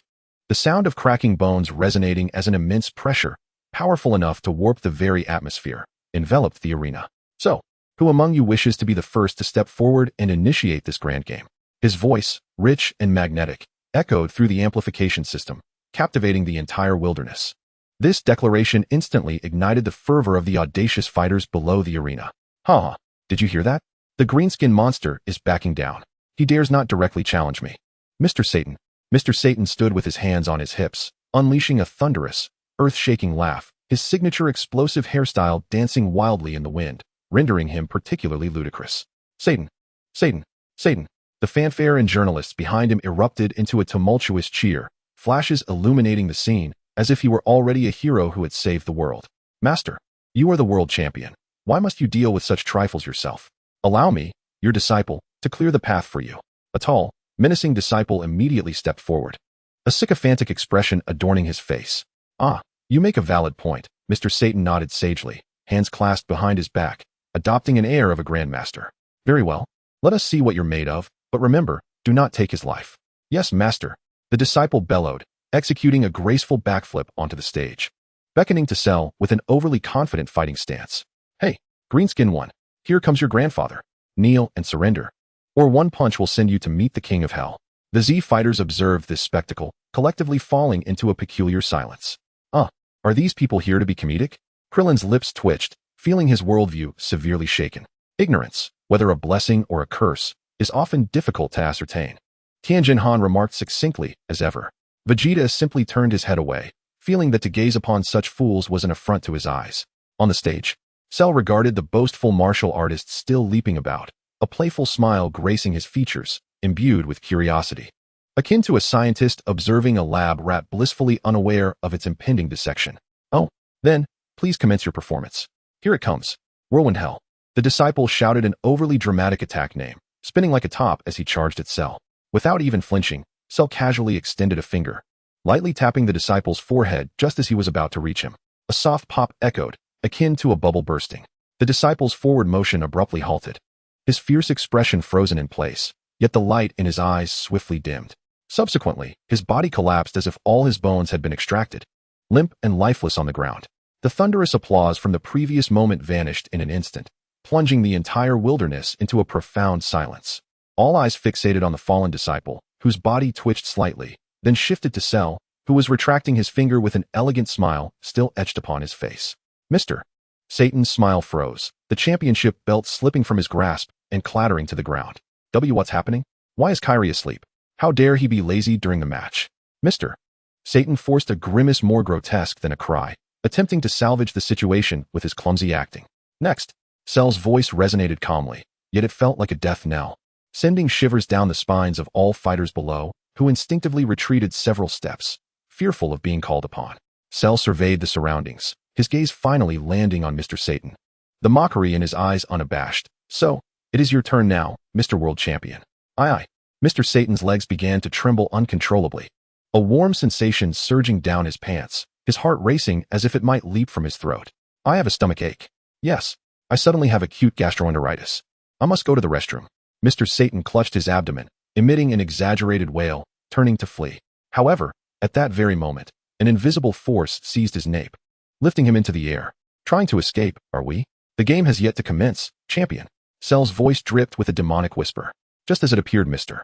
Satan would be crushed on the spot, a golden figure abruptly materialized between him and Cell. It was Son Goku. Hey, your opponent is us. The usual mirth was absent from Son Goku's face, replaced by a chilling, serene coldness. Oh, finally willing to show yourself? Cell released his grip, allowing Mr. Satan to fall like a sack of mud to the ground. His gaze swept over Son Goku, then shifted to the others, a cruel smirk forming on his lips. So, do you plan to come up one by one to meet your demise? Or will you all come at once? Take a guess. The response did not come from Son Goku, but from Li Hang. Almost instantaneously upon Li Hang's words, the Z fighters sprang into action. This was no longer any form of martial arts tournament. This was war. Hiya. Son Goku and Vegeta, flanking either side, unleashed two equally formidable yet distinctly different golden auras that erupted like twin suns, surging towards Cell. Final flash. Kamehameha. Two massive beams of energy sealed off all of Cell's escape routes. An insipid trick. Cell scoffed, crossing his arms, a pale blue energy shield enveloping him in an instant. Boom. The two forces capable of obliterating planets collided forcefully against the shield, producing a deafening roar, a terrifying energy storm sweeping across the arena, lifting it skyward. Yet, as the dust settled, Cell stood unscathed. Is that all you've got? How utterly disappointing. But it was not over yet. Just as Cell was distracted by the defense, a figure appeared behind him like a specter. It was Trunks. Chapter 65, The Unfathomable Power of Cell. Trunks had somehow circled behind Cell, gathering a highly compressed energy sphere in his hands and driving it fiercely into Cell's back. Burning impact. Boom. This time, a crack finally appeared in Cell's energy shield. Before he could react, two lethal attacks followed from the sky. New Kamehameha. Tianjin Han, sacrificing his own vitality, unleashed his most potent attack. The rectangular beam of light resolutely targeting Cell's crown. Special beam cannon. Piccolo's fingers converged, a spiraling energy beam brimming with penetrating force shot towards Cell's heart. Simultaneously, Krillin and Yamcha launched their attacks from cunning angles. Several energy discs cut through the air like harbingers of death, sealing off all escape routes for Cell. This was a meticulously orchestrated ambush, a perfect trap devised by Li Hang, showcasing the strengths of all the Z fighters to their utmost potential. Faced with this onslaught from all directions, even the perfect form of Cell exhibited a grave expression of concern and horror. You damned insects. Cell roared in fury, unleashing a torrent of energy from within him. Boom. The entire wilderness seemed to erupt with this newfound power. A terrifying energy storm erupted like an inverted mushroom cloud at the heart of the wilderness. The entire earth trembled violently under this force, while the oceans, thousands of kilometers away, surged forth with monstrous waves towering over 100 meters high. The solid crust groaned under the unbearable strain, and countless grotesque fissures spread out like a spider's web. In the midst of this desperate siege, Cell unleashed the Z fighters' seemingly flawless combination attack in the most brutal and irrational manner. Clouds of dust obscured the entire sky. Coughing, Krillin struggled to rise from a mound of rubble. He had timely shielded himself with an energy barrier, yet he was still rattled by the shockwave, his body feeling as if it had been shattered. No, he was still alive. Piccolo's voice was raspy. One of his arms had been blasted off at the root in the recent explosion, and now it was visibly regenerating at a slow pace. Though his complexion was extremely grim, as the dust began to settle, a figure re-emerged at the center of the crater, which spanned over several kilometers in diameter. So, he still stood there, his perfect physique showing some subtle damage, with a few areas even emitting wisps of black smoke. Yet that sinister and formidable aura had not diminished in the slightest. Rather, it had intensified, becoming more ferocious and unfathomable due to his rage. Very well, very well. Cell slowly lifted his head, his crimson eyes ablaze with two frenzied flames. He licked the green blood from the corner of his mouth, revealing a sickly yet exhilarated smile. This is truly magnificent. This is the kind of pain that brings pleasure to my perfect body. Cell spread his arms wide, greedily inhaling the scent of smoke and destruction that filled the air. I must admit, your plan indeed caught me off guard. You almost put me in a predicament. His gaze swept across Goku, Vegeta, and Piccolo, lingering on each face. Goku's combat talent, Saiyan lineage, Piccolo's regenerative abilities, and wisdom. Tien's martial prowess. I can distinctly feel that each of your strengths has perfectly fused and transcended within me. Cell's form suddenly flickered, reappearing directly in front of Tien. For instance, this technique of yours. A third, virtual eye manifested in Cell's gaze as he clasped his hands in front of his chest, mimicking Tien's stance perfectly. New Kamehameha. A similarly robust, square beam of energy erupted from his palms, striking Tien, who had yet to react, with tremendous force. GUH. Tien was hurled away before he could even let out a cry, plowing through the earth and creating a trench hundreds of meters long, completely losing consciousness. Tien, Krillin and Yamcha exclaimed in horror. And now for you. Cell vanished again, this time reappearing before Piccolo. His arms elongated suddenly, wrapping around Piccolo's body with the agility of two green serpents, ensnaring him tightly. Special beam cannon. Cell's other hand formed a spiral with his index and middle fingers. The energy beam piercing through Piccolo's chest at point-blank range. Ugh. Piccolo's body stiffened abruptly, the light in his eyes dimming rapidly. You're next, Vegeta. Cell, like an elegant predator, toyed with his prey. He brought his hands together at his waist, a purple energy sphere gathering rapidly. The familiar stance causing Vegeta's pupils to constrict sharply. Using my own technique against me? You wretched bastard. Vegeta's pride was trampled like never before as he roared, channeling his strongest attack. Final flash. Two golden beams of energy, both radiating a kingly aura, collided violently in the air, unleashing an energy storm even more terrifying than before. However, Vegeta's attack faltered against Cell's purer, more colossal energy, ultimately being completely consumed. No. Vegeta let out a defiant roar as he was engulfed by his own technique, plummeting to the ground, charred and defeated. In mere moments, the Z-fighters were in disarray. Cell cruelly and humiliatingly demonstrated to everyone the true meaning of his perfection. Now, only you two remain. Cell slowly descended to stand before Goku and Gohan, gazing at the latter, who had maintained his composure throughout, though his eyes grew increasingly cold. The smile on Cell's face deepened. Goku, your cells are the most exquisite part of my body, but tell me, who is that intriguing earthling? Why are your cells absent from my being? He shrugged dismissively. Never mind, it matters not. Come forth, the two of you together, and let us see what surprises you can provide. Gohan stepped back. Goku positioned himself protectively in front of his son, his usually sunny demeanor replaced by an overwhelming seriousness. He sensed that the cell before him had reached a level of power that even he and Li Hang combined would struggle to match. Li Hang, it seems we must fight with all we have. Goku turned to Li Hang. Li Hang remained silent, his gaze fixed on Cell, his deep-set eyes as calm as a still pond, leaving no indication of his thoughts. What is the matter? Are you so intimidated by my perfect strength that you cannot speak? Cell relished in the despair of his opponents, advancing step by step as if treading upon their very hearts. Chapter 66, The Fateful Confrontation. Then allow me to experience the full extent of your perfect form first. Goku stepped forward, shielding Gohan, rolling his wrists and revealing a smile brimming with fighting spirit. This was not arrogance, but rather the most precise judgment of a seasoned martial artist. The cell before him possessed energy akin to an unfathomable ocean, even with Li Hang's assistance. Their chances of victory were slim. Rather than engage in a futile assault, it was wiser for him to take the lead, testing the depths of his opponent through direct combat, searching for even the slightest flaw for the battles to come. Oh, Goku, you remain unchanged, always placing your hopes solely on yourself.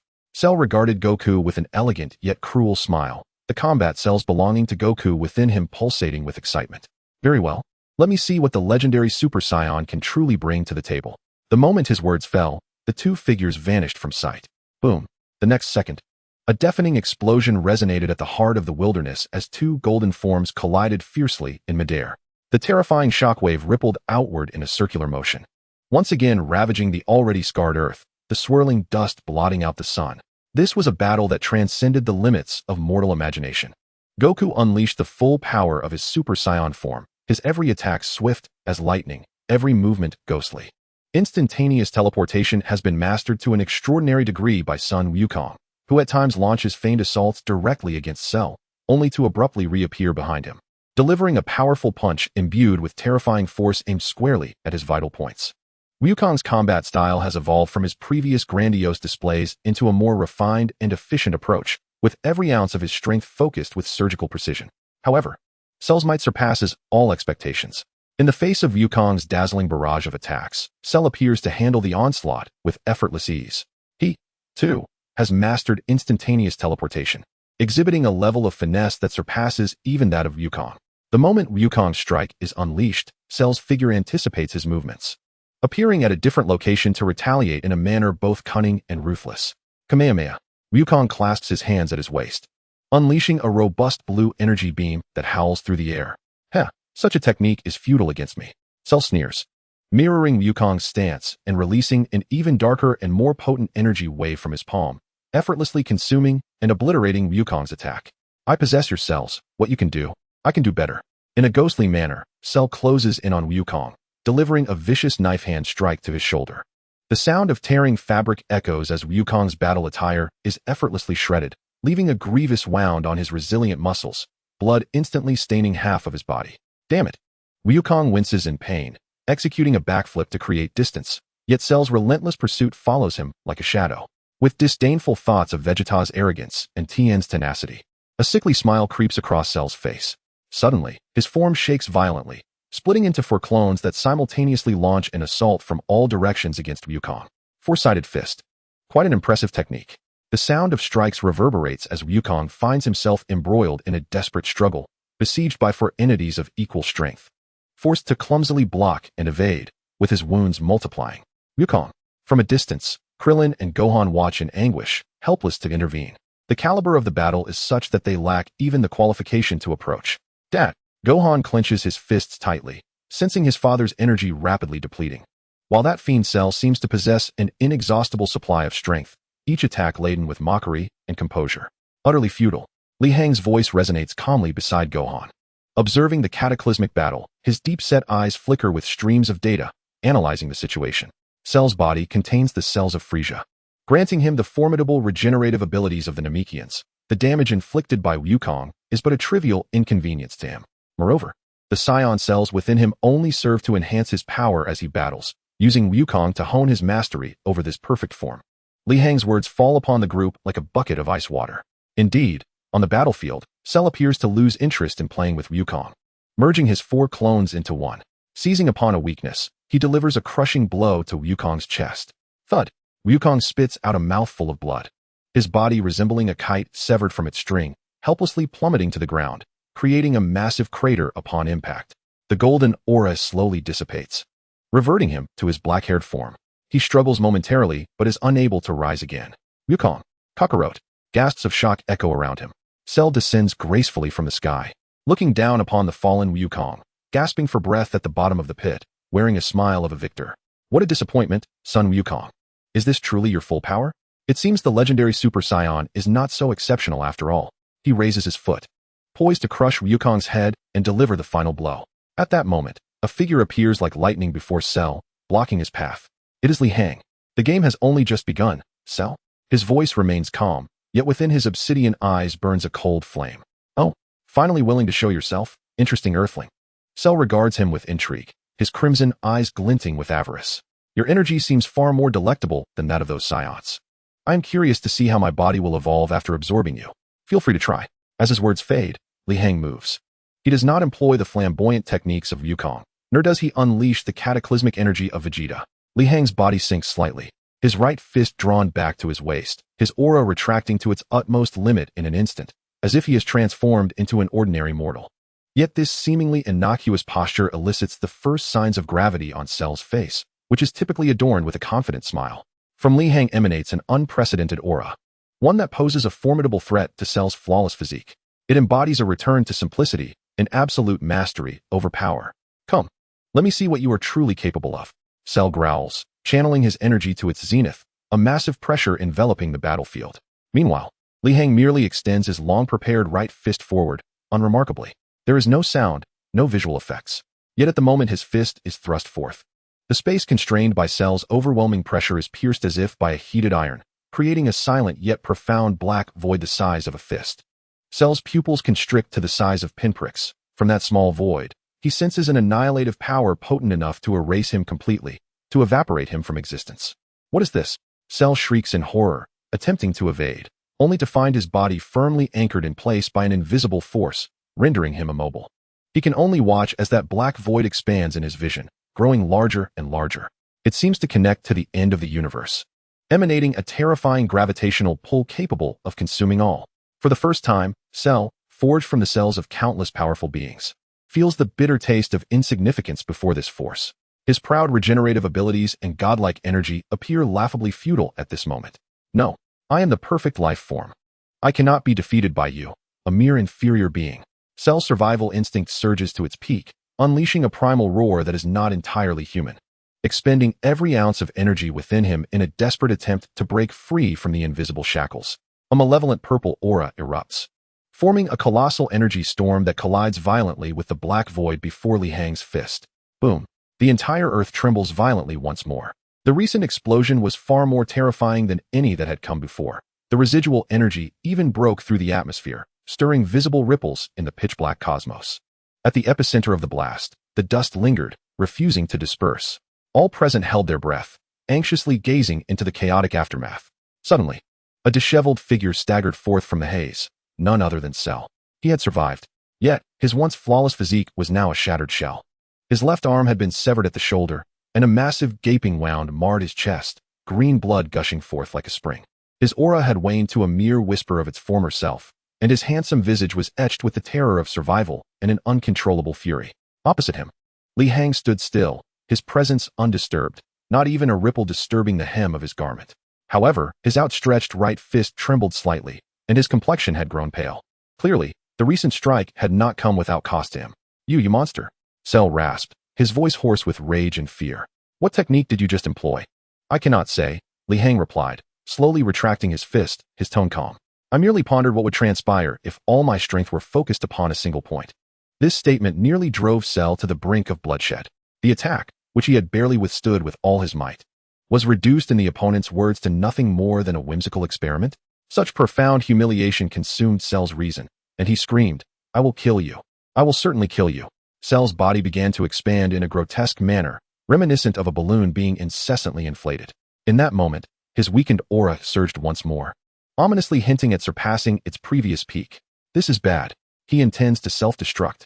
Den cried out, recognizing Cell's intent. Ha ha ha, indeed. Cell cackled madly, his contorted face brimming with the resolve of mutual destruction. Let you all perish alongside this planet, as a final tribute to my perfect existence. A fully realized Cell's self-detonation would possess the power to obliterate the entire solar system. Despair etched itself on every face. Goku struggled to rise, yearning to use instant transmission to whisk Cell away, but his injuries rendered him incapable of even gathering a modicum of energy. Damn it, is this where it ends? Vegeta bemoaned, pounding the ground in frustration. At that critical juncture, Li Hang moved once more. Yet this time, he did not charge toward Cell. In a flash, he appeared before the young boy who had stood at a distance, Gohan. Li Hang crouched down, his deep-set eyes earnestly regarding the gentle, yet somewhat timid child. Gohan. Uncle Li Hang. Gohan's voice trembled. Do you recall what I once told you? Li Hang's voice was gentle, yet imbued with an undeniable strength. Sometimes, anger can also be a form of power, a power to protect. Li Hang extended his hand, gently placing it atop Gohan's head. Now, allow me to help you awaken the dormant strength within you. Li Hang closed his eyes, channeling his vast mental energy into the gentlest of probes, carefully delving into the depths of Gohan's consciousness. There, he beheld a colossal source of energy, radiant with golden light, bound by countless shackles. This was the terrifying potential that lay within Gohan, far exceeding that of all others, yet firmly imprisoned by his own kindness and fear of power. Beside that energy source, a small, red point glowed, pulsing with raw fury and destruction. This was the seed of primal rage that resided within the Saiyan bloodline. This is it, Li Hang thought, his mental focus sharpening as he transformed his energy into a blade, not to touch the golden energy source, but to precisely sever the shackles binding it. However, this process required time. Naturally, Cell would not sit idly by. He attempted to intervene.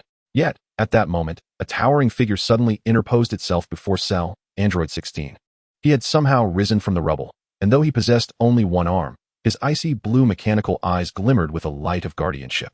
I cherish this planet, its creatures, its flora and fauna, and I will not permit you to destroy them. 16's low, raspy voice delivered his final words. He opened his remaining right arm, tightly embracing the rapidly expanding Cell. "Let me go, you hunk of metal." Cell thrashed violently, but he found 16's strength astonishingly formidable. He could not break free. "Gohan, my friend, I implore you."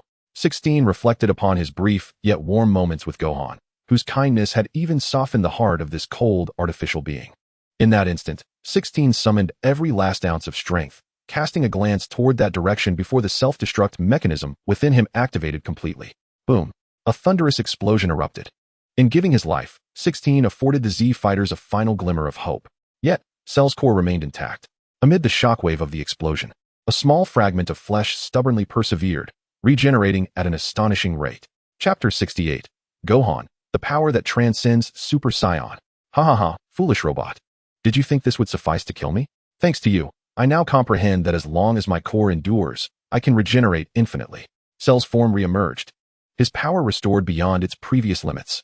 He gazed upon the Z fighters, entrenched in utter despair, a cruel smile spreading across his face. Now, no one can stop me. However, in that very instant, a terrifying presence erupted from a corner that had previously been overlooked, sending tremors throughout the universe. Cell's smile faltered. Slowly, as if moving in slow motion, he turned to witness an unforgettable sight. Gohan, the boy he had always regarded as nothing more than a weeping child, now floated gracefully in midair. His once purple GI lay in tatters, yet his golden hair had sharpened and become wilder. Surrounding him was not a steady golden aura, but rather a flickering, silver arc of energy that crackled with destructive potential. Gohan's green eyes had transformed into a cold, emotionless emerald, akin to two gems capable of piercing through all. The youthful visage bore no trace of fear or timidity, only a divine coldness and majesty. Unforgivable. A voice devoid of warmth, frigid as the void, slowly escaped Gohan's lips. You are utterly unforgivable. In that fleeting moment, time seemed to stand still. All present, whether the Season Z warriors or the self-proclaimed perfect life form, Cell, were rendered speechless by the terrifying power emanating from Gohan, a force that transcended their understanding. This is... Vegeta struggled to rise from the ground, gazing at the boy enveloped in silver-white arcs of energy, his proud eyes betraying a profound disbelief. This power, it surpasses even that of a Super Saiyan? Gohan. Goku leaned against the rocky wall, his face equally etched with shock and pride. He knew his son possessed immense potential, yet he had not anticipated that under Li Hang's guidance, such potential would erupt in such a ferocious and flawless manner. Meanwhile, Li Hang slowly withdrew his hand from Gohan's head, stepping aside like a masterful director retreating after a successful performance, leaving the center stage entirely to this newly emerged protagonist. For the first time, fear manifested on Cell's face. He could vividly sense that the power contained within this boy had completely eclipsed his own, a force capable of utterly crushing him. No, impossible. This cannot be. Cell let out a frantic scream, unable to accept this harsh reality. He had broken through Li Hang's terrifying assault and survived the self-destruction of Android 16, becoming even stronger. He was the most perfect life form in the universe. Die. Cell's reason was consumed by fear as he concentrated all his strength into a single point, unleashing a devastating energy wave towards Gohan. Yet, in the face of this planet-destroying strike, Gohan did not even flinch. His form left an afterimage in place, and in the next instant, he appeared behind Cell like a specter. Too slow. The cold voice rang out, reminiscent of a death sentence. Cell's pupils dilated in horror, and before he could react, a seemingly delicate hand gently pressed against his back. Boom. A thunderous sound erupted. Cell felt as if he had been struck head-on by a colliding planet. His once proud body bending like a shrimp, his bones and organs shattered by an irresistible force. Spitting out a mouthful of green blood, Cell was propelled like a cannonball, carving a massive trench several kilometers long into the hard ground. One strike, just a single blow rendered the once unassailable perfect Cell powerless. Incredible, astonishingly powerful. Krillin and Yamcha could only watch in speechless awe. Is this truly Gohan's power? Piccolo's gaze was complex, filled with both relief and shock. Bastard! Bastard! Cell struggled to rise from the deep pit, his broken body rapidly regenerating. Yet the searing pain and the crushing humiliation drove him to the brink of madness. I am the strongest. I am perfect. He charged at Gohan once more, but the outcome remained unchanged. Gohan's movements were extraordinarily swift. Each of his attacks was simple and direct, yet imbued with the power to obliterate anything in their path.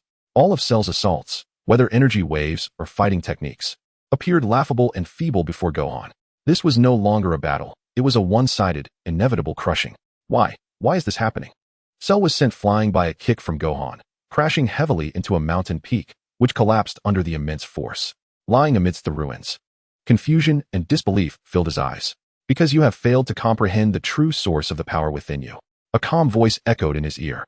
It was Li Hang, who had somehow approached Cell, looking down upon this once mighty monster. You thought that by merging the cells of all others, you could become the perfect life form? A hint of pity glimmered in Li Hang's eyes. You are mistaken. You have merely fused their powers, their techniques. But you will never grasp the most crucial essence that resides within their hearts. What is that? Cell instinctively inquired. It is the will to protect. Li Hang's gaze swept over the distant figures of the Z warriors, who, despite their injuries, struggled to rise, their worried eyes fixed on this scene. Goku's purity, Vegeta's pride, Gohan's kindness. What makes them formidable is not merely their strength, but the things they are willing to protect with their lives. And you, apart from your pitiful notion of perfection, possess nothing. These words struck Cell's soul like a heavy hammer. He was rendered speechless. At that moment, Gohan's figure slowly descended from the heavens, landing before Cell. He raised his right hand. In his palm, a Kamehameha wave, harnessing all the power beyond that of a Super Saiyan, shimmered with silver arcs, rapidly forming. It is over. Cell, gazing at the energy sphere capable of erasing him entirely, fear finally flickered in Cell's eyes. In the face of death, his so-called perfection and pride crumbled to dust. No, please don't. Boom. A colossal beam of energy consumed everything. The desolate wasteland, ravaged by countless battles, was utterly purified in that moment. As the light faded, Cell's essence, along with the last remnants of his existence, was completely erased from this universe. Chapter 69, Existence is Justified. The silver arcs of energy surrounding Gohan gradually dissipated as he emerged from that godlike state. The golden flames vanished, and he returned to being the ordinary boy with black hair and eyes, his body weakening as he fell helplessly from the sky. A figure timely caught him. It was Goku. Well done, Gohan. Goku cradled his unconscious son, who had collapsed from exhaustion, a proud smile illuminating his face. The crisis has finally come to an end. The Z warriors erupted in cheers of relief, supporting one another, their faces weary yet adorned with radiant smiles. Vegeta regarded the father and son, then glanced at the ever-composed Li Hang in the distance, ultimately scoffing and turning away. Trunks approached Li Hang, solemnly bowing before him. Mr. Li Hang, thank you. He understood that without Li Hang, this era, and even his future, would have plunged into an irretrievable abyss. Li Hang merely smiled and patted his shoulder. Thanks to Li Hang's presence, Goku did not sacrifice himself as in the original anime, altering many things. However, Li Hang did not dwell on this at the moment. Looking at Trunks, he gently remarked, the true battle may have only just begun. His gaze turned towards the purged azure sky, as if piercing through endless time and space, glimpsing the slumbering, pink ultimate nightmare. Majin Buu. 7 years remain. What will the world look like after 7 years? Li Hang is uncertain. Yet he knows he will always be here, safeguarding this realm he has gradually come to cherish, a world brimming with laughter and bonds. Beside him, the Z warriors will grow ever stronger through their trials and battles, radiating in even more dazzling light. Perhaps that is the most enchanting aspect of this world. There will always be more formidable foes, and ceaselessly surpassing limits are the heroes who protect everything. Amidst the ruins, Satan struggled to emerge from the dust and debris, his body marred and battered, with his once proud white fighting attire now reduced to tattered rags. He surveyed his surroundings. The sturdy arena had vanished, replaced by a bottomless pit, the entire landscape transformed as if by a cataclysmic disaster. Am I still alive? Satan touched his iconic wild hair and pinched his thigh hard, the sharp pain confirming that this was no dream. He had survived. Against the terrifying backdrop of that godlike battle, he had miraculously lived on. A wave of euphoric relief washed over Satan, momentarily drowning his reason. He yearned to laugh uproariously, but instead, he erupted into a fit of coughing from inhaling too much dust. At that moment, not far away, a few equally disheveled reporters began to stir from their stupor. They were the most dedicated field reporters from the West Capital television station, having risked their lives to capture first-hand news, only to be knocked unconscious by the aftermath of the battle. The lead reporter shook his dazed head, and through his blurred vision, the first figure he recognized was that of Mr. Satan, bloodied yet unyielding, standing amidst the devastation. Looking around, he noted that the terrifying green-skinned monster and those flying sorcerers had vanished, leaving only the chaotic battlefield behind. In the blink of an eye, the reporter's mind filled in a flawlessly constructed narrative of heroism. Mr. Satan. He scrambled toward him, his camera still defiantly functioning, the lens shaking with excitement. You did it. You defeated that monster. You saved the world. Huh. Satan's cough abruptly ceased as he gazed at the tear-streaked, adoring reporter, his mind blank. Me? Defeated Cell? What an absurd cosmic joke. I was terrified to the point of wetting myself, hiding behind a rock the entire time. Satan instinctively wished to refute this claim, even spotting the distant sorcerers in the sky, casting him looks of incredulity. Fear gripped his heart once more. He dreaded that a single misstep in his words might lead to his instant obliteration by those world-destroying entities. However, upon seeing the glowing red light of the camera behind the reporter, along with the fervent gazes of other reporters awakening one by one, a flame of vanity ignited within him. The entire world was watching. If I admit it, I shall be the hero who saved the world. Wealth, beauty, status, all would be at my fingertips. Once this thought took root, it could not be restrained. In mere moments, Satan's insecurity was eclipsed by greed and luck. He cleared his throat, straightened his back with effort, and struck a pose of a master, albeit wounded, yet still exuding an air of pride. Indeed, with all his might, Satan unleashed a thunderous roar. That fellow named Cell was merely a clown with a few tricks up his sleeve. Before my championess Iron Fist, which could pierce the earth, he was utterly insignificant. As he spoke, Satan even enacted a dramatic introduction to his self-invented move, the Satan Miracle Super Invincible Fist. Satan, Satan, Satan. The reporters went wild, surrounding him, bombarding him with a barrage of questions, as the world's live broadcast focused on this newly minted savior. The Z Warriors, watching this absurd spectacle, fell into a collective silence. Did I hear that right? Did he say he defeated Cell? Krillin's mouth twitched uncontrollably, feeling as though his worldview had been repeatedly ground into the dirt. This fool didn't even touch a single hair of Cell.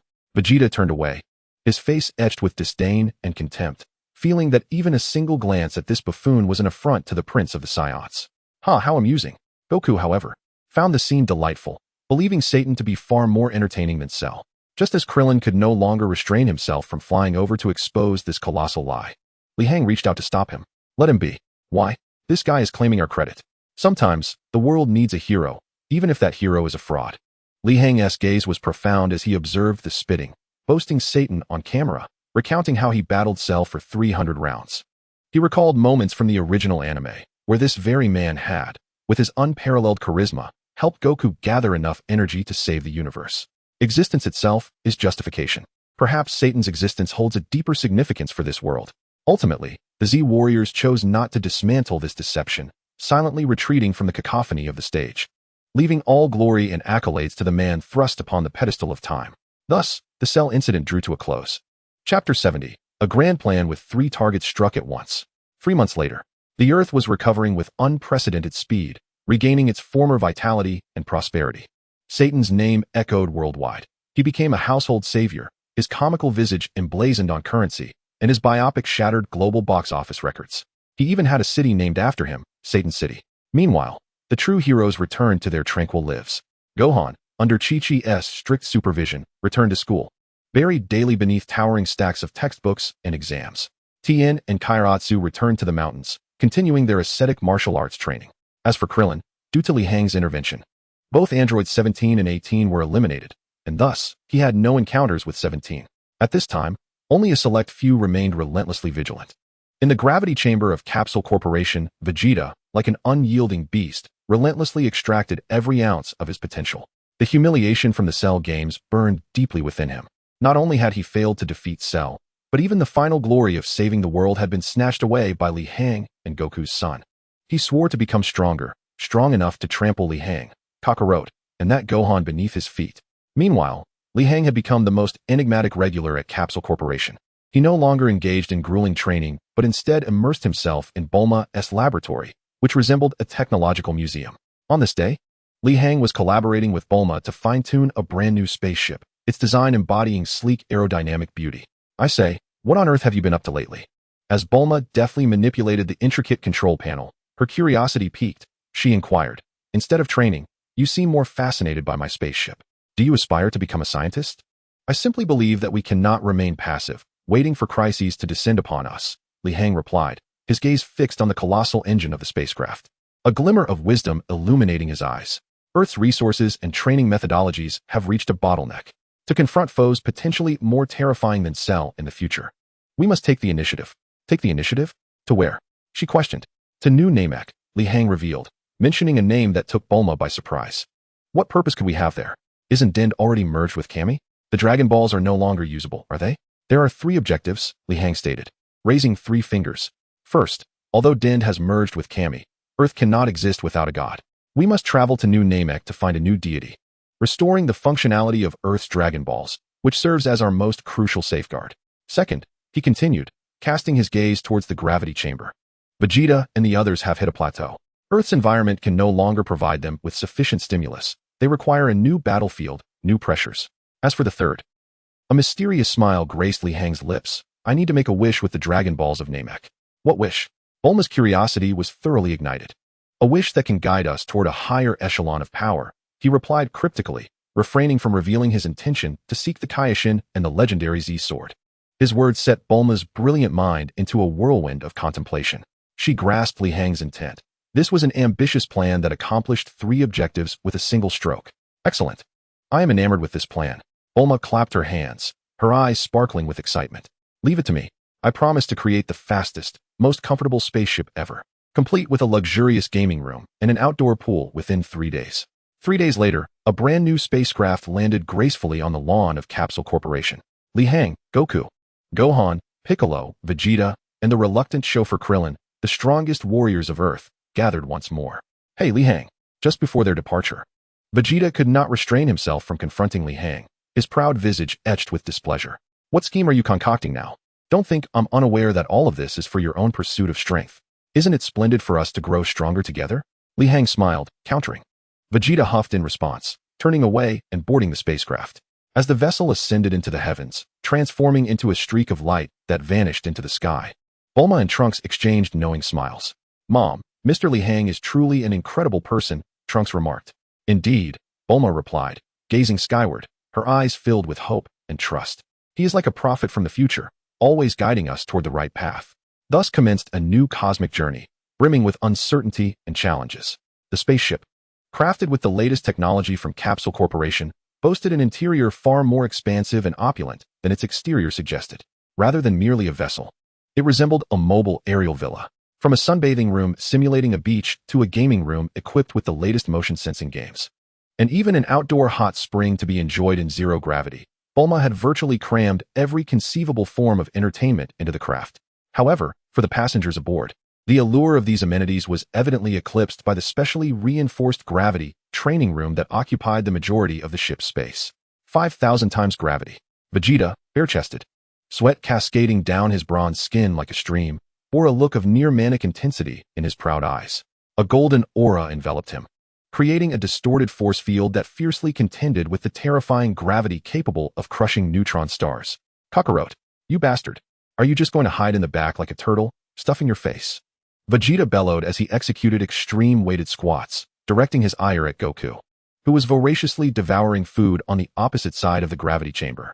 Vegeta, this is just too delicious, Goku replied, his mouth stuffed with a massive roasted turkey leg, his words muffled. The table before him was already piled high with empty plates. The ship's automatic food generator worked at maximum capacity, yet it still struggled to keep pace with Goku's voracious appetite. These 2 rascals, Krillin, seated at the helm, observed the 2 Saiyans depleting the ship's energy in their own unique ways, his lips twitching in disbelief. He now seriously suspected that Bulma's purpose in constructing this vessel was not for interstellar travel, but rather to test the limits of her family's energy core. Chapter 71, New Namek. In contrast to these 2 lively characters, the others maintained a more composed demeanor. Piccolo spent the majority of his time meditating in his quarters. After merging with Kami, he required time to assimilate the vast memories and divine power, his demeanor gradually transforming to reflect the essence of a true deity.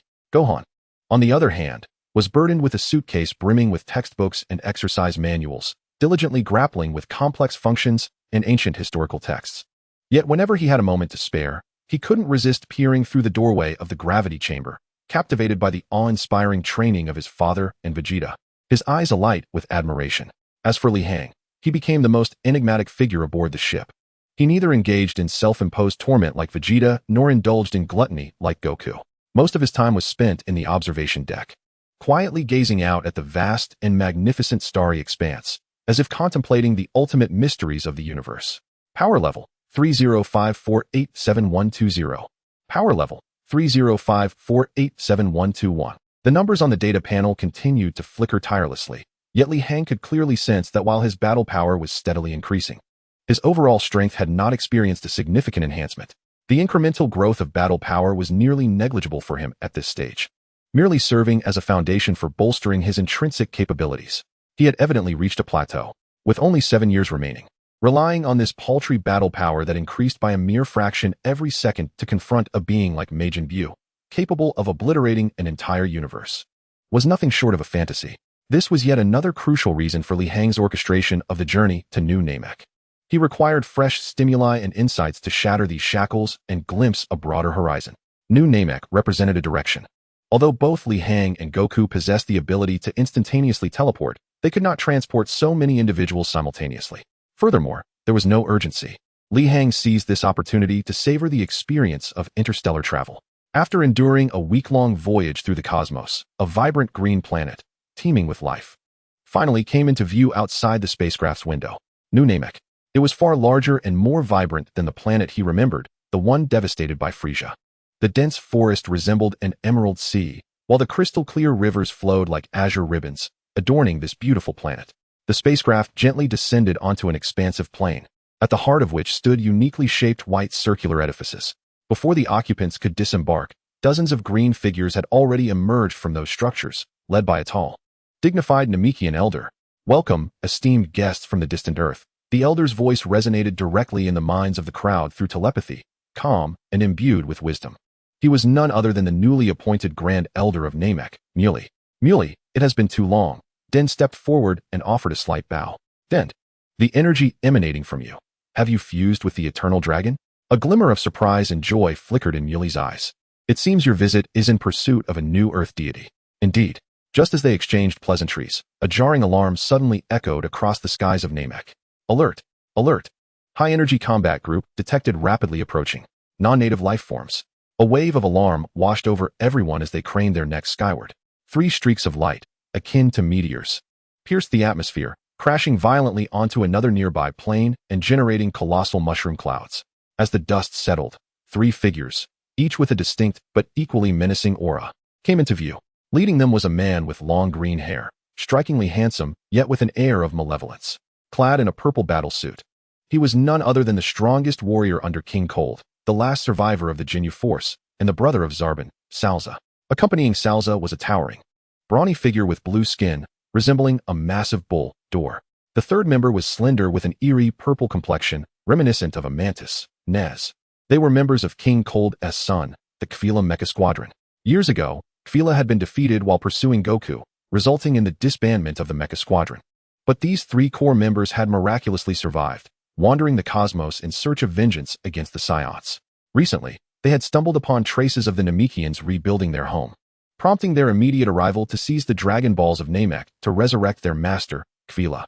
"Oh ho ho, look at all these green-skinned creatures. It seems we have not erred in our search," Salza remarked, extending his long tongue to lick his lips as a cruel glint flickered in his icy blue eyes. His gaze swept over the trembling Namekians before finally settling on Goku and Vegeta, an expression of greed and ferocity crossing his face. "Science, what a delightful surprise. I never expected to find the monkeys most despised by Lord Frieza here." Salza's scouter registered Goku and Vegeta's subdued power levels, leading him to a fatal misjudgment. "Perfect. Let us offer your pitiful lives as a tribute to Lord Kfila. Men, attack. Annihilate every living being on this planet." With a wave of his hand, Salza issued a ruthless command. "Yes, Captain." Dor and Nez let out excited howls, charging toward the Z-fighters like beasts unleashed. "What a bothersome swarm of flies," Vegeta remarked, his expression one of utter impatience as he observed the 2 approaching brutes. In the wilderness, a palpable tension filled the air. Dor, with his massive frame, barreled toward Vegeta like a human tank, his fist, larger than a cooking pot, charged with enough energy to shatter mountains, a sadistic grin plastered on his face. In his mind, he believed this not-so-tall Saiyan would be reduced to a mere puddle of flesh beneath his blow. However, as the tremendous punch descended, Vegeta remained unfazed, not even lifting an eyelid. Just as Dor's fist was about to make contact, Vegeta moved. His figure left a faint afterimage at the spot, and in the next instant, he appeared as if conjured from thin air behind Dor. "Die, insect!" His cold voice echoed like a death knell. Dor's smile froze, and before he could even turn around, a hand gently pressed against his back. There was no earth-shattering explosion, no cataclysmic energy surge. Vegeta simply channeled a finely honed essence of energy into Dora's body. Dor's body stiffened, and he looked down in horror to see a fist-sized void rapidly expanding in his chest. His formidable physique and the energy coursing within him began to disintegrate from within, as if scorched by the sun. How is this possible? Were Dor's last words on this world. His body disintegrated into dust, scattering with the wind, leaving no trace behind.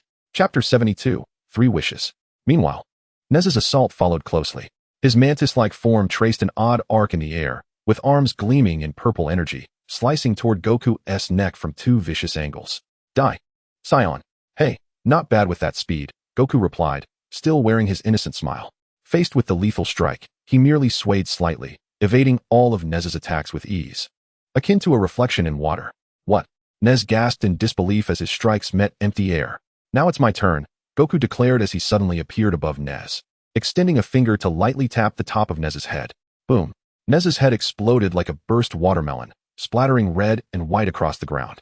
The headless corpse twitched a few times before helplessly plummeting. In mere moments, the 2 core members of the Kvila Mecha Squadron had been cleanly and almost insultingly dispatched by Goku and Vegeta. The plane fell into a profound silence. Salza's smile completely vanished as he beheld the 2 Saiyans, their presence resembling that of Reapers. Fear filled his icy blue eyes as he realized his power of several 100,000 was a mere joke before these monsters. Flee. The thought seized his mind in an instant. Without hesitation, Salza turned and darted away, a streak of light attempting to escape this dreadful planet. Yet, scarcely had he flown 100 meters when a figure materialized before him like a specter. It was Li Hang. Where do you think you're going? Li Hang inquired, a playful smile gracing his face. Who are you? Salza stammered, his voice trembling. Just a humble earthling, Li Hang shrugged, slowly raising his right hand. However, I happen to wish to test a new technique, so I shall use you as my experimental subject. In Li Hang's palm, a faintly visible thread of golden energy slowly spun and compressed. Salza sensed a terrifying crisis emanating from that seemingly weak energy, one potent enough to utterly vaporize his very soul. No, please no. He let out a piercing scream, focusing all his energy into a single point, forming a colossal energy sword that he struck fiercely towards Li Hang. Futile. Li Hang merely uttered 3 words with a gentle exhalation. In an instant, the thread of golden energy in his palm exploded, not transforming into a cataclysmic beam of light, but rather morphing into an expansive golden net composed purely of energy. Enveloping Salza along with his energy soared in an instant. As Salza's desperate screams echoed, the golden net constricted continuously, eradicating his formidable body and soul from this universe entirely. Once this was accomplished, Li Hang slowly withdrew his hand, as if he had merely swatted away an obnoxious mosquito. Elder Muley and the group of Namekians behind him stood in stunned silence, gazing at these Earth warriors who could annihilate everything with a mere gesture. Their eyes filled with awe and gratitude. With the bothersome fly dealt with, the others could finally commence discussions of more serious matters. Under Elder Muley's introduction, a diminutive and somewhat timid young Namekian was brought forth before the assembly. He was Dandy. Dandy possessed the purest healing and creative abilities among the Namekians, although still young. I am certain he will become a worthy Earth deity, Elder Muley stated. Dabura observed Dandy with a complex expression. In this child, he saw the purity he had once lost.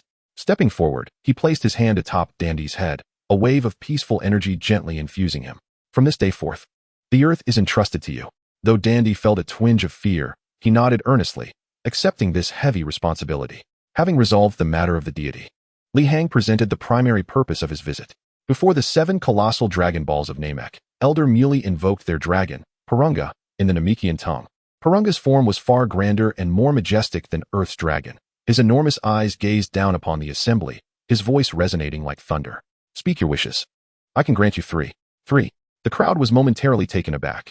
The first wish, please resurrect all the Earthlings who perished due to Cell. Goku stated without hesitation. A glimmer of light flashed in Purunga's eyes as he nodded in acknowledgement. The second wish. All eyes turned to Li Hang. He stepped forward, gazing up at the colossal dragon with calm and profound eyes. Purunga, I wish for you to reveal to me the location of the most ancient and powerful evil that is sealed within this universe. This inquiry left everyone present in stunned silence. The most ancient evil? What could that be? Purunga's great form trembled, and for the first time, a grave expression graced his authoritative eyes. Mortal, your question touches upon the taboos of the universe, that existence is beyond your imagination. I do not need to know its strength, I only need to know its whereabouts. Li Hang's tone was unwavering. Purunga remained silent for a long while, seemingly engaged in some arduous deliberation. Ultimately, he spoke. That existence is sealed within a dark nebula located at the eastern edge of the Milky Way. That planet has no name, only endless darkness and silence. This is all I can reveal to you. A torrent of complex information containing stellar coordinates surged into Li Hang's mind. He shut his eyes, firmly committing the coordinates to memory. The third wish. Li Hang hesitated slightly. At this moment, all eyes were fixed upon him, filled with anticipation and speculation. An opportunity to resurrect the deceased. A promise capable of fulfilling nearly any desire. What a tremendous temptation this was. Even for the Z warriors, this was not a decision to be made lightly. Hey, Li Hang. Krillin approached, rubbing his hands together somewhat sheepishly, a glimmer of shrewd desire in his eyes. How about we wish for a vast sum of money? You know, enough to last a lifetime. Then I won't have to worry about Chi-Chi asking me for money for Goten's tuition anymore. And Bulma won't have to complain about you Saiyans eating her out of house and home. This proposal, filled with the essence of everyday life, surprisingly brightened the eyes of many present. After all, even heroes need to eat. Chapter 73, A New Journey Begins. Vulgar earthlings. Vegeta leaned against a rock, letting out a cold scoff, yet the slight glance he cast towards the spaceship betrayed his true thoughts. If he had endless money, could he not have Bulma construct a training spaceship 100 times more luxurious than this one, with gravity adjustable to 10,000 times? Money, you say? That doesn't sound too bad. Goku scratched his head, a naive smile spreading across his face. With money, can we buy lots and lots of delicious food? I've always wanted to try that legendary roasted meat made from an entire dinosaur. Dad. Goten tugged at his clothing, exasperated. This truly was a commendable suggestion. Li Hang chuckled at Krillin's words. He did not immediately dismiss the idea, but rather contemplated it seriously, leaving Krillin somewhat flabbergasted. However, while money can purchase spaceships and food, it cannot buy the power necessary to confront the next crisis. Li Hang's gaze swept over the assembly, ultimately landing on the majestic dragon Purunga, his voice steady and resolute. Purunga, my third wish is for you to reveal to us the path to the Kaishin realm and to transport our spaceship directly there. Kaishin realm? The four characters echoed like thunderclaps in the minds of the crowd. Kaishin? What is that? Is it more powerful than the North Kai? Goku's curiosity was piqued. He only knew of the North Kai, the plump one who enjoyed telling corny jokes, but taught him the Kaioken and Spirit Bomb. There exists a god beyond the Kai. The Kaishin is a deity that transcends the four Kais of East, West, South, and North, creating and guarding the entire universe. This time, it was not Li Hang who responded, but Dent. After merging with the deity, his mind was enriched with ancient knowledge about the universe and the gods. They reside in a sacred realm completely isolated from our dimension, the center of the universe and the origin of all rules. It is said that there lies the ultimate power capable of altering the fate of the universe. Din's explanation caused all to gasp in astonishment. Even Vegeta's proud visage bore a serious expression. He had once believed that surpassing the Super Saiyan would elevate him to the pinnacle of this universe. Yet he was unprepared to discover an even broader and more unattainable sky beyond that summit. Li Hang, what else do you truly know? Vegeta fixed his gaze on Li Hang, feeling as though he were but a ghost before this man, with every secret and thought laid bare before him. Li Hang simply smiled, offering no response, and redirected his attention to Purunga. The dragon's colossal form quivered slightly in the air, and within his star-like eyes flickered a light more astonishing than that which had illuminated the ancient evils he had once encountered. Mortal, you possess knowledge of the existence of the Supreme Kai realm? That is the domain of the gods, a forbidden territory that the living cannot tread. Your wish exceeds the bounds of my power. I cannot directly transport you there. Is that so? Li Hang seemed unsurprised, his expression betraying no hint of astonishment. Then let us pursue an alternative. Please perform a divine-level transformation on the engine and energy core of our spacecraft, granting it the speed and energy necessary to reach the Supreme Kai realm. Purunga fell silent. Though this wish remained challenging, it lay within the realm of his capabilities. This wish can indeed be fulfilled. Ultimately, the dragon's majestic voice resonated once more. Beams of golden light shot forth from his enormous eyes, enveloping the spacecraft that rested upon the plains. The vessel's surface began to manifest countless intricate golden runes, and the entire hull emitted a faint humming sound under the influence of this divine power.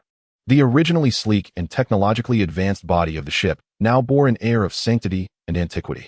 Your 3 wishes have now been granted. Farewell. With that, Purunga transformed into 7 streams of light, dispersing in all directions across New Namek. The sky regained its clarity, as if the miraculous scene that had just unfolded had never occurred.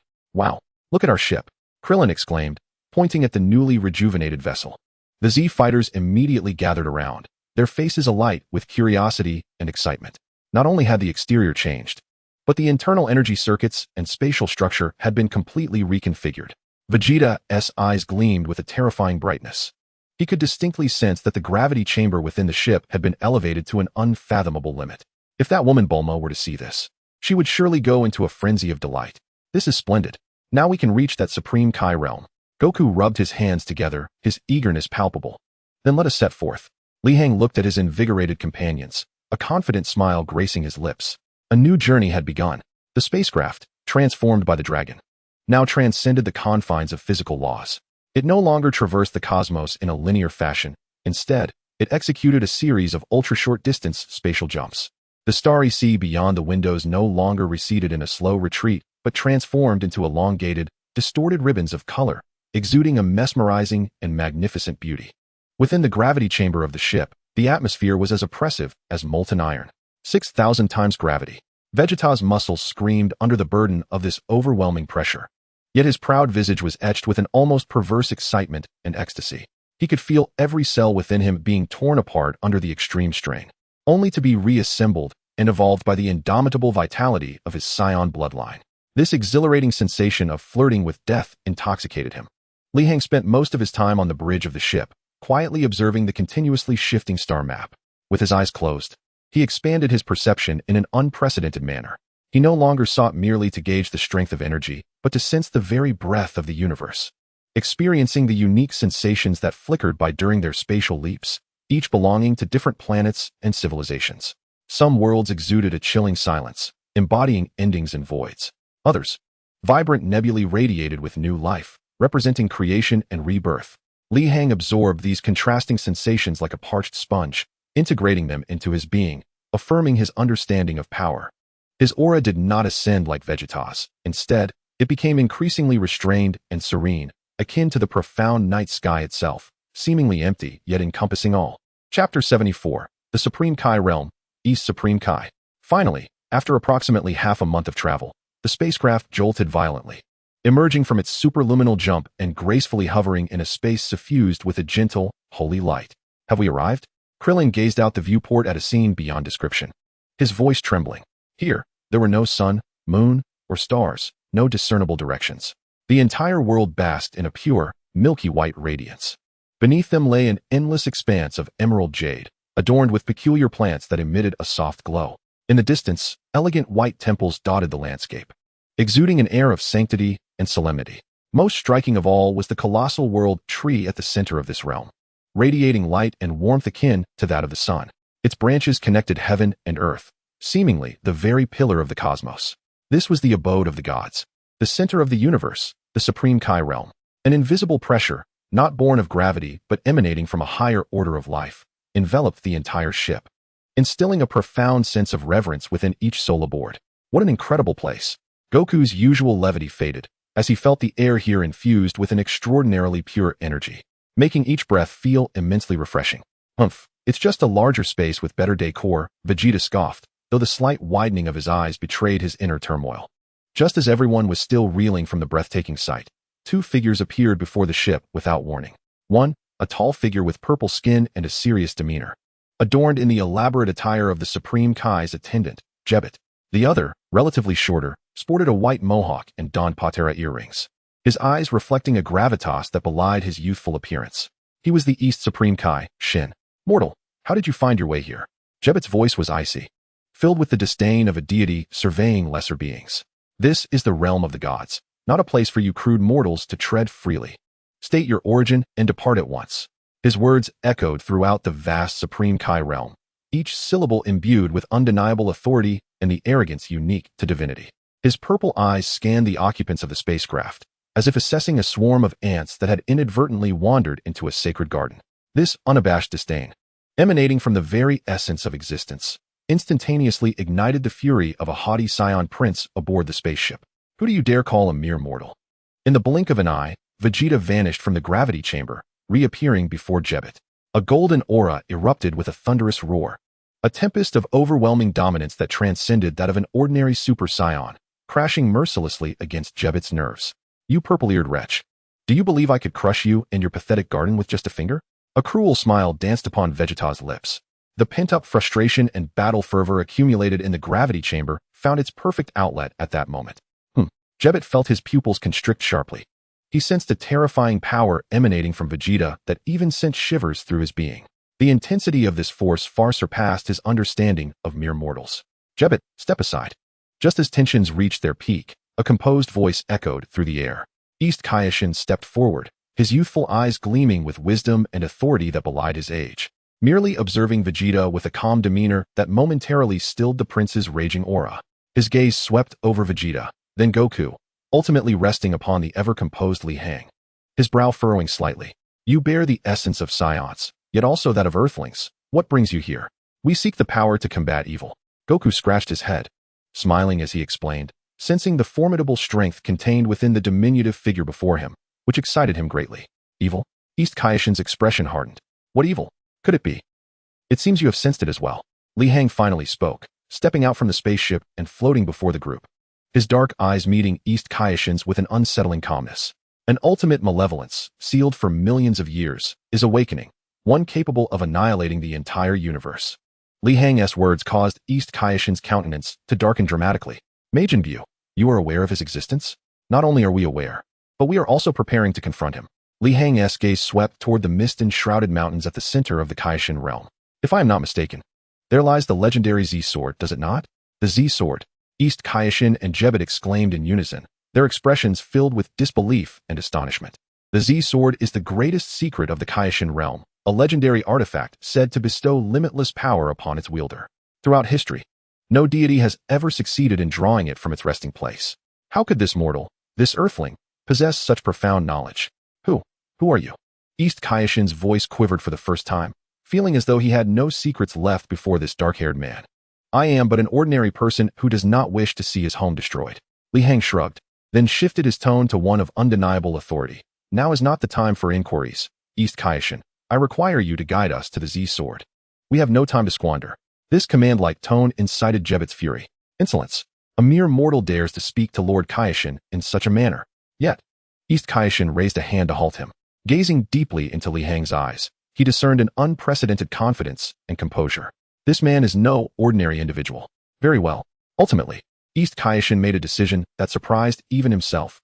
I shall lead you. Under the guidance of East Kaioshin and Jebbet, they traversed a forest radiating with holy light. Arriving at the summit of a towering peak, at the pinnacle lay a flat platform, at the center of which rested an ancient square pedestal, upon which a long sword of archaic design, shimmering with a faint silver glow, was deeply embedded, revealing only a portion of its hilt and blade. This was the fabled Z-Sword. It stood there quietly, yet emanated a weighty and sacred aura that seemed to meld with the entire Kaioshin realm. Chapter 75, The Z-Sword. This is the place. East Kaioshin pointed to the sword, his tone laced with reverence and regret. This is the legendary Z-Sword. It is said that whoever can draw it will gain unparalleled divine power sufficient to defeat any foe. However, Jebbet interjected coldly, for millions of years, countless generations of Kaioshin have attempted, yet none have succeeded. For you mere mortals, this is but a foolish dream. Oh, is that so? Upon hearing this, Goku's face lit up with even greater excitement, as he rubbed his hands together and boldly stepped forward. This sounds like fun. I'll give it a try. Goku approached the Z-Sword, inhaling deeply and gripping the cold hilt tightly with both hands. Huh, he shouted, his arms bulging with effort as he exerted every ounce of strength he possessed. However, the sword remained utterly unmoved, as if it were fused with the mountain and the entire Kaioshin realm. It's so heavy. Goku's face reflected surprise. The weight of the sword exceeded his expectations. Humph, give up, Saiyan. Jebbet wore a smug expression, as if he had anticipated this outcome. Not yet. Goku was undeterred. His aura erupted with ferocity, transforming him into a full-power Super Saiyan. Golden flames surged skyward as Goku channeled his planet-destroying power into his arms. This time, the Z-Sword finally exhibited a slight reaction. It trembled within its pedestal, and the ground beneath them cracked with fine fissures from the sheer force. Yet that was all. No matter how hard Goku strained, the sword remained firmly ensconced within its base. Damn it, so close. Goku, drenched in sweat, ultimately released his grip due to exhaustion, and the golden flames dissipated. Did you see that? Even a Super Saiyan cannot draw it out. Jebbet laughed triumphantly. I'll give it a go. Vegeta scoffed, stepping forward. He could not abide losing to Kakarot. Transforming into a Super Saiyan as well, he exerted all his might. The result, however, was the same. The Z-Sword acted as a relentless arbiter, coldly declaring their impotence. At this moment, a heavy silence enveloped them all, with both Goku and Vegeta failing. Could there truly be no hope? Daddy, Trunks, observing his father's despondent state, contemplated trying but hesitated. Amidst this oppressive atmosphere, a figure slowly emerged. It was Gohan. Under the gaze of all present, the still somewhat youthful boy approached the Z-Sword. Gohan, don't push yourself. Goku encouraged from the side. Son Gohan remained silent. He simply inhaled deeply, and a glimmer of unprecedented determination flickered within his emerald green eyes. He recalled the words spoken to him by Li Hang, the power of protection. With a steady resolve, Son Gohan extended his hands and grasped the hilt of the sword. Unlike his father and Vegeta, he did not unleash a ferocious aura, but instead connected his heart and will with the entire Kaishin realm and the sacred earth beneath his feet. In that moment, his mind was devoid of battle, devoid of victory or defeat. There existed only an ethereal purity. He merely wished to draw forth this sword and wield its power to safeguard all that he cherished. With a gentle yet firm motion, he pulled. A resonant hum, reminiscent of an ancient, distant sword song, echoed forth. Amidst the astonished gazes of all present, the Z-Sword, which had lain dormant for millions of years and could not be moved even by the gods, was slowly and resolutely drawn from its pedestal by Son Gohan. On the summit, bathed in holy light, the very air seemed to freeze. Jebet's purple eyes widened in shock, his finger pointing at the youth who stood tall, sword in hand, his mouth opening and closing in a futile attempt to voice his disbelief. The pride and worldview that belonged to the divine were shattered at this moment by a mere mortal boy in the most illogical of fashions. Similarly, Sin's expression was no less tumultuous. His youthful visage, usually adorned with calm and authority, was now etched with the same astonishment and confusion as Jebet. He instinctively rubbed his eyes, questioning his own reality. A mortal, a half-Saiyan boy, had achieved what even the Kaishins of generations past, himself included, could not? No, it was impossible. This was surely an illusion. How could a mere mortal draw forth the Z-Sword? Jebet screamed in disbelief, unable to accept this harsh reality. He even contemplated rushing forward to reclaim the sword and return it to its resting place, in a desperate attempt to prove that everything had merely been an accident. Ha! Well done. Truly my son. A hearty laugh, brimming with pride, shattered the eerie silence. Son Goku had instantaneously appeared by Gohan's side, circling around him and the Z-Sword like an inquisitive child. He cautiously poked the shimmering blade with his finger, then affectionately ruffled Gohan's hair. His smile radiant like that of a child weighing 200 pounds. Incredible, Gohan. How does it feel? Heavy? Swing it a couple of times for your father to see. Dad. Son Gohan gazed at his father's proud demeanor, and the confusion that had initially accompanied his drawing of the divine sword dissipated, replaced by a bashful smile. Meanwhile, Vegeta clenched his fists tightly, his nails digging deep into his palms, blood dripping through his fingers unnoticed. He watched Son Gohan, illuminated by holy light and wielding the divine sword, his proud eyes swirling with jealousy, resentment, rage, and a hint of bewilderment he himself had not yet recognized. Why? Why must it always be Kakarot's son? Was his own blood truly inferior to that of a lowly warrior? The humiliation gnawed at his heart like a venomous serpent, yet he could not deny the formidable presence that this young boy now exuded. Only Li Hang maintained his tranquil demeanor, as if the scene unfolding before him, capable of appending the very understanding of the divine, had been anticipated. He approached Gohan, not casting a glance at the sword, but rather focusing solely on him. Gohan, how does it feel? Uncle Li Hang. Son Gohan lifted his gaze, uncertainty still lingering in his verdant eyes. I feel as though this sword is not as heavy as the legends suggest. It seems to resonate with me, as if it is a part of my very being. Precisely. Li Hang nodded, a look of satisfaction gracing his features. A divine weapon chooses its master. It tests not merely the purity of strength, but rather the purity of heart, devoid of any distractions. This statement sent a shiver through Sin and Jebet once more. Their eyes filled with deeper trepidation and confusion. This man seemed to possess knowledge of all things. Chapter 76. The training plan very well. Now that the sword has been drawn, the next question is how to wield it. Son Goku rubbed his hands together, barely able to contain his excitement. Gohan, hurry. Try chopping something with it. Let us see if it is truly as formidable as the legends claim. Wait, Li Hang interjected, raising his hand to halt him. All eyes turned once more to Li Hang. Goku, Gohan's current state is not suitable for an immediate test of the divine sword's power. His gaze swept over Gohan, revealing a grave concern. He recently experienced a significant leap in power within the hyperbolic time chamber, and his mind and body have yet to fully acclimate to this newfound strength. The power of the Z sword is exceedingly potent, if forced into use. He may not only fail to harness its full might, but could also suffer a backlash. Is that so? Son Goku scratched his head, somewhat perplexed. Mr. Li Hang is correct, Piccolo chimed in, looking at Gohan with a solemn expression. Gohan's potential is akin to a dormant volcano. The Z sword is the key to igniting it. However, if the volcano itself is unstable, forcing an eruption will only lead to chaotic and self-destructive consequences. Piccolo's analogy was straightforward, allowing everyone to grasp the gravity of the situation. Then what should we do? Krillin asked anxiously.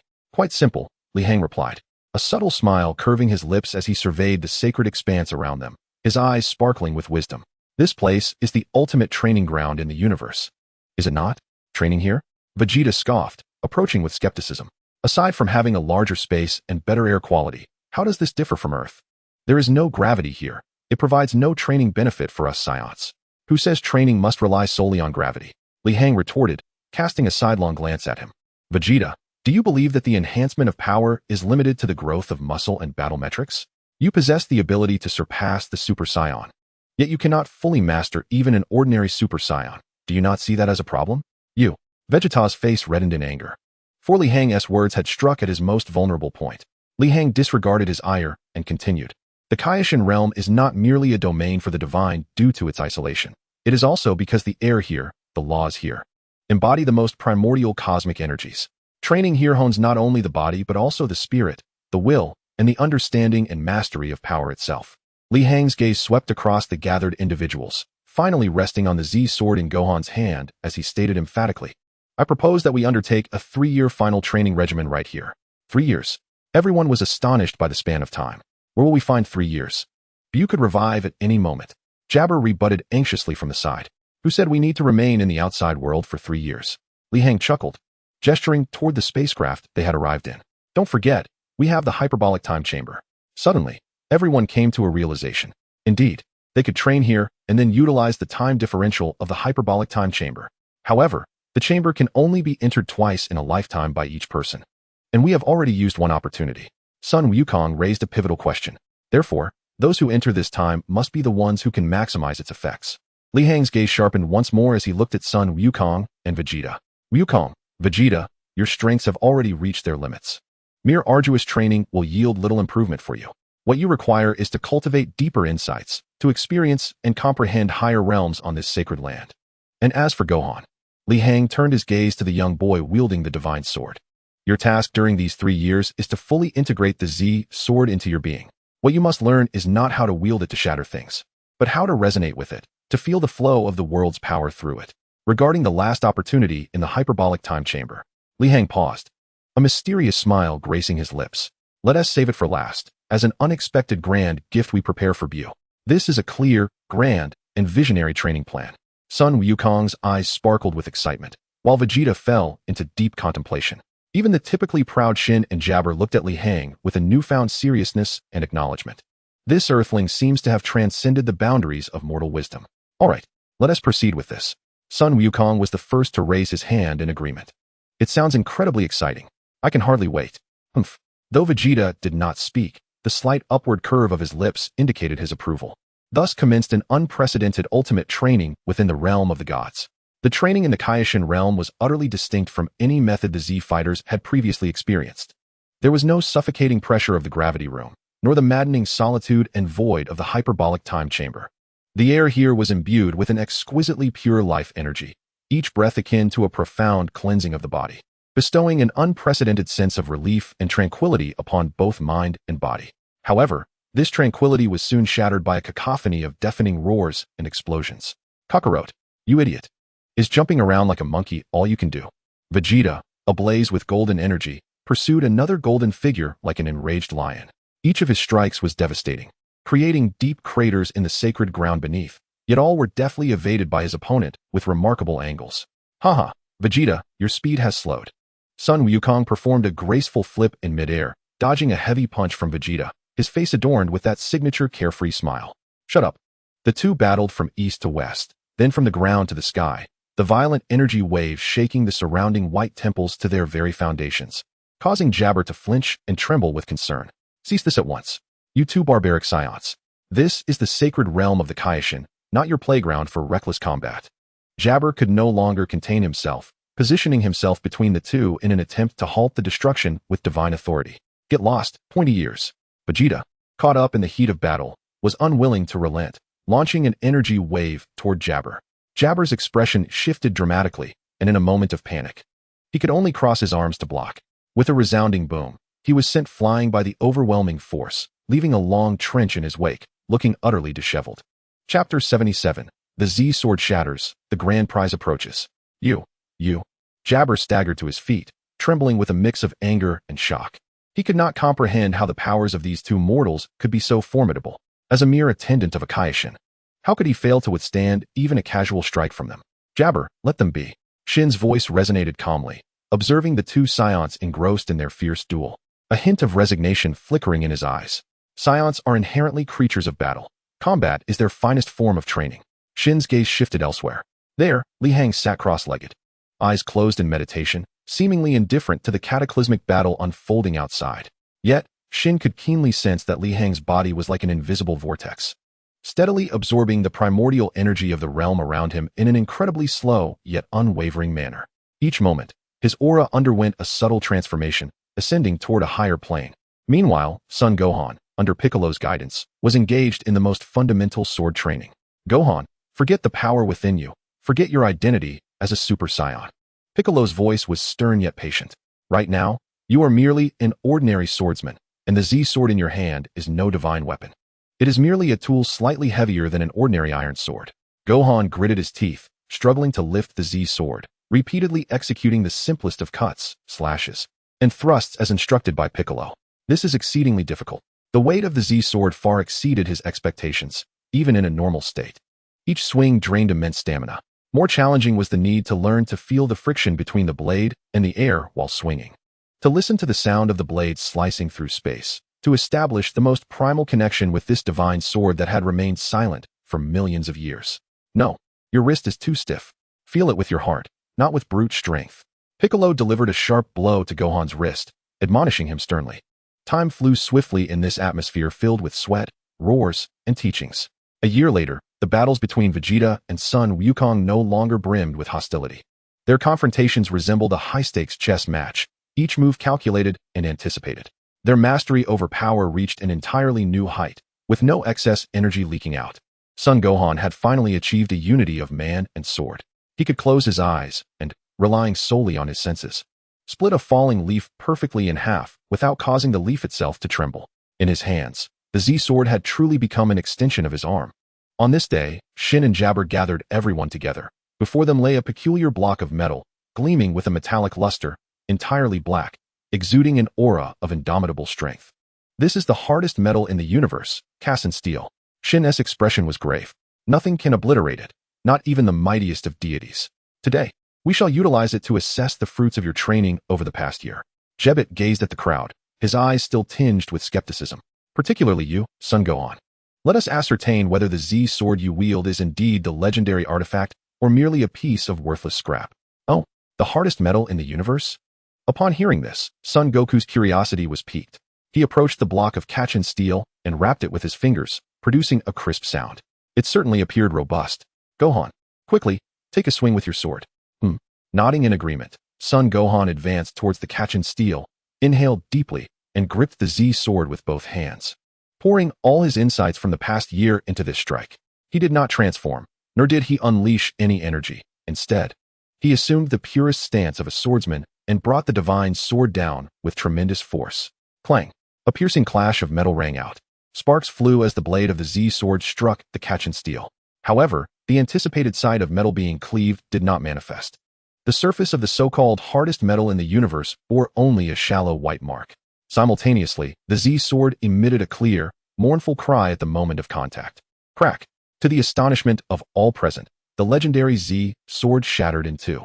As the sword broke, an eerie silence enveloped the entire Kaioshin realm. Son Gohan stared blankly at the half of the sword hilt remaining in his grasp, his mind devoid.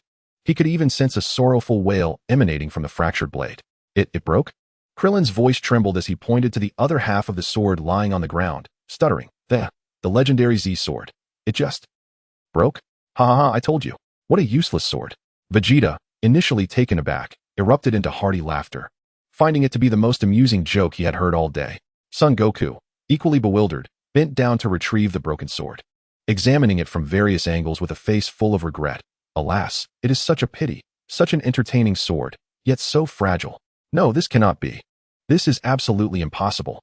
Jebbit dashed forward as if possessed, trembling as he cradled the two broken pieces of the sword, his expression more sorrowful than that of one mourning a deceased parent.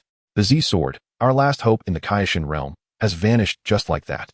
Shin's expression darkened to a point of despair as he regarded the broken divine sword, then glanced at the innocent-looking son Gohan, ultimately releasing a long, wistful sigh. Yet amidst this tumultuous atmosphere filled with shock, mockery, regret, and sorrow, there remained one individual whose expression had not altered in the slightest. Li Hang. The corners of his mouth even curled into an enigmatic smile, as if he comprehended everything that was unfolding.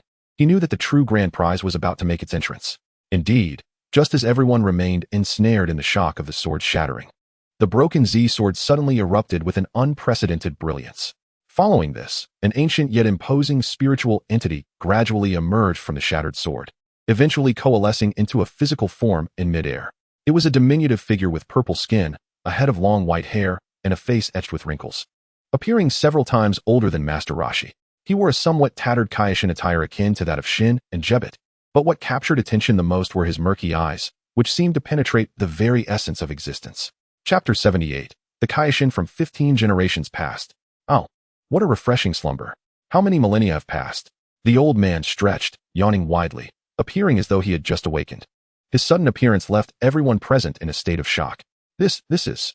Shin regarded the unexpectedly materialized elder, sensing an ancient and pure divine power emanating from him, which instilled in him a sense of familiarity and reverence tied to his bloodline. He tentatively inquired, "May I ask who you are?" The old man finally took note of the surrounding individuals. His murky eyes scanned Shin and Jebbit, and with a disapproving frown, he spoke in a tone reminiscent of a senior chastising a junior. "What is going on here? Have the current Kaioshin become so unruly? Do you not even know to pay respects to your ancestors?" Ancestor. Shin and Jebbit's bodies jolted in unison. A name long buried in myth and legend surged to the forefront of their minds. The Kaioshin from 15 generations past. The one who, millions of years ago, battled a terrifying demon and ultimately sacrificed himself to seal the fiend, entombing his soul within the Z-sword, the greatest Kaioshin. You are the great Kaioshin. Shin and Jebbit could no longer maintain their composure, collapsing to their knees in the most reverent manner to bow deeply to the elder. At last. Someone with a bit of discernment. The old Kaioshin nodded in satisfaction, before casting his gaze upon Son Goku and Vegeta, his frown deepening further. What is the meaning of this? Why are there so many mortals present? And you too? How dare you sully the sacred Kaioshin realm? Son Goku and Vegeta exchanged glances, each detecting a hint of displeasure in the other's eyes. "Hey, old man, who are you?" Son Goku inquired curiously, stepping closer. "How dare you? Do not be disrespectful to the great Kaioshin." Jebbit interjected sternly. All right. The old Kaioshin waved his hand dismissively, sizing up Son Goku, and then glancing at Son Gohan, a glimmer of brilliance flashing in his murky eyes. Quite a promising specimen. The power within you is astonishing, especially this little one, whose potential is unfathomable. You are the ones who freed me, correct? The old Kaioshin stroked his long white beard, adopting a demeanor of profound wisdom. Speak. What wishes might you have that I could help fulfill? Given that you have liberated me from that wretched sword, I can grant you a boon. Really? How wonderful. Upon hearing this, Son Goku's excitement surged. We are currently facing a villain named Majin Buu, who is exceedingly formidable. You are so powerful. Surely you possess a way to help us defeat him, right? However, upon hearing the name Majin Buu, the demeanor of the old Kaioshin shifted drastically, his previously dignified air evaporating in an instant. He appeared as though he had heard the most terrifying news, trembling in fear, and hastily waved his hands. Buu? No. That creature must not be unleashed. None of you can defeat him. Flee as far as you can. The old Kaioshin's cowardice left everyone utterly astonished. Hey, didn't you claim to be powerful? Vegeta scoffed derisively. What use is power if it cannot save your life? Life is what matters most. The old Kaioshin retorted defiantly. In that moment, a profound chill enveloped the hearts of all present. They had anticipated the emergence of a savior from the divine sword, only to find a cowardly old trickster instead. Just as despair began to settle among the crowd, Li Hang stepped forward with measured grace. Great Lord of the Kai, he said, inclining his body slightly in respect, his tone calm and composed. We are all aware of your unique ability to fully unleash an individual's latent potential. Am I correct? Upon hearing this, the aged Kai's murky eyes brightened with sudden interest, his surprise evident as he regarded Li Hang. Oh, young one, you possess such knowledge? It seems you are not as simple as you appear. Li Hang continued. Thus, we implore you to awaken Gohan's potential. Only then do we stand a chance against Buu. Awakening potential? The old Kai stroked his chin, his eyes darting around like a hawk surveying its prey, before a rather lascivious grin crept across his face. Leaning closer to Li Hang, he lowered his voice to a conspiratorial whisper. Assisting you is not out of the question. But this ritual is quite taxing on my frail body. I require a, shall we say, special form of sustenance. Li Hang, perceiving the old Kai's suggestive demeanor, feigned ignorance and calmly queried, what sort of sustenance do you require? The Kai rubbed his hands together, his clouded gaze roaming over the rugged figures of Sun Wukong and Vegeta, ultimately shaking his head in disdain. Drawing even nearer, he almost pressed his lips to Li Hang's ear, his voice dripping with a conspiratorial tone. My ancient body has been sealed for so long. It has become laden with negative energy. I require a, youthful and vibrant photograph of a beautiful young lady to replenish my life's essence. At this proclamation, even though Li Hang had prepared himself mentally, his lips involuntarily twitched. Meanwhile, Sun Wukong and Vegeta, eavesdropping on the exchange, wore expressions of utter astonishment. A photo? What is that? Can we eat it? Will it allow us to defeat Buu? Sun Wukong scratched his head, his innocence and confusion palpable. Vegeta, on the other hand, turned away in disgust, letting out a derisive snort. He felt that even a glance at this lecherous old man was an affront to his noble Saiyan lineage. Great Lord of the Kai, Xian and Jebet were struck dumb, springing to their feet with faces flushed with indignation and disbelief. Their most revered ancestor, the legendary hero who sacrificed himself to seal the demon, was, in fact, a lecherous old man. Enough of this ruckus. Where are your manners? The old Kai, flustered by their reactions, puffed out his chest defiantly. You know nothing. This is an ancient and sacred ritual. Through the appreciation of beauty, I can awaken the dormant life force within me, which is crucial for the impending potential awakening ceremony. You common mortals have such limited perspectives. His words rang with a righteous fervor, almost convincing even himself. However, the pressing question remained. Where could they possibly find a beautiful young girl in the Kai realm? Krillin murmured quietly, voicing the most critical concern. The old Kai's gaze snapped to him like a ravenous wolf, his eyes gleaming with intensity. No? Then what are you here for? You expect me to work for free? I assure you, that is not happening. Either bring me a photograph, or prepare to be devoured by Buu, the monster. The old man resorted to stubbornness, crossing his arms in defiance. Adopting an attitude that conveyed if his demands were not met, he would refuse to cooperate. At this, everyone found themselves at a loss. Just as despair mingled with awkwardness in the air, Li Hang spoke up once more, his voice steady and imbued with a persuasive authority. Great Lord of the Kai, I may be able to fulfill your request. In an instant, all eyes, including those of the obstinate old Kai, turned to Li Hang. Oh, the old Kai's murky gaze flickered with skepticism. Young man, do not boast. This is the isolated Kai realm, where you cannot even. We have the means. Li Hang interjected with a smile, producing a universal capsule from his pocket and tossing it into the air. With a resounding thud, a futuristic spaceship materialized before them. This is the vessel we arrived in, equipped with an interdimensional communication system capable of defying spatial distances to contact Earth, he explained. What are we waiting for? Quickly, contact them. The old Kai exclaimed, excitement palpable as he rubbed his hands together like a child yearning for candy.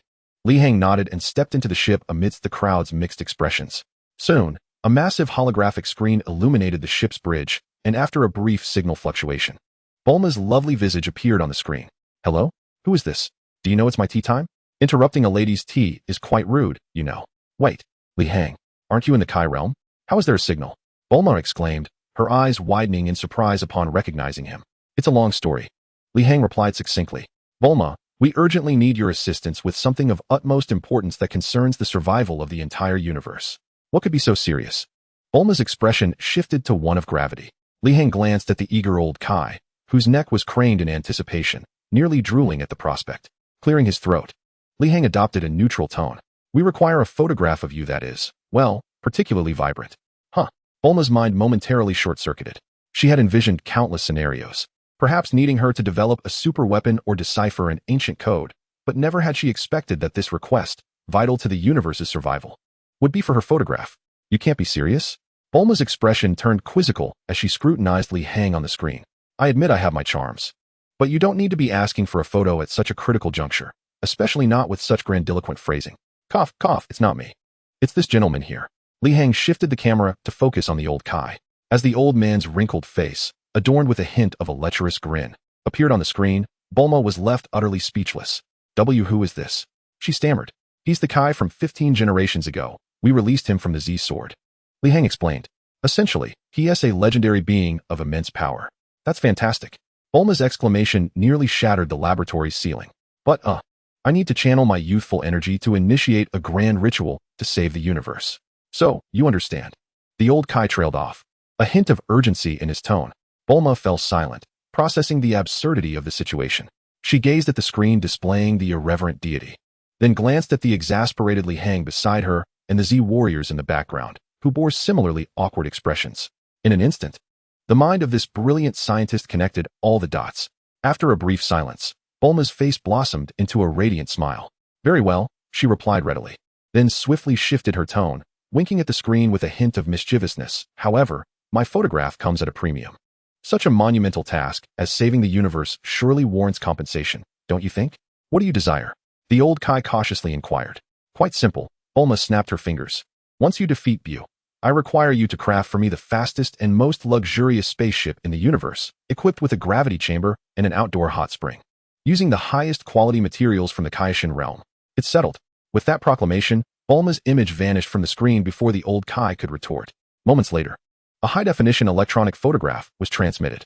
The image showcased Bulma in a breezy bikini, confidently flaunting her perfect figure on a beach, with sunlight, sand, waves, and a vibrant smile that seemed almost to leap out of the screen. Gulp. The old Kai stared at the photograph, struggling to swallow, as two streams of suspicious blood trickled from his nostrils. Trembling, he extended his hand to download the image onto a portable device, cradling it as if it were a treasure, exhaling in satisfaction. Ahem. The old Kai cleared his throat and resumed his grandiose demeanor, gesturing to the crowd. All right. Energy replenished. Go on, come sit properly. The ceremony begins now. In the sacred square of the Kaishin realm, an oddly peculiar ritual was underway. Son Gohan sat cross-legged at the center, his expression tense yet hopeful.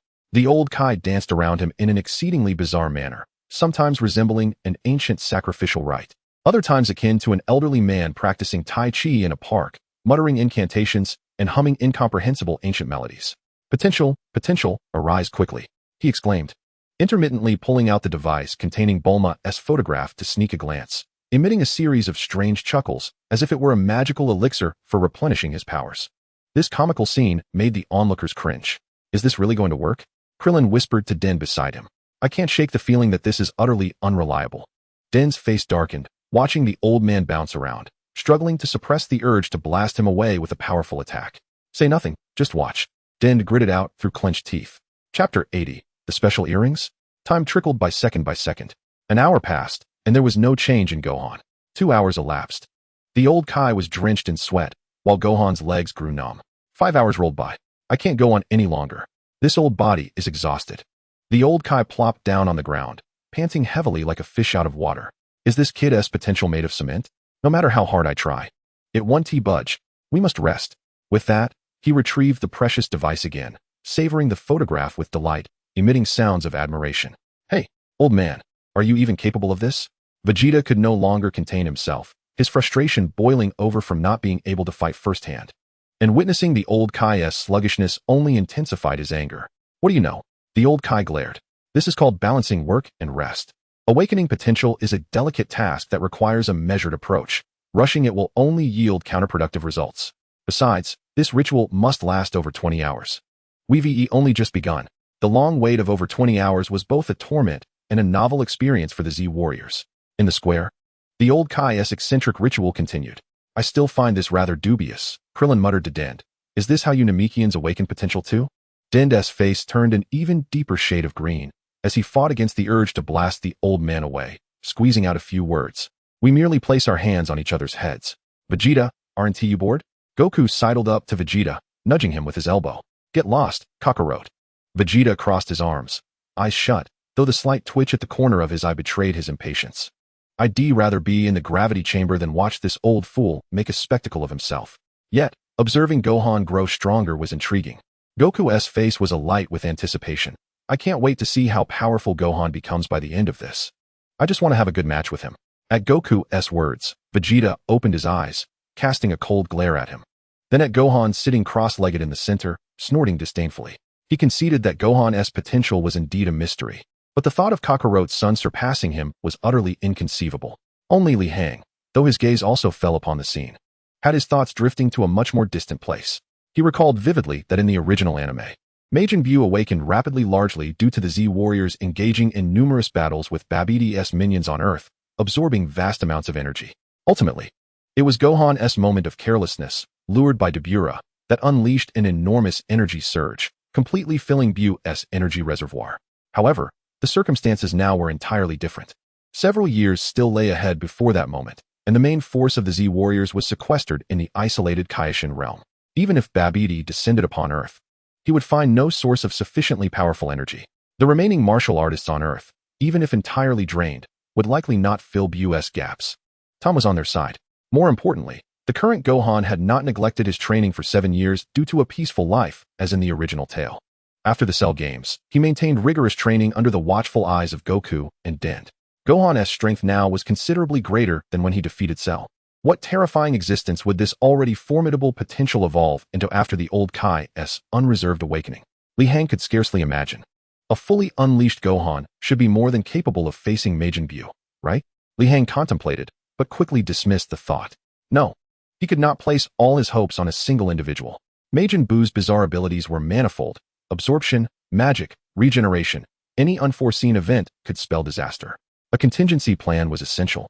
Perhaps even a definitive solution. And what of Li Hang himself? Combat power, 4954-89250. Battle power, 4954-89251. The numbers on the data panel continued to pulsate tirelessly. And with Li Hang's personal training, his battle power was nearing 500 million in its normal state. Yet, this was still far from sufficient. Even if he unleashed all his strength in a desperate attempt, he was no match for Buu, and even Super Saiyan 2 Goku was almost defeated in an instant. He needed to discover a method that could catalyze a qualitative transformation in his strength. Li Hang's gaze once again fell upon the old Supreme Kai, who was resting, wiping sweat while furtively glancing at a photograph. This old fellow was not merely a master of ceremonies. Within his mind lay an ultimate secret capable of overturning the entire cosmic combat system.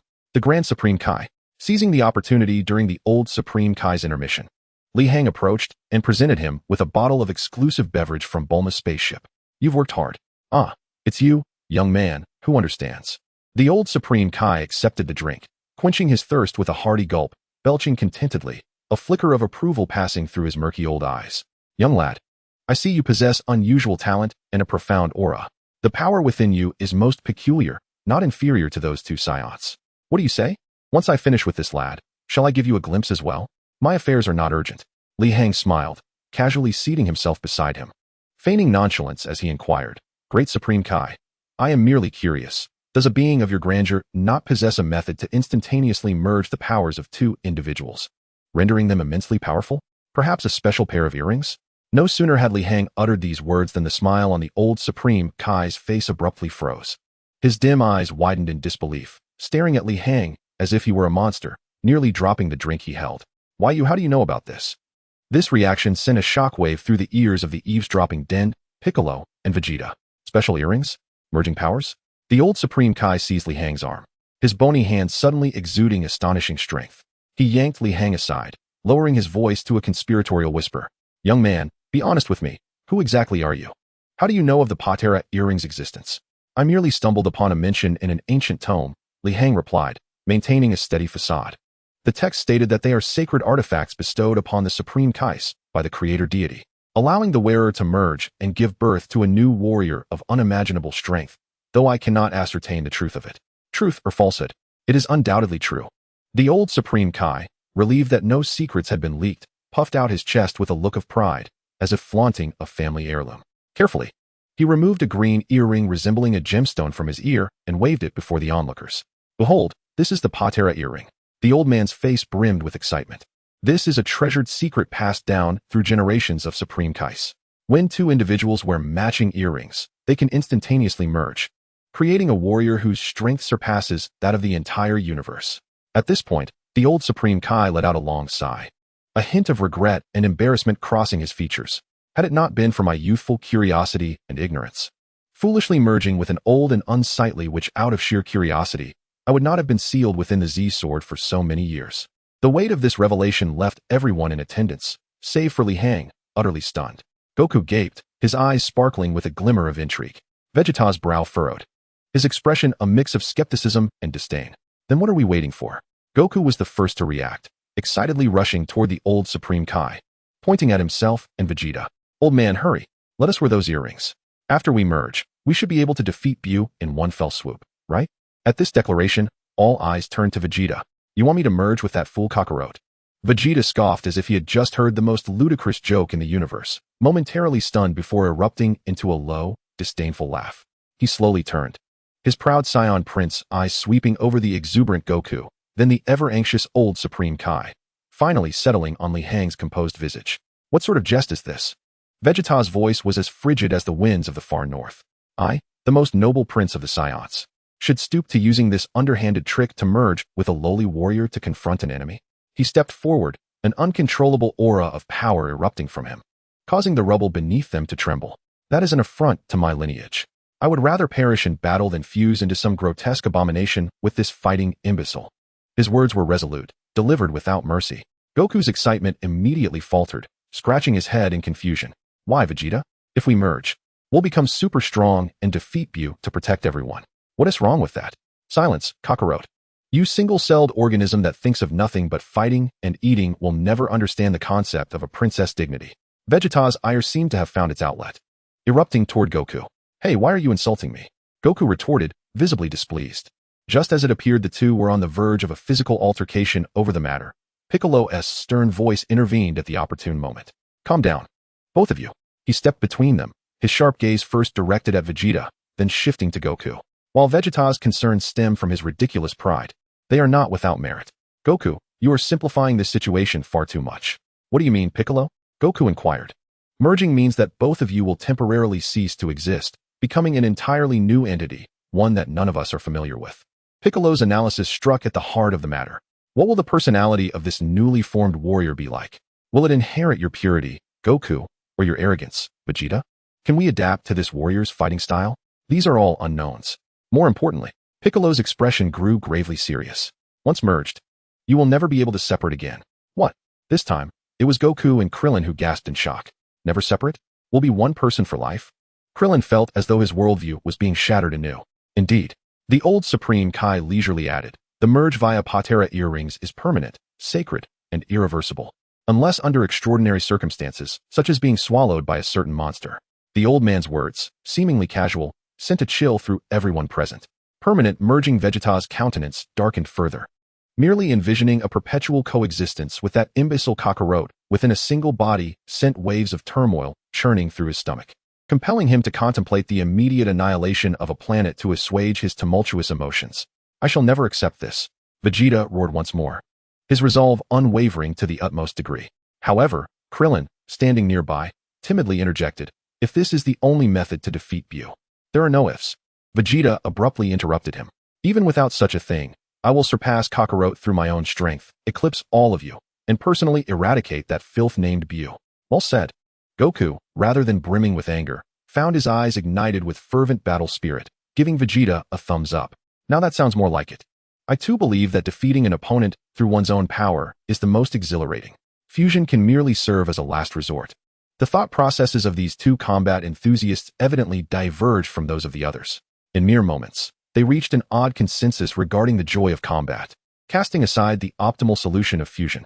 This, in turn, left Krillin and Piccolo in a state of distress. Hey, you two can't decide this unilaterally, Krillin exclaimed, his agitation palpable. This concerns the very fate of the universe. It's not your personal sparring match. Indeed, is your pride and enjoyment truly more significant than the lives of everyone? Piccolo's tone turned stern, just as the group found themselves embroiled in a stalemate. The ever-silent Li Hang finally spoke up. Perhaps, we still have another option. With a swish, all eyes turned towards Li Hang. Meeting their gazes calmly, he continued, since Vegeta is unwilling to fuse with Goku, how about with me? This statement landed like a deep water bomb in a tranquil lake, instantly stirring tumultuous waves. You? Vegeta's brow furrowed deeper as he scrutinized Li Hang, skepticism and scrutiny evident in his gaze. Indeed, Li Heng met his gaze with unwavering confidence. You should be aware of my strength. While I may not be a Saiyan, in terms of total energy and intensity, I might not fall short of you. Our fusion could yield a warrior with unprecedented potential. This proposition plunged Vegeta into silence. Fusing with Kakarot represented a humiliation born of bloodline and fate. Yet the idea of merging with Li Heng, a mysterious, unfathomably powerful earthling, while still awkward, felt significantly less repugnant. At least Li Heng was not that Kakarot, whom he had pursued his entire life with a mix of disdain and respect. Chapter 82. An opportunity to prove yourself.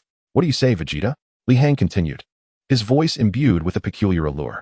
Do you not desire to discover what marvel might arise from the union of the pride of a Saiyan prince and the wisdom of an enigmatic earthling, culminating in an ultimate warrior that transcends all?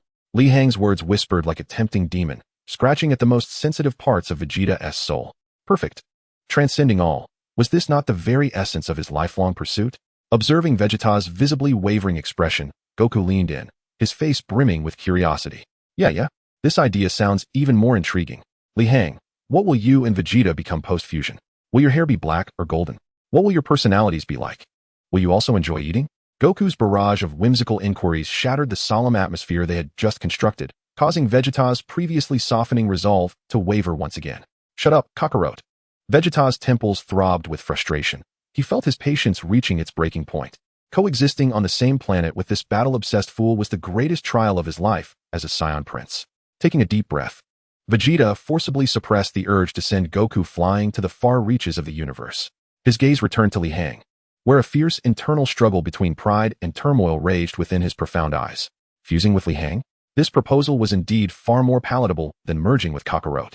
Yet, it still constituted fusion, still signifying that he, Vegeta, could not vanquish his foes solely through his own power, requiring external assistance. This remained an insurmountable obstacle to his deeply ingrained pride as a prince.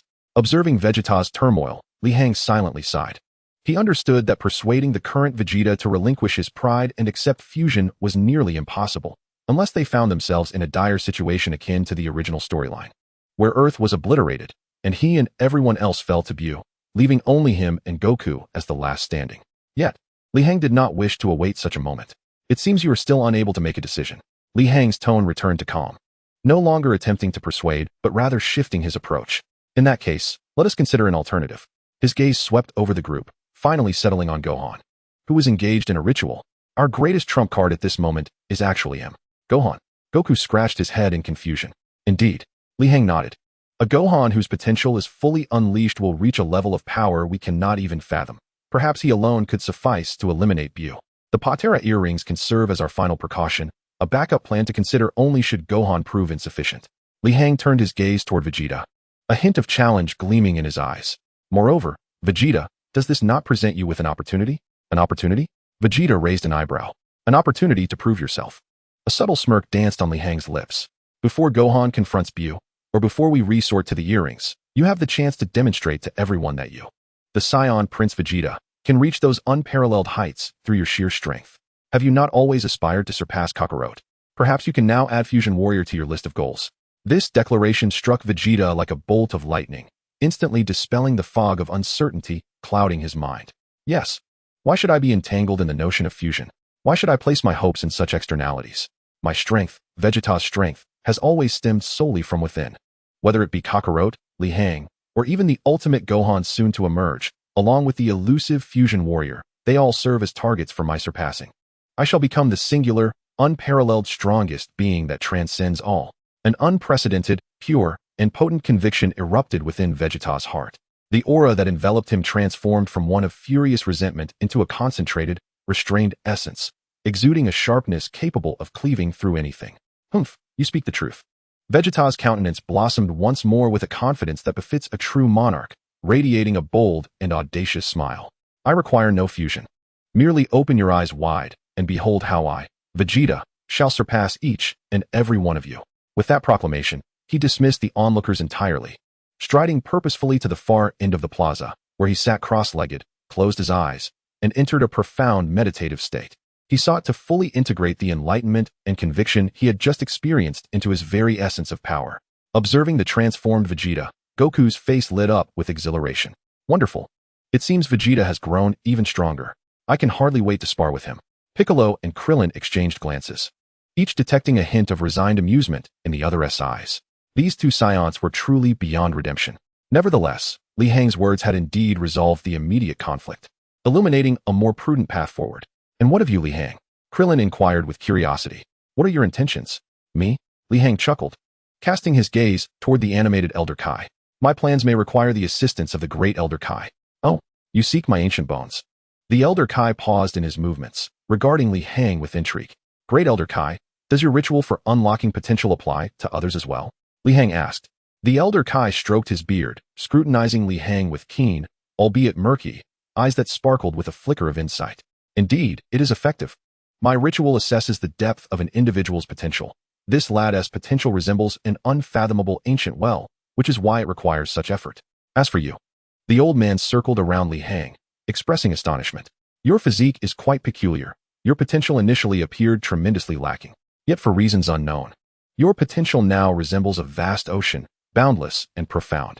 If truly awakened, it may eclipse even this lad's." However, the Elder Kai's tone shifted, his hands rubbing together in his characteristic manner, a sly grin adorning his face. "My ritual is quite taxing. Activating the potential of two individuals consecutively demands even greater energy. I shall require a little more sustenance, if you catch my drift." Li Hang's lips twitched. He had anticipated this outcome. "No problem," he nodded, retrieving a universal capsule from his pocket. "As long as you assist me, I can arrange for Bulma to deliver a whole cargo of the latest magazines, let alone a mere photograph." "Agreed." The Elder Kai's face radiated with excitement, his enthusiasm for the ritual intensifying. Thus, the Z Fighter's new battle strategy was officially established, with Gohan, whose potential was fully unleashed, as the primary offensive force, and Li Hang, also seeking a breakthrough, as his deputy. Goku and Vegeta would serve as the pinnacle of free combatants, while the Patera earrings would remain a final recourse. Chapter 83, System Upgrade. Shortly after their plan was formulated, an unprecedented surge of formidable energy erupted from Gohan at the center of the plaza, shaking the very foundations of the Kai realm. This was no longer the ferocious golden aura of a Super Saiyan. It was a more subdued, tranquil yet profoundly heavy silver radiance that seemed to embody the weight of the entire universe. Gohan slowly opened his eyes, their emerald depths now imbued with an unfathomable profundity, as if he could pierce through the fabric of reality itself. His hair remained black, yet he was enveloped in a divine, pristine white aura. Sitting there in serene stillness, he exuded an aura of supreme stature, as if time and space could leave no trace upon him. Success! The Elder Kai exhaled with satisfaction as he beheld his creation. The enigmatic Gohan had officially made his entrance. In that moment, the timeless sanctity of the Kai realm seemed to find its sole sovereign. Gohan rose slowly, the gossamer silver aura flowing silently around him, devoid of any energy leakage, yet rendering the entire space heavy with an almost palpable density. His gaze was no longer that of a youthful innocence, but bore the depth and tranquility of one who comprehends the cycle of existence. As his verdant eyes swept across the surroundings, it appeared as though even the flow of time itself slowed under his scrutiny. "This is..." The Elder Kai trembled with excitement, his beard quivering as he surveyed his masterpiece, akin to a meticulous artist who had finally completed the most exquisite work of his life, his face alight with pride and triumph. "Do you see? This is true power. This is the ultimate state of awakening all dormant potential within, unifying with the soul and the cosmos." Remarkable, Krillin was rendered speechless, feeling as though he faced not merely a man, but a singularity condensed with the weight of the universe, standing there with an aura that extinguished any notion of resistance. Could it be? Piccolo's expression was a complex tapestry of emotions, a blend of pride, joy, and a profound shock that resonated from the depths of his being. Once Gohan's mentor, he had witnessed this child grow from a weeping boy into a formidable warrior, but now, this student had ascended to a realm that left even him breathless. Absolutely magnificent. "Gohan." A voice filled with excitement shattered the heavy silence. Goku appeared before Gohan in an instant, circling him with childlike wonder, poking gently at the silver aura enveloping him, his face alight with pure delight at this newfound marvel. "This energy feels so peculiar. It's undeniably powerful, yet devoid of ferocity, instead radiating warmth. Gohan, come. Let us exchange a few blows. I must see just how formidable you've become." As he spoke, Goku began to stretch his wrists, brimming with fighting spirit. However, in response to his father's challenge, Gohan merely regarded him calmly before gently shaking his head. "Dad, I do not wish to fight." "Why not?" Goku queried, puzzled. Because Gohan's gaze swept over the latent golden aura surrounding his father and the eager expression upon his face, his tone laced with a hint of reluctance. It would injure you. This seemingly mundane statement struck like a thunderclap, leaving all present in a state of shock. Even Goku's ever-confident smile froze on his face. Only Vegeta, the Saiyan prince who had remained seated in focused meditation at the far end of the plaza, suddenly opened his eyes. He did not rise or turn, yet his piercing gaze seemed to cut through space, locking onto Gohan with an intensity that was palpable. A tempest of indescribable emotions, jealousy, defiance, and an even fiercer fighting spirit erupted within him. Kakarot's son has reached such heights? Vegeta's pride was once again trampled underfoot, yet this time, he remained eerily composed. An insatiable thought roared within him. Surpass him. Not only Kakarot, but also his son, the fused warrior, and that unfathomable Lihang. All would serve as stepping stones to elevate me, Vegeta, to the pinnacle of the universe. Vegeta once again closed his eyes, yet the sharp, concentrated aura surrounding him became even more pure and terrifying. Lihang remained silent, standing there quietly, observing son Gohan with an almost greedy gaze. However, it wasn't long before Lihang's heart sank. He could feel the tremendous power emanating from Gohan, a chasm of strength that he could not hope to bridge. Not only could he not engage in battle, but he feared he might not even be able to penetrate the opponent's aura. How infuriating! Lihang clenched his fists tightly, his nails digging deeply into his palms, blood dripping through his fingers without his notice. It was not jealousy towards Gohan, but rather an unwillingness to accept his own weakness. He had always believed that as long as his battle power was sufficiently high, he could handle anything. Yet now, Lihang understood that true strength has never been merely a numerical accumulation. It is a realm, an understanding and mastery of the essence of power. I too must reach this realm. No, I shall surpass this realm. An unprecedented, exquisitely pure desire to grow stronger erupted within Lihang's heart. This was no longer merely a response to crises or self-preservation, but a higher pursuit of the Tao, a yearning for the ultimate form of existence. Lihang's gaze became resolute, as if two golden flames were fiercely burning deep within his eyes. Every drop of blood and every cell within him resonated and roared under this intense will. Perhaps sensing this overwhelming and transformative desire to grow stronger, the system, which had been silently accumulating battle points since its binding, finally emitted a different sound. It was no longer the cold refresh of data, but rather a mechanical, synthesized voice that resonated powerfully within Lihang's mind. Detecting that the host's absolute desire to grow stronger has reached the critical threshold. Compliant with system core logic. System upgrade program initiated. That frigid electronic voice stirred up colossal waves in Lihang's consciousness. System upgrade program initiated. 10, 30, 70, 100. Upgrade complete. Welcome to the Infinite Enhancement System version 20. In response to the host's strong will, this upgrade adds 3 core functional modules. May your journey to strength be smooth sailing. A torrent of information surged through Lihang's every brain cell like a flood breaking through a dam. He stood there, dazed, as if struck by an invisible lightning bolt. Chapter 84, The 3 Functions. The system has upgraded and added new functionalities? Lihang's heart raced uncontrollably, compelling himself to calm down as he delved into his consciousness. A brand new, vastly more intricate and exquisite virtual interface unfolded before him, far surpassing the rudimentary data panel from before. At the top of the interface remained the familiar, yet strange battle power value. Host, Lihang. Battle power, 495524251. Below, 3 new icons radiating a soft glow, imbued with technological and mystical beauty, awaited him. The first icon depicted an eye perpetually unraveling countless formulas and runes. Function 1, Technique Simulation. Description: the system can analyze and reverse engineer all observed energy applications, combat techniques, and special abilities, and upon completion, provide the host with the most optimized learning path or create entirely new derivative skills based on the host's characteristics. Note: the strength and complexity of the analysis target will affect the speed and success rate of the analysis. Lihang's breath quickened instantaneously. Technique Simulation. This was nothing short of a divine skill tailored for him. What was his greatest shortcoming? Was it not the lack of his own combat techniques? To date, all of Lihang's combat techniques had been learned from other Z warriors. Even though he had researched and infused some personal flavor into them, they were never truly his own. Now, after learning, he could create entirely new derivative skills. As long as Lihang could see and comprehend, he could utilize the system to make it his own. Suppressing the elation surging within him, Lihang turned his gaze to the second icon. It depicted a blazing fire totem formed from countless energy lines. Function 2, Secondary Potential Ignition. Description: the host can actively consume their battle power value to enter a state of secondary potential ignition for a short duration, during which all attributes will receive explosive enhancements, with the amplification ratio depending on the total amount of battle power consumed. Note: this function places a significant burden on the body. After the state ends, the host will enter a forced period of weakness, and the burned battle power must be reaccumulated over time. The host is advised to use it cautiously. A proactive trump card for explosive power. Li Hang's eyes shone brighter. Previously, he could also ignite potential to significantly boost his battle power, but only once. Now, Li Hang could ignite his potential a second time after an initial explosion. In critical moments, this would undoubtedly be a game-changing ace. Li Hang's gaze ultimately settled on the third and most mysterious icon. It was a chaotic nebula, ever-shifting and composed of countless colors and forms of energy. Function 3. Energy Simulation.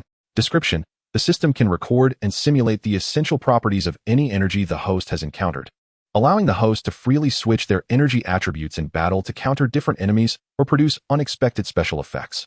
Current recorded energy templates: Human Chi, Basic; Saiyan Chi, Fury; Namekian Chi, Regeneration; God of the West Kai Chi, Divine. Li Hang's mind buzzed, completely overwhelmed by the third function. If the first two functions transformed him from a brawler into a warrior, this third function bestowed upon him the potential to become a deity. Energy Simulation. What did this mean? It meant he could emulate the Saiyan's battle rage that grows stronger with each fight, the Namekian's extraordinary regenerative abilities, and even the God of the West Kai's divine energy that transcends mortals. How immensely beneficial would this be in future battles? In the face of magical entities like Majin Buu, who were nearly invulnerable to physical attacks, what if he could simulate an energy attribute to counter them? Against deities like Beerus, who wielded destructive energy, what if he could simulate a corresponding creative energy? Infinite possibilities erupted within Li Hang's mind. Exhaling deeply, he released a long-held breath, suffused with a sense of repressed excitement. He felt as though he had been confined in a dark room for far too long, only for someone to suddenly open 3 doors leading to a brand new world. Hey, Li Hang, what's wrong with you? Why are you just standing there? Krillin's voice jolted Li Hang back to reality. He regained his senses, noticing the peculiar gazes of those around him. It's nothing. I just suddenly figured some things out.